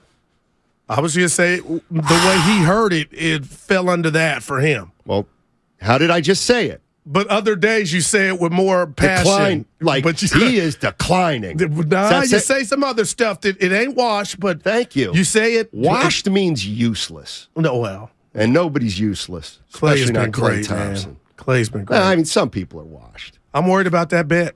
You should be. There were times where I was like, I'll give you another chance. Give me 80 right now. We'll call it off. Until I see they 4 got out no of 7. Chance. Oh, so now you're a Nugget fan? Nuggets are great. Nuggets are better. Kings. Yeah, not the Kings. The Punks, Memphis. They just are. Well, they lost to the Lakers and then got lost to Phoenix last night, down 27. Lost by 2, but still. We'll get to the Warriors this week. They're lucky the Niners had a game. Stu, San Leandro. Those aren't boos. Guys, They're saying Stu. Hey, what's up, Stu? That's a 4. The favorite thing about that game that I liked, I thought it went pretty much like it was supposed to go, but man, I tell you what made that game for me was Kittle's face when he stuck his tongue out like the Islanders do when they do that dance against the enemy. I thought that was just so far out. I thought I loved that. Yeah, let me be clear on George Kittle. He's cool. He's cool. No, he's like a wrestler. Thanks, Stu. Appreciate it. Might be the most popular. Yeah. Oh, shoot. Go ahead, Stu. You still there? I forget it. It was midterms. The test before the test. Xfinity Mobile text line. Midterms really. But that's midterms happen halfway through the season. But you made it they're sound a precursor to the. You know what I mean? What you meant was PSATs as opposed to the SATs. PSAT. Yeah, that sounds like something at the hospital. So the SATs are your college board. That's scores. what I took. Okay. Well, there was a practice test. I think I got 1,300. There was a practice test for that. The PSAT that you took when you were a little younger, like in 10th or 11th grade. That's what you meant. Those don't even count. How bad of a coach is Mike McCarthy? Mike and saying, I didn't think he was terrible. He's got a Super Bowl ring. What did he do yesterday? Like, I don't think Mike McCarthy cost him the game. Yeah. Do you? No, I didn't. Number 4 cost him the game. And for the people in the back, it's real, man. It's just, I have never been this despondent on rooting for something that you know is toxic. And he's not going anywhere. So that's why if Brock Purdy ends up being, people want to fall in love with the quarterback. That's why Joe was revered yesterday. Steve, Troy, all the great ones. Mahomes. That's what you dream of. Steph Curry. Well, you don't have one. That, no doubt. Well, not and everybody it's sad. Oh, you guess who has one? Cincinnati. That dude looked phenomenal. There's only 4 or 5 of them. Mahomes. There's only 4 or 5 of them in the league. Derek Carr. He's not one. Yeah, no, he's a Dak. They're all in the same bucket. Goo, if everybody had a Mahomes, it wouldn't be as fun. Well, the question then is, how do they get paid? Why is Dak getting, real quick, $40 million? Well, who got suckered? Oh, I know. Who? Jerry Jones. And Steven Jones. Okay. Because That's why I don't take it out on, I don't take it out on Dak. All right. Can I say something to you real talk and the listeners? There's nothing wrong living this life, want to experience everything that's positive. Childbirth, parenting, getting married. Can I look at you right now and say some people have gotten married to a person just to get married, to experience it, but not really not that person wasn't for them, but they said, you know what? I want to get married. It'll work out. And it doesn't work out. That's what the Joneses did with Dak. That's what the Raiders did with Carr. So all love ain't good love, Steiny, because sometimes it ends up not being love. I need a TV show with that. Yeah, you'd have to probably boil it down to Jimmy something G, that makes when they sense, gave him though. the 5 games. I'm sorry, what? When the Niners gave Jimmy G the 5 games and thought he was the guy, how'd that work out? Well, he wasn't guaranteed. How long's Dak guaranteed for? I forget how many years, but it starts next year, and he's 30, about to be 30. See, that's the thing. I mean, at least the 49ers left themselves all kinds of outs with Garoppolo. Dak's going to be fine. He's going to be a good quarterback someday. Yeah. Actually, I don't know. I would put him. It was him. It was the kicker, and Pollard's injury that got you beat yesterday. And Fred W. Fred Warner, 54. He was phenomenal, Donnie. Speaking of Freds, let's go to Fred in Richmond. Fred's in Richmond. Hey, Fred. Hey, y'all. Hey, Steiny, man, I was just about to say that about the Pollard injury. You know, Zeke is really washed up. Unfortunately, like you don't want to use that word, but yeah, Zeke is washed up. But Tony Pollard, he was like a X factor, and after he got hurt, he just became the CeeDee Lamb show, and you're not going to beat the Niners with just a one-arm pony. So, you know, I'm happy for the Niners. Let's go to Philly and try to shock the world. Thanks. You know what it reminded me of a little bit? The 2.5-point underdogs has not shocked the world, but I get what he's saying. Shoot, let me think what it reminded me of. Oh, I know. Yesterday, Dallas CeeDee Lamb's game reminded me of the game Cooper Kupp had against the Niners, where I felt like clearly they were just I know where you're at. Monday night. Kupp had like 15 catches, but nobody else did anything else. Yeah. Why are you blaming the kicker? 2 for 2 field goals. Please. Come on now. Come on. The kicker, like the fact that the kicker made his 2 field goals doesn't change the fact that that McCarthy had to make a few unorthodox moves because he couldn't count on the kicker. He just couldn't count on him. Hell, he said he wouldn't even let him kick the extra point. And you know what, Stoney? I say coaches speak. I believe, could you imagine had it came down to that? You're going for 2 in a playoff game to where if you don't get it, you lose instead of the tie? Well, think about this for a minute. Okay, think about this. You score and it's 19-18. Okay, we're going to take the 1. Well, you better make it. We're going to try to take the 1. He better make it. Because if he misses it, then you're going to get killed. Then you have then McCarthy should be, that would bother me. Okay, so it's 19-18. Here's the other thing. Okay, you kick and you get it. Now we go to overtime. Well, you know what you really need in overtime is a pretty good kicker. So you're in the same predicament. Well, I look at it as if you won the toss, you get the ball, you score a touchdown, you win. You think that was going to happen in yesterday's game? Well, I don't. The fact that it was a possibility is 4 downs. I'd rather take that than try to go for a 2-point conversion against the best defense in the NFL.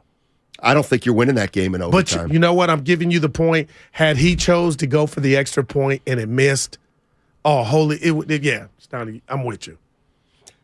That first extra point. Good Lord. And I thought at half it should have been 10. He makes that extra point. You got to make that extra point. And then you let San Francisco get the ball back late in the first half. You should have gone in up 10-6 if you're Dallas. At least, at minimum. That's what, minimum. To beat a team like the Niners, you just can't let those opportunities go. Two best teams in the NFC playing this Sunday. Guru, I'm a diehard Cowboys. Yesterday's loss hurts because I felt like we had no chance. Had a chance. All right, coming up on the other side, let's get to some of your calls at 888-957-9570. I got some open lines. Let's talk about that game yesterday. What was the best part of it if you're a San Francisco 49er fan? Best part of that game yesterday, it's all sponsored by the Department of Healthcare Services. And I'm thinking about the bill. I was clean. The Road to Glendale is brought to you by West Credit Union. Working for you today, tomorrow, together. Life is uncertain. It's okay to feel stressed, anxious, worried, or frustrated. CalHope can help. Access CalHope's free and secure mental health resources. Call 833-317-4673 or live chat at calhope.org. Every small business owner knows business happens everywhere. The office, the warehouse, or on the road. And no matter where it takes you, there's one solution to help your business thrive. Comcast Business Complete Connectivity. It's the largest, fastest, reliable network with advanced gig speed Wi-Fi and cyber threat protection in one solution. Get started for just $49.99 a month. Plus, add Comcast Business Mobile and you can save up to 60% a year on your wireless bill. And ask how to get up to a $750 prepaid card. Flight 291 is now boarding. Yep, you're going places. And when you get there, be ready to do business. The complete connectivity solution from the company that powers more small businesses than any other provider. Comcast Business, powering possibilities. Ends 2/21/2023. Restrictions apply. Requires EcoBill and AutoPay. New 50 megabits per second internet and Comcast Business Security Edge customers only. Equipment taxes and fees extra. After 12 months, regular rates apply. Gig internet required for gig Wi-Fi. Mobile savings compares pricing of top 3 carriers. Hey, let's throw a party this year for the big game. Oh, great idea. But first, we should get a new TV. One of the top-rated brands. Samsung, LG, or Sony. Okay, I'll start shopping on the internet and then head over to the Warehouse Club. Well, but if that's all we do, we'll be sorry. Why? Because the best deals on those top-rated TVs are at video only, not online or at the club. Video only? Yep. We can save up to $500 if we shop smart. Or we'll be sorry. Better sleep can change your life. That's because sleep is a core pillar of health, just like nutrition and exercise. So if you're not getting enough of it, ZQL invites you to take our Better Sleep to Better Health Challenge. Get weekly sleep tips and explore how ZQL, the world's #1 sleep aid brand, can help you. ZQL's Better Sleep to Better Health Challenge. Visit ZQL.com. Find ZQL at Walmart or Walmart.com and start your journey to better sleep today. As a Walgreens pharmacist, I talk with people all the time about little tips and tricks for filling their Medicare prescriptions, like taking advantage of Walgreens 90-day refills to save them a trip, or using Refill by Scan, which is super easy and right on your phone. And for anybody worried about prescription costs, I say, hey, we got you, with low-cost copays on many medications. Let's talk about making things easier. Walgreens is here. Fill your way and save at walgreens.com/Medicare. See pharmacists for restrictions and exclusions. Come into Friedman's Appliance and see the full line of Fisher & Paykel appliances. Experience them in person in live vignettes, including their famous dish drawer dishwasher and unique sizes of refrigeration designed to fit seamlessly into your kitchen space. Fisher & Paykel products deliver perfect results with exceptional design and performance. And for a limited time, receive up to a $2,000 rebate when you purchase a qualifying Fisher & Paykel kitchen package from Friedman's Appliance. Visit Friedman's Appliance in Pleasant Hill or online at friedmansappliance.com. I'm Bob Burke, founder and chairman of Burke America Parts Group, a family of brands that includes RepairClinic.com, an appliance and HVAC parts solution company that's grown into an international brand. Before AmericanEagle.com, we partially launched a new technology platform developed by another firm. American Eagle helped take our technology to a whole new level with digital marketing, software development, and business insights into our key markets, appliances, HVAC, and outdoor power equipment, and did so both on time and on budget. AmericanEagle.com has the resources, experience, and talent needed to produce solutions. Our new technology platform, developed by AmericanEagle.com, has produced tremendous results with higher traffic, conversion, engagement, and online revenue. If you have any home repairs you need to take care of, check us out at RepairClinic.com. If you need a world-class website or technology project, then I would highly recommend AmericanEagle.com. Call AmericanEagle.com at 773-NETWORK. That's AmericanEagle.com, 773-NETWORK. Streaming only on Peacock. From the mind of Ryan Johnson, the writer-director of Knives Out. Miss Gale, you've got this gift. Always knowing the truth. I only know if something is a lie. The real trick of it is to figure out why. Natasha Lyonne is Charlie Cale. It wasn't an accident. I think there's been a murder. You watch too much Dateline. A new 10-part mystery series. Wolves on my fender. I gotta keep moving. I have been kind of a death magnet. Poker Face, streaming January 26th, only on Peacock. If you're considering remodeling your home in 2023, talk with your architect or designer about utilizing Golden State Window and Door for your upcoming project. Each location across the Bay Area features beautifully planned displays. You'll be surprised by the variety of styles. Their respected partners include Anderson, Milgard, Marvin, and many other top brands. For locations, images, and more, visit goldenstatelumber.com. Since 1954, Golden State. When you succeed, we succeed. The other day, I bought a cockatoo. Hello! He's a handful, but I'll manage. Just like I manage without home internet. Sure, my mobile hotspot is slow and makes streaming shows unbearable, but I'm making do. Oh no, who's this? It's mating season, Dad! No home internet? It's not that bad! Don't settle. Get Xfinity Home Internet for just $19.99 a month for 1 year with a free streaming box. Call, click, or visit a store today. Restrictions apply. Not available in all areas. Requires paperless billing and autopay with stored bank account. After 12 months, regular rates apply. Offer ends 2/21/23. You're listening to 95.7 The Game, KGMZ FM at HD1 San Francisco. Always live on the free Odyssey app.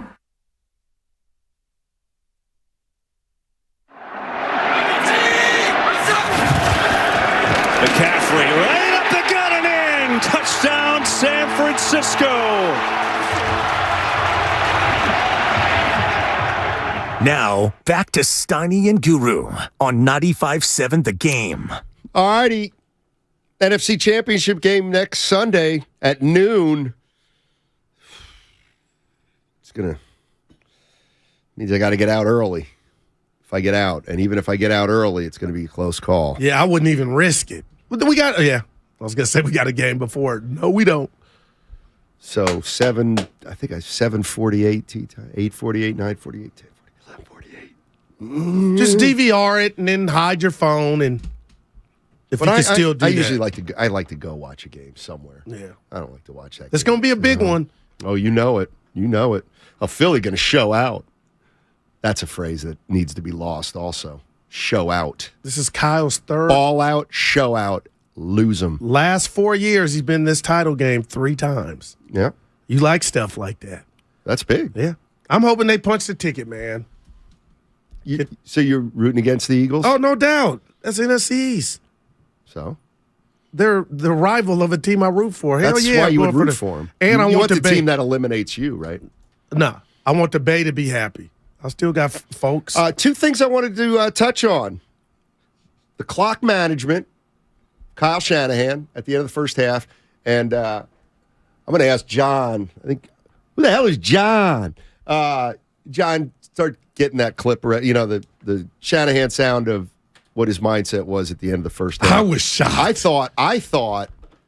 I don't think he played it well at all. And his explanation makes sense, but I still disagree with the whole philosophy. I'm with you. And at the end of the day, they were damn lucky. And you're a high-powered offense. They were damn lucky to even get a field goal opportunity out of that. Was that him saying, I'm a little nervous about Brock in this situation, being aggressive against this defense that is clearly came to play? But I thought he lives for moments like that. But still, there was no way that was designed by design, because the guy whose hand hit the football, Steiny, had he not stopped it, it would have kept traveling, and that 1 second would have ticked off. Now we're talking about. I know. And here's the other thing we talked about. A tie game at half. I actually, Evan and Guru both think this was a big mistake. I thought it was a lot to ask, but what do you all think at 888-957-9570? We can talk about a bunch of plays. I just think asking, you know what? I'll bring up Elijah Mitchell in a second. This was Kyle Shanahan's explanation for the end of the first half management.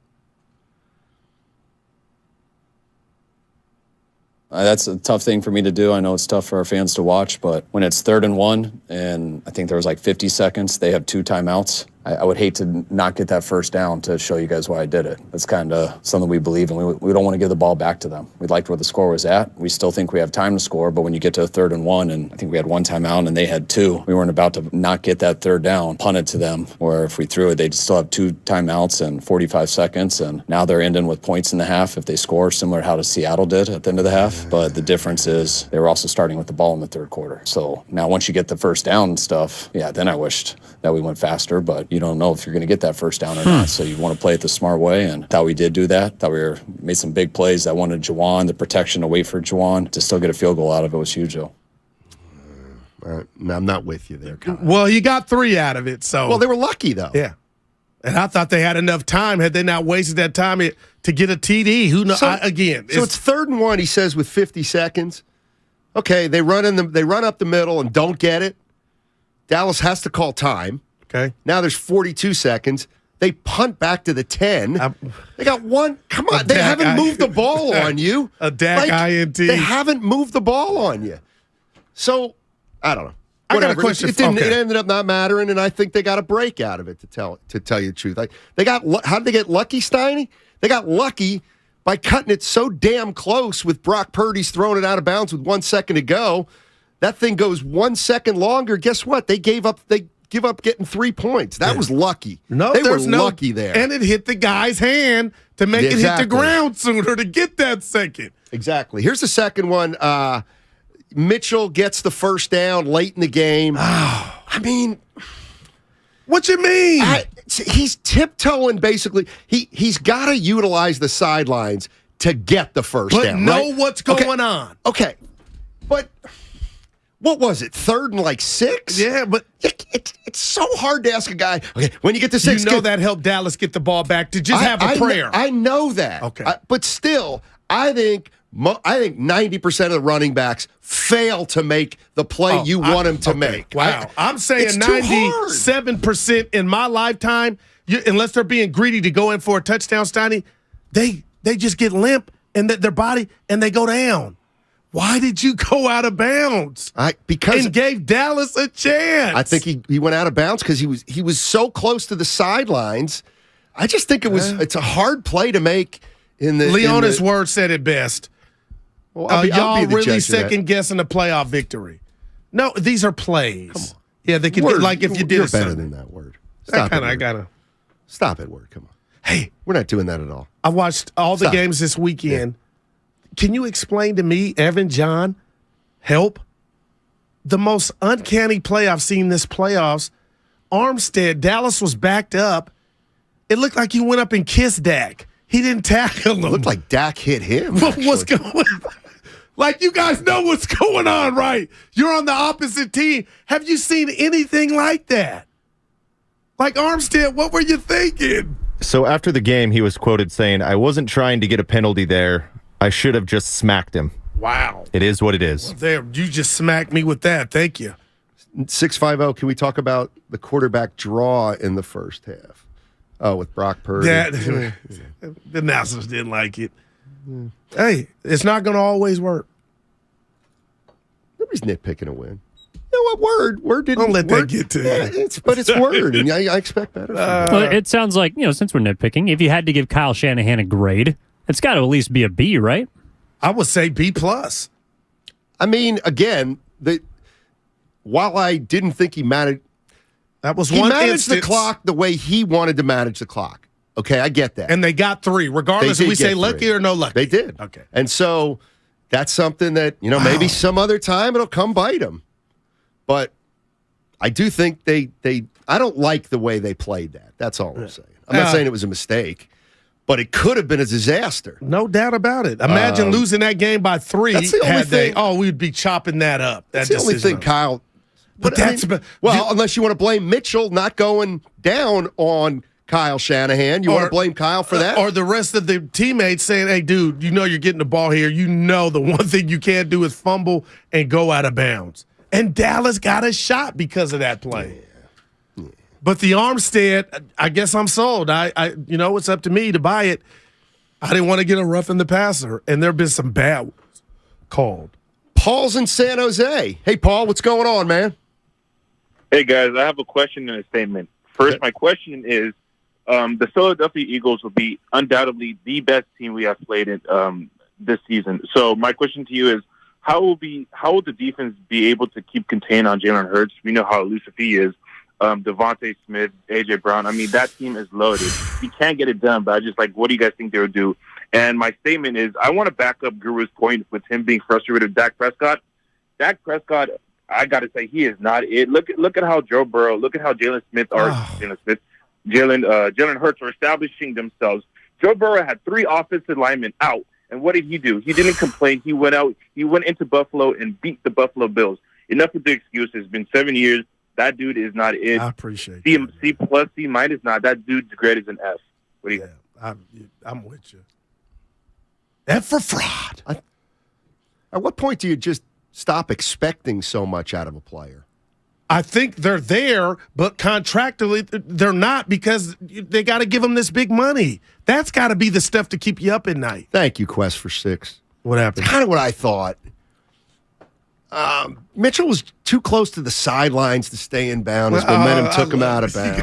I just, of all the, that's the bottom line. We're just having the discussion to point out, Matt, that could have bit him in the ass, because Dallas did get the ball back. They still had to go 90 yards, score, and then either kick the extra point and then win, or go for 2. Philly had Gainwell on the ground, 12 for 112, Sanders 17 for 90. But to the caller's question, I got to believe you got to have a spy on Hurts, right?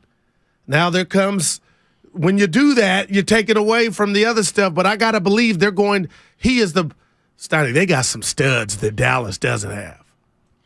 Bob's in San Francisco. How you doing, Bob? What's going on, man? Oh, I love the show as always, gentlemen. Thank you. I absolutely agree with the Guru. What was Armstead thinking? He could have had the safety. You could have had the game locked up right there. And these guys lose their fundamentals in the biggest moments. The linebackers and the defensive backs, they're too busy hitting. I mean, the league isn't like when Ronnie Lott played. So you can't get away with those hits anymore. You got to wrap. You got to wrap and tackle. And if I was D'Amico Ryans, I'd be having tackling drills all week, because it was a little, these guys were getting away. So that's my point.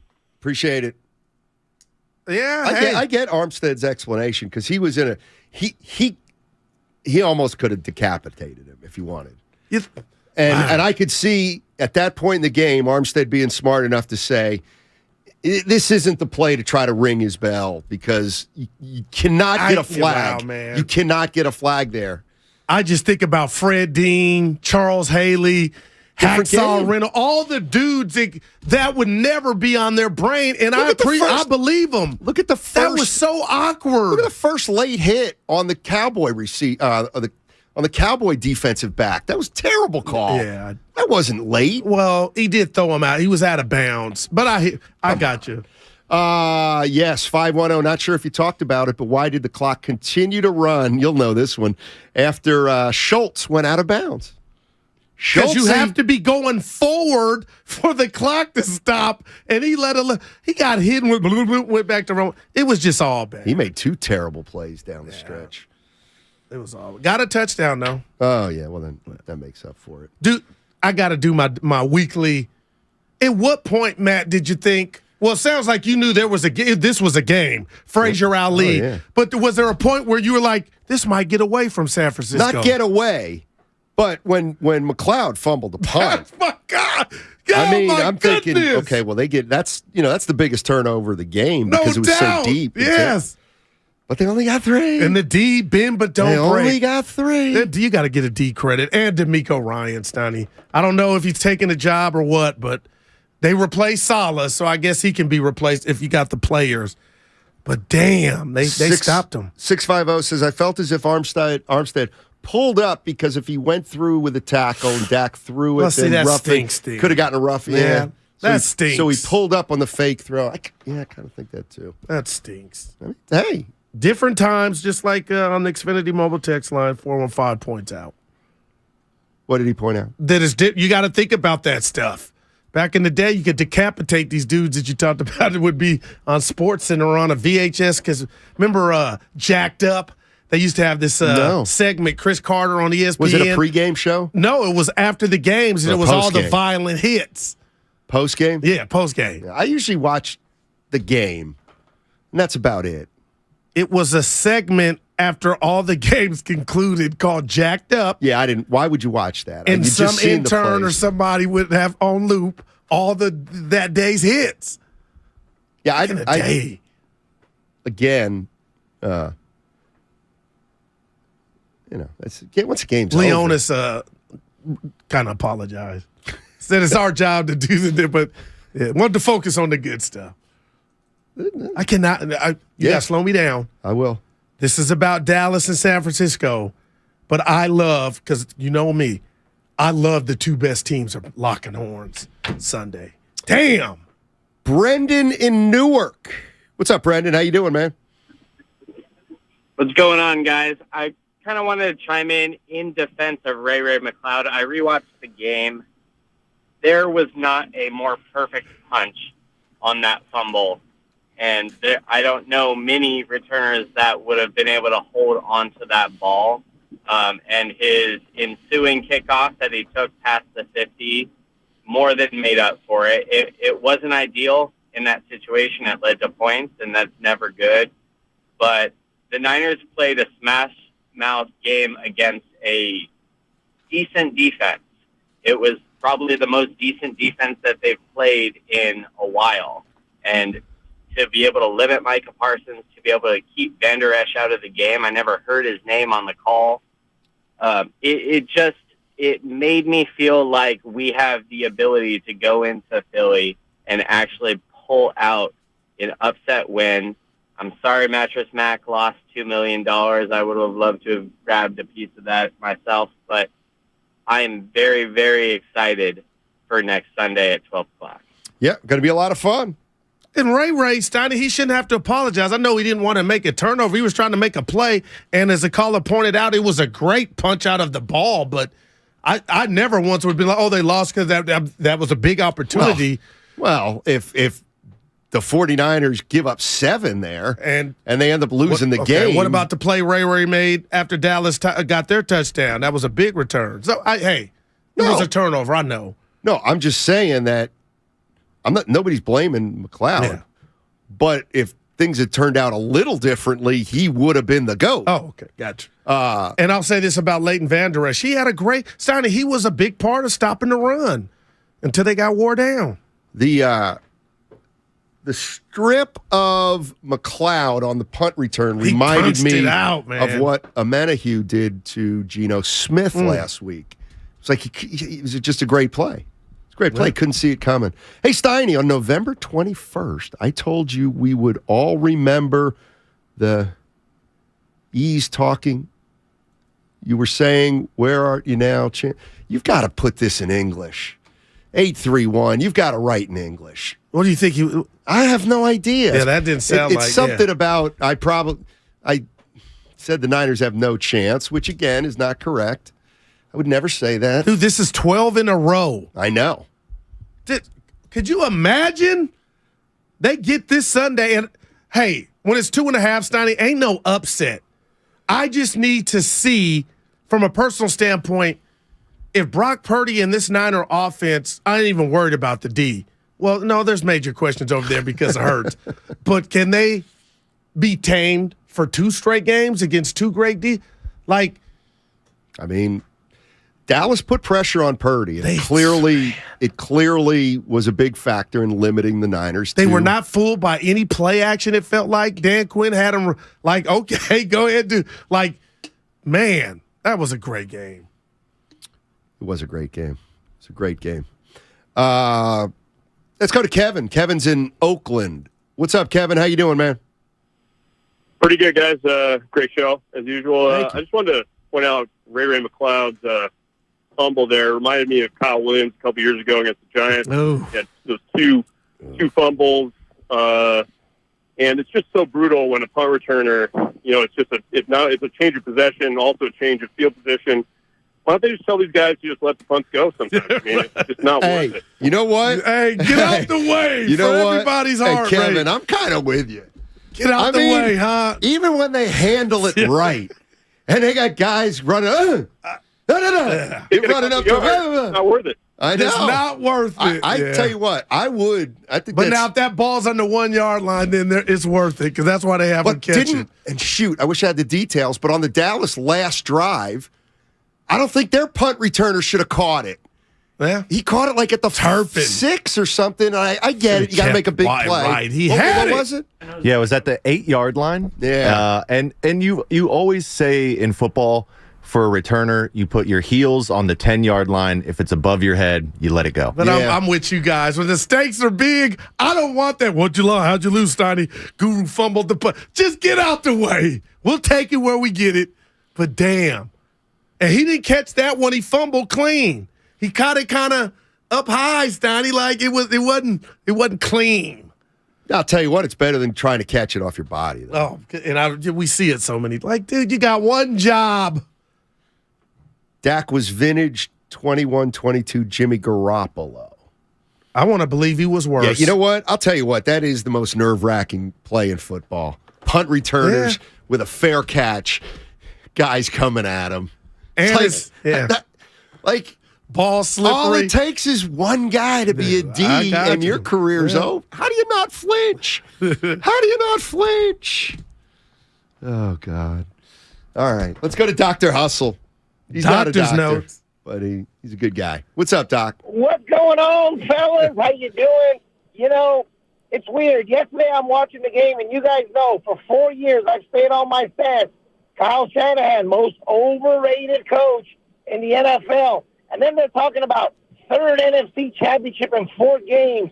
And I'm like, as someone who's coached 21 seasons now, I'm like, coaching's hard. Maybe I should do like Guru, give him his flowers.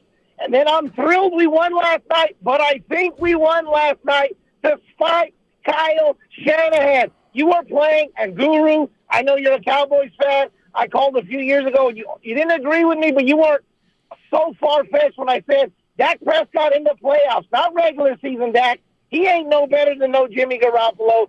And I'm thinking, what are you doing? Why are you reverting back to coaching scared? Your defense is stopping them. Every time you throw a slant, look over to the left. You see Joe Cool. You see Jerry Rice. You see Roger Craig. Guys who won 4 Super Bowls by running the West Coast offense. Let Brock Purdy throw the football. Don't be scared. Don't be scared of the Dallas Cowboys who won 1 playoff game in 50 years. Come on now. And then listen to this. I'm going to give you guys this one for free. Every time from now on when you say, how does the future look for the 49ers, you should go to White Man Can't Jump, play the Wesley Snipes drop where he goes, it's pretty. It's so pretty. And those are the doctor's notes. And he didn't charge us. Not a doctor. Wow. Not a doctor. And real quick, Dr. Hustle, Jimmy's 4-2, his playoff record. Yeah, Dak's 2-4. Yeah. Dak's got 2 wins. Like, against a mannequin Tampa Bay team that didn't even show. And then what was his other one? Seattle, Russell Wilson. Feels like an eternity. Both wild card games. What a great! This is go time, baby. How you feeling though? No, seriously.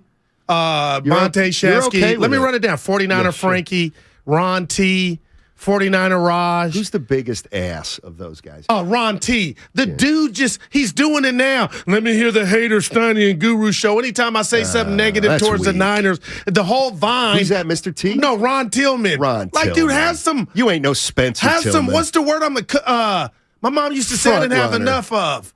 Kumph, no, what's the word? Schutzpah. No. Come on, what's the other word? Arrogance. No, it's when you got manners. Polite? No. It's cordial? a southern term. Etiquette. No.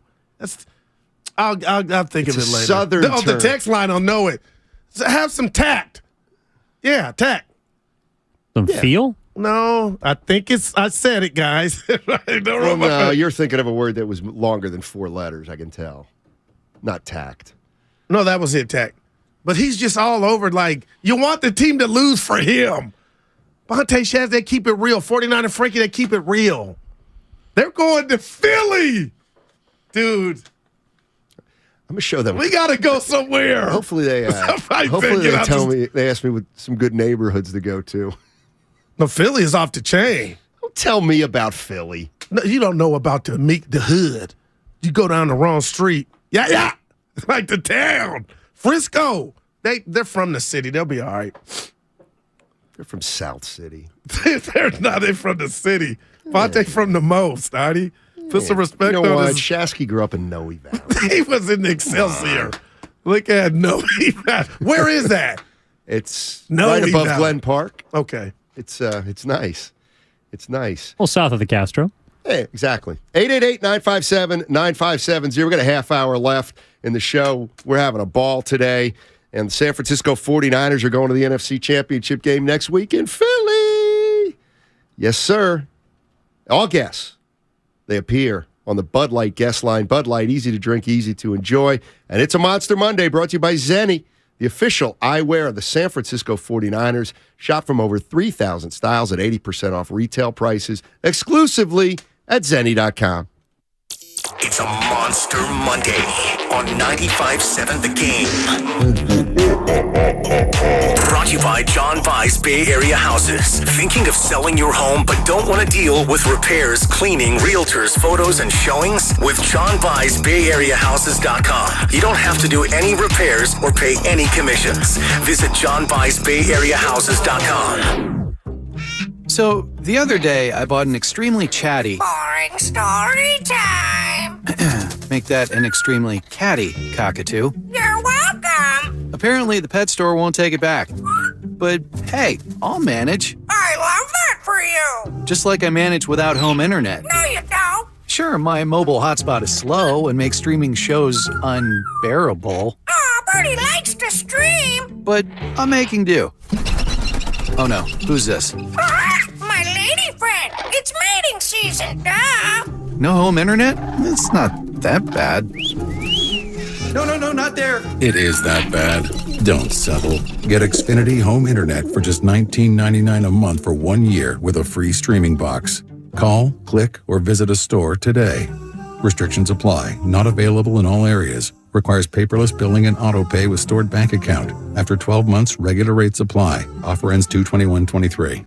Are you curious about who offers the best deals on top-rated Samsung, LG, and Sony TVs? The answer is surprising. It's not online, and it's not the warehouse clubs. The best deals on top-rated TVs are at Video Only. Don't believe it? Then check out the trade-in deals at Video Only. How about $500 for your old TV? Try doing that online.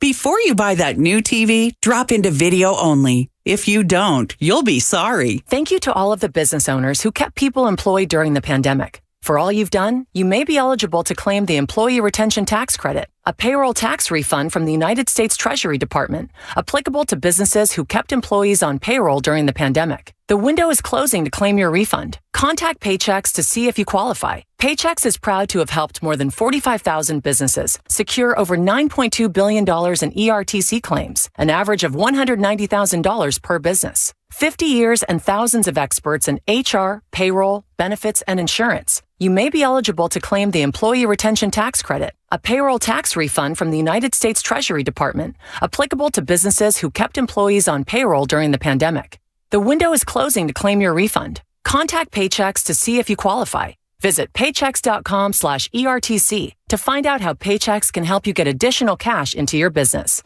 Paychex.com/ERTC. Paychex.com/ERTC. Here's home improvement news for the new year at Dolan's. Replace those old interior doors with ones you design yourself.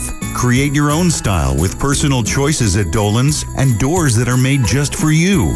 The door experts at a Dolan's showroom will help you design your own amazing interior doors. Visit the ideas section at dolanlumber.com and have a safe and happy new year.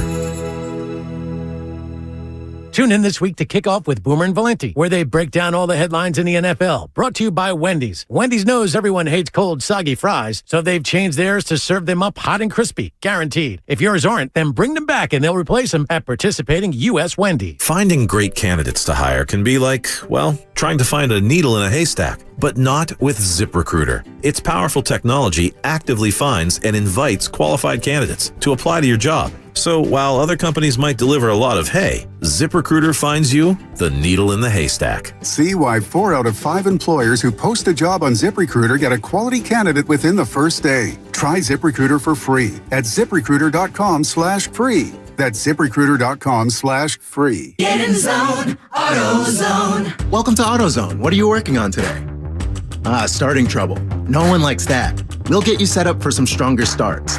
You might just need a fresh charge, and we'll take care of that free of charge. But if it is time for a new battery, we've got replacement batteries that'll fit your needs, starting at just $79.99.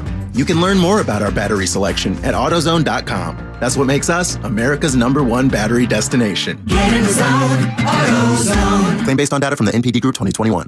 They say they'll get your biggest tax refund. Jackson Hewitt says your biggest tax refund guaranteed, and a chance to double your tax refund.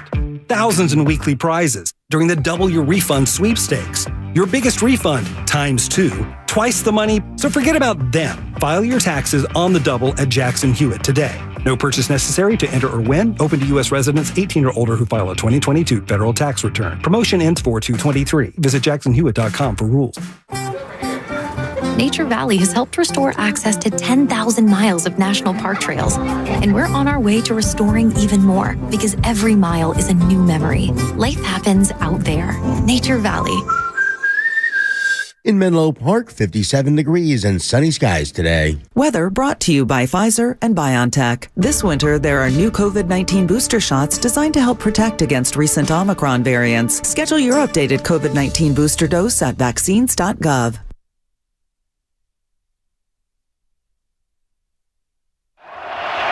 Final play, it looks like barring a penalty. Prescott over the middle of the turf, gets smoked right away, and that'll do it. The 49ers back to the championship game. Now, back to Steiny and Guru on 95.7 The Game. This is Rock Just Box. came up a little short on that last play. Remember I mentioned my boy Ron T with the memes? Tillman. I got another one. Dak threw his helmet after the game. It got intercepted. Come on. What are we doing? Like, is that Tillman. funny? No, it's not. It's Tillman. He put my finger. It's that type humor. Yeah, you do use the phrase banana in the Hey, tail, we found out what word I was looking for. Evan, help us out. Decorum. No, it is not hospitality. E, step to the mic, please. Well, I was a little hesitant because Yeah, you got one me. letter off this word could get you in trouble. Coot. That's No, what it's my mom. It's couth. Couth, not coot. It's couth and uncouth. If you're uncouth, Now, you that sound like means, Daisy Man that now. means you're not very Yeah, sophisticated. that's what she used to say. Couth is so much I forgot how to. Yeah. Couth is you're polite. Thanks, Evan. And I guess. Well, yeah, I guess Steiny. Right. You didn't know it You were last close. segment, but you know it this one. Thanks, teacher. Steiny, I'm born and raised in Philly. Don't go to Pat's or Geno's for their tourist trap media. Find a South Philly. Yeah, I'm not a Philly expert. You looked up the weather though, not as okay. Yeah, it looks like it's going to be a cloudy Sunday, 30-ish, 30 degrees. Now, I essentially. got to check what Philly is going to be wearing because the Niners could They're end up gonna be in the in green. red, or they could go all black and the Niners be in the white. I got a thought website. you meant the fans. Oh, by the way, we had this argument the other day, and you and who? You. Steph Curry. Doesn't get to whistle. Yeah. You know what Austin Rivers said? I didn't like it. Steph. Who's the hardest person to guard in the NBA? Austin Rivers. Steph. It's not even close. You can't touch him. They give him every effing call. They set illegal screens for him the entire game. They don't call it because they all want to see him shoot. Huh. Another opinion. You know what that smells Austin of? Rivers got to guard people above 6'4", right? Thank you. Smells and reeks of jealousy. Come on, Stoney, get in the game. You can't be jealous of somebody who's 6 levels above you. I never understood why you... Exhibit A, right there. What are you talking about? What he said. Didn't sit and leak on screens. Come on, the dude wants to be Steph. No, what I'm saying is you're not jealous of Stephen A. Smith because you know you ain't even close to in his league. That hairline, I'm not jealous. I think you are. Stoney. And he's wearing that cowboy hat with a big old stogie. I want to get with him and wrestle him because it's stick. Nah. We don't do stick. Hey, Friday, request for Guru Gripes. We'll have one this week. Maybe Thursday. Do you know what it is right now? No, I'm kind of like the Black Larry David. Something will, trigger me, and I'll come in and share it with you, Ian and John. All right, we got ourselves an NFC championship game in Philly. I know it's going to be fun. It's going to be fun. That turf at Lincoln. It's grass. Yeah, I forgot. They're not playing at the Vet. But if it's cold, like you say, it could feel like turf. Oh, gosh. Lost my 7th grade spelling bee on the word uncouth. I believe it. Damn, they asking youngsters that? It's tricky. Yeah. It's tricky. You did want to say something about the Warriors real quick? No, just, yeah. What? I'm getting worried. Because now you're getting the horses back. Wiggins is rusty. Still rusty. Jeez. I mean, how many games did you give him? Oh, I don't know. Most people would give him 4 or 5, but a homer would give him 15. Up 17 and lose that game, that's a collapse. First of all, 17-point leads in the third quarter. Okay. It's worse that they lost a 13-point lead. This wasn't on the road is what bothers me. And, you know what they say, though? You asked me. Let me finish. All right. I don't like people are going to laugh. They're a one-trick pony now. And Paul Simon. There's the good job. And there's too many threes. Yeah, I know. Give me I need a variety. Because that ain't going, one day you're on, one day you're off, Stoney. I'm just telling you. That's why I'm a little nervous moving forward. And you got the Punks coming in here on Wednesday. The Punks. Memphis. Oh. I'm done with them. Man.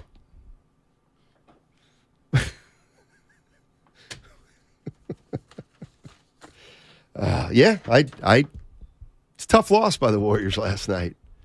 What are they, 23 and 24 now? Good Lord, back under 500. 23 and 24. That's 40. 18 road games left, I believe. 57, 67. So there's 35 games left. Man. It's all right. Don't panic. No, plenty of time.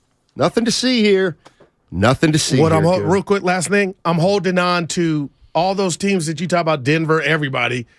Can they beat the Warriors 4 out of 7? Until I see that, I'm going to slow down. 5-1-0, I'm kind of with you. Warriors just have no fight. It's disappointing how far they've fallen. How do you get up 17? I know, not being a smartass. You got fight. It's more about, is the 3 falling or not? That's what's bothering me. Their defense stinks. Well, why can't we just put the rat on the table? They ain't winning with this defense. You know what I mean? What if they got the mindset of the motivated Warriors like they did in Boston, and that defense will be good enough? And that's the issue. The issue is they can summon it infrequently. It's not going. They have not shown they can do it consistently. They just haven't. And I don't think that when the playoffs come, they're going to be able to raise their level or mindset. Part of it. I think it's both. Combo. Yeah. I think shooting threes doesn't make the defense work, and it doesn't draw fouls. You double in March. Wow, man. You're right on the money. But it worked last year to get them to not be a smart ass. No, they were a different team last year. They were significantly better defensively, and also dudes coming off the bench were better defensively. Well, and the starters were better defensively. What's going on with your guy Wiggins? The dude was out for umpteen days. I mean, gosh, this ain't tiddlywinks. It ain't pickleball, which is bothering the hell out of me. I mean, let him get his feet back underneath him. But he looks rusty as all outdoors. Let's see. The Mets had a baseball player, Rusty Staub. He played for the Expos first. Yeah, he played for a lot of teams, but I remember him with the Mets. Detroit, and I don't know That's about any where other Wiggins teams. is at, right? Everything is just off. And I get it. You've been out. But for you to be like, it's 5 games, he's still. I think it's more than 5. Well, how about Curry? What about him? Little rust? Maybe, maybe not. They're not the same team, Goo. Dude, they're not the same team. Well, I still got my money on them to beat Denver, especially Memphis. But you would quit that bet if you could. No, never. If I said, you know what, I'll let you call it off right now, you'd call it off. No, please. Hell yeah. Wiggins. I guess he's still rusty. 1, 2, 3, 4, 5, 6, 7 games. Played 7 games. He came back. 1-7-21. 2 weeks Steiny, ago. he was in such a zone. He was like a maestro. It's his touch. So it'll come back. He's rushing, pressing, looking around like, damn, you guys really need me. That's all. 49ers will eat up the Eagles like a Philly cheesesteak. Okay. Nice. Steph and Clay are losing them games. That's from the 415. Maybe the loss of Mike Brown is more significant than we thought. Now, let's stop here. You will not hit Mike Brown, I love him. We're riding the Harleys and Sack like to be just a team that's won 4-8. This ain't about no Mike Brown. I don't know. I won't allow that. And I love Mike Brown. Coaching doesn't matter? It does matter. They got a coach. His name is Steve Kerr. But he puts somebody in charge of the offense and somebody in charge of the defense. I'm asking you, do you believe that? You don't. Hey. You can say that, but do you believe it? Like, that's too easy. That's the low-hanging fruit. I wish it were that. It might be one of the reasons. It ain't over because you ain't seen this team play playoff hoop yet. Don't you get it? I'm trying to fast forward to regular season. I don't care where they're. Don't you get they're it? 10th. It's not one thing. It's a million things. They can be rectified once it's playoffs. They're the 10th seed. Keep thinking that. I saw you Friday. They were 6. Thinking that. If Warriors make the playoffs, they will no doubt be a low seed and not have home court advantage. Gone in the first series because of the road record. Need to seriously consider trade options. Note, most of the turnovers come from the starters, not the subs. That's from the 415. How long we got to the deadline? 20? Couple weeks. They got. Who wants? You give me a player, and I'm dead serious. I'm being real. Who do you want off the Warriors? Jonathan Kuminga. Okay. I'm not disagreeing with you. Could that get me something to help my team for the immediate? I think so. To get something, give up you Kuminga? got to give up something. I don't know if I'm doing that. And this, he's the one young guy who's shown he can be a rotation player. This is a question they got to ask. I'm not trading Kuminga. So, are you so enamored with the future that you will bypass opportunity for the present with what you would get from giving up Kuminga? I don't buy that the Warriors are a move away from winning a title. Oh, then Steiny, wow. I just don't. Oh, wow. And especially, so you're going to move the only young player of the 3 youngs, not Poole, the one guy who's actually shown he can play in the league. The other 2 haven't. You're going to actually trade the one guy who you know can play in the league. How much does already your 8th man. All right, how much does a back-to-back championships mean to you? Or mentally thinking you got a shot at it. And they might say, "Goo, we don't need a move now. We got action. Look at the West. They're 23 and 24. Hey, but look at the West. You do realize that you just have to do it a different way on the road. Because the West is so bunched up, it can be advantageous, but it can also be disadvantageous. That's what the part of the worry. Okay. Because it's like one of those things. And here come the Lakers in the rear view. Remember, I can't wait to take that objects in the rear view are much further away than they look. Isn't that the way it is? When That's closer, but AD comes back, they just made a trade. What's my guy's name from Washington? A big trade. What's his name? Rui Hachimura. Yeah, there we go. Gonzaga. Yeah. Kendrick Nunn in 3 seconds, Tony. Kendrick nothing. Good Lord. I took an L on that one. It's not your first. Anthony in San Jose. Damn. Hi, Anthony. How are you, buddy? Hey, how you doing, fellas? Hey. Dynamite. Hey, I know you guys are talking Warriors right now, but I just kind of wanted to harp on how Guru was spreading his losing mentality before his boys lost. You know what? And you know, he could just take that yellow belly, Dallas Cowgirl stuff somewhere else, man. You're not fooling nobody. You got to go down with your team, my boy. He was going home. He never went hard. Preach. And nobody called him out for that, man. And You know what I mean? This is Niner territory. Whoever, don't hang up. The real fraud is whoever hired that man for the station, but that goes without saying. Now, preach. Yeah, get that in. So I'm the Preach, reason they Ed. lost. Okay, come on, man. Well, you don't know a bigger fan than me. I'm telling you what was going to happen. Let me ask you this: how'd Norm take it? Laughed, and he won his closer Norm's to his, got a much better demeanor He's and got a attitude bet for the about- Niners to win the Super Bowl. He ain't crying. That's we right, 'cause know. he's smart. He knows how to hedge. That's how I got it. He didn't teach Come you on, how to hedge. please. He taught you to be all in. He failed you there. I tricked myself. That defense was flying around. I thought Snidey. I thought we had action. You'd have thought the Holy Ghost hit me. I was like, I'm at a funeral, and it turned into Daytona Beach. Drinks was flowing. Not really sure what you're talking about. I went from sad to happy, thinking as the game progressed, they might do this. I went to the Warriors game yesterday, says the 707, versus the Nets. The Splash Brothers cost us the game yesterday. You can't say that to Guru. You can't blame the Splash Brothers. 4-8 online. The starters aren't playing well, and a trade isn't going to solve the problem. The bench is finally. That's from the 707. Oh, my gosh. I mean, do you want to respond to the fact that he actually wanted to make I didn't Curry like how you and let Clay that last responsible? caller get at me. I don't know. You go take it. They're not responsible. How? Just explain to me why the Warriors 23 and 24 has nothing to do with Curry or Clay. I'm not saying that. This is a team game. Let's go to TC. TC's in sack. Not to be confused Light with the yellow beam. sack. Look at you. They didn't light the beam on Saturday against the Philadelphia With no 76ers. Harden and Embiid. Exactly. They got, as John Dickinson would say. What's up, TC? Yeah, Steiny. I mean, it's all good. A loss is a loss, though. We doing better. I mean, we ain't on the airways talking about how bad of a team we are. The Warriors, you guys won a championship last year, bro. So, I mean, I don't want to really hear about the bickering with the Warriors. But the Kings, as far as the Niners, I mean, Guru. Talk to me. Can you guys hear me? Yep.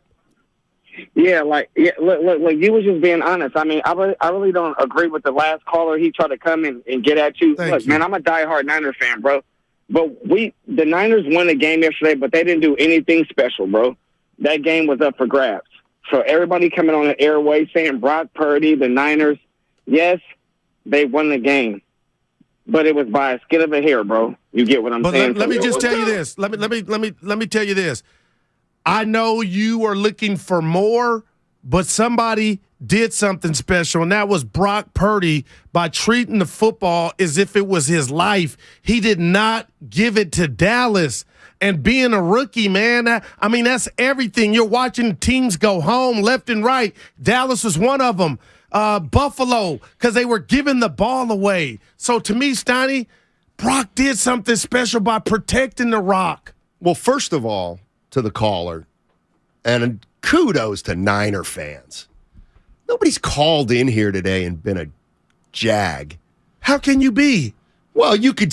I wasn't one last week. No, I'm not saying you. Oh, I'm saying taking it are you a personal. 49er fan? No. I'm saying no 49er fan has called in today saying, Brock Purdy, we're number one, going to the Super Bowl. No. 49er fans know that was a hell, they're smart. was a They hell know, of a game. no doubt. And they already let that out about Brock.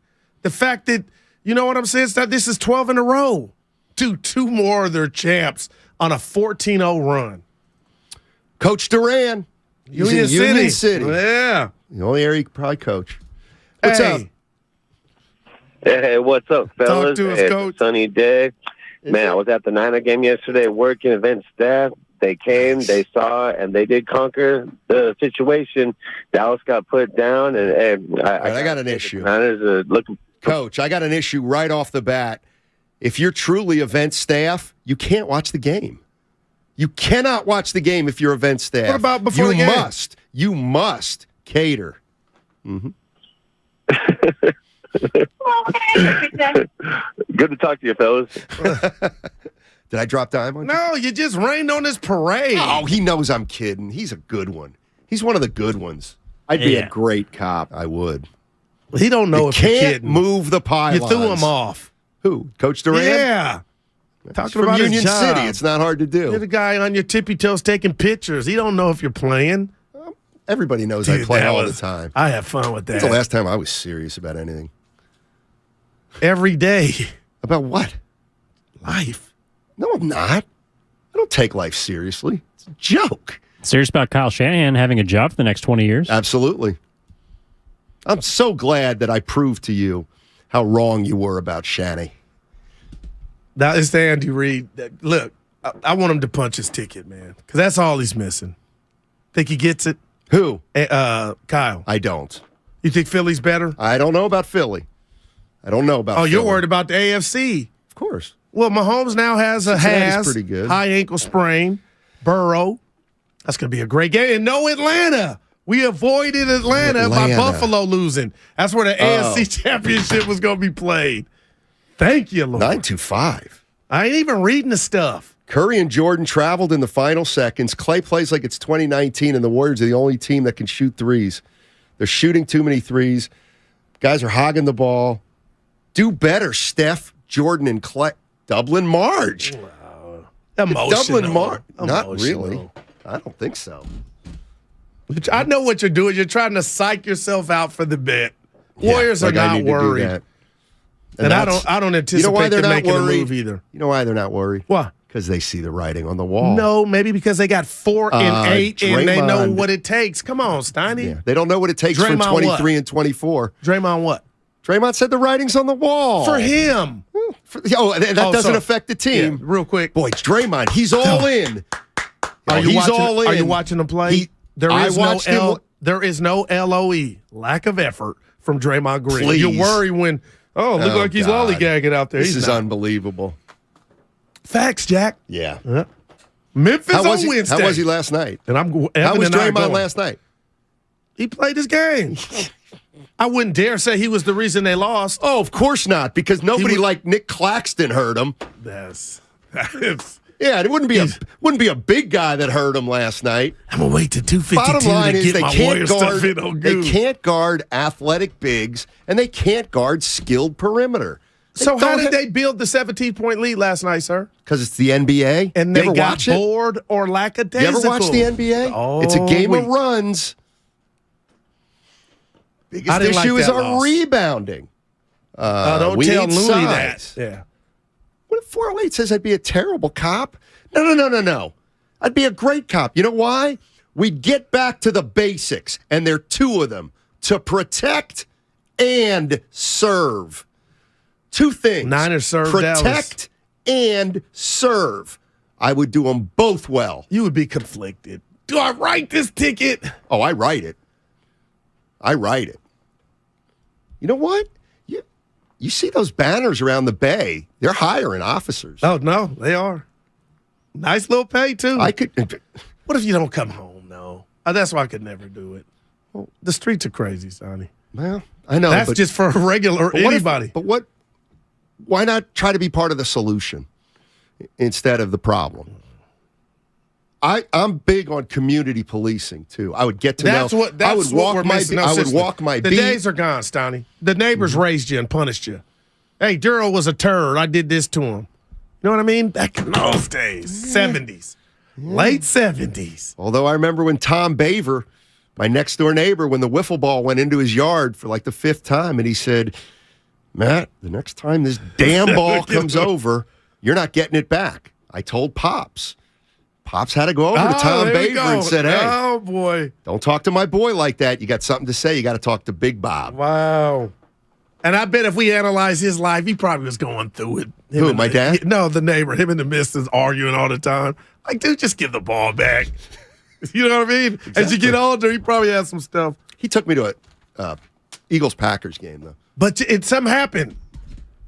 You told me he took you and something happened. He invited me. We actually didn't go. It was an ice storm. Know your partner. But it was the effort. Monday. Michael Irvin, 4:15. The boys next.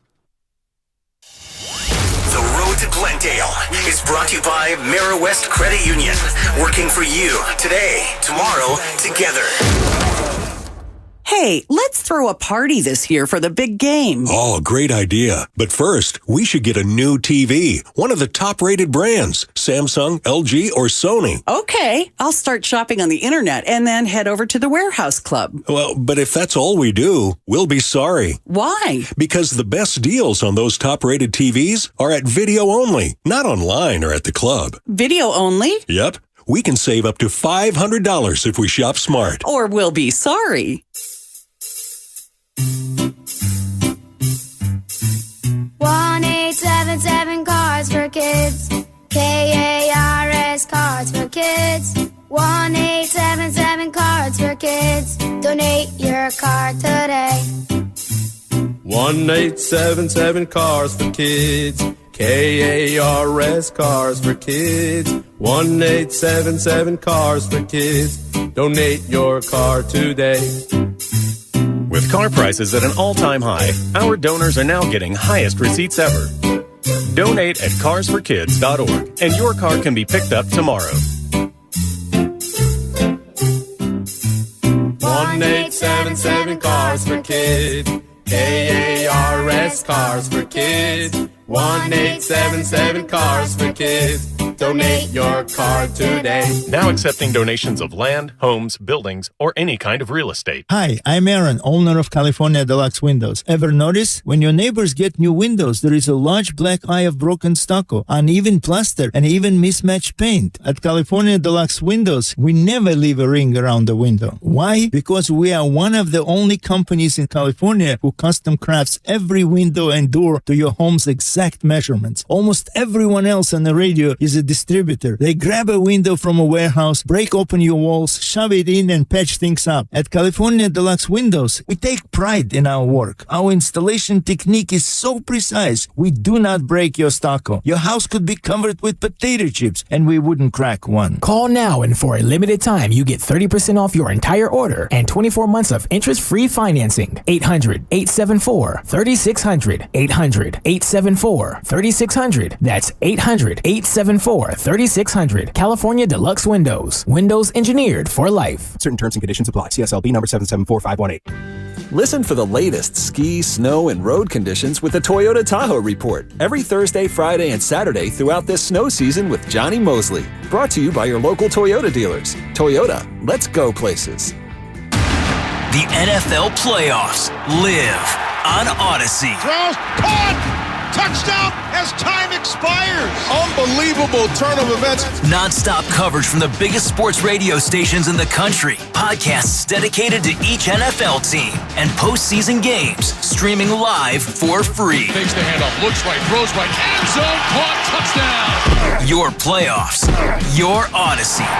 Get in the game and download the free Odyssey app today. This is a special alert to all Americans who own a vehicle with less than 200,000 miles with an auto warranty about to expire or with no warranty coverage at all. Due to a decline in the economy, CarShield is announcing a low-cost month-to-month vehicle protection plan that is now available to the public to save any driver out-of-pocket expenses on future auto repairs. Call now to find out how you can pay almost nothing for covered auto repairs. Yes, you heard that correctly. Pay almost nothing for covered auto repairs. An open phone line has been established for all drivers to call for a free quick quote. Call 800-978-5309 now. Drivers who are covered will not have to pay for covered repairs again. This protection plan is at an all-time low. Additionally, drivers who activate this vehicle protection today will also receive free roadside assistance, free towing, and car rental options at no additional cost. Call us for your free quick quote today. 800-978-5309. That's 800-978-5309. What do you have to lose? Call 800-978-5309. Again, 800-978-5309. This is the final week of the Manufacturers RV Show.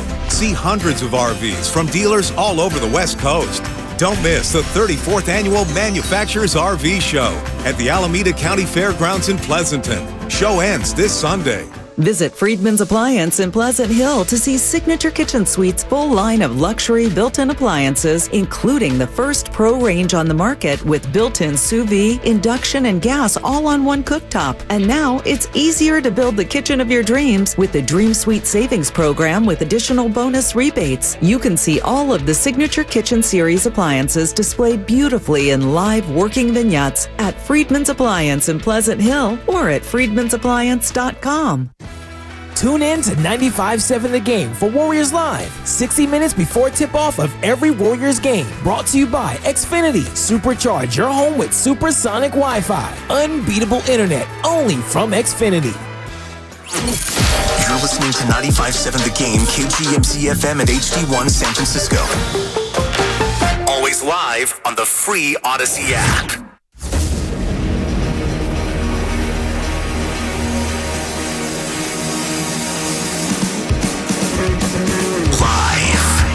From the corner of Broadway and Battery, you're listening to Damon Bruce and Ray Ratto on 95.7 The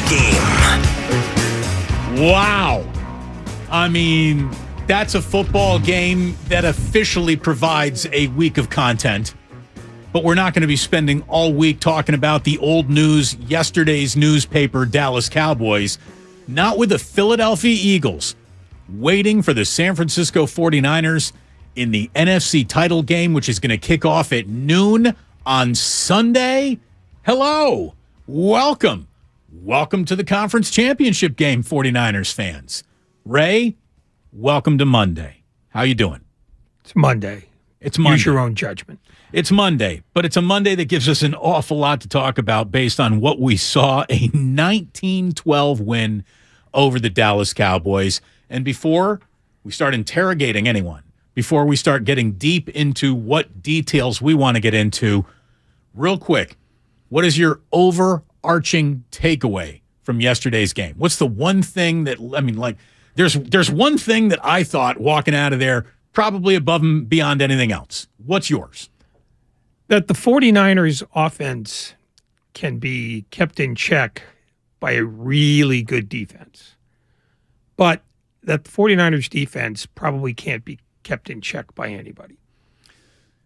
I hate how much we're starting to think alike. Because the one thing that I thought about is that the 49ers just won a playoff game without a big game from anybody on offense. One big play. That's a testament to how good the defense was. And look, Kyle Shanahan, he coached his butt off yesterday. Dan Quinn coached his rear end off yesterday. The Dallas Cowboys defense came to not just play, but to win. And had they gotten anything that resembled the type of offense that they might have been expecting, they might win that game. Kevin McCarthy, though, got his butt kicked. Well, no, he didn't. Yes, he did. Mike McCarthy. Kevin McCarthy's the Speaker of the House.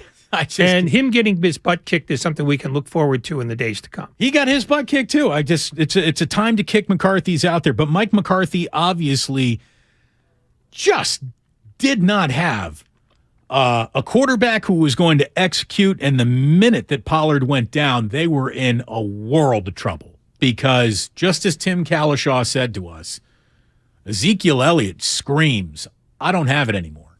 He really does. And if he even did have it, what he doesn't have is a good pair of hands.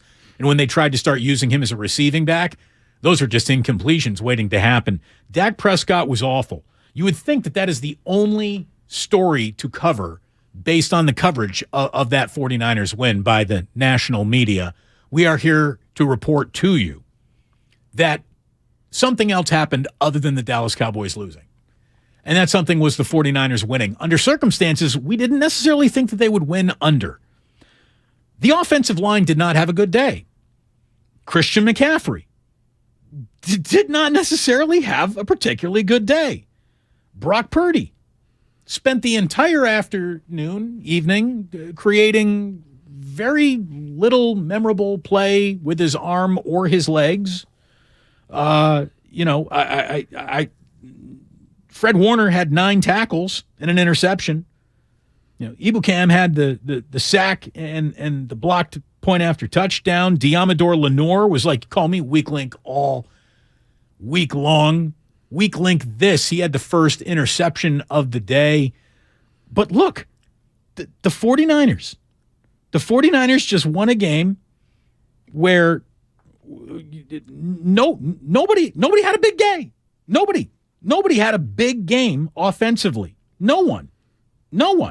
So it's a day where the 49ers, Their defense allowed them to get away with a little bit of murder. They really did.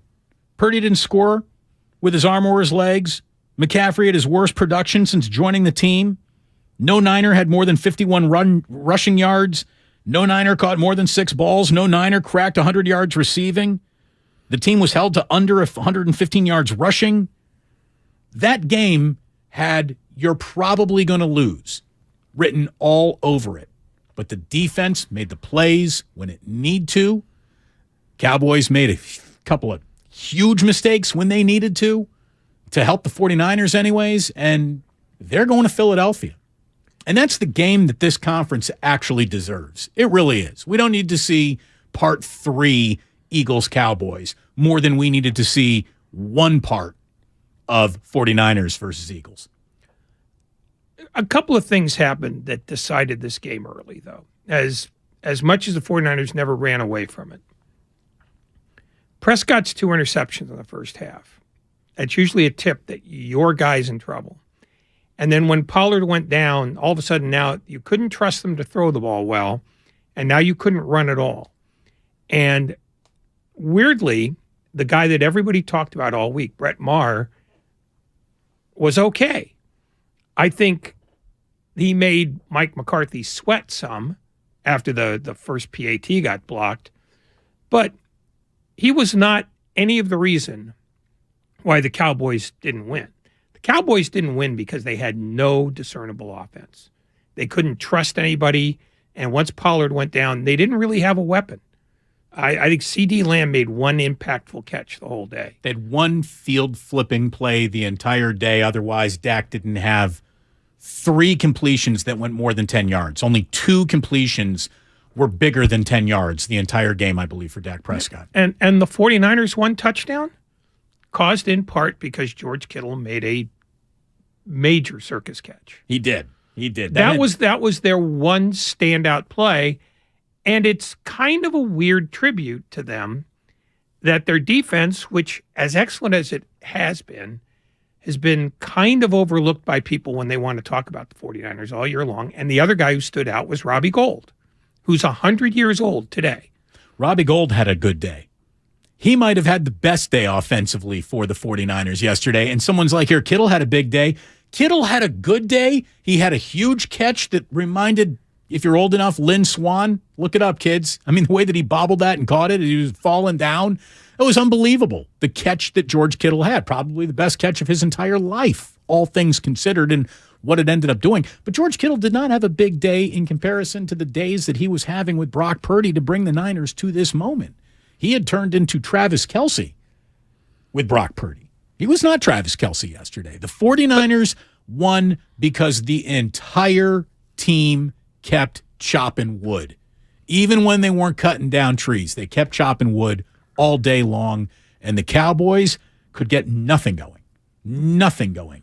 It was a great defensive game if that's the kind of thing you enjoy, because the Cowboys, their secondary was better than people thought there would be, and their front seven handled, I thought, the 49er offensive line for the most part, because it took the running game a long time to get going.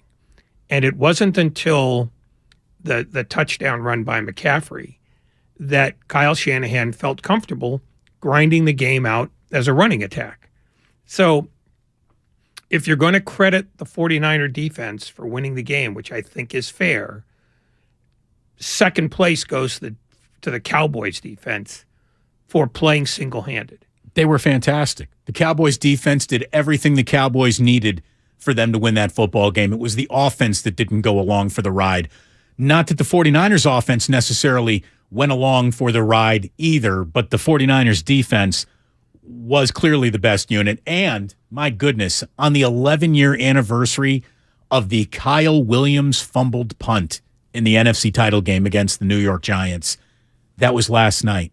You almost had Ray McCloud giving the ball back. And when we talk about the 5 biggest moments of that game, there were a few moments, the defensive effort of, just bowing up and holding the Cowboys to a field goal right there was as big a moment as you can find in that football game yesterday. But we got the 5 biggest moments to share with you before we are done today. And look, I'm just going to tell you right now, that game yesterday gets you beat in Philadelphia.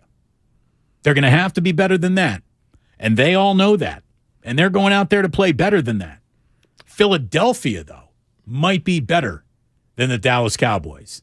Defensively, they are a very impressive football team. Offensively, they are a handful.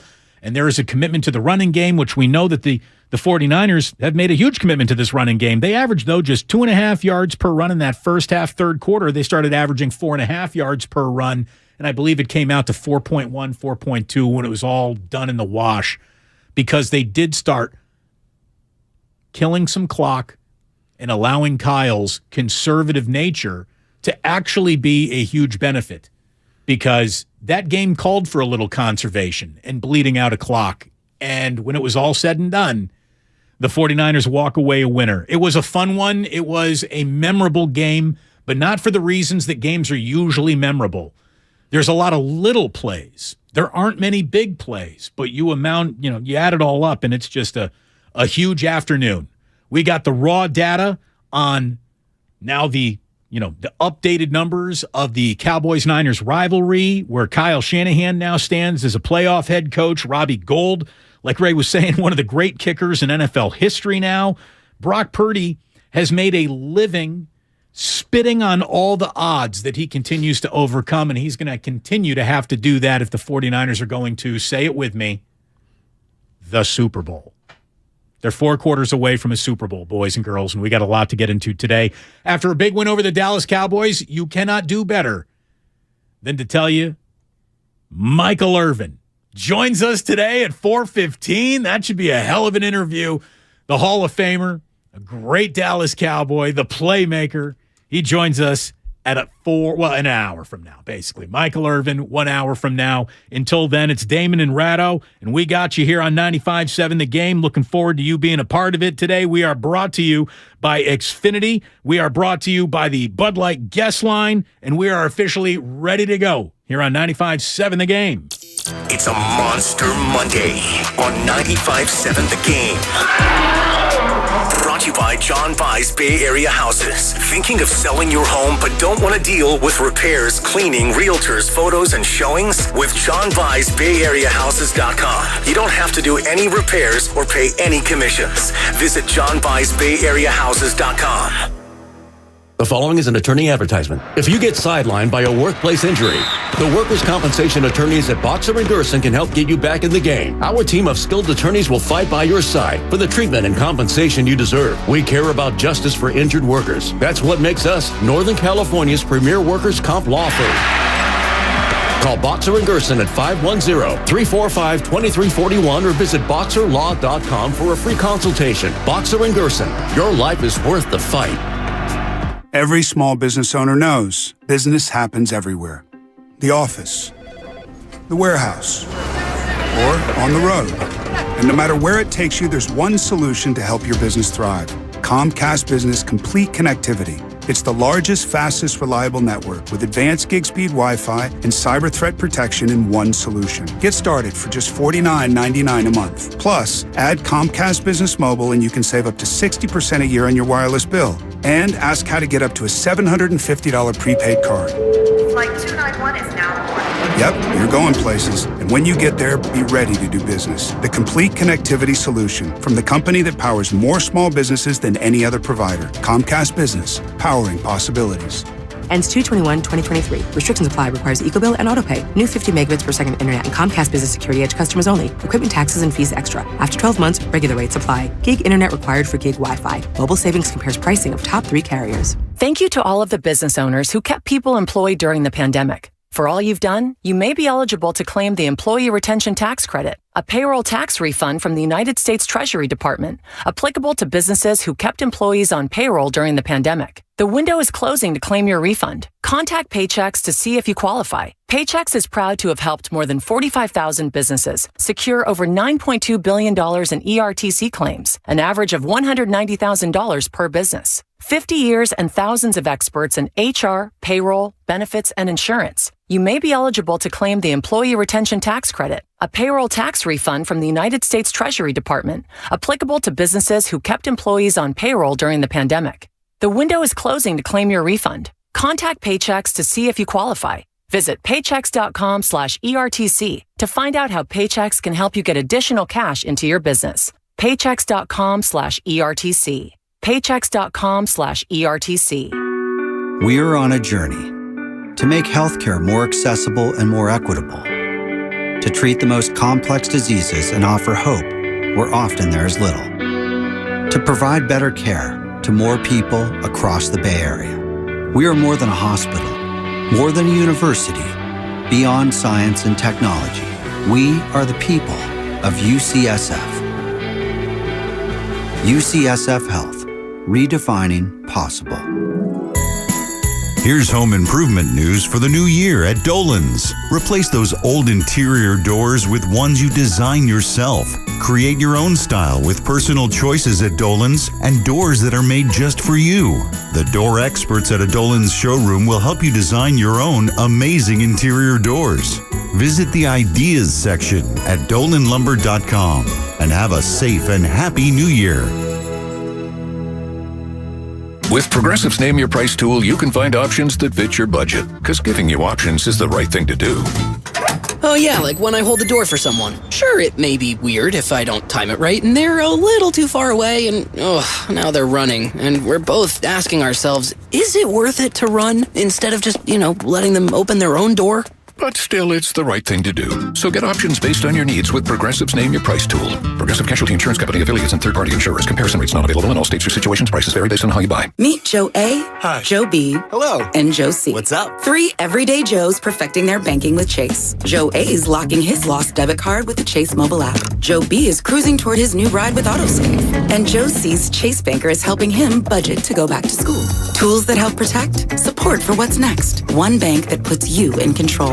Visit chase.com/checking. Chase, make more of what's yours. Chase mobile app is available for select mobile devices. Messaging and data rates may apply. JP Morgan Chase Bank, N.A. member FDIC. Get in zone, AutoZone. Welcome to AutoZone. Thinking about gas mileage? If your check engine light is on, it may be affecting your MPGs, but the free AutoZone Fix Finder service can help. With the most complete free warning light report backed by technician-verified fixes, you'll know what's affecting your gas mileage and more, and you don't have to drive too far to find the fix. The free AutoZone Fix Finder service is available at all 6,200 stores. Get in the zone, AutoZone. See details at AutoZone.com. At Staples, you can count on every project being print perfect, guaranteed. I need presentations and brochures printed, and they have to be perfect. Your bounded presentations, brochures with the finest folds, and more will be done right every time. That's our Print Big promise. Now at Staples, get $10 off your document printing and marketing materials order of $50 or more, plus 20% back via store bonus. Try Staples and see the difference. Ends 2/25. Rewards members only. Bonus must be redeemed in store. See staples.com/stores/printbig for details.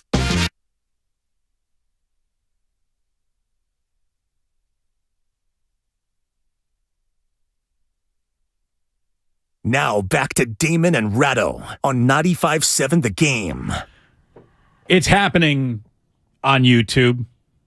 This program happens on YouTube. Why, they say? We don't know. It just does. You can find us youtube.com/957 The Game. You can watch us live. You can watch all the shows here live. Make sure you like. Make sure you subscribe. And then people, not Ray or I, but other people get very, very happy about that. I'm an old school radio guy. I'm happy with you just listening to this. And I've seen this. I'm looking at it right now. This is a show to be heard, not seen. I look like a bag of melted caramels. Why anybody would watch this is beyond me. But people like caramels. Yeah, but not melted. And not in human form. You and I, right before we came back from the break, we're not going to sit around here and just bash Mike McCarthy all day. It's a very in vogue thing to do, and he did not have a resplendent day as the Dallas Cowboys head coach in any way, shape, or form. As a matter of fact, there were 2 moments in that game where I thought, you just can't punt here. You need to generate a little reason to believe, and you've got a defense that's playing well enough to where you should be able to believe in them to not give up the GOAT if you decide to get a little bit aggressive here right now. And he did. I mean, they worked the flats, and that was it all day. That's all they did. They worked the flats like a fat kid on 25-cent wing night. Didn't want the drumlets, only the flats. They were just working them. 5 yards and under, everything. Go make a little run after catch if you can. That's all they really had. It was like their game plan was, let's do as little as possible to risk the ball as much as possible. And Dak still turned it over twice. He was bad. I didn't think the coach was very good. And I think Dak Prescott right now, if the Dallas Cowboys called the 49ers and said, we'll give you Dak Prescott for Brock Purdy right now, before the word Purdy came out of the lips of that proposed trade, the 49ers are hanging up the phone. Brock Purdy is already a better quarterback in this league than Dak Prescott. I'm saying it again, Ray, because I saw you look up in a way where you were going to say, no, he's not. Yeah, he is. No, I wasn't going to say that. Oh, I'm saying that their salaries are about 15 times apart, too. Exactly. So it's, even if you wanted to argue that Dak Prescott is not worse than Brock Purdy, the cost is prohibitive. $40 million a year. As opposed to $800,000. For that? Oh, my God. And in fairness to him, if you don't have a running game against San Francisco, you will be crushed. So the 2 interceptions he threw, that helps bury him. The fact that Mike McCarthy punted twice in situations where they needed the first down more than they needed the field position. Fine. But Tony Pollard going down meant that they were out of weapons. And I'm not justifying McCarthy, punting away 2 4 and 10s when they needed the ball. I think he had basically looked at his offense and said, we're going to have to play this very conservatively because we don't have a way to score. And the first time he punted on 4th and 10, I didn't mind it a lot because the 49ers hadn't scored a touchdown either. The second time, which was right before the 2-minute warning, he had to keep possession some way or another. And I grant you, it was, you're betting long money either way, because I don't think at that point they were going to survive. But you have to keep the ball in the second one. You have to, if you don't make it on 4th and 10 and turn the ball over on downs, screw it. You played all your cards. You pushed all your chips in. You got outdrawn. You leave the table. But both times, he just wanted to survive. And once Pollard went down, it stopped being a game of survival. But Pollard went down too early. Too early in that game to not figure out a way yourself around it.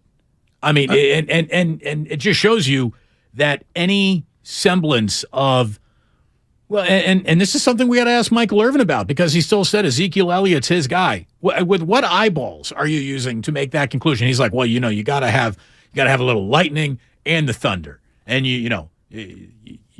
Zeke is the thunder, and the other guy's the lightning. And let me tell you, there's no thunder in Ezekiel Elliott. Well, certainly not when there's no lightning, to extend the analogy. I mean, Pollard is the thing that makes Ezekiel Elliott as useful as he is. Right, if you got to change a pace. Yeah, but if your change of pace is gone and all you are is a pedestrian, it's like the 49ers deciding we're going to run the ball with Kyle Juszczyk all day. Kyle Juszczyk is a very useful player, but not if you've got to run him 15 times. You're right. He did have 8 yards on his one carry, though. So that's a better yardage total than Ezekiel Elliott had in terms of a long run. And it's only 2 yards short of the Tony Pollard longest run of the day. And it was a great design. I mean, Kyle Juszczyk is not the guy you're expecting to have the ball. So when he has it, he might do something with it. If you were looking for him, it'd be a lot easier to slow down. I mean, they had time to figure out something else. But I think that's where the 49er defense came in. Because once they could stop respecting the running game, they could basically say, okay, go ahead and throw. And really, other than the one CeeDee Lamb catch, they couldn't do that either. And that's why I think ultimately this is less about Dallas's offense, failing to have the nerve, than it is the 49ers stealing their will. Because that's what it felt like to me. McCarthy had a reason to doubt his kicker. He had a reason to doubt his offense. He had a reason to doubt a lot of things. So at some point, you just got to stop doubting everything and go for it a little bit. And I just thought that he coached with his head right between his own legs. I mean, I was stunned by the lack of any razzle-dazzle on the part of the Dallas Cowboys. And you could say that they were down their primary playmaker, but it's not like they were devoid of playmakers. The 49ers defense did an incredible job.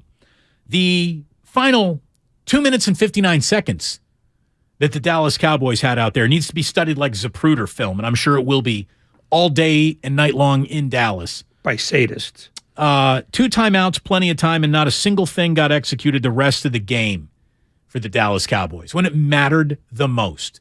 Like 3 and outs in the most important drive of Dak Prescott's entire career.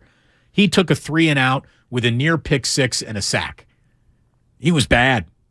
He wasn't even subpar. He was bad. And had Brock Purdy played yesterday for the Dallas Cowboys, they have a better chance of winning that game than if Dak Prescott had played. I'm just, that guy, the Dallas Cowboys need to do something this offseason to shake that up because he ain't the one. I mean, he's just not. He's not. Well, what about that game that he just had the week before? What about it? What about it? When the stakes got higher, he got smaller. He got smaller, they got smaller. The Cowboys turned out to be a team that needed to play, if not perfect, but damn close to it, and they were nowhere near it. I mean, I don't think very many people looked at that game in advance and said, boy, the Cowboys have a 50-50 shot here. They had about a 30% shot, and that's if they didn't turn the ball over and if they kept all their weapons healthy. Well, they didn't do either of those things. And again, see, I don't agree with that because that's a 7-point game. It's a 7-point game, but they're showing no signs of ever having one. I mean, that's the thing. Once Pollard goes down, the 49er defense, which is already exemplary, can now just say, well, you can't run the ball. Now what are you going to do? You cannot be one-dimensional against that defense. And I'm not making excuses for Dallas. They deserve to lose. The fact that it wasn't more lopsided is a measure of how well the Dallas defense played. And that's what this was ultimately. This was a game where both teams were essentially lucky to get the touchdown they got. Well, and if it wasn't for the Kittle catch, maybe the 49ers don't get theirs. I agree. Maybe they're still playing now. But in quintuple overtime. Oh, it would be much further down the road than oh that. Yeah. In fact, I probably wouldn't have come into work. I said, I want to see the 74th overtime. I just want to. No, I just think that the Cowboys didn't lose because they weren't bold enough, although they clearly weren't bold enough. They lost because they weren't good enough. Combination of both for sure. I'll tell you the 3 guys who I thought did the most to turn the day around for the 49ers. Guard, center, guard. Burford, Brindle, and Banks got their rear ends handed to them. I mean, that was trench warfare.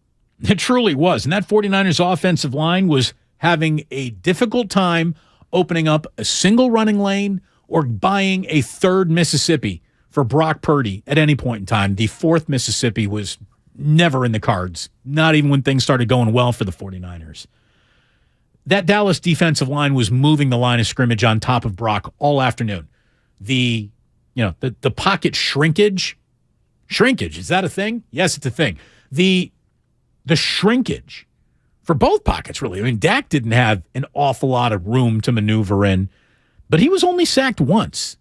That's kind of that's sort of strange that Dak was that uncomfortable because it wasn't a day where he was being made ultra uncomfortable by the 49ers defensive line, which didn't have a particularly dominant afternoon either. The Dallas Cowboys offensive line was winning that football game early, or their defensive line was winning that football game early, And then Burford, Brindle, Banks, I don't know what they did at halftime. I mean, we were joked last week that there are no halftime adjustments. Maybe they got a voodoo doll. Maybe they said a little prayer. Maybe they ate a magical orange slices, which increased their power twofold. I don't know, but that offensive line in the middle was terrible in the first and second quarter, was very good in the second half when it needed to be. I mean, even take the very out of it. They were good. They got better than terrible, which is what they were in that first half. So it was a slobber knocker, man. It really was. That was an ugly, ugly football game that puts the 49ers into the NFC title game, of all things. Well, I think that the difference in the 49er offensive line was in the second half, they were run blocking, not pass blocking. Because I think pass blocking was where they struggled. They ran the ball 21 times in the second half, and I think they threw the ball 10 times. That became Kyle Shanahan's kind of grinder game. Not because he likes to be conservative, but because he's built a team that is run first. And they only ran the ball 11 times in the first half. That I guess surprised me a little just based on the law of big numbers. But the second half, they recommitted to the run, and the offense worked better because they can run the ball. So I think the game turned because the 49ers got that touchdown, and then they were able to turn it into a grinder's game. And they're just better at grinding than Dallas is. Well, and let's face it, George Kittle made an unbelievable catch in the most important drive of the game. We're talking late third quarter.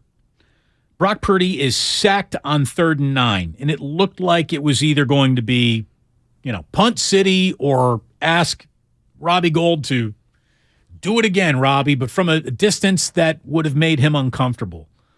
But that drive gets extended by a holding call on Dallas. And Kittle, look, he was grabbed. And then there was a holding call on the very next play as well. Ray, neither call was a home cooking call. No, they were both legitimate. Yeah, if you're going to grab someone, I mean, normally you got to be on a dance floor to grab somebody by their waist like that and hug them. And they were bad decisions that turned out to be drive-sustaining moments for the San Francisco 49ers. So now you got 1st and 10 from the 10. Kyle Juszczyk runs it on first down. He gains 8 yards. That's the end of the third quarter, and the very first play of the fourth quarter is Christian McCaffrey doing this. Kevin Burkhardt on Fox.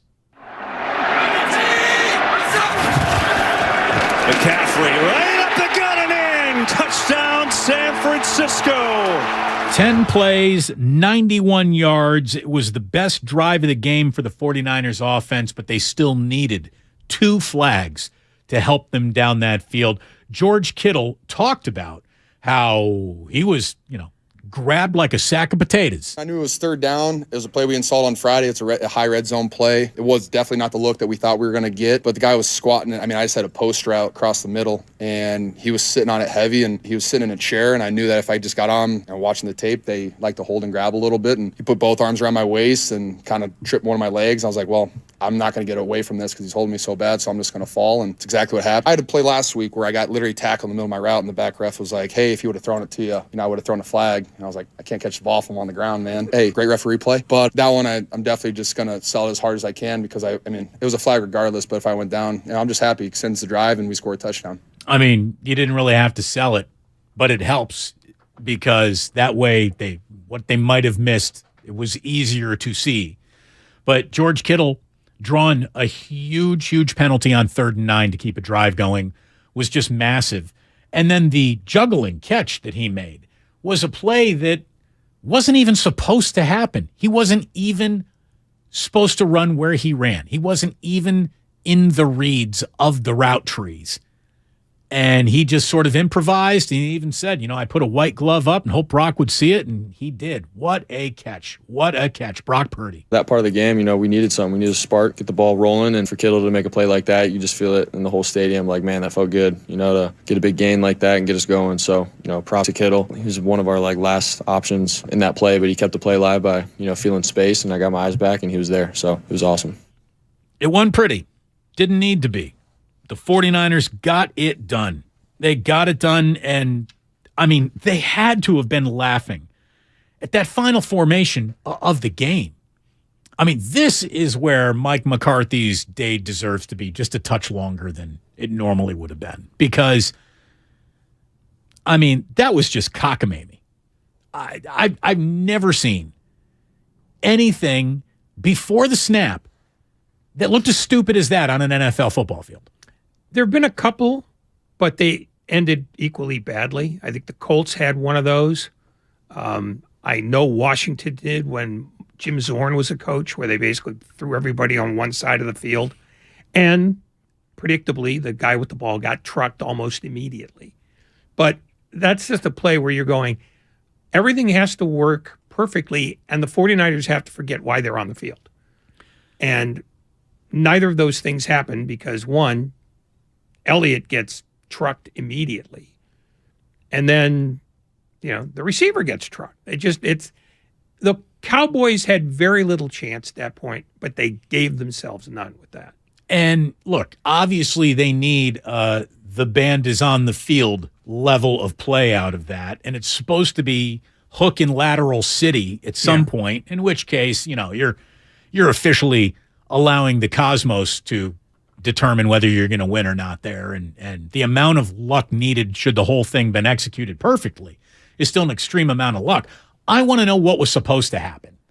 Like, what was really supposed to happen? Was that in the middle of the field, and now you're going to have two wide receivers coming underneath and crossing routes to lateral two? Was Ezekiel Elliott supposed to snap the ball and then immediately become lateral eligible, because he wouldn't be pass eligible, but lateral eligible he would have been? So was he supposed to be the first, or not the first guy, the second guy touching the ball? Why did Dak throw to the player who looked like he would be most in jeopardy of getting tackled immediately in traffic? And then, had the throw even been perfect, maybe something happens, but Dak gives him a hospital ball. He throws it too high. But he also threw it to a guy in Turpin who's not one of their receiving options most of the time. So even if the ball's thrown well, the chances that he drops it are far greater than if he's throwing it to, say, Schultz. They concocted this bizarre play, which has no history of working at anywhere higher than Piedmont High School. And then they threw to the wrong guy, and the wrong guy basically had no time to do anything because the 49ers sussed what they were trying to do out. Again, credit to them, because they were utterly unfazed by what was supposed to be a look that confuses them, and they were utterly unconfused. Nick Bosa wasn't even on the field for that last play. He's watching from the sideline going, what am I looking at? I was kind of mad I wasn't out there in the last one, but I guess they wanted some faster guys than me. But yeah, that was great. Z's just dumped him over, and Jimmy cleaned him up, ended it real quick. What is Ezekiel Elliott doing snapping that ball?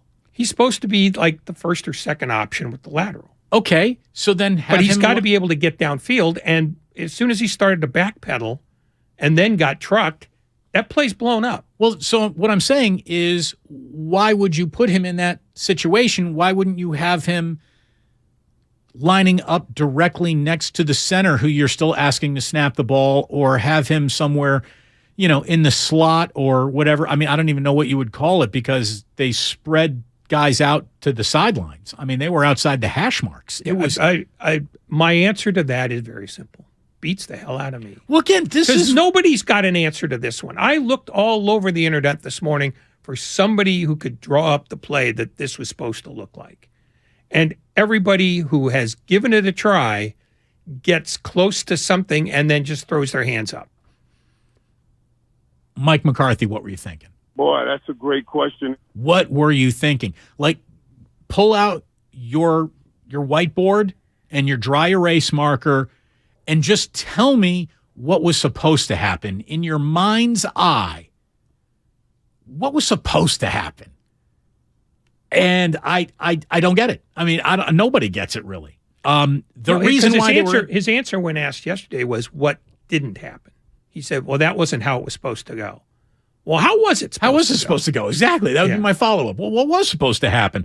I'll tell you what was supposed to happen was Dalton Schultz was supposed to drag his other foot in bounds to give them a shot at the good old-fashioned conventional Hail Mary that Dak might have been able to throw towards the end zone. But the 7, 8, 10-yard difference because Schultz went out of bounds and he didn't have that second foot in. So then they're left with, what do they call it? Is that the annexation of Puerto Rico? What the hell is that? Look it up, kids. Yeah. Little Giants. It's a Rick Moranis movie. Okay, fine. Yeah. Annexation. You're going to keep throwing movie references at me, and you're going to get the same blank expression every time. But that's why I explain it. Okay. Icebox, right? Well, you don't even have to involve me. Well, you're here, so I might as well. Okay. The Schultz, he tried. He's not their best weapon. He certainly wasn't yet. They threw the ball more to Lamb than they did Schultz. But Schultz was the guy who'd had the big day the week before. So I guess they just figured, he'll make magic. I just think in a macro sense, the Cowboys stopped understanding what they wanted to do in the game once Pollard went down. Well, if you got no plan B, you better hope plan A works and stay healthy. And that's bad planning in a football game. If the only way you're going to win is if everything goes right, then maybe you ain't the right guy for the job. Or maybe your general manager, Jerry Jones, isn't doing a very good job building a roster out. I think you have stumbled on the winning answer there. Well, we might need to talk a little bit more about that. And I want to open it up to our audience. What was supposed to happen on that last play? What'd you think was the biggest moment of the game for the 49ers? And I want to let everyone know that we've got Michael Irvin offering up his hypothesis, what he thinks was supposed to happen on that last play when he joins us in about a half an hour from now here on 95.7 The Game. Damon and Ratto, we are brought to you by Fremont Bank, full service banking, no compromises. The road to Glendale is brought to you by West Credit Union. Working for you today, tomorrow, together. So, the other day, I bought an extremely chatty... Boring story time. Make that an extremely catty cockatoo. You're welcome. Apparently, the pet store won't take it back. But, hey, I'll manage. I love that for you. Just like I manage without home internet. No, you don't. Sure, my mobile hotspot is slow and makes streaming shows unbearable. Oh, Bertie likes to stream. But I'm making do. Oh no, who's this? My lady friend. It's mating season, duh. No home internet? It's not that bad. No, not there. It is that bad. Don't settle. Get Xfinity Home Internet for just $19.99 a month for 1 year with a free streaming box. Call, click, or visit a store today. Restrictions apply. Not available in all areas. Requires paperless billing and auto pay with stored bank account. After 12 months, regular rates apply. Offer ends 2/21/23. Kirby is your driveway mechanic. They bring the shop to you with brake replacements, oil changes, washes, and so much more. Get $50 off your first oil change with code OIL50 at Kirby.com. That's CURBEE.com and use code OIL50. All guests appear on the Bud Light guest line. Bud Light. Easy to drink, easy to enjoy. 21 and over. Please enjoy responsibly. Investing is confusing. Dawn raids, triple witching hour, candlesticks, crown jewels, bears, bulls, bear hugs, blue chips. It's one big word salad of uncertainty. Fortunately, Fremont Bank now has incredible rates on their savings accounts and CDs. And while savings accounts and CDs may not be known for their great rates at your current bank, at Fremont Bank, you can get great rates from a great local bank. To learn more, stop in or visit us online. We'll explain it all in plain language. Fremont Bank, serving the Bay Area since 1964. Member FDIC.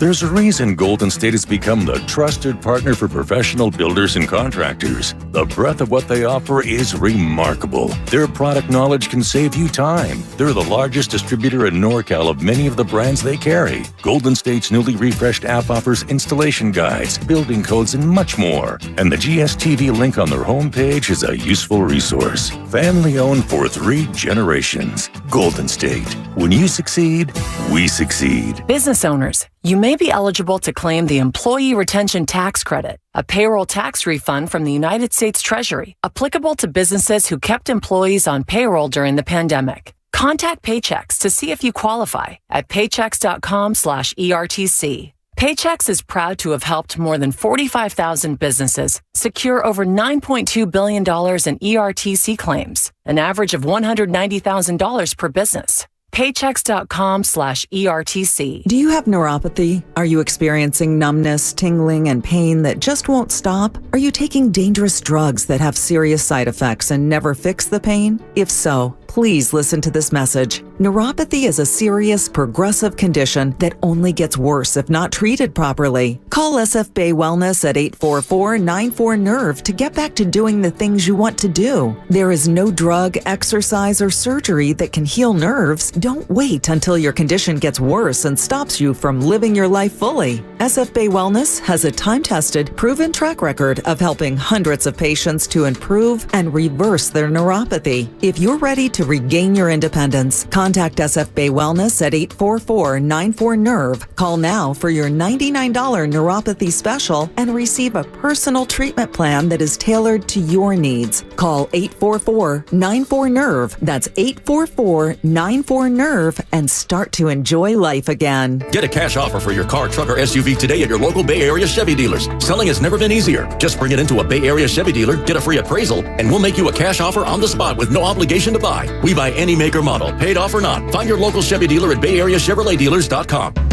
What's it like to go to the South Pole? How do some animals change color? Can you catch a liar? That's dangerous territory. Can you trust a gut feeling? What about yawns? Yes, yawning is contagious. Mike Simpson here, and on my podcast, I've Got Questions. We go through all these things we're curious about and some stuff you probably don't expect. Yo, strawberries are not even fruits at all. So what are they? I've Got Questions. New episodes Thursdays on the free Odyssey app or wherever you get your podcasts. Ray Magliozzi here for eBay Motors. You're driving along and some nimrod cuts you off. You hit the horn. Jeez, it sounds like a goose in distress. Time to head over to eBay Motors. They have horns for every make and model, not to mention horn pads, steering wheels, wiring, and more. 122 million parts. You can even go for an upgrade.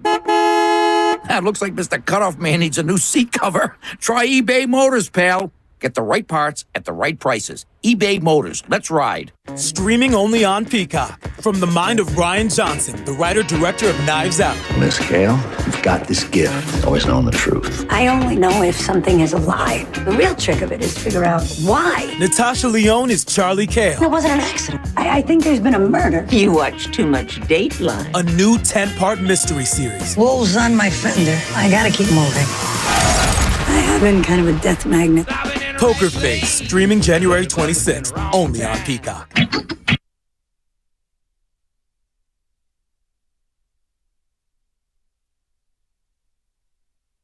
Now back to Damon and Ratto on 95.7 The Game. It is a Monster Monday. It's a victory formation Monday, brought to you by Zenni, the official eyewear of the San Francisco 49ers. Shop from over 3,000 styles, 80% off retail prices, exclusively from Zenni.com. I mean, obviously he wasn't wearing the Zenni frames, but George Kittle, he had the Zenni contacts, the Zenni fingertips, whatever it was to haul in that. I mean, Ray, tell the kids who Lynn Swann was and a catch he made in the Super Bowl, what it was, because to me, I don't know, that's the first thing I thought of, watching Kittle do that. I see it in real time, and I'm like, nah, he didn't come down with that, did he? And then I look up, and I watch the replay in the press box, and I'm like, oh, my God, that's Lynn Swann Part 2 Electric Boogaloo.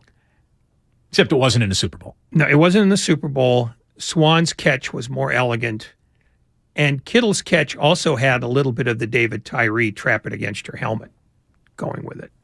It was a catch that should not have been made at any point, starting with the fact that he wasn't supposed to be there. 2, Purdy wasn't supposed to see him. And 3, the pass was not really, under normal circumstances, catchable by much of anybody, let alone any tight end save Travis Kelce. But because Kittle is enough of an athlete, and has soft enough hands and a malleable enough helmet to make that work. It worked. I mean, that's the margin of victory. And that's the margin of error they were working with. They had to pull a play out of their hinders to get the one touchdown they got.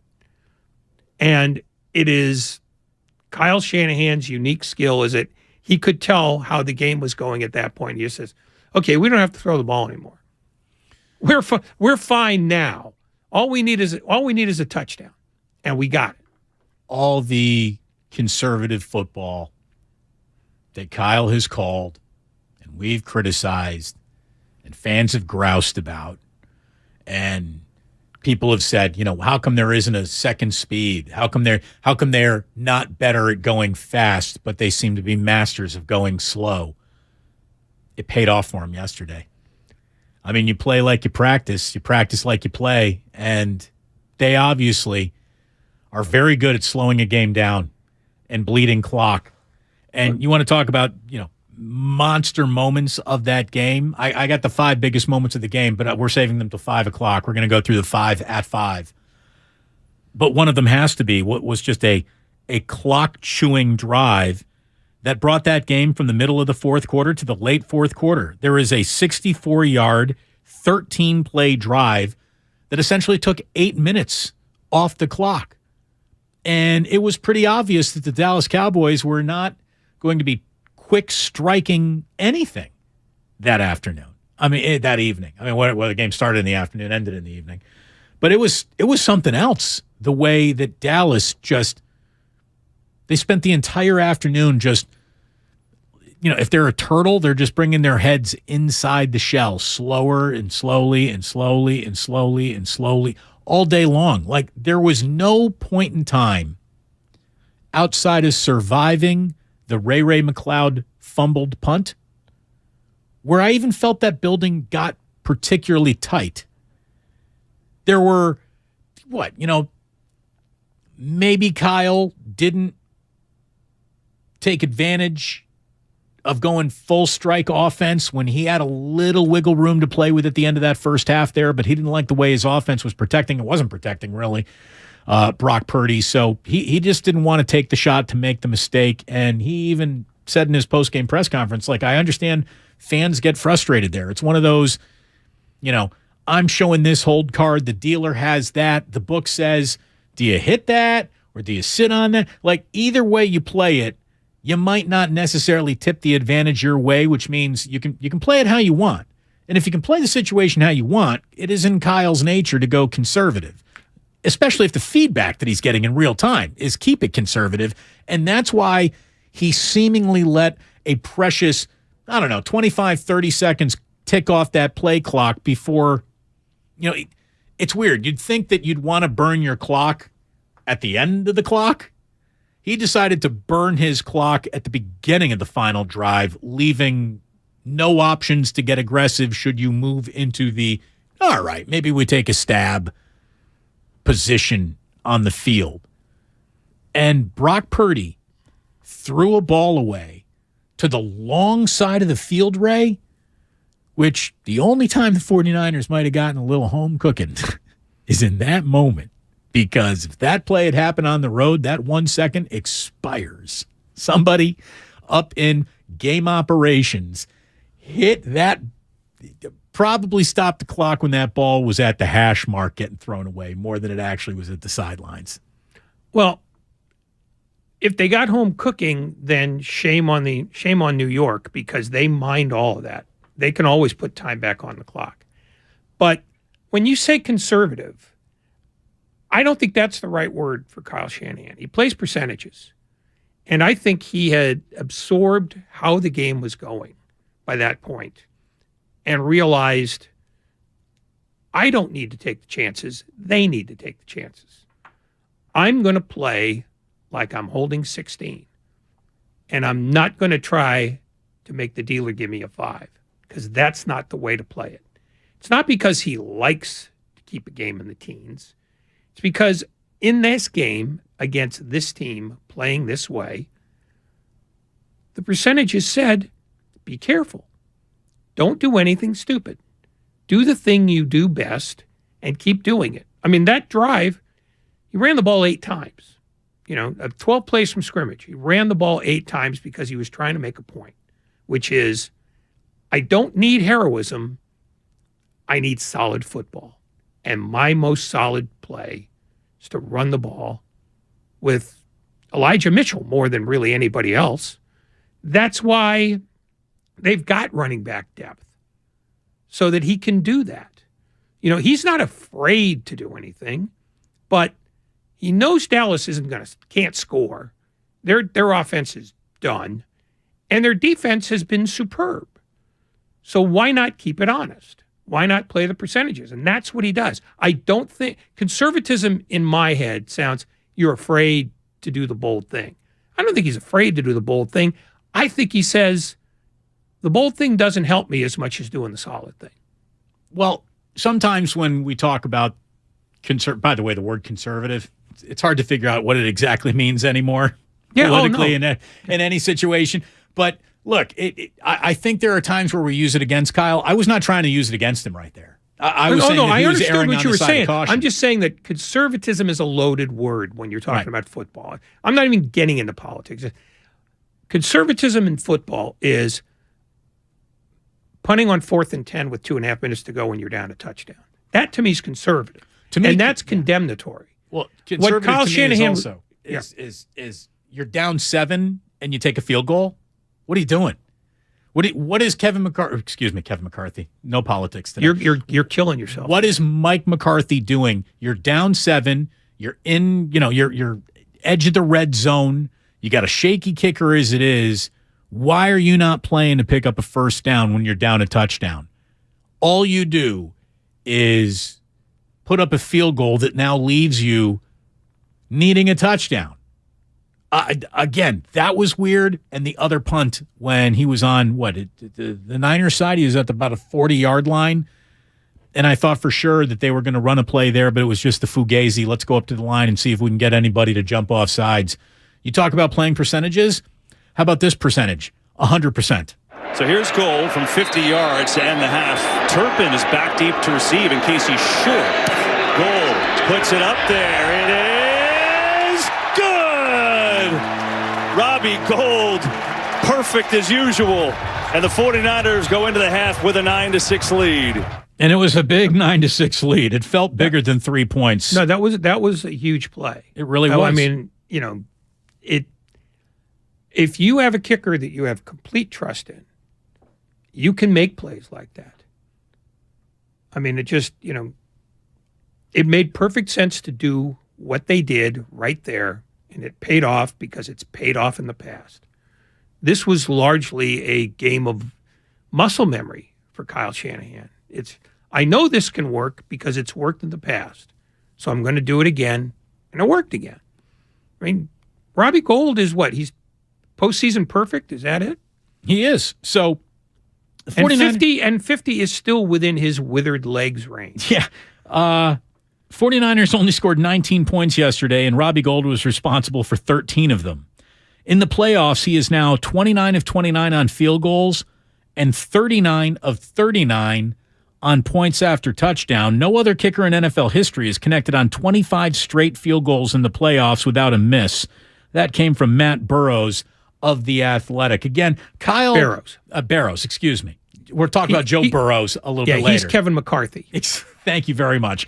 A little bit later on, we will have Michael Irvin coming up at 4:15.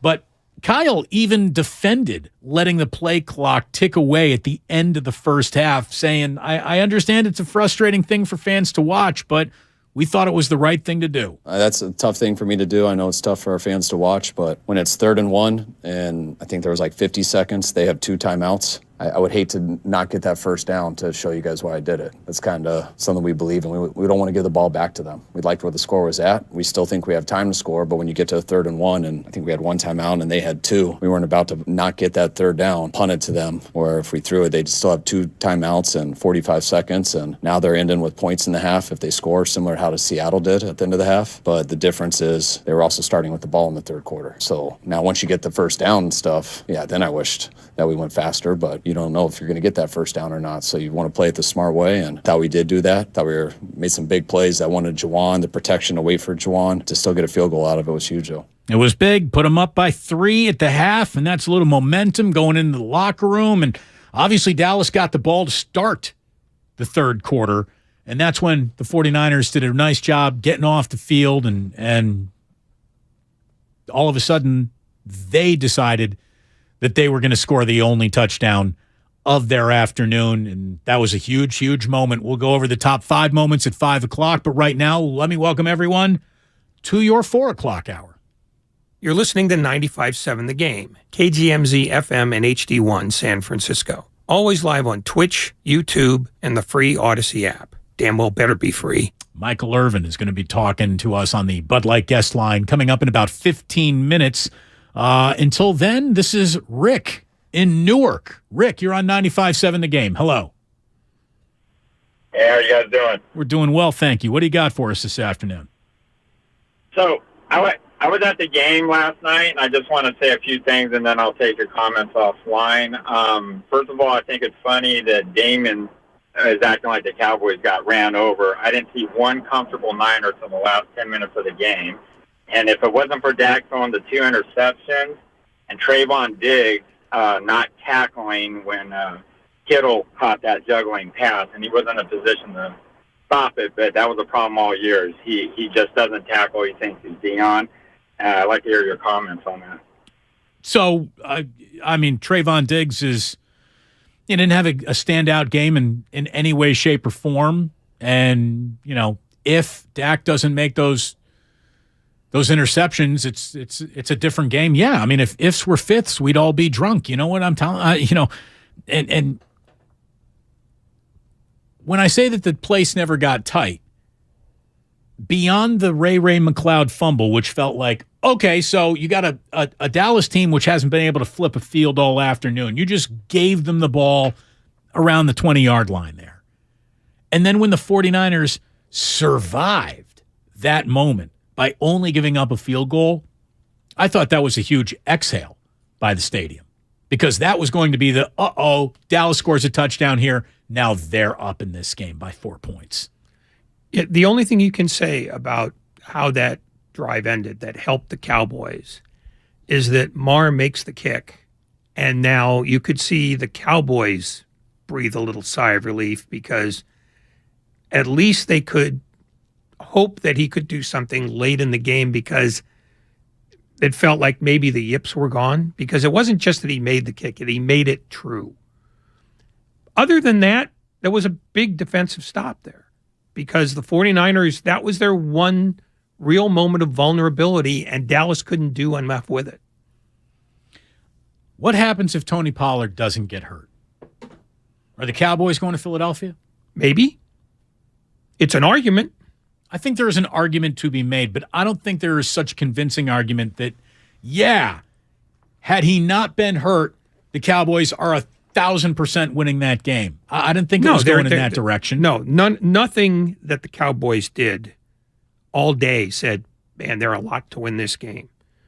The thing that Pollard's injury robs them of is the weaponry by which they could steal the game, because there would have been a theft. I don't think the 49ers stole this game. If Dallas had won, it probably would have been more of a steal. But that's in large part because Dallas isn't as good as San Francisco. The truth is, Pollard gave them the fighter's chance that people thought they had going into this game. When he went down, they were going to have to do something genuinely extraordinary to win the game. And that extraordinary thing never happened. No. So, when I say, Pollard, Pollard didn't cause them to lose the game. He took away their best chance to win it, because if he's still in the game, 49ers have to play their defense more honestly. They have to respect the run more, because he can do things that Elliott can't. And when that was gone, the 49ers could basically say, you know what? You got one dimension. And I don't know of any one-dimensional team the 49ers have lost to this year. I can't think of any. Guys, I can't think of any. I mean, we saw what the Kansas City Chiefs did to them, what feels like a football season ago. And Mahomes, played a bigger hand in that than any running back for Kansas City. But they're never one-dimensional. And by the way, Patrick Mahomes is one of the baddest you-know-whats this league has ever seen.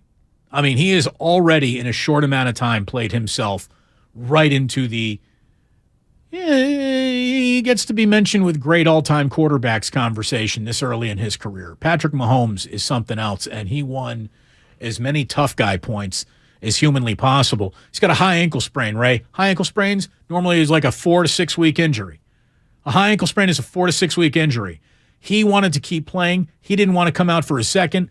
They talked enough Jesus into him and just said, look, man, you're the franchise. We at the very least have to go and make sure that this isn't a fracture, a hairline somewhere, because that could turn into, a Joe Theismann, Alex Smith level of leg break if you got another 300-pound man hanging on you at some other point in time today. So we have to look at this, and then we're going to, preach the gospel of Toradol directly into you, and we'll get you back out there if you can go. But we have to look at this. And you saw Mahomes blow up, and he got all angry, and he threw his helmet and his jacket.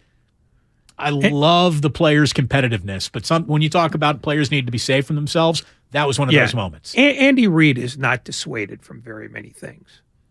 And even though he owes the late years of his career to Mahomes, it doesn't mean the player is the doctor. No. I mean, that's one of those moments where you just go, here's the guy who really gets it. Because he was not trying to, lengthen Patrick Mahomes' career. He's trying to get the best chance he's got to keep him in the game, which is go in there, get the leg looked at, like I told you to. If you can go, we'll wrap it up tighter, and then you'll play. But you're not going to do this just because you want to. And that's one of the reasons why every once in a while, somebody's got to be the designated adult. And it's one of those moments where the player can't be it.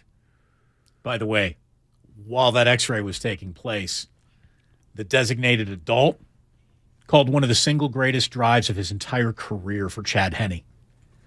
And Chad Henne goes, 90? Was it 99? 98. 98 yards. I mean, I'm comfortable rounding that up to 99. Let's call it 100 yards. Let's go 105. He goes 115 yards, Ray. He goes from the back of his own end zone. He's behind the field goal stanchion. And Chad Henne goes on what is nothing short of the drive of the entire championship weekend.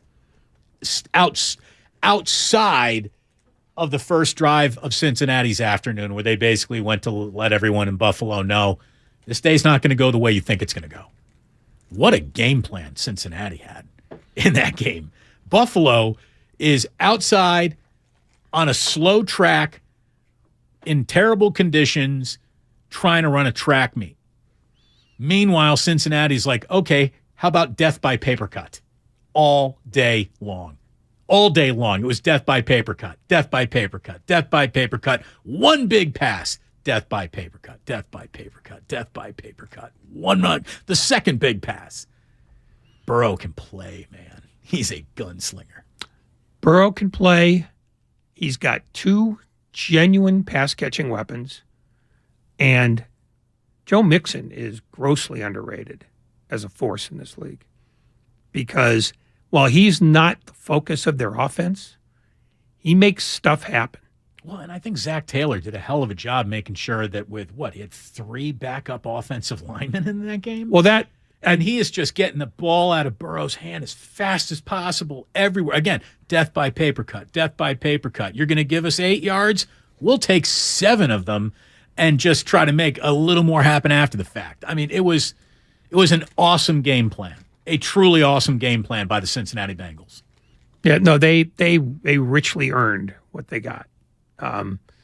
And for everybody, and I know in the postseason, the instinct is, why did the team I think was going to win, why did they fail me?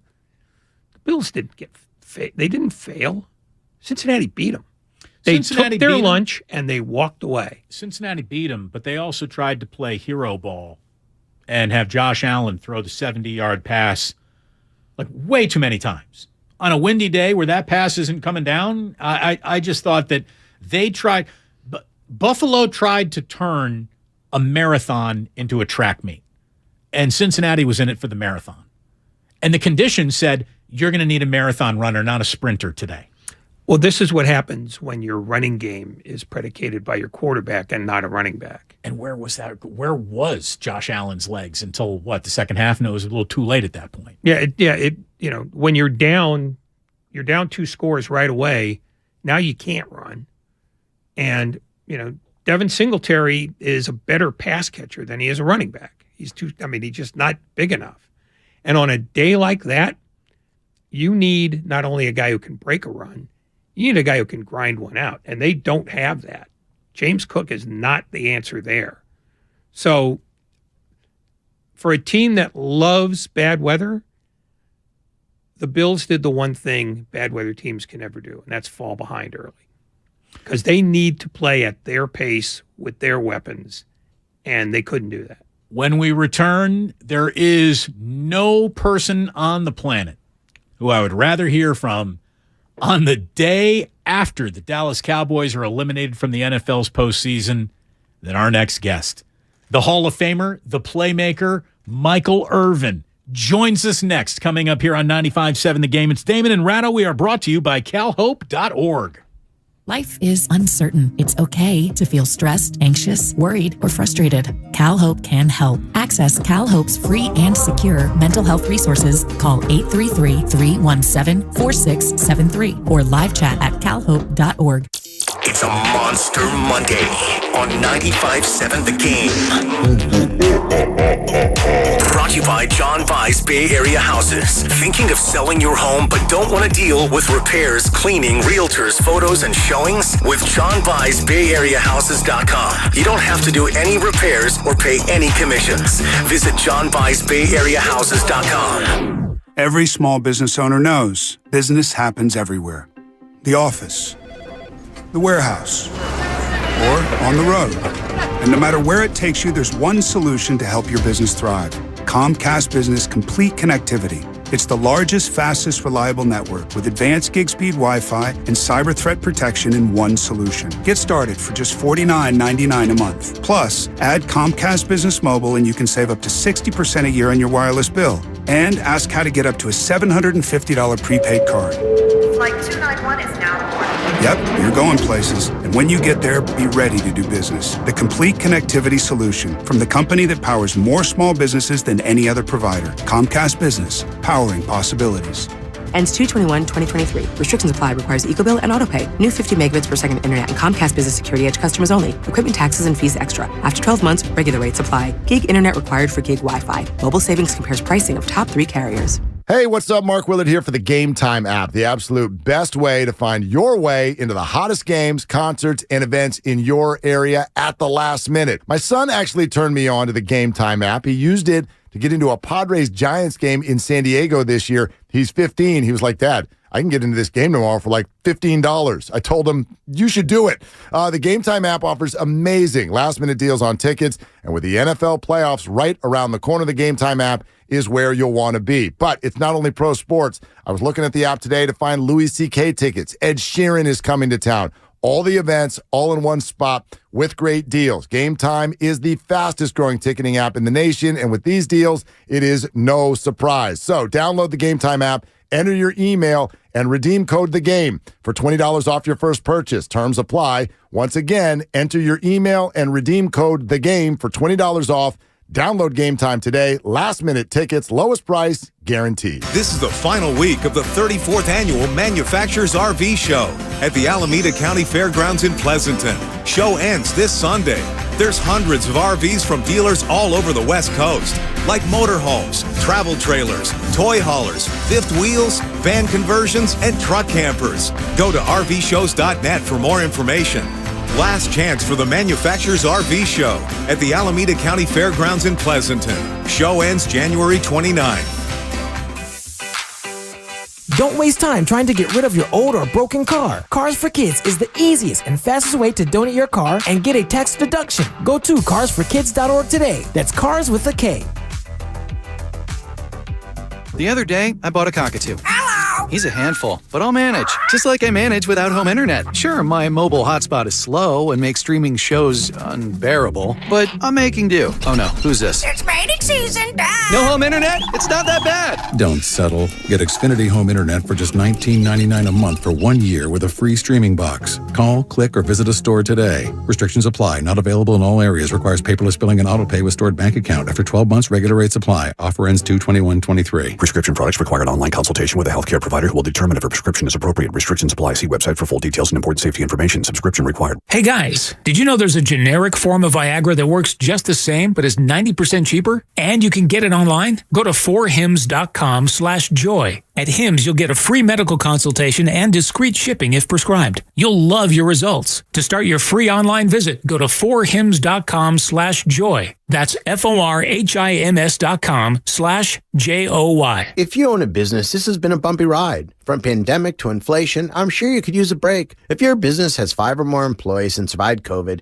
you might be eligible to receive a payroll tax refund of up to $26,000 per employee. The challenge is getting your hands on it. Hi, I'm Howard Mackler, and that's why I founded GetRefunds.com to cut through the red tape and get you the money. The team of tax attorneys we have put together are highly trained in this little-known payroll tax refund program. We do all the work, charge not a dime up front, and simply share a percentage of the cash that we get for you. Businesses of all types can qualify, including those that took PPP, nonprofits, and even those that had increases in sales. We have helped return over $1 billion to businesses, and we can help you too. Just go to getrefunds.com/sports, click on Qualify Me, and answer a few questions. This payroll tax refund is only available for a limited period of time. Don't lose out on up to $26,000 per employee. Go to getrefunds.com/sports. That's getrefunds.com/sports. Clear skies tonight, then gorgeous tomorrow with a high of 65. Weather brought to you by Pfizer and BioNTech. This winter, there are new COVID-19 booster shots designed to help protect against recent Omicron variants. Schedule your updated COVID-19 booster dose at vaccines.gov.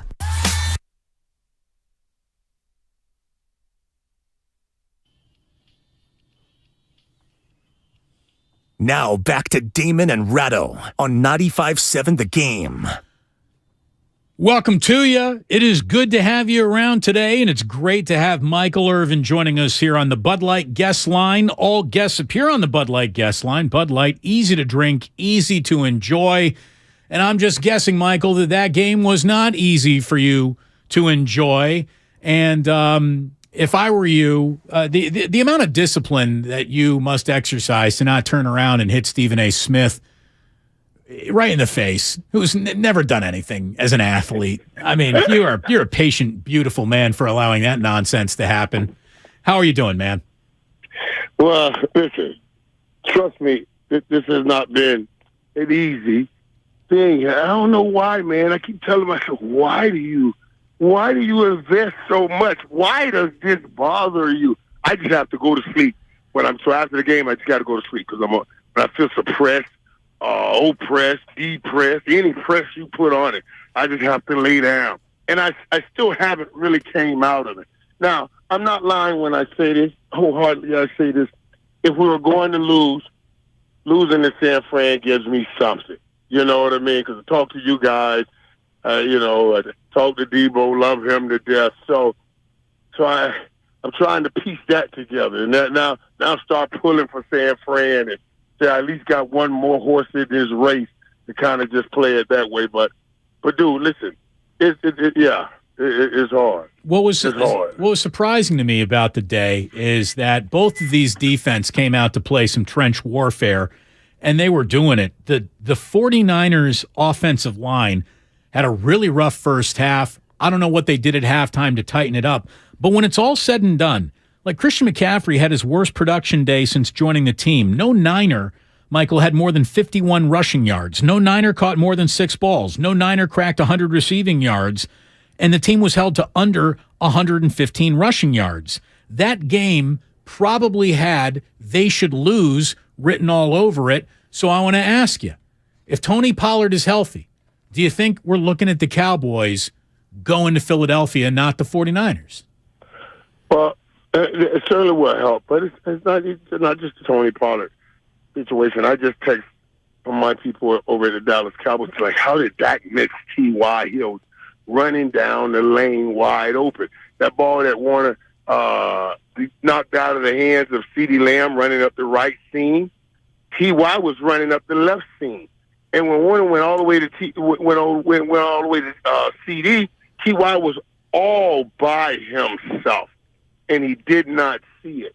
And it's like, oh my God, and in a game like that, a touchdown basically ends the game because it was 9 back and forth. Well, even after that first touchdown for the Cowboys, you missed that extra point or you get blocked. It was going to be missed anyway when you see the trajectory of the ball. And that game goes to 6-6.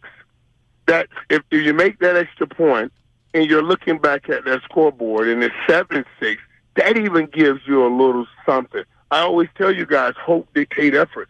You're 1 point up says we winning. That gives you a little more hope.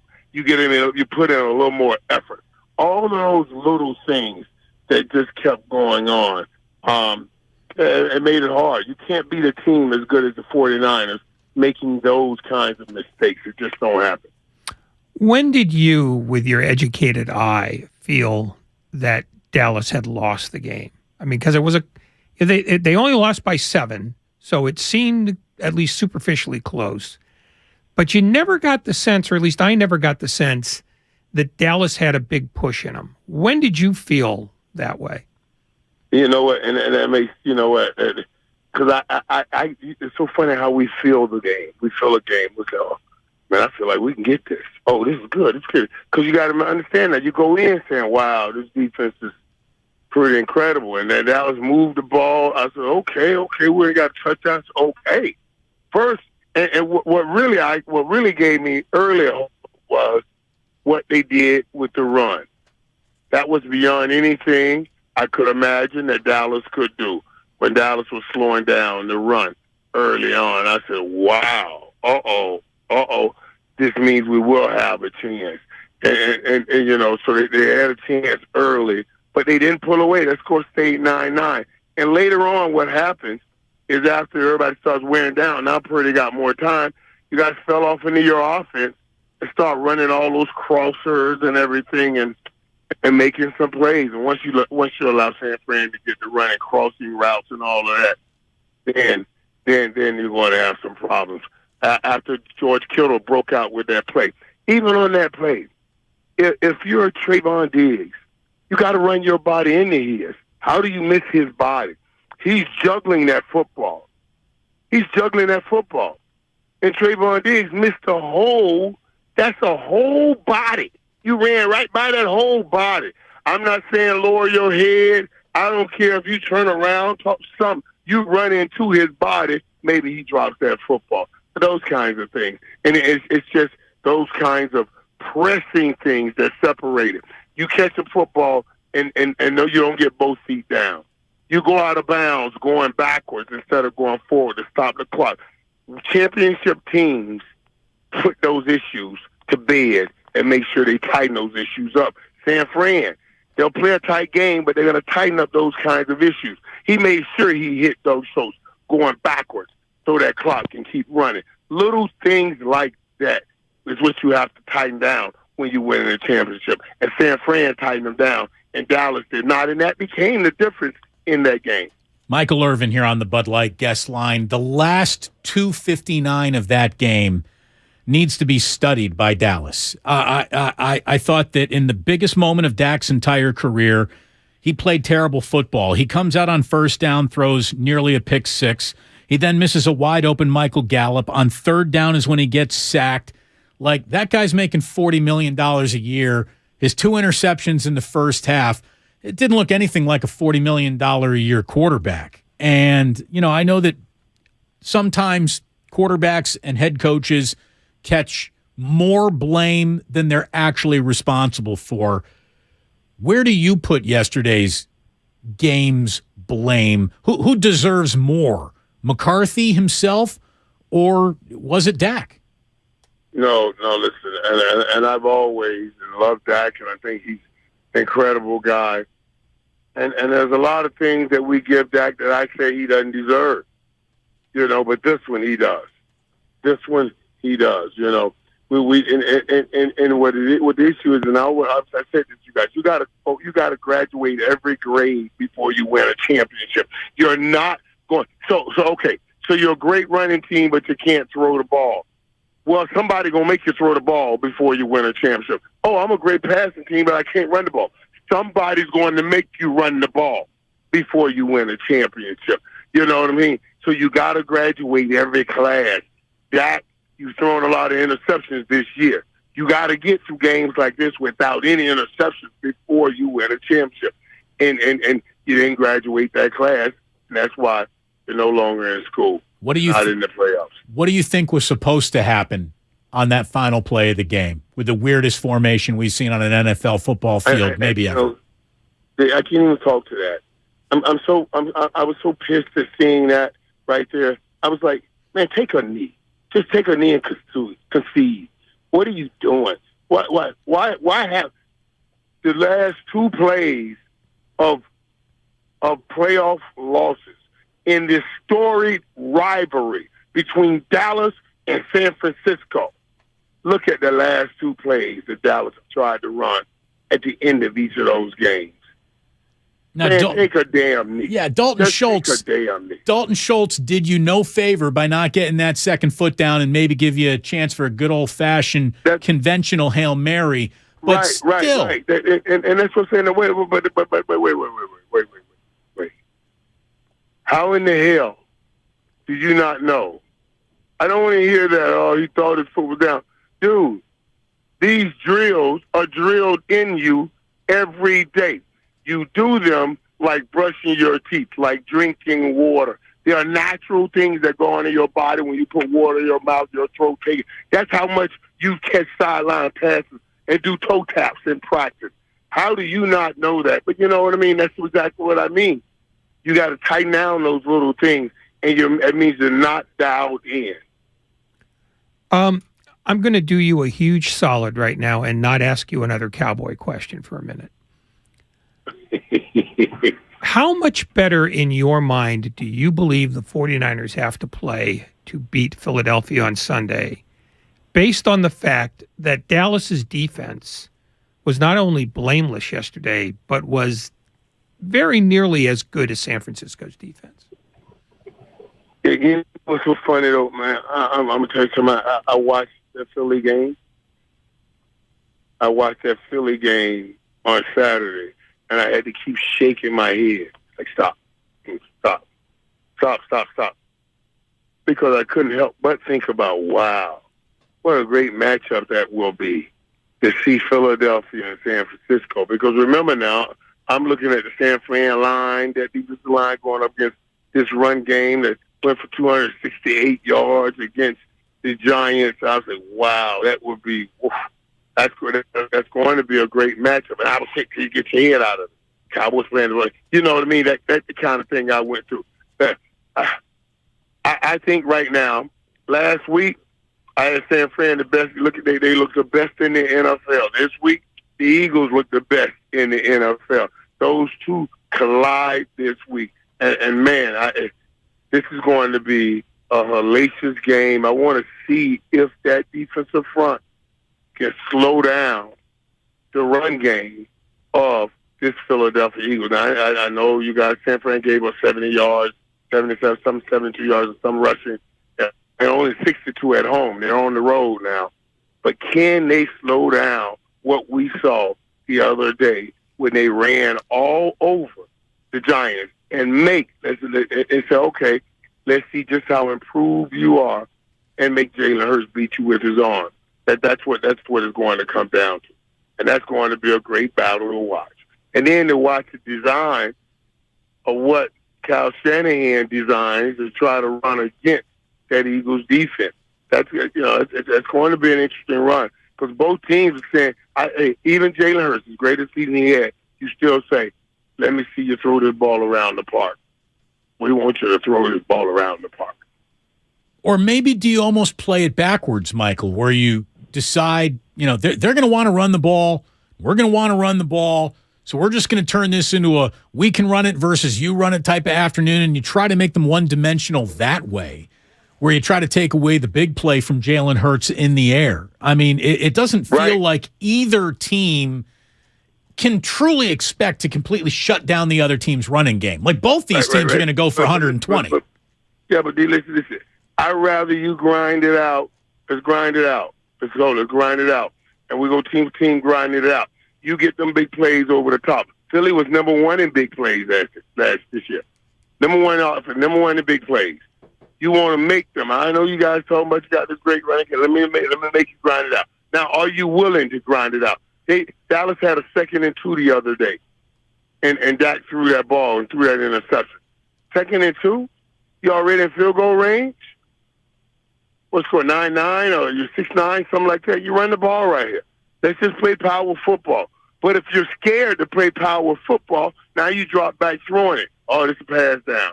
Because we want to say you're not going to come back and run it again because 2 yards. You got to be willing to play physical. That's why I told you guys about being physical is the number one trait for the NFL. See, San Fran was willing to be physical. That second half, they said, let's stop this mess. Let's just run you guys. You should have been worn down. Your offense ain't gave you the breath that the coach needed, and you just put the pedal on and just started running. It's about that mentality. And, boy, if you could take those big plays away from the Philadelphia Eagles and say, hey, let's go. Let's see who wants it most and see who is the most physical and who wins this game. The 49ers are a physical team. So is Philadelphia. So it would seem that based on that, it's going to be players making plays more than anything else that will decide Sunday. Who in your mind on either team is the player most likely to make that play when it's required? You know what, too? I want you to talk about when we talk about being physical. It's not a talent or a gift; it's a mindset. This is how we're playing. I don't care. Yeah, it ain't like, oh, I'm physical. When I'm physical, it hurts me less than it hurts you. Oh, hell no, it don't work that way. It hurts you too. You know what I mean? It hurts both of us. But I set my mind that I'm physical, and I'm not going to feel the pain as much as you feel the pain. That's a mindset. And when you get in games like this, that mindset is less about skill and more about will.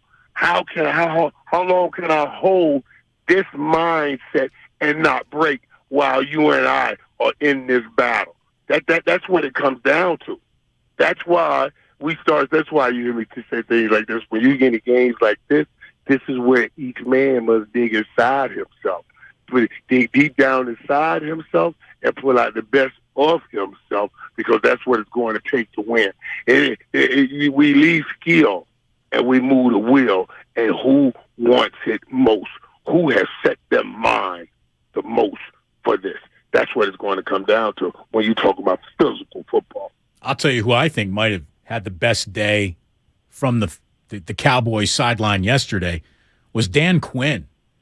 Dan Quinn had a winning game plan to shut down. He did. Yeah, to shut down this 49ers offense had it in for them all day. Let me ask you to go inside yourself, Michael Irvin, and answer this as honestly as possible, as much as this answer is going to hurt.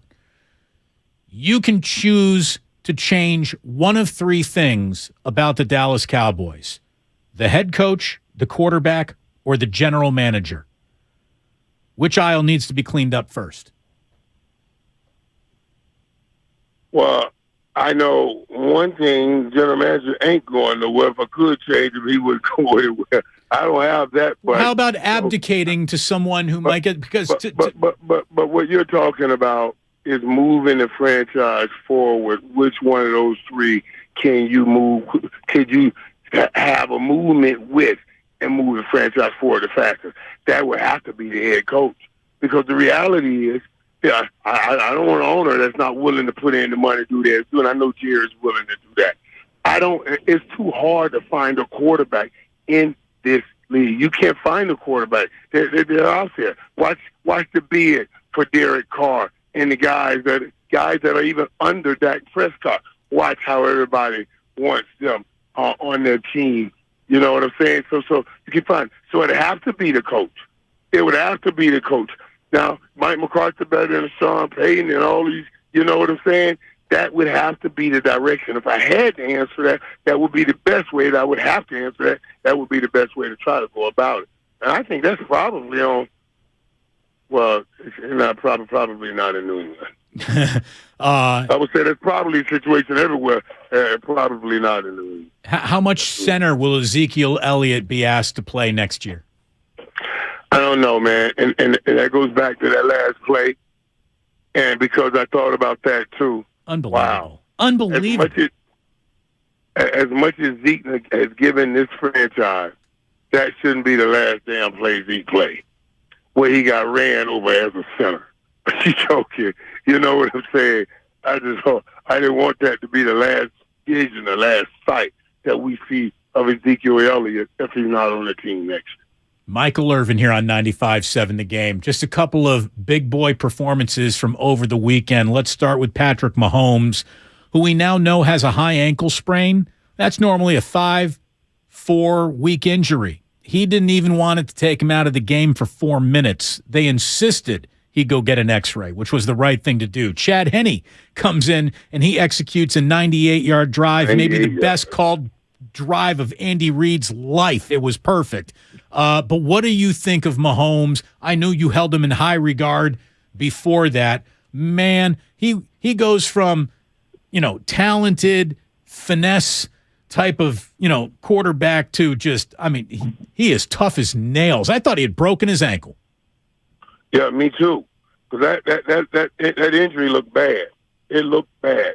Now, let me back up this, D.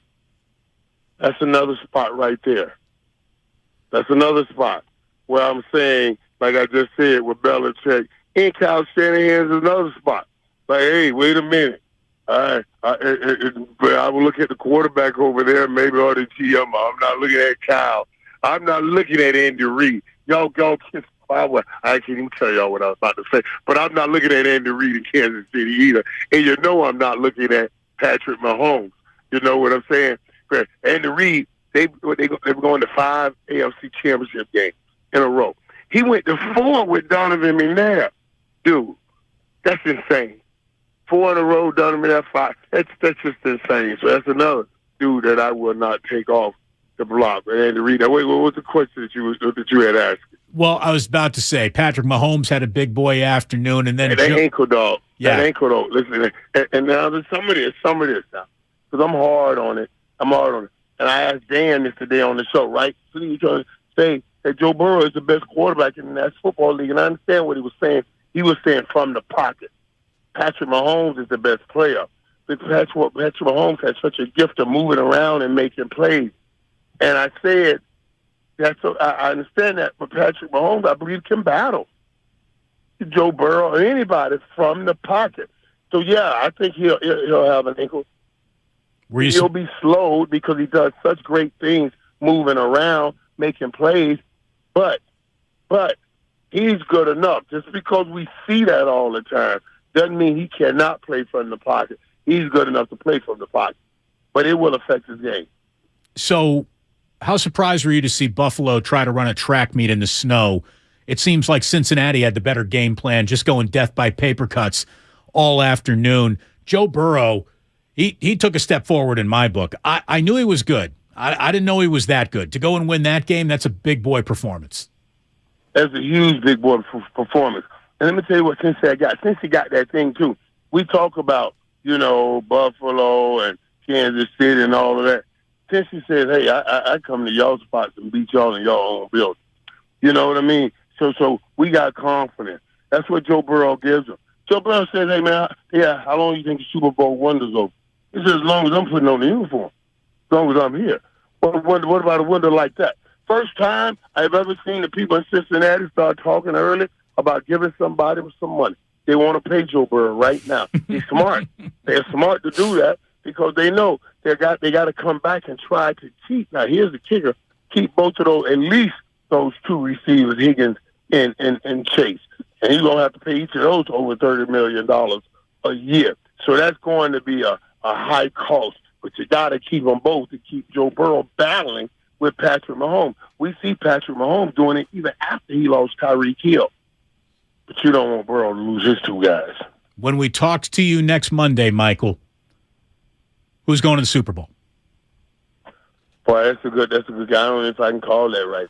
I don't even know, without hearing how people come out, how healthy, getting the injury report, who's going to make it as you get through this week. Right now, like the Tony Pollard injury, the wrong injury can put everything to rest for you. You cannot have the wrong injury, have the wrong person out. It will literally say, this is stopping us from getting to the Super Bowl. You got to wait to see all information is in on making these calls. That's how tight these games are going to get, and they're going to be great games and great matchups. I'm hurt the Cowboys aren't in it, but I ain't going to lie, man. I kept shaking my head saying, no. Now Philadelphia saying, friend, no, stop thinking that. But now that it's here and it's done, yeah. I can't wait to see this game coming Sunday. I don't know who's going to win it just yet, but I can't wait to see it. I don't know who gave Stephen A. Smith that Jerry curl wig, but an extra $5 for them in that, an extra $5 for them in the paycheck this week. That was good, Michael. You are a great sport. We always love talking to you. Thank you so much for joining us as always. Hey, D.O., and let me tell you, that losing is the hardest thing in the world for me. I'm trying to learn to be better at it. I am, but losing is hard, man. I went in, I was going to call in. I wanted to call in today. With the sixth time I got COVID, I can't do it. But I just said, no, go in there, face it, and then get it done. Because I got to, if I don't come in, they're going to drag it out next week, still bring it all back up. Let's just go take this medicine with some orange juice, take this turpentine with orange juice back, and get the medicine and move on. And now I'm with San Francisco. I'm on the wagon. Do not let Philly get this thing. Come on, 49ers. Let's go. Michael Irvin. Here on 95.7 The Game, that man is worth the price of admission. You asked him a question about who is most likely to go as a result of this, or who's to blame, whether it's Prescott, McCarthy, or Jerry Jones. I mean, you know that Jerry Jones isn't going anywhere. Right. The Cowboys on their official Twitter put this out, and this is verbatim. Dak Prescott gave away the ball twice in the narrow loss of the 49ers in a matchup that the Cowboys had a chance to win if they didn't again generate self-inflicted wounds. In other words, the Cowboys have already answered the question. It's Prescott's fault.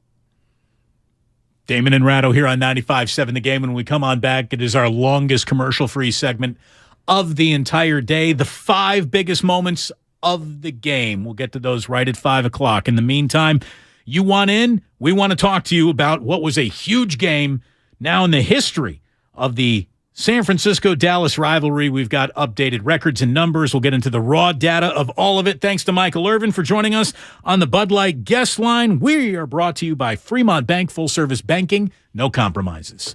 The Road to Glendale is brought to you by West Credit Union. Working for you today, tomorrow, together. Damon here to tell you about tax and crypto attorneys and accountants at Kugelman Law. You've probably heard by now, but the IRS is officially coming. They spend $80 billion to increase enforcement this year. So, audits for small businesses, they're going to go up. If that news worries you at all, if you've got years of unfiled tax returns, or you've already been receiving notices from the IRS or the Franchise Tax Board, well, you need to contact Kugelman Law, and you can do so at sftaxteam.com. I have met these guys. I've met Alexander Kugelman, and I'll tell you right now, he is a straight shooter, and he is going to give you the advice that you need with straightforward pricing, and he's not going to mess around. They are approachable, they're down to earth, and they're going to help you through a problem that you officially need someone who knows what they're doing. Go to sftaxteam.com to schedule a consultation today. Fair, honest assessments of your tax, your crypto issues. That's sftaxteam.com. Alexander Kugelman, managing attorney, 21 Tamil Vista Boulevard, Suite 202, Corte Madera, California, 94925. This paid endorsement does not constitute a guarantee or prediction of results. If you're considering remodeling your home in 2023, talk with your architect or designer about utilizing Golden State Window and Door for your upcoming project. Each location across the Bay Area features beautifully planned displays. You'll be surprised by the variety of styles. Their respected partners include Anderson, Milgard, Marvin, and many other top brands. For locations, images, and more, visit goldenstatelumber.com. Since 1954, Golden State. When you succeed, we succeed. So, the other day, I bought an extremely chatty... Boring story time. Make that an extremely catty cockatoo. You're welcome. Apparently, the pet store won't take it back. But hey, I'll manage. I love that for you. Just like I manage without home internet. No, you don't. Sure, my mobile hotspot is slow and makes streaming shows unbearable. Aw, Bertie likes to stream. But I'm making do. Oh no, who's this? My lady friend. It's mating season, duh. No home internet? It's not that bad. No, not there. It is that bad. Don't settle. Get Xfinity Home Internet for just $19.99 a month for 1 year with a free streaming box. Call, click, or visit a store today. Restrictions apply. Not available in all areas. Requires paperless billing and auto pay with stored bank account. After 12 months, regular rates apply. Offer ends 2/21/23. Bud Light was brewed to be a delicious and easy-to-drink beer, even when the little things in life are hard. Like when the game is going into overtime, but you have even more time to enjoy it, and a fresh Bud Light. Bud Light, easy to drink, easy to enjoy. Pick up Bud Light at your local retailer today. Drink responsibly. Anheuser-Busch Bud Light Beer, St. Louis, Missouri.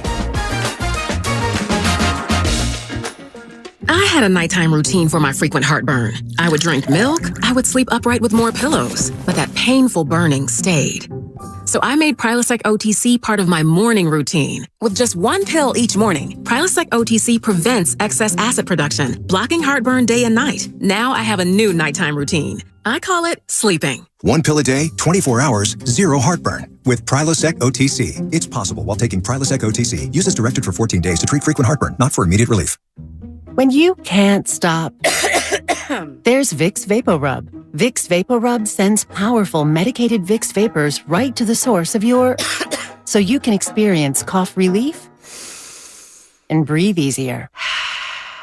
Generations of families have trusted Vicks VapoRub to help relieve the worst cold symptoms. So next time you have a cough, reach for the Vicks VapoRub. Vicks VapoRub. Cough relieving is believing. Business owners, you may be eligible to claim the Employee Retention Tax Credit, a payroll tax refund from the United States Treasury, applicable to businesses who kept employees on payroll during the pandemic. Contact Paychex to see if you qualify at paychex.com/ERTC. Paychex is proud to have helped more than 45,000 businesses secure over $9.2 billion in ERTC claims, an average of $190,000 per business. Paychex.com/ERTC. Wendy's knows cold and soggy fries are the worst. So soggy. That's why we're serving up hot and crispy fries all day, every day. And all night until close. With natural cut potatoes, sea salted to perfection. Show me that potato skin. Wendy's hot and crispy aren't like other fries. We're your dream fry. Choose wisely. Choose Wendy's hot and crispy fries. Guaranteed to be hot and crispy. If yours aren't, bring them back and we'll replace them. Straight Talk Wireless knows there are plenty of reasons you might need a new phone. But switching to a better wireless provider doesn't have to be one of them. Keep your own phone and save when you switch to any Straight Talk Wireless plan, like our $45 Silver Unlimited plan with unlimited high-speed data and 5 gigs of hotspot, plus nationwide 5G. Keep your own phone. Switch to a better wireless plan. Straight Talk Wireless. No contract, no compromise. Requires a compatible unlocked phone and QIOP kit. 5G capable device required. Actual availability, coverage, and speed may vary. See latest terms and conditions at straighttalk.com. When temperatures drop, COVID-19 cases may rise. So, if you test positive and are at high risk, act fast. Even if your symptoms feel mild, ask your provider if an authorized oral treatment could be right for you. Visit treatcovid19.com. Sponsored by Pfizer.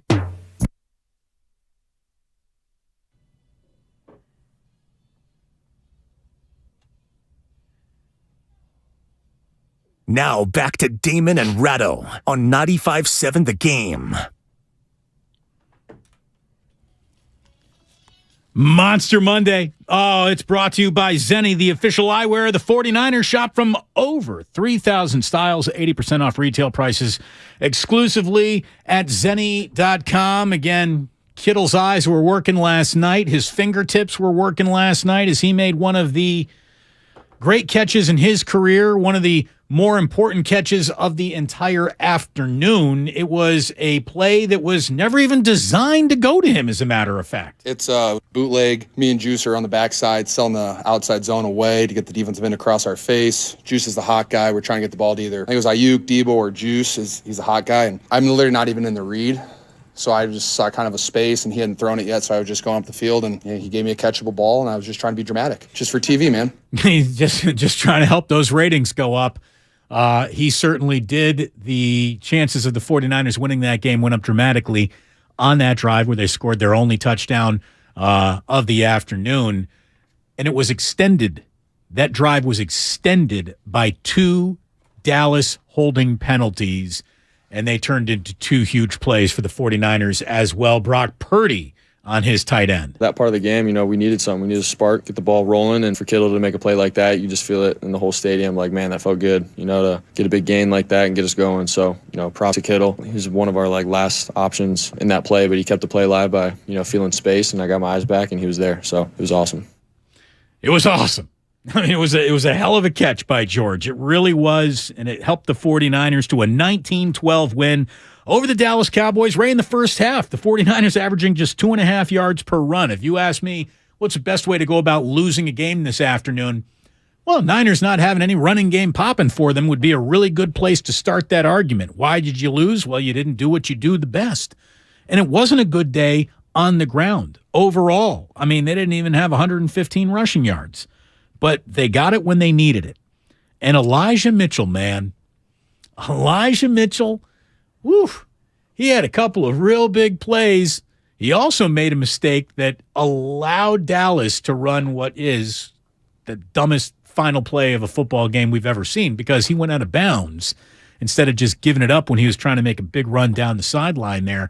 But Elijah Mitchell, it was great to see him prove himself important to this team again, because he had nothing short of the finest rookie year a running back has ever had. In the history of this franchise, he became not only the forgotten man, but the man that they had so decided to not count on, that they gave so much to the Carolina Panthers for Christian McCaffrey. No regrets, 0 regrets. But obviously, Elijah Mitchell still means an awful lot for this team. You've got to have 2 running backs. Last night, as soon as Tony Pollard went out of that game, the Dallas Cowboys realized Ezekiel Elliott isn't the running back we need. No, he definitely. Well, he's not the running back he was, because they used him. Oh, he gave his legs to that franchise. Yeah, they used him like 2 rented mules, and now he just doesn't have much left. A couple of things about the 49er running game. In the second half, they averaged 4 yards carry on 21 carries. So they got, once they committed to it, they got what you would expect from them. And Elijah Mitchell in the first half, 1 carry, 2 yards. Second half, 12 carries for 51. So it really wasn't so much about what the 49ers didn't do. It's when they didn't do it. And when they didn't do it was the first half. Second half, they went back to it, especially once they got that touchdown. And that's when Kyle Shanahan said, I'm no longer in a fist fight. Now I can start dictating terms. And that's when he is at his best. That's when most coaches are at their best. Front runner. He loves to be in front. And who doesn't? I mean, ask Sean McDermott how much fun it is to be a front runner. They were down 14-0. That game was over in Buffalo. There was no way they were coming back from that. Felt like. And Zach Taylor, who everybody thought in year 1 was an idiot, now he's one of the best coaches in football. Why?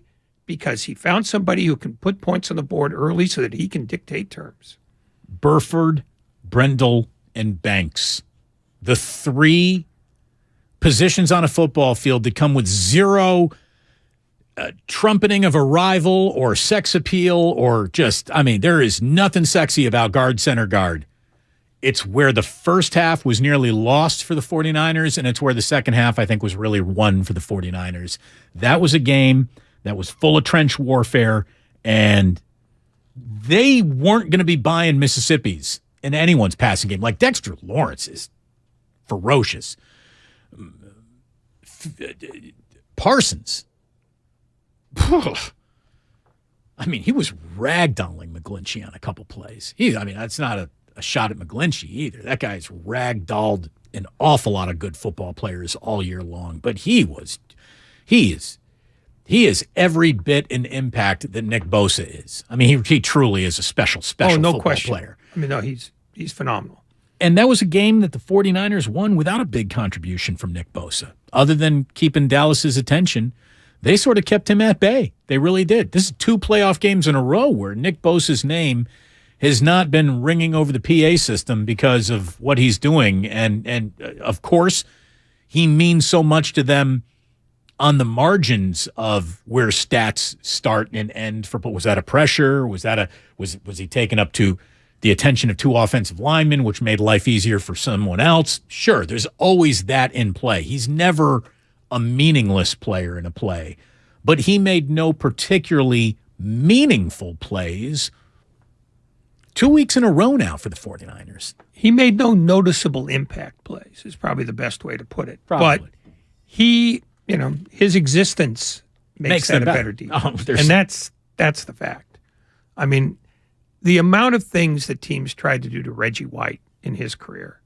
There were games where he got, quote, shut down, but what he did was make Jerome Brown a household word. Kabaja Biamila. Yeah, I mean, there are some guys who must be dealt with. Even if you're successful in dealing with them, the guy next to them has to be dealt with, and you can't deal with him because you've already put too much manpower on the guy you were initially trying to deal with. So Bosa was not unimpactful, but he wasn't noticeable. By the way, to the casual eye. I retract my my Trevor Lawrence for DeMarcus Lawrence. I didn't even notice that one. Let's get our Lawrences right. Thank you very much. When it's pointed out in real time that we made a mistake, we try to correct it. Appreciate it. 415 on the Xfinity mobile text line. Hey, it's the playoffs. Be hard on everyone. It's a time to coach everybody up. Yeah. I mean, and because we won't be talking about the Cowboys after today, I found it fascinating that their official Twitter, which is put out by their PR department, decided to pin this loss on Dak Prescott, because that's not coming from the PR department. That's coming from Jerry, which means that they're about to have some seismic things happen in that franchise. And the trick they've got is to figure out who wants a $40 million quarterback. Look, there really wasn't another way to spin it. There was a way to land that a lot gentler by the Cowboys' own social media account. But Dak Prescott lost that game. Well, Dak Prescott, if you're looking for who singularly lost that game, who was the least effective Dallas Cowboy who needed to be at least serviceable, it was Dak. I mean, he sucked. He sucked out loud. That's not the question. The question is how quickly the official line of the Cowboys is, our quarterback screwed us. You never hear that from teams that have bad quarterbacks. I mean, even the Jets, when they demoted Zach Wilson, were gentler. I mean, this was essentially, they not only threw him under the bus, they hired the bus and hired the driver to not only drive over him, but back over him. They not only buried him, but they made it impossible for them to dig him up and put him on somebody else's door. Yeah, I mean, I wrote it down too because I noticed it right away when I saw it. The Cowboys official Twitter said, Dak Prescott gave away the ball twice in the narrow loss to the 49ers in a matchup the Cowboys had a chance to win if they didn't again generate self-inflicted wounds. Again, to me, is the damning word in there. Like they're putting this on Dak again. Oh, yeah,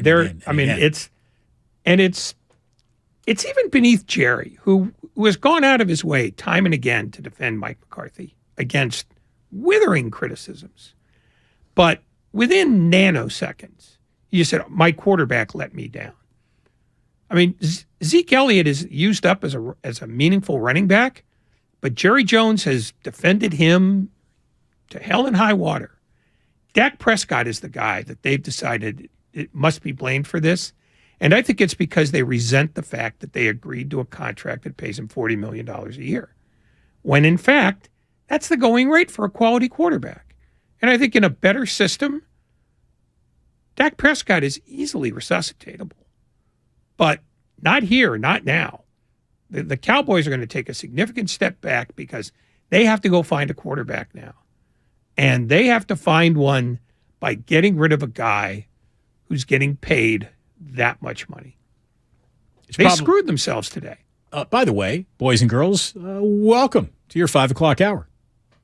You're listening to 95.7 The Game, KGMZ FM and HD1 San Francisco. Always live on Twitch, YouTube, and the free Odyssey app. Damn well better be free. It might not be the right game to point at and say X marks the spot, but since you're talking about how difficult it is to find a quarterback, any doubt in your mind that the 49ers have already found theirs? I don't know yet. I'm not. Kyle Shanahan has had people make up his mind for him over and over again on his quarterback. And what if he looks awful against the Eagles, which is not out of the realm of possibility, just because the Eagles are so good defensively. Now it becomes a debate again. I'm not signing off on anything quarterback related until Kyle Shanahan announces this is my guy and then can guarantee that he won't get his ankle bent. We get the rest of the week to get into Philadelphia, by the way, and we are booking some great guests out of Philadelphia. You know who else we need to book out of Philadelphia? You know who's going to have the longest week in Philadelphia? Kate Scott. Kate Scott has done a great look. You got to play to the town you're in, right? When you're a play-by-play person as well, she's just, since she got to Philadelphia, she rightly has been pro-Philadelphia, pro-Sixers, pro-Phillies, and I have seen on her Twitter timeline, go Birds, go Birds. She's even speaking the local language. Go Birds. I'm going to tell you right now, Kate Scott is a living, breathing, diehard 49ers fan. She's got a long, long week trying to throw people off that track.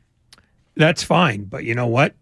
You just have to not have anybody trace you, because when you're in the town and when you're in that business, working for a team that has a relationship, working for a station that has a relationship with a team, you give up everything. You say, oh no, you've always been my favorite team.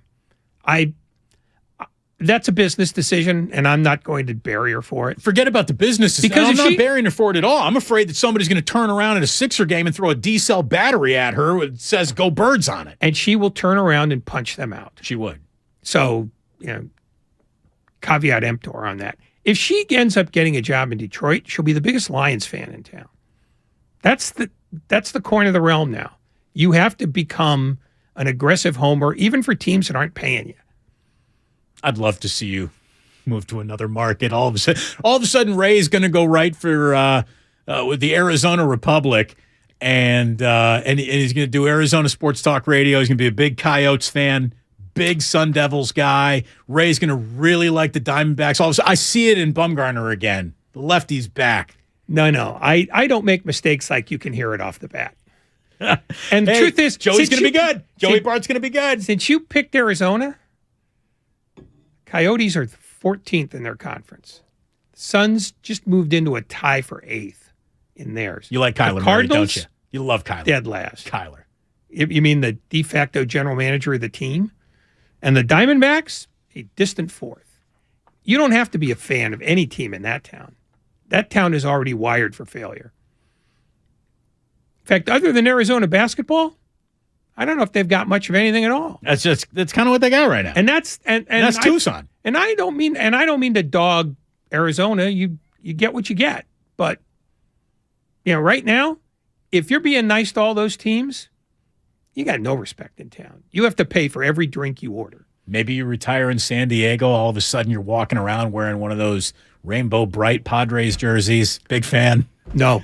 When I retire, I am so done with this.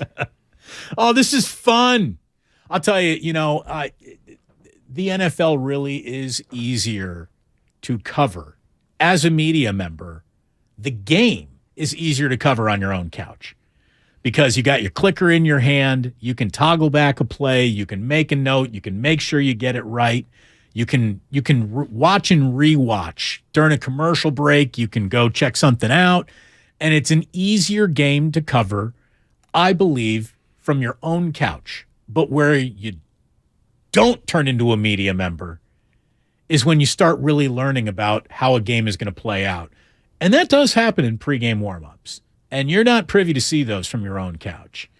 And one of the things that I noticed yesterday, and Tim Kawakami noticed yesterday when he started tweeting about it, was when Marr was warming up. He did not have a particularly good warm-up. As a matter of fact, a buddy of mine who, let's just say, will take that bet if you can't get it in legally. He asked me, he's like, how do you feel, Damon, about an old Connecticut buddy of mine, mobbed up real good. He was saying, Damon, how do you feel about... That's a redundancy, by the way. It really is.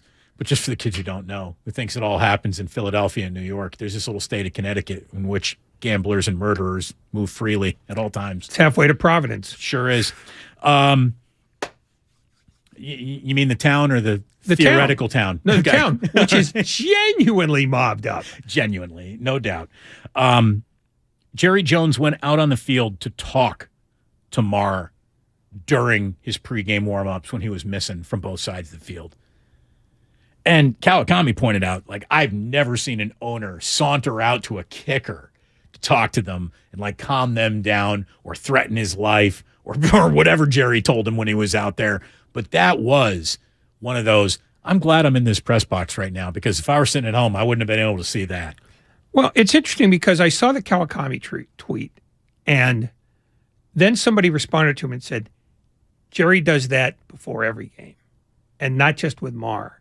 He wants everybody on the roster to know that he's looking at him. Oh, yeah. So he's a peacock. Oh, peacock, please. He's an entire flock. So apparently this is something that Brett Maher has to endure every week, where the 85-year-old owner starts telling you how to do your job. And even if Jerry Jones has magic words, they worked yesterday. I mean, that 43-yard field goal in the second half, that looked like it might actually change the course of the game for a few minutes. And then it didn't. But he got unyipped, let's put it that way. By the way, it is a great strategy to, you can't miss a field goal if someone blocks it, right? It goes down as a block, not a miss. So thank you, Samson Ebukam. Thank you so much for blocking my first point after touchdown. Oh, yeah, because, Greg Olson on the broadcast couldn't wait to get that out of his face. I bet. Said he was missing that anyway. And he had an awfully good day yesterday, Olson did. Did he? He was very, very good. And I usually don't expect much of those guys. Yeah. He's eclipsed Tony Romo as maybe the preeminent analyst in the sport. Really? That said, he's a Tom Brady retirement away from going back to a lot of Browns-Titans games, because that's how that works. I'll tell you right now, the inner and I think Kevin Burkhardt is a good play-by-play guy. The other, like Joe Davis to me does, and he's a good Dodger broadcaster, but in football, it just he feels like a generic guy. It feels like you could get out of Joe Davis what you'd get out of an awful lot of play-by-play guys. Like, I grew up where play-by-play guys and broadcasting teams were legendary. It feels like they're paying these guys more than ever before now, yet they've never been more interchangeable and forgettable in real time as it's happening. It's really weird.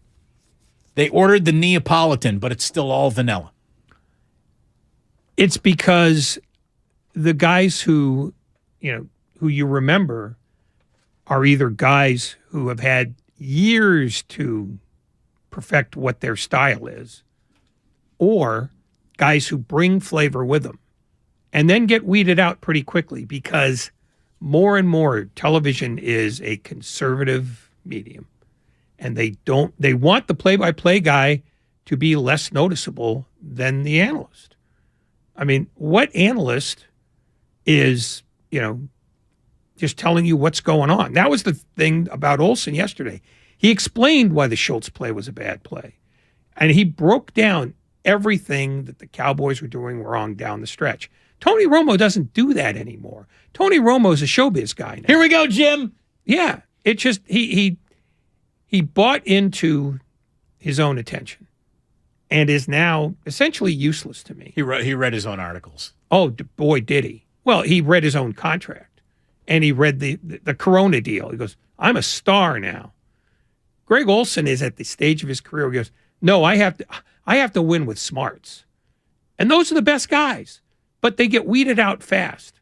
And he will be weeded out by Tom Brady as soon as Brady wants to Bigfoot his way into the number one booth, which he will. Romo was at his best when he was telling you what he saw at the line of scrimmage and what was about to happen. I mean, yes, he would call plays and he would put a quarterback's attention so properly on what it's about to be on. It was like listening, honestly. You know who was also great at telling you what was about to happen right before it happened? Joe Morgan. When Joe Morgan was doing baseball, he would tell you this next pitch is going to be a slider down and away. And that next pitch, 85% of the time, was a slider down and away. I mean, he knew that game implicitly. Yeah, but the farther away you get from the game, the more the game changes, whether you want it to or not, and you can't rely on your memories after a while. And that's just, and as games are changing more radically, all sports, the way the game is played is radically different than it was 10 years ago. Sure so is. The longer you're there, if you're an analyst, the harder it is to keep up. My memory isn't quite what it used to be, Ray. So I wrote down what I thought were the 5 biggest moments of the game, and here we are in our 5 o'clock hour. See what I'm doing? See how that lines up nice numerically? 5 for 5. Here we go. The 5 biggest moments of the game, starting with the biggest. Late third quarter, Purdy gets sacked on 3rd and 9, but the drive is extended by a holding call. Kittle was grabbed right around his hips. This was not home cooking. The very next play as well was another holding call. So now what could have been a drive that stalled out somewhere around the 30, 40 is down at the 10-yard line. Kyle Juszczyk runs it on 1st down. You gain 8 yards. That is the end of the third quarter. And then the very first play of the fourth quarter, you had this happen.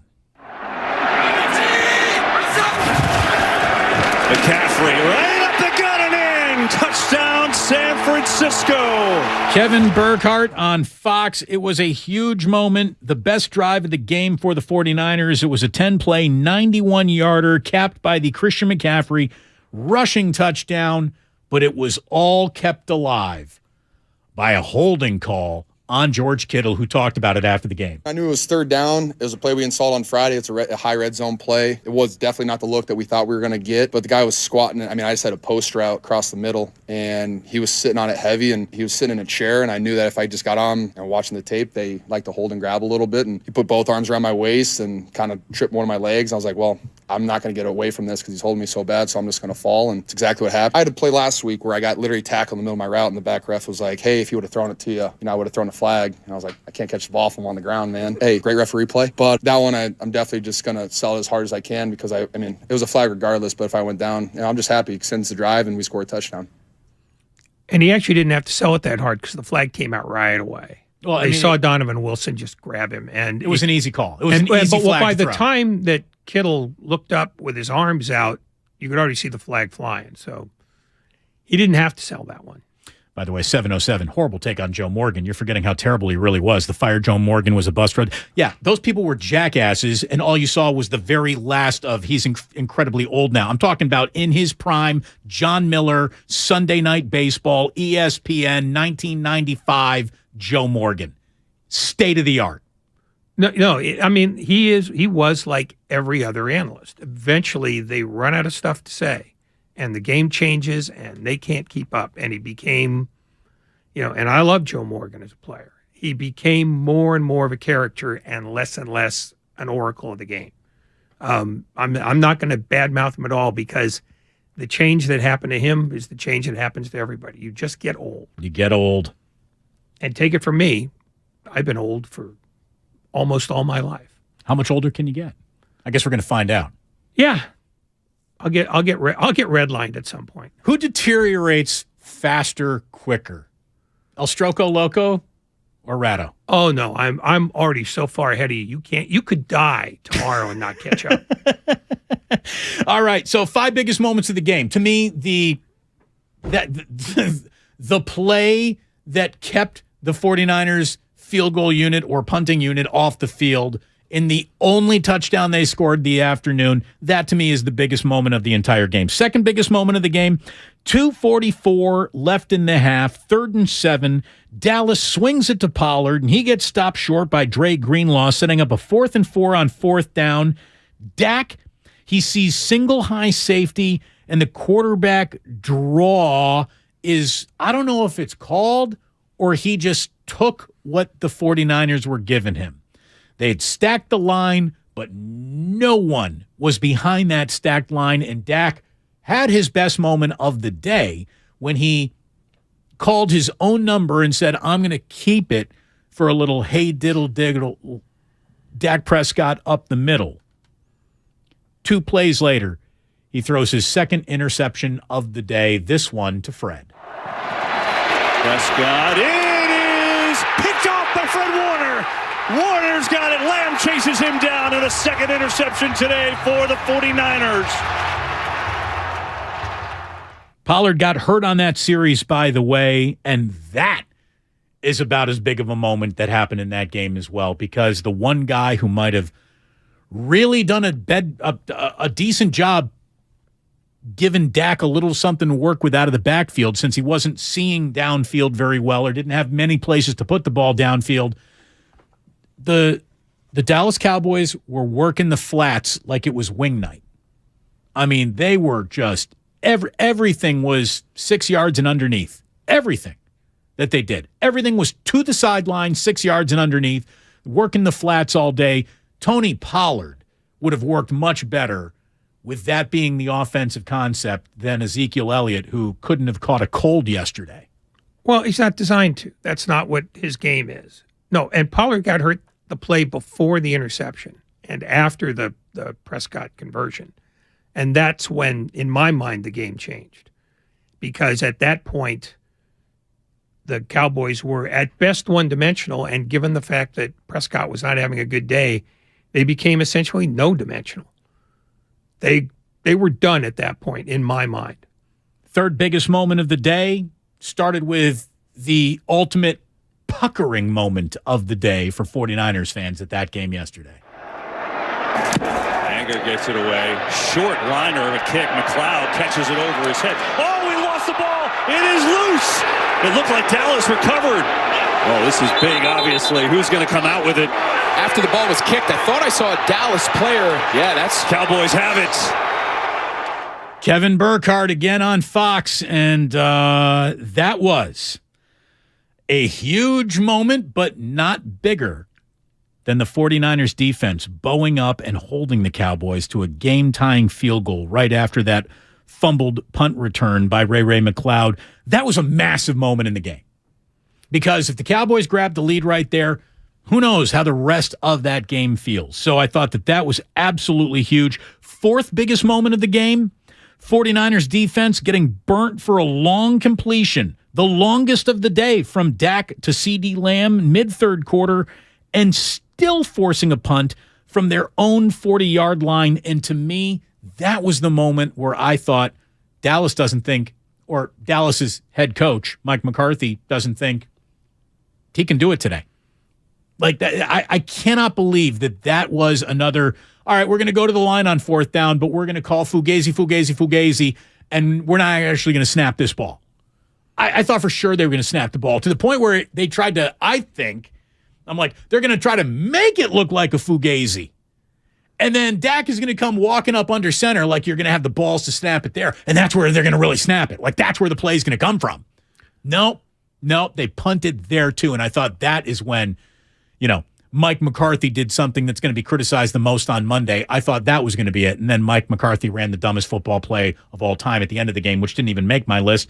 Real quick, though, the fifth biggest moment of the game was when the 49ers came out and chewed clock like it was bubblegum. 13 plays, 64 yards, taken 7:59, nearly 8 minutes off the clock, when it was, if Dallas gets it back, they're going to have a lot of time to work with and operate. And then Dallas dropped like the worst final 2:59 of a playoff game that you can see.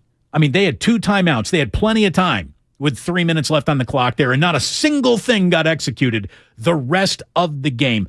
Biggest drive of Dak Prescott's entire life. He throws a near pick 6. He misses a wide open Michael Gallup, and then on third down, he gets sacked. $40 million a year, and I wouldn't trade you, Brock Purdy, for him right now. No way, no how. No how. I mean, I couldn't believe how bad Dak was a week after he had been so good. That's a testament to D'Amico Ryans and this defense, obviously. Well, and it's also a testament to the fact that there's no such thing as momentum between games. It's that you're playing a different team. You're a different team. I mean, that's one of the things that's under-mentioned about football, is that one of the reasons why most teams don't win 11 games in a row, or 12 games in a row in this case now, is that you have variances in the way you execute. You can have the same game plan, but you're playing a different team on a different day, under different circumstances. A lot of things are a lot different. I mean, right now, if you wanted to believe in that theory, you have to say that the Eagles are prohibitive favorites to win on Sunday because they just boat race the Giants. Well, the 49ers are better than the Giants, and the Eagles are better than the Cowboys. You will get a radically different game. That's the nature of it. We think that the last thing we saw is the thing that endures. And in fact, the last thing we saw is only the last thing we saw. The next thing that happens is going to be wildly different than that. And the thing after that's going to be wildly different. There's momentum within games, but not between them. I agree. And we got the rest this week to talk Philadelphia Eagles, but I do want to pass this on to you right here because this is significant, right? Dating back to week 13, the Eagles defense has 39 sacks over its last 28 quarters of football. That's the highest total over a 7-game span within a same season in the last 30 years. In other words, the Eagles are coming. Not only do they have a defensive line that can wreck shop, but they have the best offensive line in football. If yesterday was a day of trench warfare, just wait until noon on Sunday in Philadelphia. And by the way, for those who wanted to find out, it is a noon kickoff for the 49ers in Philadelphia, 3 o'clock Philly time, noon our time, followed at 3:30 our time with the AFC title game. NFC title game will be going first, which Ray is going to give a distinct advantage to the NFC representative. They will have about 3.5 more hours to prepare for the Super Bowl. Oh, hugely. That's a big Except deal. for the fact that both staffs have already started preparing for both teams in the other conference. Of course they have. They will already be up to speed by Wednesday of this week. But you know what you can't prepare for? This. Final play, looks like barring a penalty. Prescott over the middle of the turf, gets smoked right away, and that'll do it. The 49ers back to the championship game. Kevin Burkhardt one more time on Fox, and unfortunately, we don't have a layout of that formation because it's the weirdest, which is the nicest way for me to say the dumbest formation I have seen on a football field, on a professional football field, like in my life. I could not believe what the Dallas Cowboys were trying to set up there, and I haven't heard it explained anywhere. I haven't heard Mike McCarthy can't explain to me what the hell was supposed to happen there. If all the stars had aligned, if everything went perfect, what was supposed to happen there? Were you lateraling to a wide receiver who then lateraled to another crossing wide receiver? Was that lateral supposed to go back to Ezekiel Elliott, who unfortunately wasn't around for a lateral because Azeez Al-Shaair decided to bury him like a seed that you would plant in a garden? I mean, he just got that's one of Like Michael Irvin said earlier, like that can't be the last play of Ezekiel's career in a Dallas Cowboy uniform. He deserves to go out better than that. That was something else. Roger Sherman of The Ringer. Did you read this one, Ray, what he wrote? Yeah. Now, you probably don't get this because this is a movie reference. This is from Billy Madison, which is an Adam Sandler movie. Adam Sandler is a comedian who used to be on Saturday Night Live. Have you heard of Adam Sandler? Don't patronize me. Well, just checking. Roger Sherman of The Ringer. At no point in the Cowboys' rambling, incoherent final play were they even close to anything that could be considered a rational football thought. That play was completely dead on arrival because the Cowboys forgot to poke breathing holes in its traveling container. He then says, earlier in the game, McCarthy chose to punt in a pair of questionable scenarios while facing a 4th and 5 at the opposing 40-yard line. We already talked about that. And then a punt leading to a go-ahead touchdown for San Francisco. And later, while trailing by 7 with 2 minutes left, he attempted a field goal while trailing by 7. And then the Cowboys, they never scored again. I mean, it was a lay down and die because not only are you not executing, but this coach has no confidence in this team to execute anything that looks like an actual football play.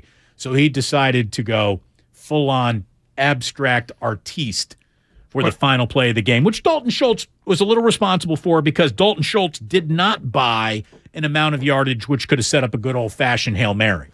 But it's interesting that you say that Mike McCarthy showed no confidence in his offense.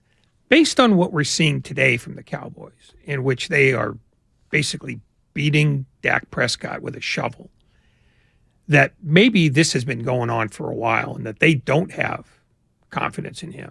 And if they don't have confidence in him, then play Cooper Rush. If it's gotten to the point where it alters the way you play, and then the next day you cannot wait to bury him in public, then don't play him.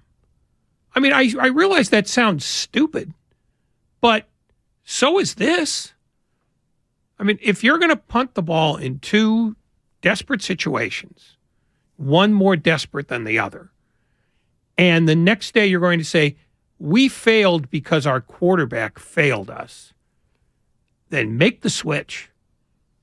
You know, if you can't sell that to your team, they're not going to play hard for you anyway.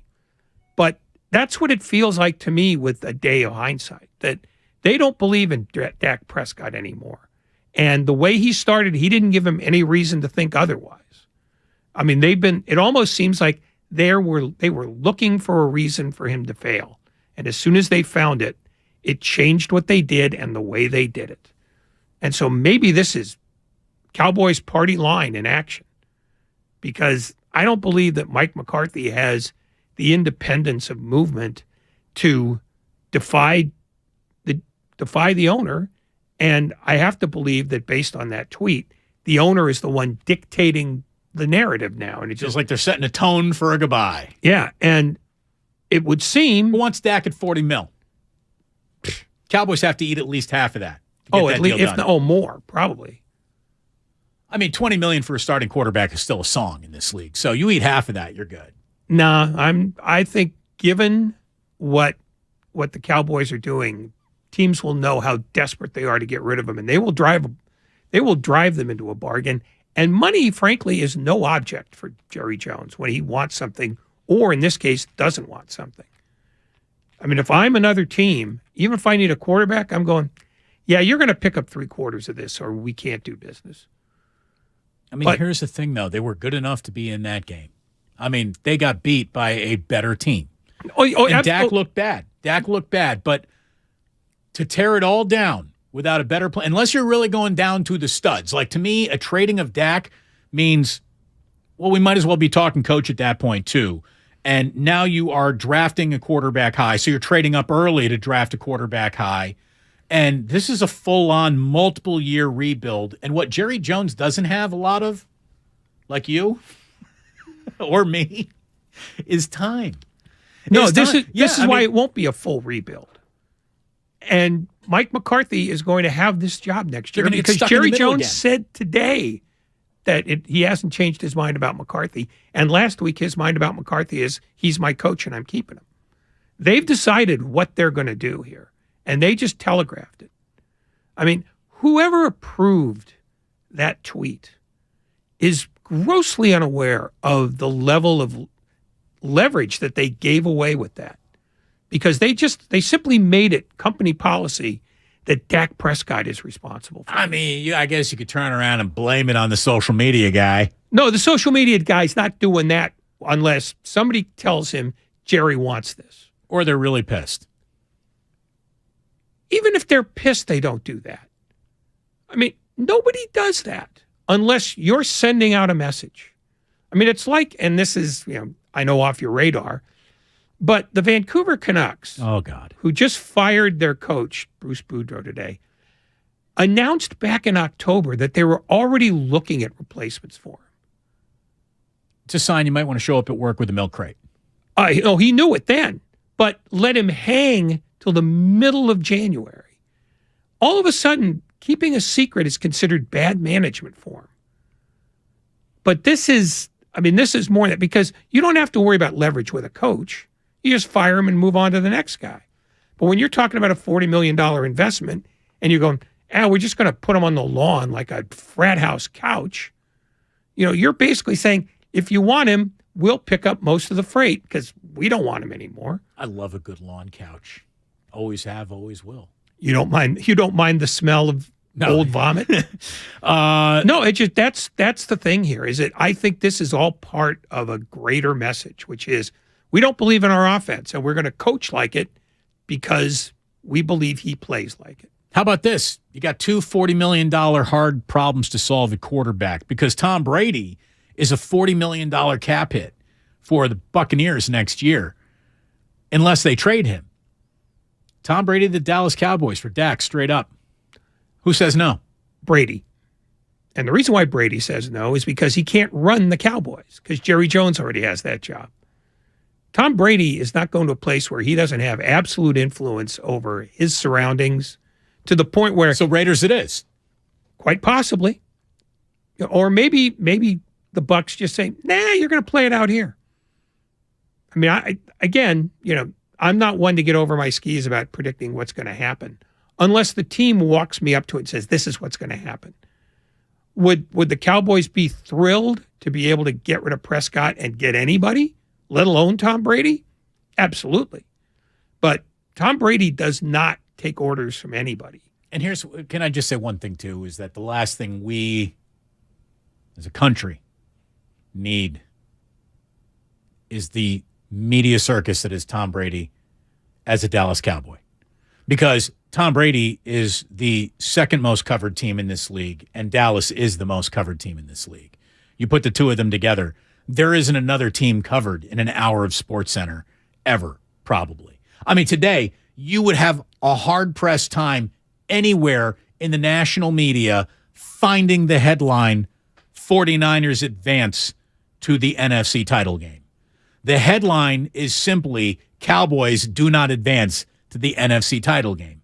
They have sucked so much oxygen out of the NFL's media room. And this is Jerry Jones's greatest accomplishment, keeping this team relevant through what is now nearly 3 decades of playoff irrelevance. Teams with more recent conference championship appearances. Would you like to hear the list, Ray? I've seen the list, and it is comprehensive. Chiefs, Niners, Bengals, Eagles, Rams, Bills, Packers, Buccaneers, Titans, Saints, Patriots, Vikings, Jaguars, Falcons, Steelers, Panthers, Cardinals, Broncos, Seahawks, Colts, Ravens, Giants, Bears, Jets, Chargers, Raiders. You'd have had even more effect if you could say, these are the teams that haven't done it. One, it would take a lot less time. Yes. And it would basically put the Cowboys in league with the Cleveland Browns and the Detroit Lions. I mean, just ongoing laughingstocks. They are the sexy Detroit Lions. Yeah. With kind of crappier uniforms. I will say this. Dallas Cowboys got great uniforms. They're not as good as the Lions uniforms. Well, it depends on which uniform the Lions are rocking. What I do respect about Dallas is they're like, hey, unless you make us take these off, were wearing these white ones. And I'll say this. I went home to Jillian, who hates the Cowboys. She grew up in San Francisco. She grew up in the 80s. She hates the Cowboys. And I'll say, because she knows what I think. Look, I can tell you about the 49ers and their uniforms. Some of the most glorious uniforms there are. And that yesterday was a sexy uniform matchup. But there is really something to the Dallas Cowboys running out of that tunnel. And you're like, oh, dude, the Cowboys are here today. Like, this just got serious. Like, that's a Dallas freaking Cowboys. I remember the first time I was at a Big Ten game and Michigan came running out of that tunnel. I'm like, oh, damn, the Michigan Wolverines are here today. I'm like, this is a big football game, isn't it? Whether we want it to be or not. By definition of them being on the field, it's a big game, and those are great uniforms. I feel that way about the Cowboys. And I think Cowboys fans would be honest, filled with sodium pentothal, would tell you the same thing about the Niners. Niners, great uniforms, and that's a marquee franchise. When they don't go to the stupid shadowed numbers, that's not a good look. I don't mind the shadowed numbers as long as it's an all-white uni. I don't prefer them, but I'll take that. Well, the Cowboys, once they abandoned the silver pants, which is really what set that uniform off, that lost something. They were wearing silver pants yesterday. No, I thought they were white yesterday. No. They were, I mean, not glistening, sparkly silver, but yeah, they weren't. Was it 1970s silver? I don't know what because I didn't notice them that much. But give it to me, Lucas. The last time the Dallas Cowboys were in the conference championship was 1995. Brock Purdy was born 4 years later. That's damning. How about this? You want more damning? Since 1996, the lowly New York Jets have 7 playoff wins and 3 conference championship game appearances. The Dallas Cowboys have 4 playoff wins and 0 conference championship game appearances. Jerry Jones's biggest mistake ever was getting drunk and firing Jimmy Johnson. No doubt. Hasn't recovered from that. I mean, Switzer got them over the hump, but then... Switzer got them over the hump, but that was a complete accident. The only thing that Jerry Jones has actually accomplished since firing Jimmy Johnson is installing the Rams in Los Angeles. That's it. And that's a much bigger financial deal than even the Cowboys winning another Super Bowl. But that is Jerry Jones's greatest accomplishment. He turned the Rams into a mega power financially. He got the Rams a Super Bowl. Hey, he built he's built 2 of the greatest stadiums in the history of football. His own and SoFi Stadium. And by the way, I don't even want to get into it because today's about good vibes and feeling good. But somebody from the what is it? Oh boy, what is that? 562? I don't know what the 562 area code even is. On the Xfinity mobile text line says Levi Stadium's an absolute disaster to get in and out of with clueless traffic cops. Over 2 hours to get out of a parking lot. It's already an outdated dump of a stadium. Hey, I told you that the night it opened. I'm glad you finally went and found out for yourself. I'll say this, it sounded good last night, though. Mark Grandy felt it important that I tell you that that's the Long Beach area code. Long Beach, keep it real. There you go. You had somebody coming up for the first time last night. But the truth is, it's the egress starts when you go on a 2-lane road into a 70,000 seat stadium. Yeah, it was Candlestick, for all of its warts, and they were considerable, was right next to a freeway. And it was not easy to get out of there, but it was next to a freeway. One of the great things about the Coliseum when the Raiders played there, right next to a freeway. Yeah. It's, 4 lanes is better than 2. I realize that's a radical traffic concept, but facts and facts. By the way, 2-0 against the Dallas Cowboys, better than any other record you could come up with in 2 games against the Dallas Cowboys in the postseason. And we got some raw data here. Kyle Shanahan, now 6-2 as a head coach in the postseason, including 2-0 over the Dallas Cowboys. The Niners are now overall in their team history 18-7 in the divisional round of the playoffs. Brock Purdy became the 3rd rookie quarterback since the merger to win 2 postseason games. Mark Sanchez in 2009, Joe Flacco in 2008. Is he elite? The new numbers of the Dallas-San Francisco rivalry.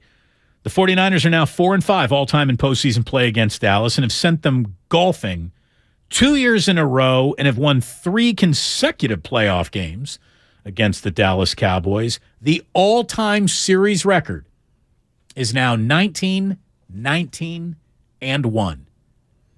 So there you go. Next win, Ray. Next time these two teams meet, the upper hand. Speaking of getting the upper hand over a 500 situation, can we spend 7 minutes on the Golden State Warriors? I think we could spend half a minute, unless you want to wait on the break. We're going to wait on the break because I have just a little bit more than a half a minute to squeeze in.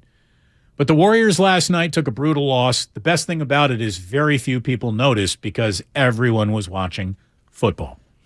And you thought it was a bad idea that they were playing up against the 49ers. It turns out to be a godsend. It really, really was, all things considered. But the Warriors week ahead and the reality of the math that they're looking at, it ain't good. Hey, have we got Friedel coming in tomorrow? Do we know already, Lucas? He has a story he has to write tonight. He's been very busy, so he's going to text me tonight, and we'll figure out what time works tomorrow, but hopefully. What you do is you start a dinner conversation. What are you doing for dinner tonight, Nick? And he's going to think he's about to get an invite, and then instead of inviting him to dinner, you invite him on the show tomorrow. Yeah, I already did that. I think we're going to try and figure something out dinner-wise tomorrow. Nice. He's got a flight to catch, though. He's got a flight to catch. I'm saying dinner tonight is the Fugazi. He's got a story to write. Oh, well, it's, Big time, Big J journalist. He is. That's our guy. It's a fraud. Stop it. He's going to be in tomorrow. Unless you I'll keep tell on him saying then, things too. like that.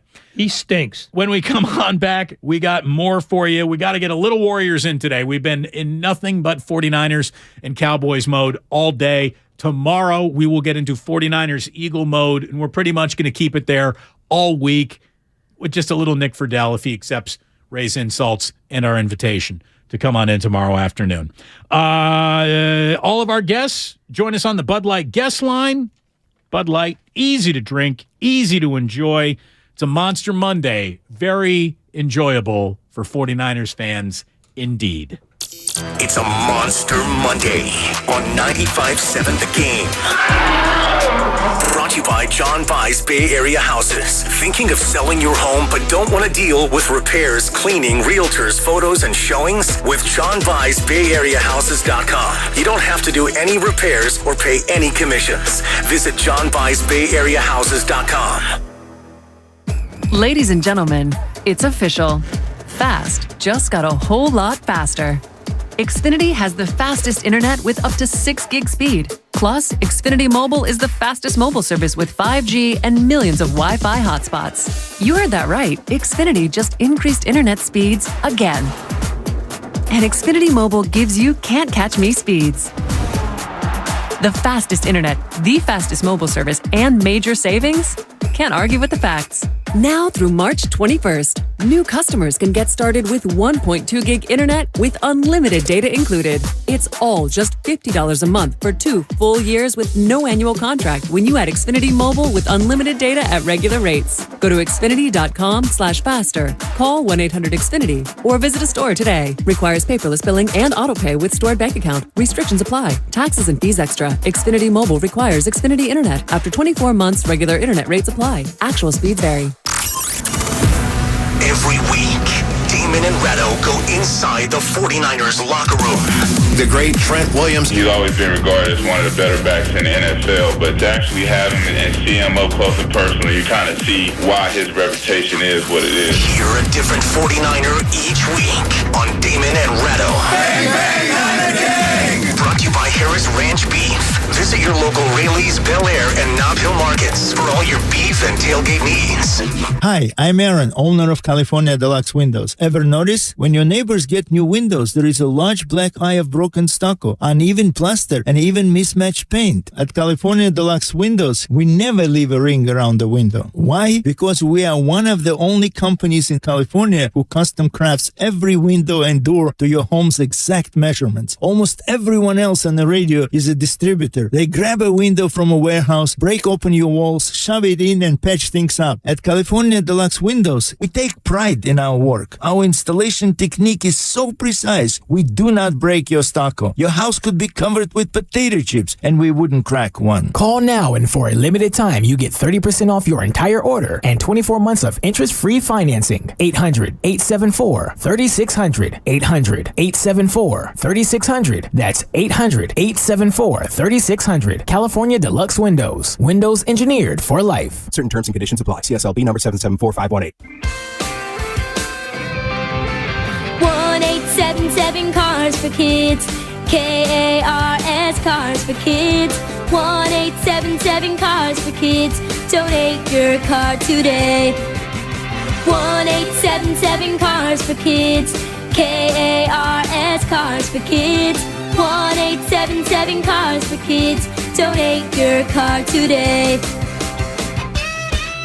With car prices at an all-time high, our donors are now getting highest receipts ever. Donate at carsforkids.org, and your car can be picked up tomorrow.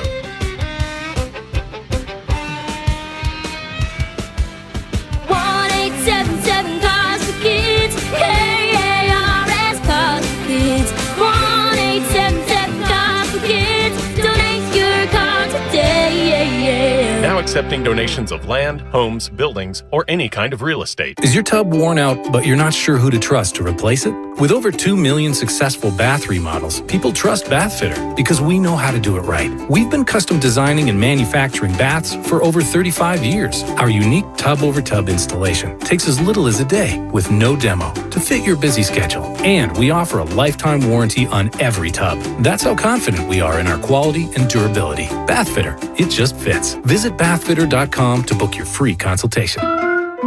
When people have a craving to explore new and traditional Asian cuisines, they head to P.F. Chang's, where scratch-made dishes come from the 2,000-year-old tradition of wok cooking. P.F. Chang's wanted to explore new possibilities for their website. They turned to AmericanEagle.com. AmericanEagle.com re-architected P.F. Chang's website, integrating multiple third-party systems to create a unified digital experience. The results? Improved page speed and performance, personalized content based on users' location, intuitive online ordering, an increase in organic search visibility, and a 40% increase in new users. For scratch-made Asian cuisine, visit your local P.F. Chang's or go to pfchangs.com for website design, development, digital marketing, and hosting that produce efficiency, revenue, and results. Visit AmericanEagle.com. P.F. Chang's and AmericanEagle.com. Another example of the best businesses in the world, turning to the best in the business for websites. Go to AmericanEagle.com or call 877-WEB-NOW1. That's 877-WEB-NOW1.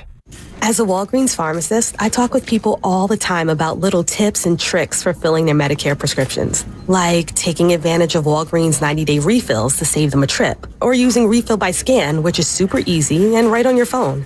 And for anybody worried about prescription costs, I say, hey, we got you, with low-cost copays on many medications. Let's talk about making things easier. Walgreens is here. Fill your way and save at walgreens.com/Medicare. See pharmacists for restrictions and exclusions.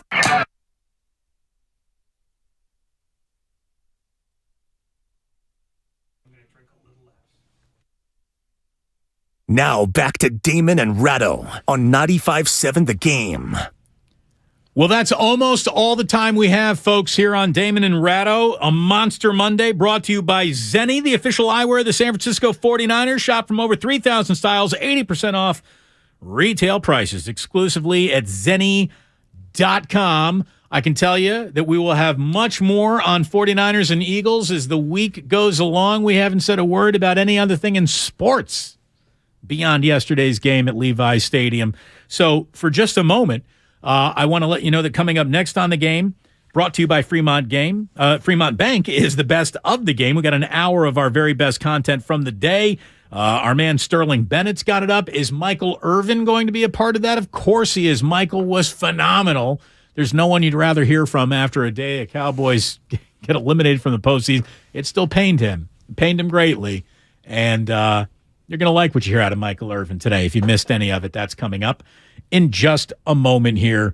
Sterling going to be taking it away. Grandy, thank you. Lucas, thank you. Ray, I want to wrap up today with just a little Golden State Warriors because, look, They won in Cleveland because nothing makes sense. And then they proved that again by gagging at home against the Durantless Brooklyn Nets. Anthony Slater last night said another bad loss for the Warriors. They blew a 17-point lead at home to the Nets.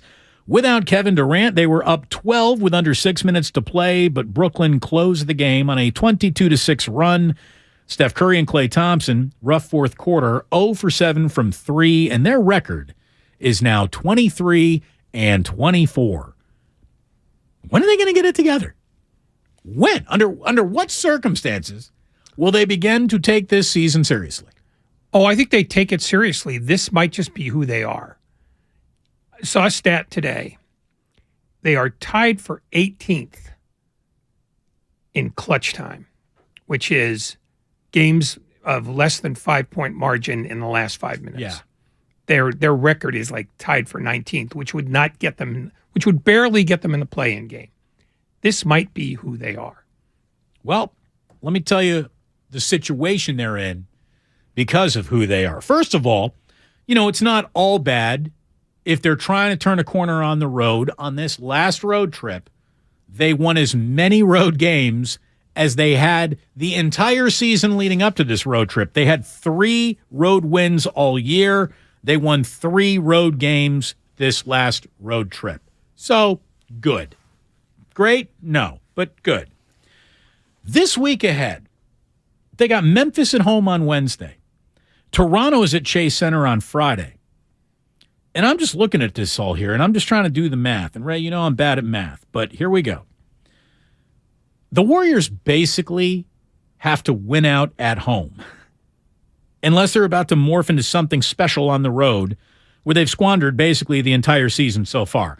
There are 35 games remaining in the schedule for the Golden State Warriors. 17 of them are on the road.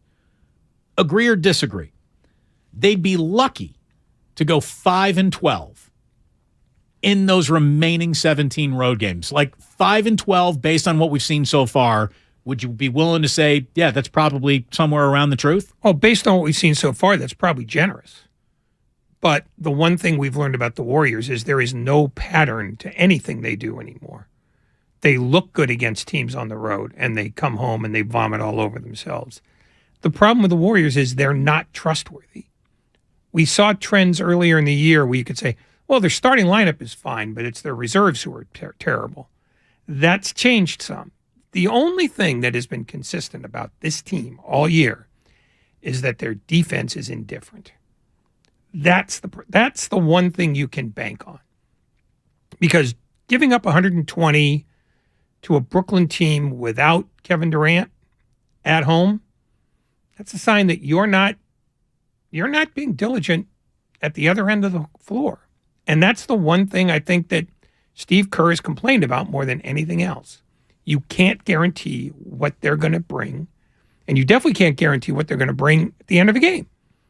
I mean, the only other thing that you could say is a pretty easy thing to sort of predict is that as bad as they've been on the road, they are a much better team when they're at home. Nets game withstanding, but they're a pretty good team at Chase Center.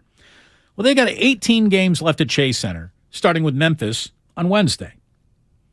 Realistically, in those 18 games, if I sold you 14-4, would you buy it? I'd have to look at the whole schedule, but that doesn't seem out of the realm of possibility. So 14-4 in the final 18 at home sounds realistic to you, as does 5-12 in their remaining 17 road games. So they finish 42-40. Yeah. That would be 19-16 in their final 35 games. And by the way, they haven't been good enough at one singular point all season long to be 3 games over 500. So they would have to play at a winning percentage unseen so far this year over this final stretch of games. And a 19-16 finish would get them to 42-40 on the year. Does that sound like a playoff team to you? Looking at the standings, yes. It's a play-in team. A play-in team. But if you're saying top 6, quite frankly, given the fact that there are 8 teams within about 2 games of each other, 42 and 40 could either get you 6th or 10th. Somebody says here, well, the Warriors are about to lock in and roll the rest of their home games at Chase Center. If you'd like to even think about having home court advantage for a singular round, yeah, you better go 18-0. You better go 18-0 because that's the only way you're going to climb to. Well, look at it this way. Even at 18-0 at home, if you don't get better on the road, you're not getting a top 4 seed. You got to be a top 4 seed to be guaranteed a home playoff series. See, at 46 and 36, well, they'd have to be better than Dallas. They'd have to be better than New Orleans. Not only, well, I guess my whole point here and what I'm trying to illustrate is they've got to be better than they have been up to this point. There's not a real sign that they're about to be that. So if they are who they are, not good enough is the only way the season ends. The only way. Yeah. I mean, if you're gonna play 42 and 40 basketball, you're going to be gone early. I mean, the only 42-40 team that I can remember that ever did anything was one of the 2 Houston teams that won a championship between the Jordan eras. And that's it. You've got to be better than that. And the fact that they won't defend tells you that they're not ready for that yet. I want to say 2 things. Sports don't build character and they reveal it? No. Damn it. We had 2 passings over the weekend. Sal Bando, the captain, rest in peace, and former San Francisco Chronicle writer Gwen Knapp, whose final column, Ray, referenced you at the beginning and the end when she said, don't ever take any advice from Ray Ratto. It's the final column she ever wrote in the Chronicle. Fantastic. I've rarely seen you get emotional or pay tributes to anyone, but you did so for Gwen. So I'd like you to wrap up with a little note on Gwen, please. She was a genius and a madwoman. She was incredibly insightful and a bag of assorted cashews all at once. She is the only person I've ever heard of to not only drop their car keys in a toilet, but then flush them. Because that's a double achievement of somebody who, if you look at their body of work, you would say, no chance. That's brilliant. That's simply brilliant. But she was all of it. She owned, I think, a minimum of 4 cats at any given time in an apartment in San Francisco. And she wasn't the prototypical cat lady, but she could have played one on TV. She was great. And I'm pissed that she's dead. I didn't know her well, but she was incredibly nice to me in the brief time that I did know her. Well, that was a flaw in her viewpoint. She was right about me, though. Sports don't build character. They reveal it. And like that, he's gone.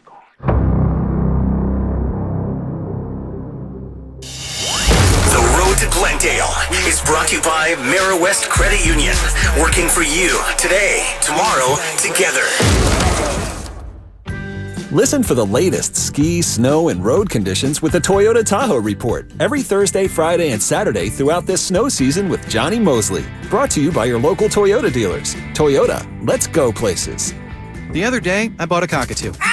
He's a handful, but I'll manage. Just like I manage without home internet. Sure, my mobile hotspot is slow and makes streaming shows unbearable, but I'm making do. Oh no, who's this? It's mating season, Dad! No home internet? It's not that bad! Don't settle. Get Xfinity Home Internet for just $19.99 a month for 1 year with a free streaming box. Call, click, or visit a store today. Restrictions apply. Not available in all areas. Requires paperless billing and autopay with stored bank account. After 12 months, regular rates apply. Offer ends 2/21/23. Kirby is your driveway mechanic. They bring the shop to you with brake replacements, oil changes, washes, and so much more. Get $50 off your first oil change with code OIL50 at Kirby.com. That's CURBEE.com and use code OIL50. Life is uncertain. It's okay to feel stressed, anxious, worried, or frustrated. CalHope can help. Access CalHope's free and secure mental health resources. Call 833-317-4673 or live chat at calhope.org. As a Walgreens pharmacist, I talk with people all the time about little tips and tricks for filling their Medicare prescriptions, like taking advantage of Walgreens 90-day refills to save them a trip, or using Refill by Scan, which is super easy and right on your phone. And for anybody worried about prescription costs, I say, hey, we got you with low-cost copays on many medications. Let's talk about making things easier. Walgreens is here. Fill your way and save at walgreens.com/Medicare. See pharmacists for restrictions and exclusions. Nachos! Yeah, your nachos! Hey, I'll take some. Great. And some Frank's Red Hot. Oh, nah, I'm good. Oh, you're just gonna eat these dry, plain, boring nachos with no Franks? Oh, seriously? Frank it up. Frank it up. Come on, lady. Frank it up. Frank it up. Frank it up. Yeah! Yeah, this guy finally gets it. Hey, look, we're on the Jumbotron. It's the perfect blend of flavor and heat. Frank's Red Hot. I put that on everything. Every small business owner knows business happens everywhere. The office, the warehouse, or on the road. And no matter where it takes you, there's one solution to help your business thrive. Comcast Business Complete Connectivity. It's the largest, fastest, reliable network with advanced gig speed Wi-Fi and cyber threat protection in one solution. Get started for just $49.99 a month. Plus, add Comcast Business Mobile and you can save up to 60% a year on your wireless bill. And ask how to get up to a $750 prepaid card. Flight 291 is now aboard. Yep, you're going places. And when you get there, be ready to do business. The complete connectivity solution from the company that powers more small businesses than any other provider. Comcast Business, powering possibilities. Ends 2/21/2023. Restrictions apply. Requires EcoBill and AutoPay. New 50 megabits per second internet and Comcast Business Security Edge customers only. Equipment taxes and fees extra. After 12 months, regular rates apply. Gig internet required for gig Wi-Fi. Mobile Savings compares pricing of top 3 carriers. In this market, you'll find Fisher Investments is different than other money managers. Different how? Aren't we all just looking for the hottest stocks? Nope. We use diversified strategies to position our clients' portfolios for their long-term goals. You don't just provide cookie-cutter portfolios? No. We tailor our clients' portfolios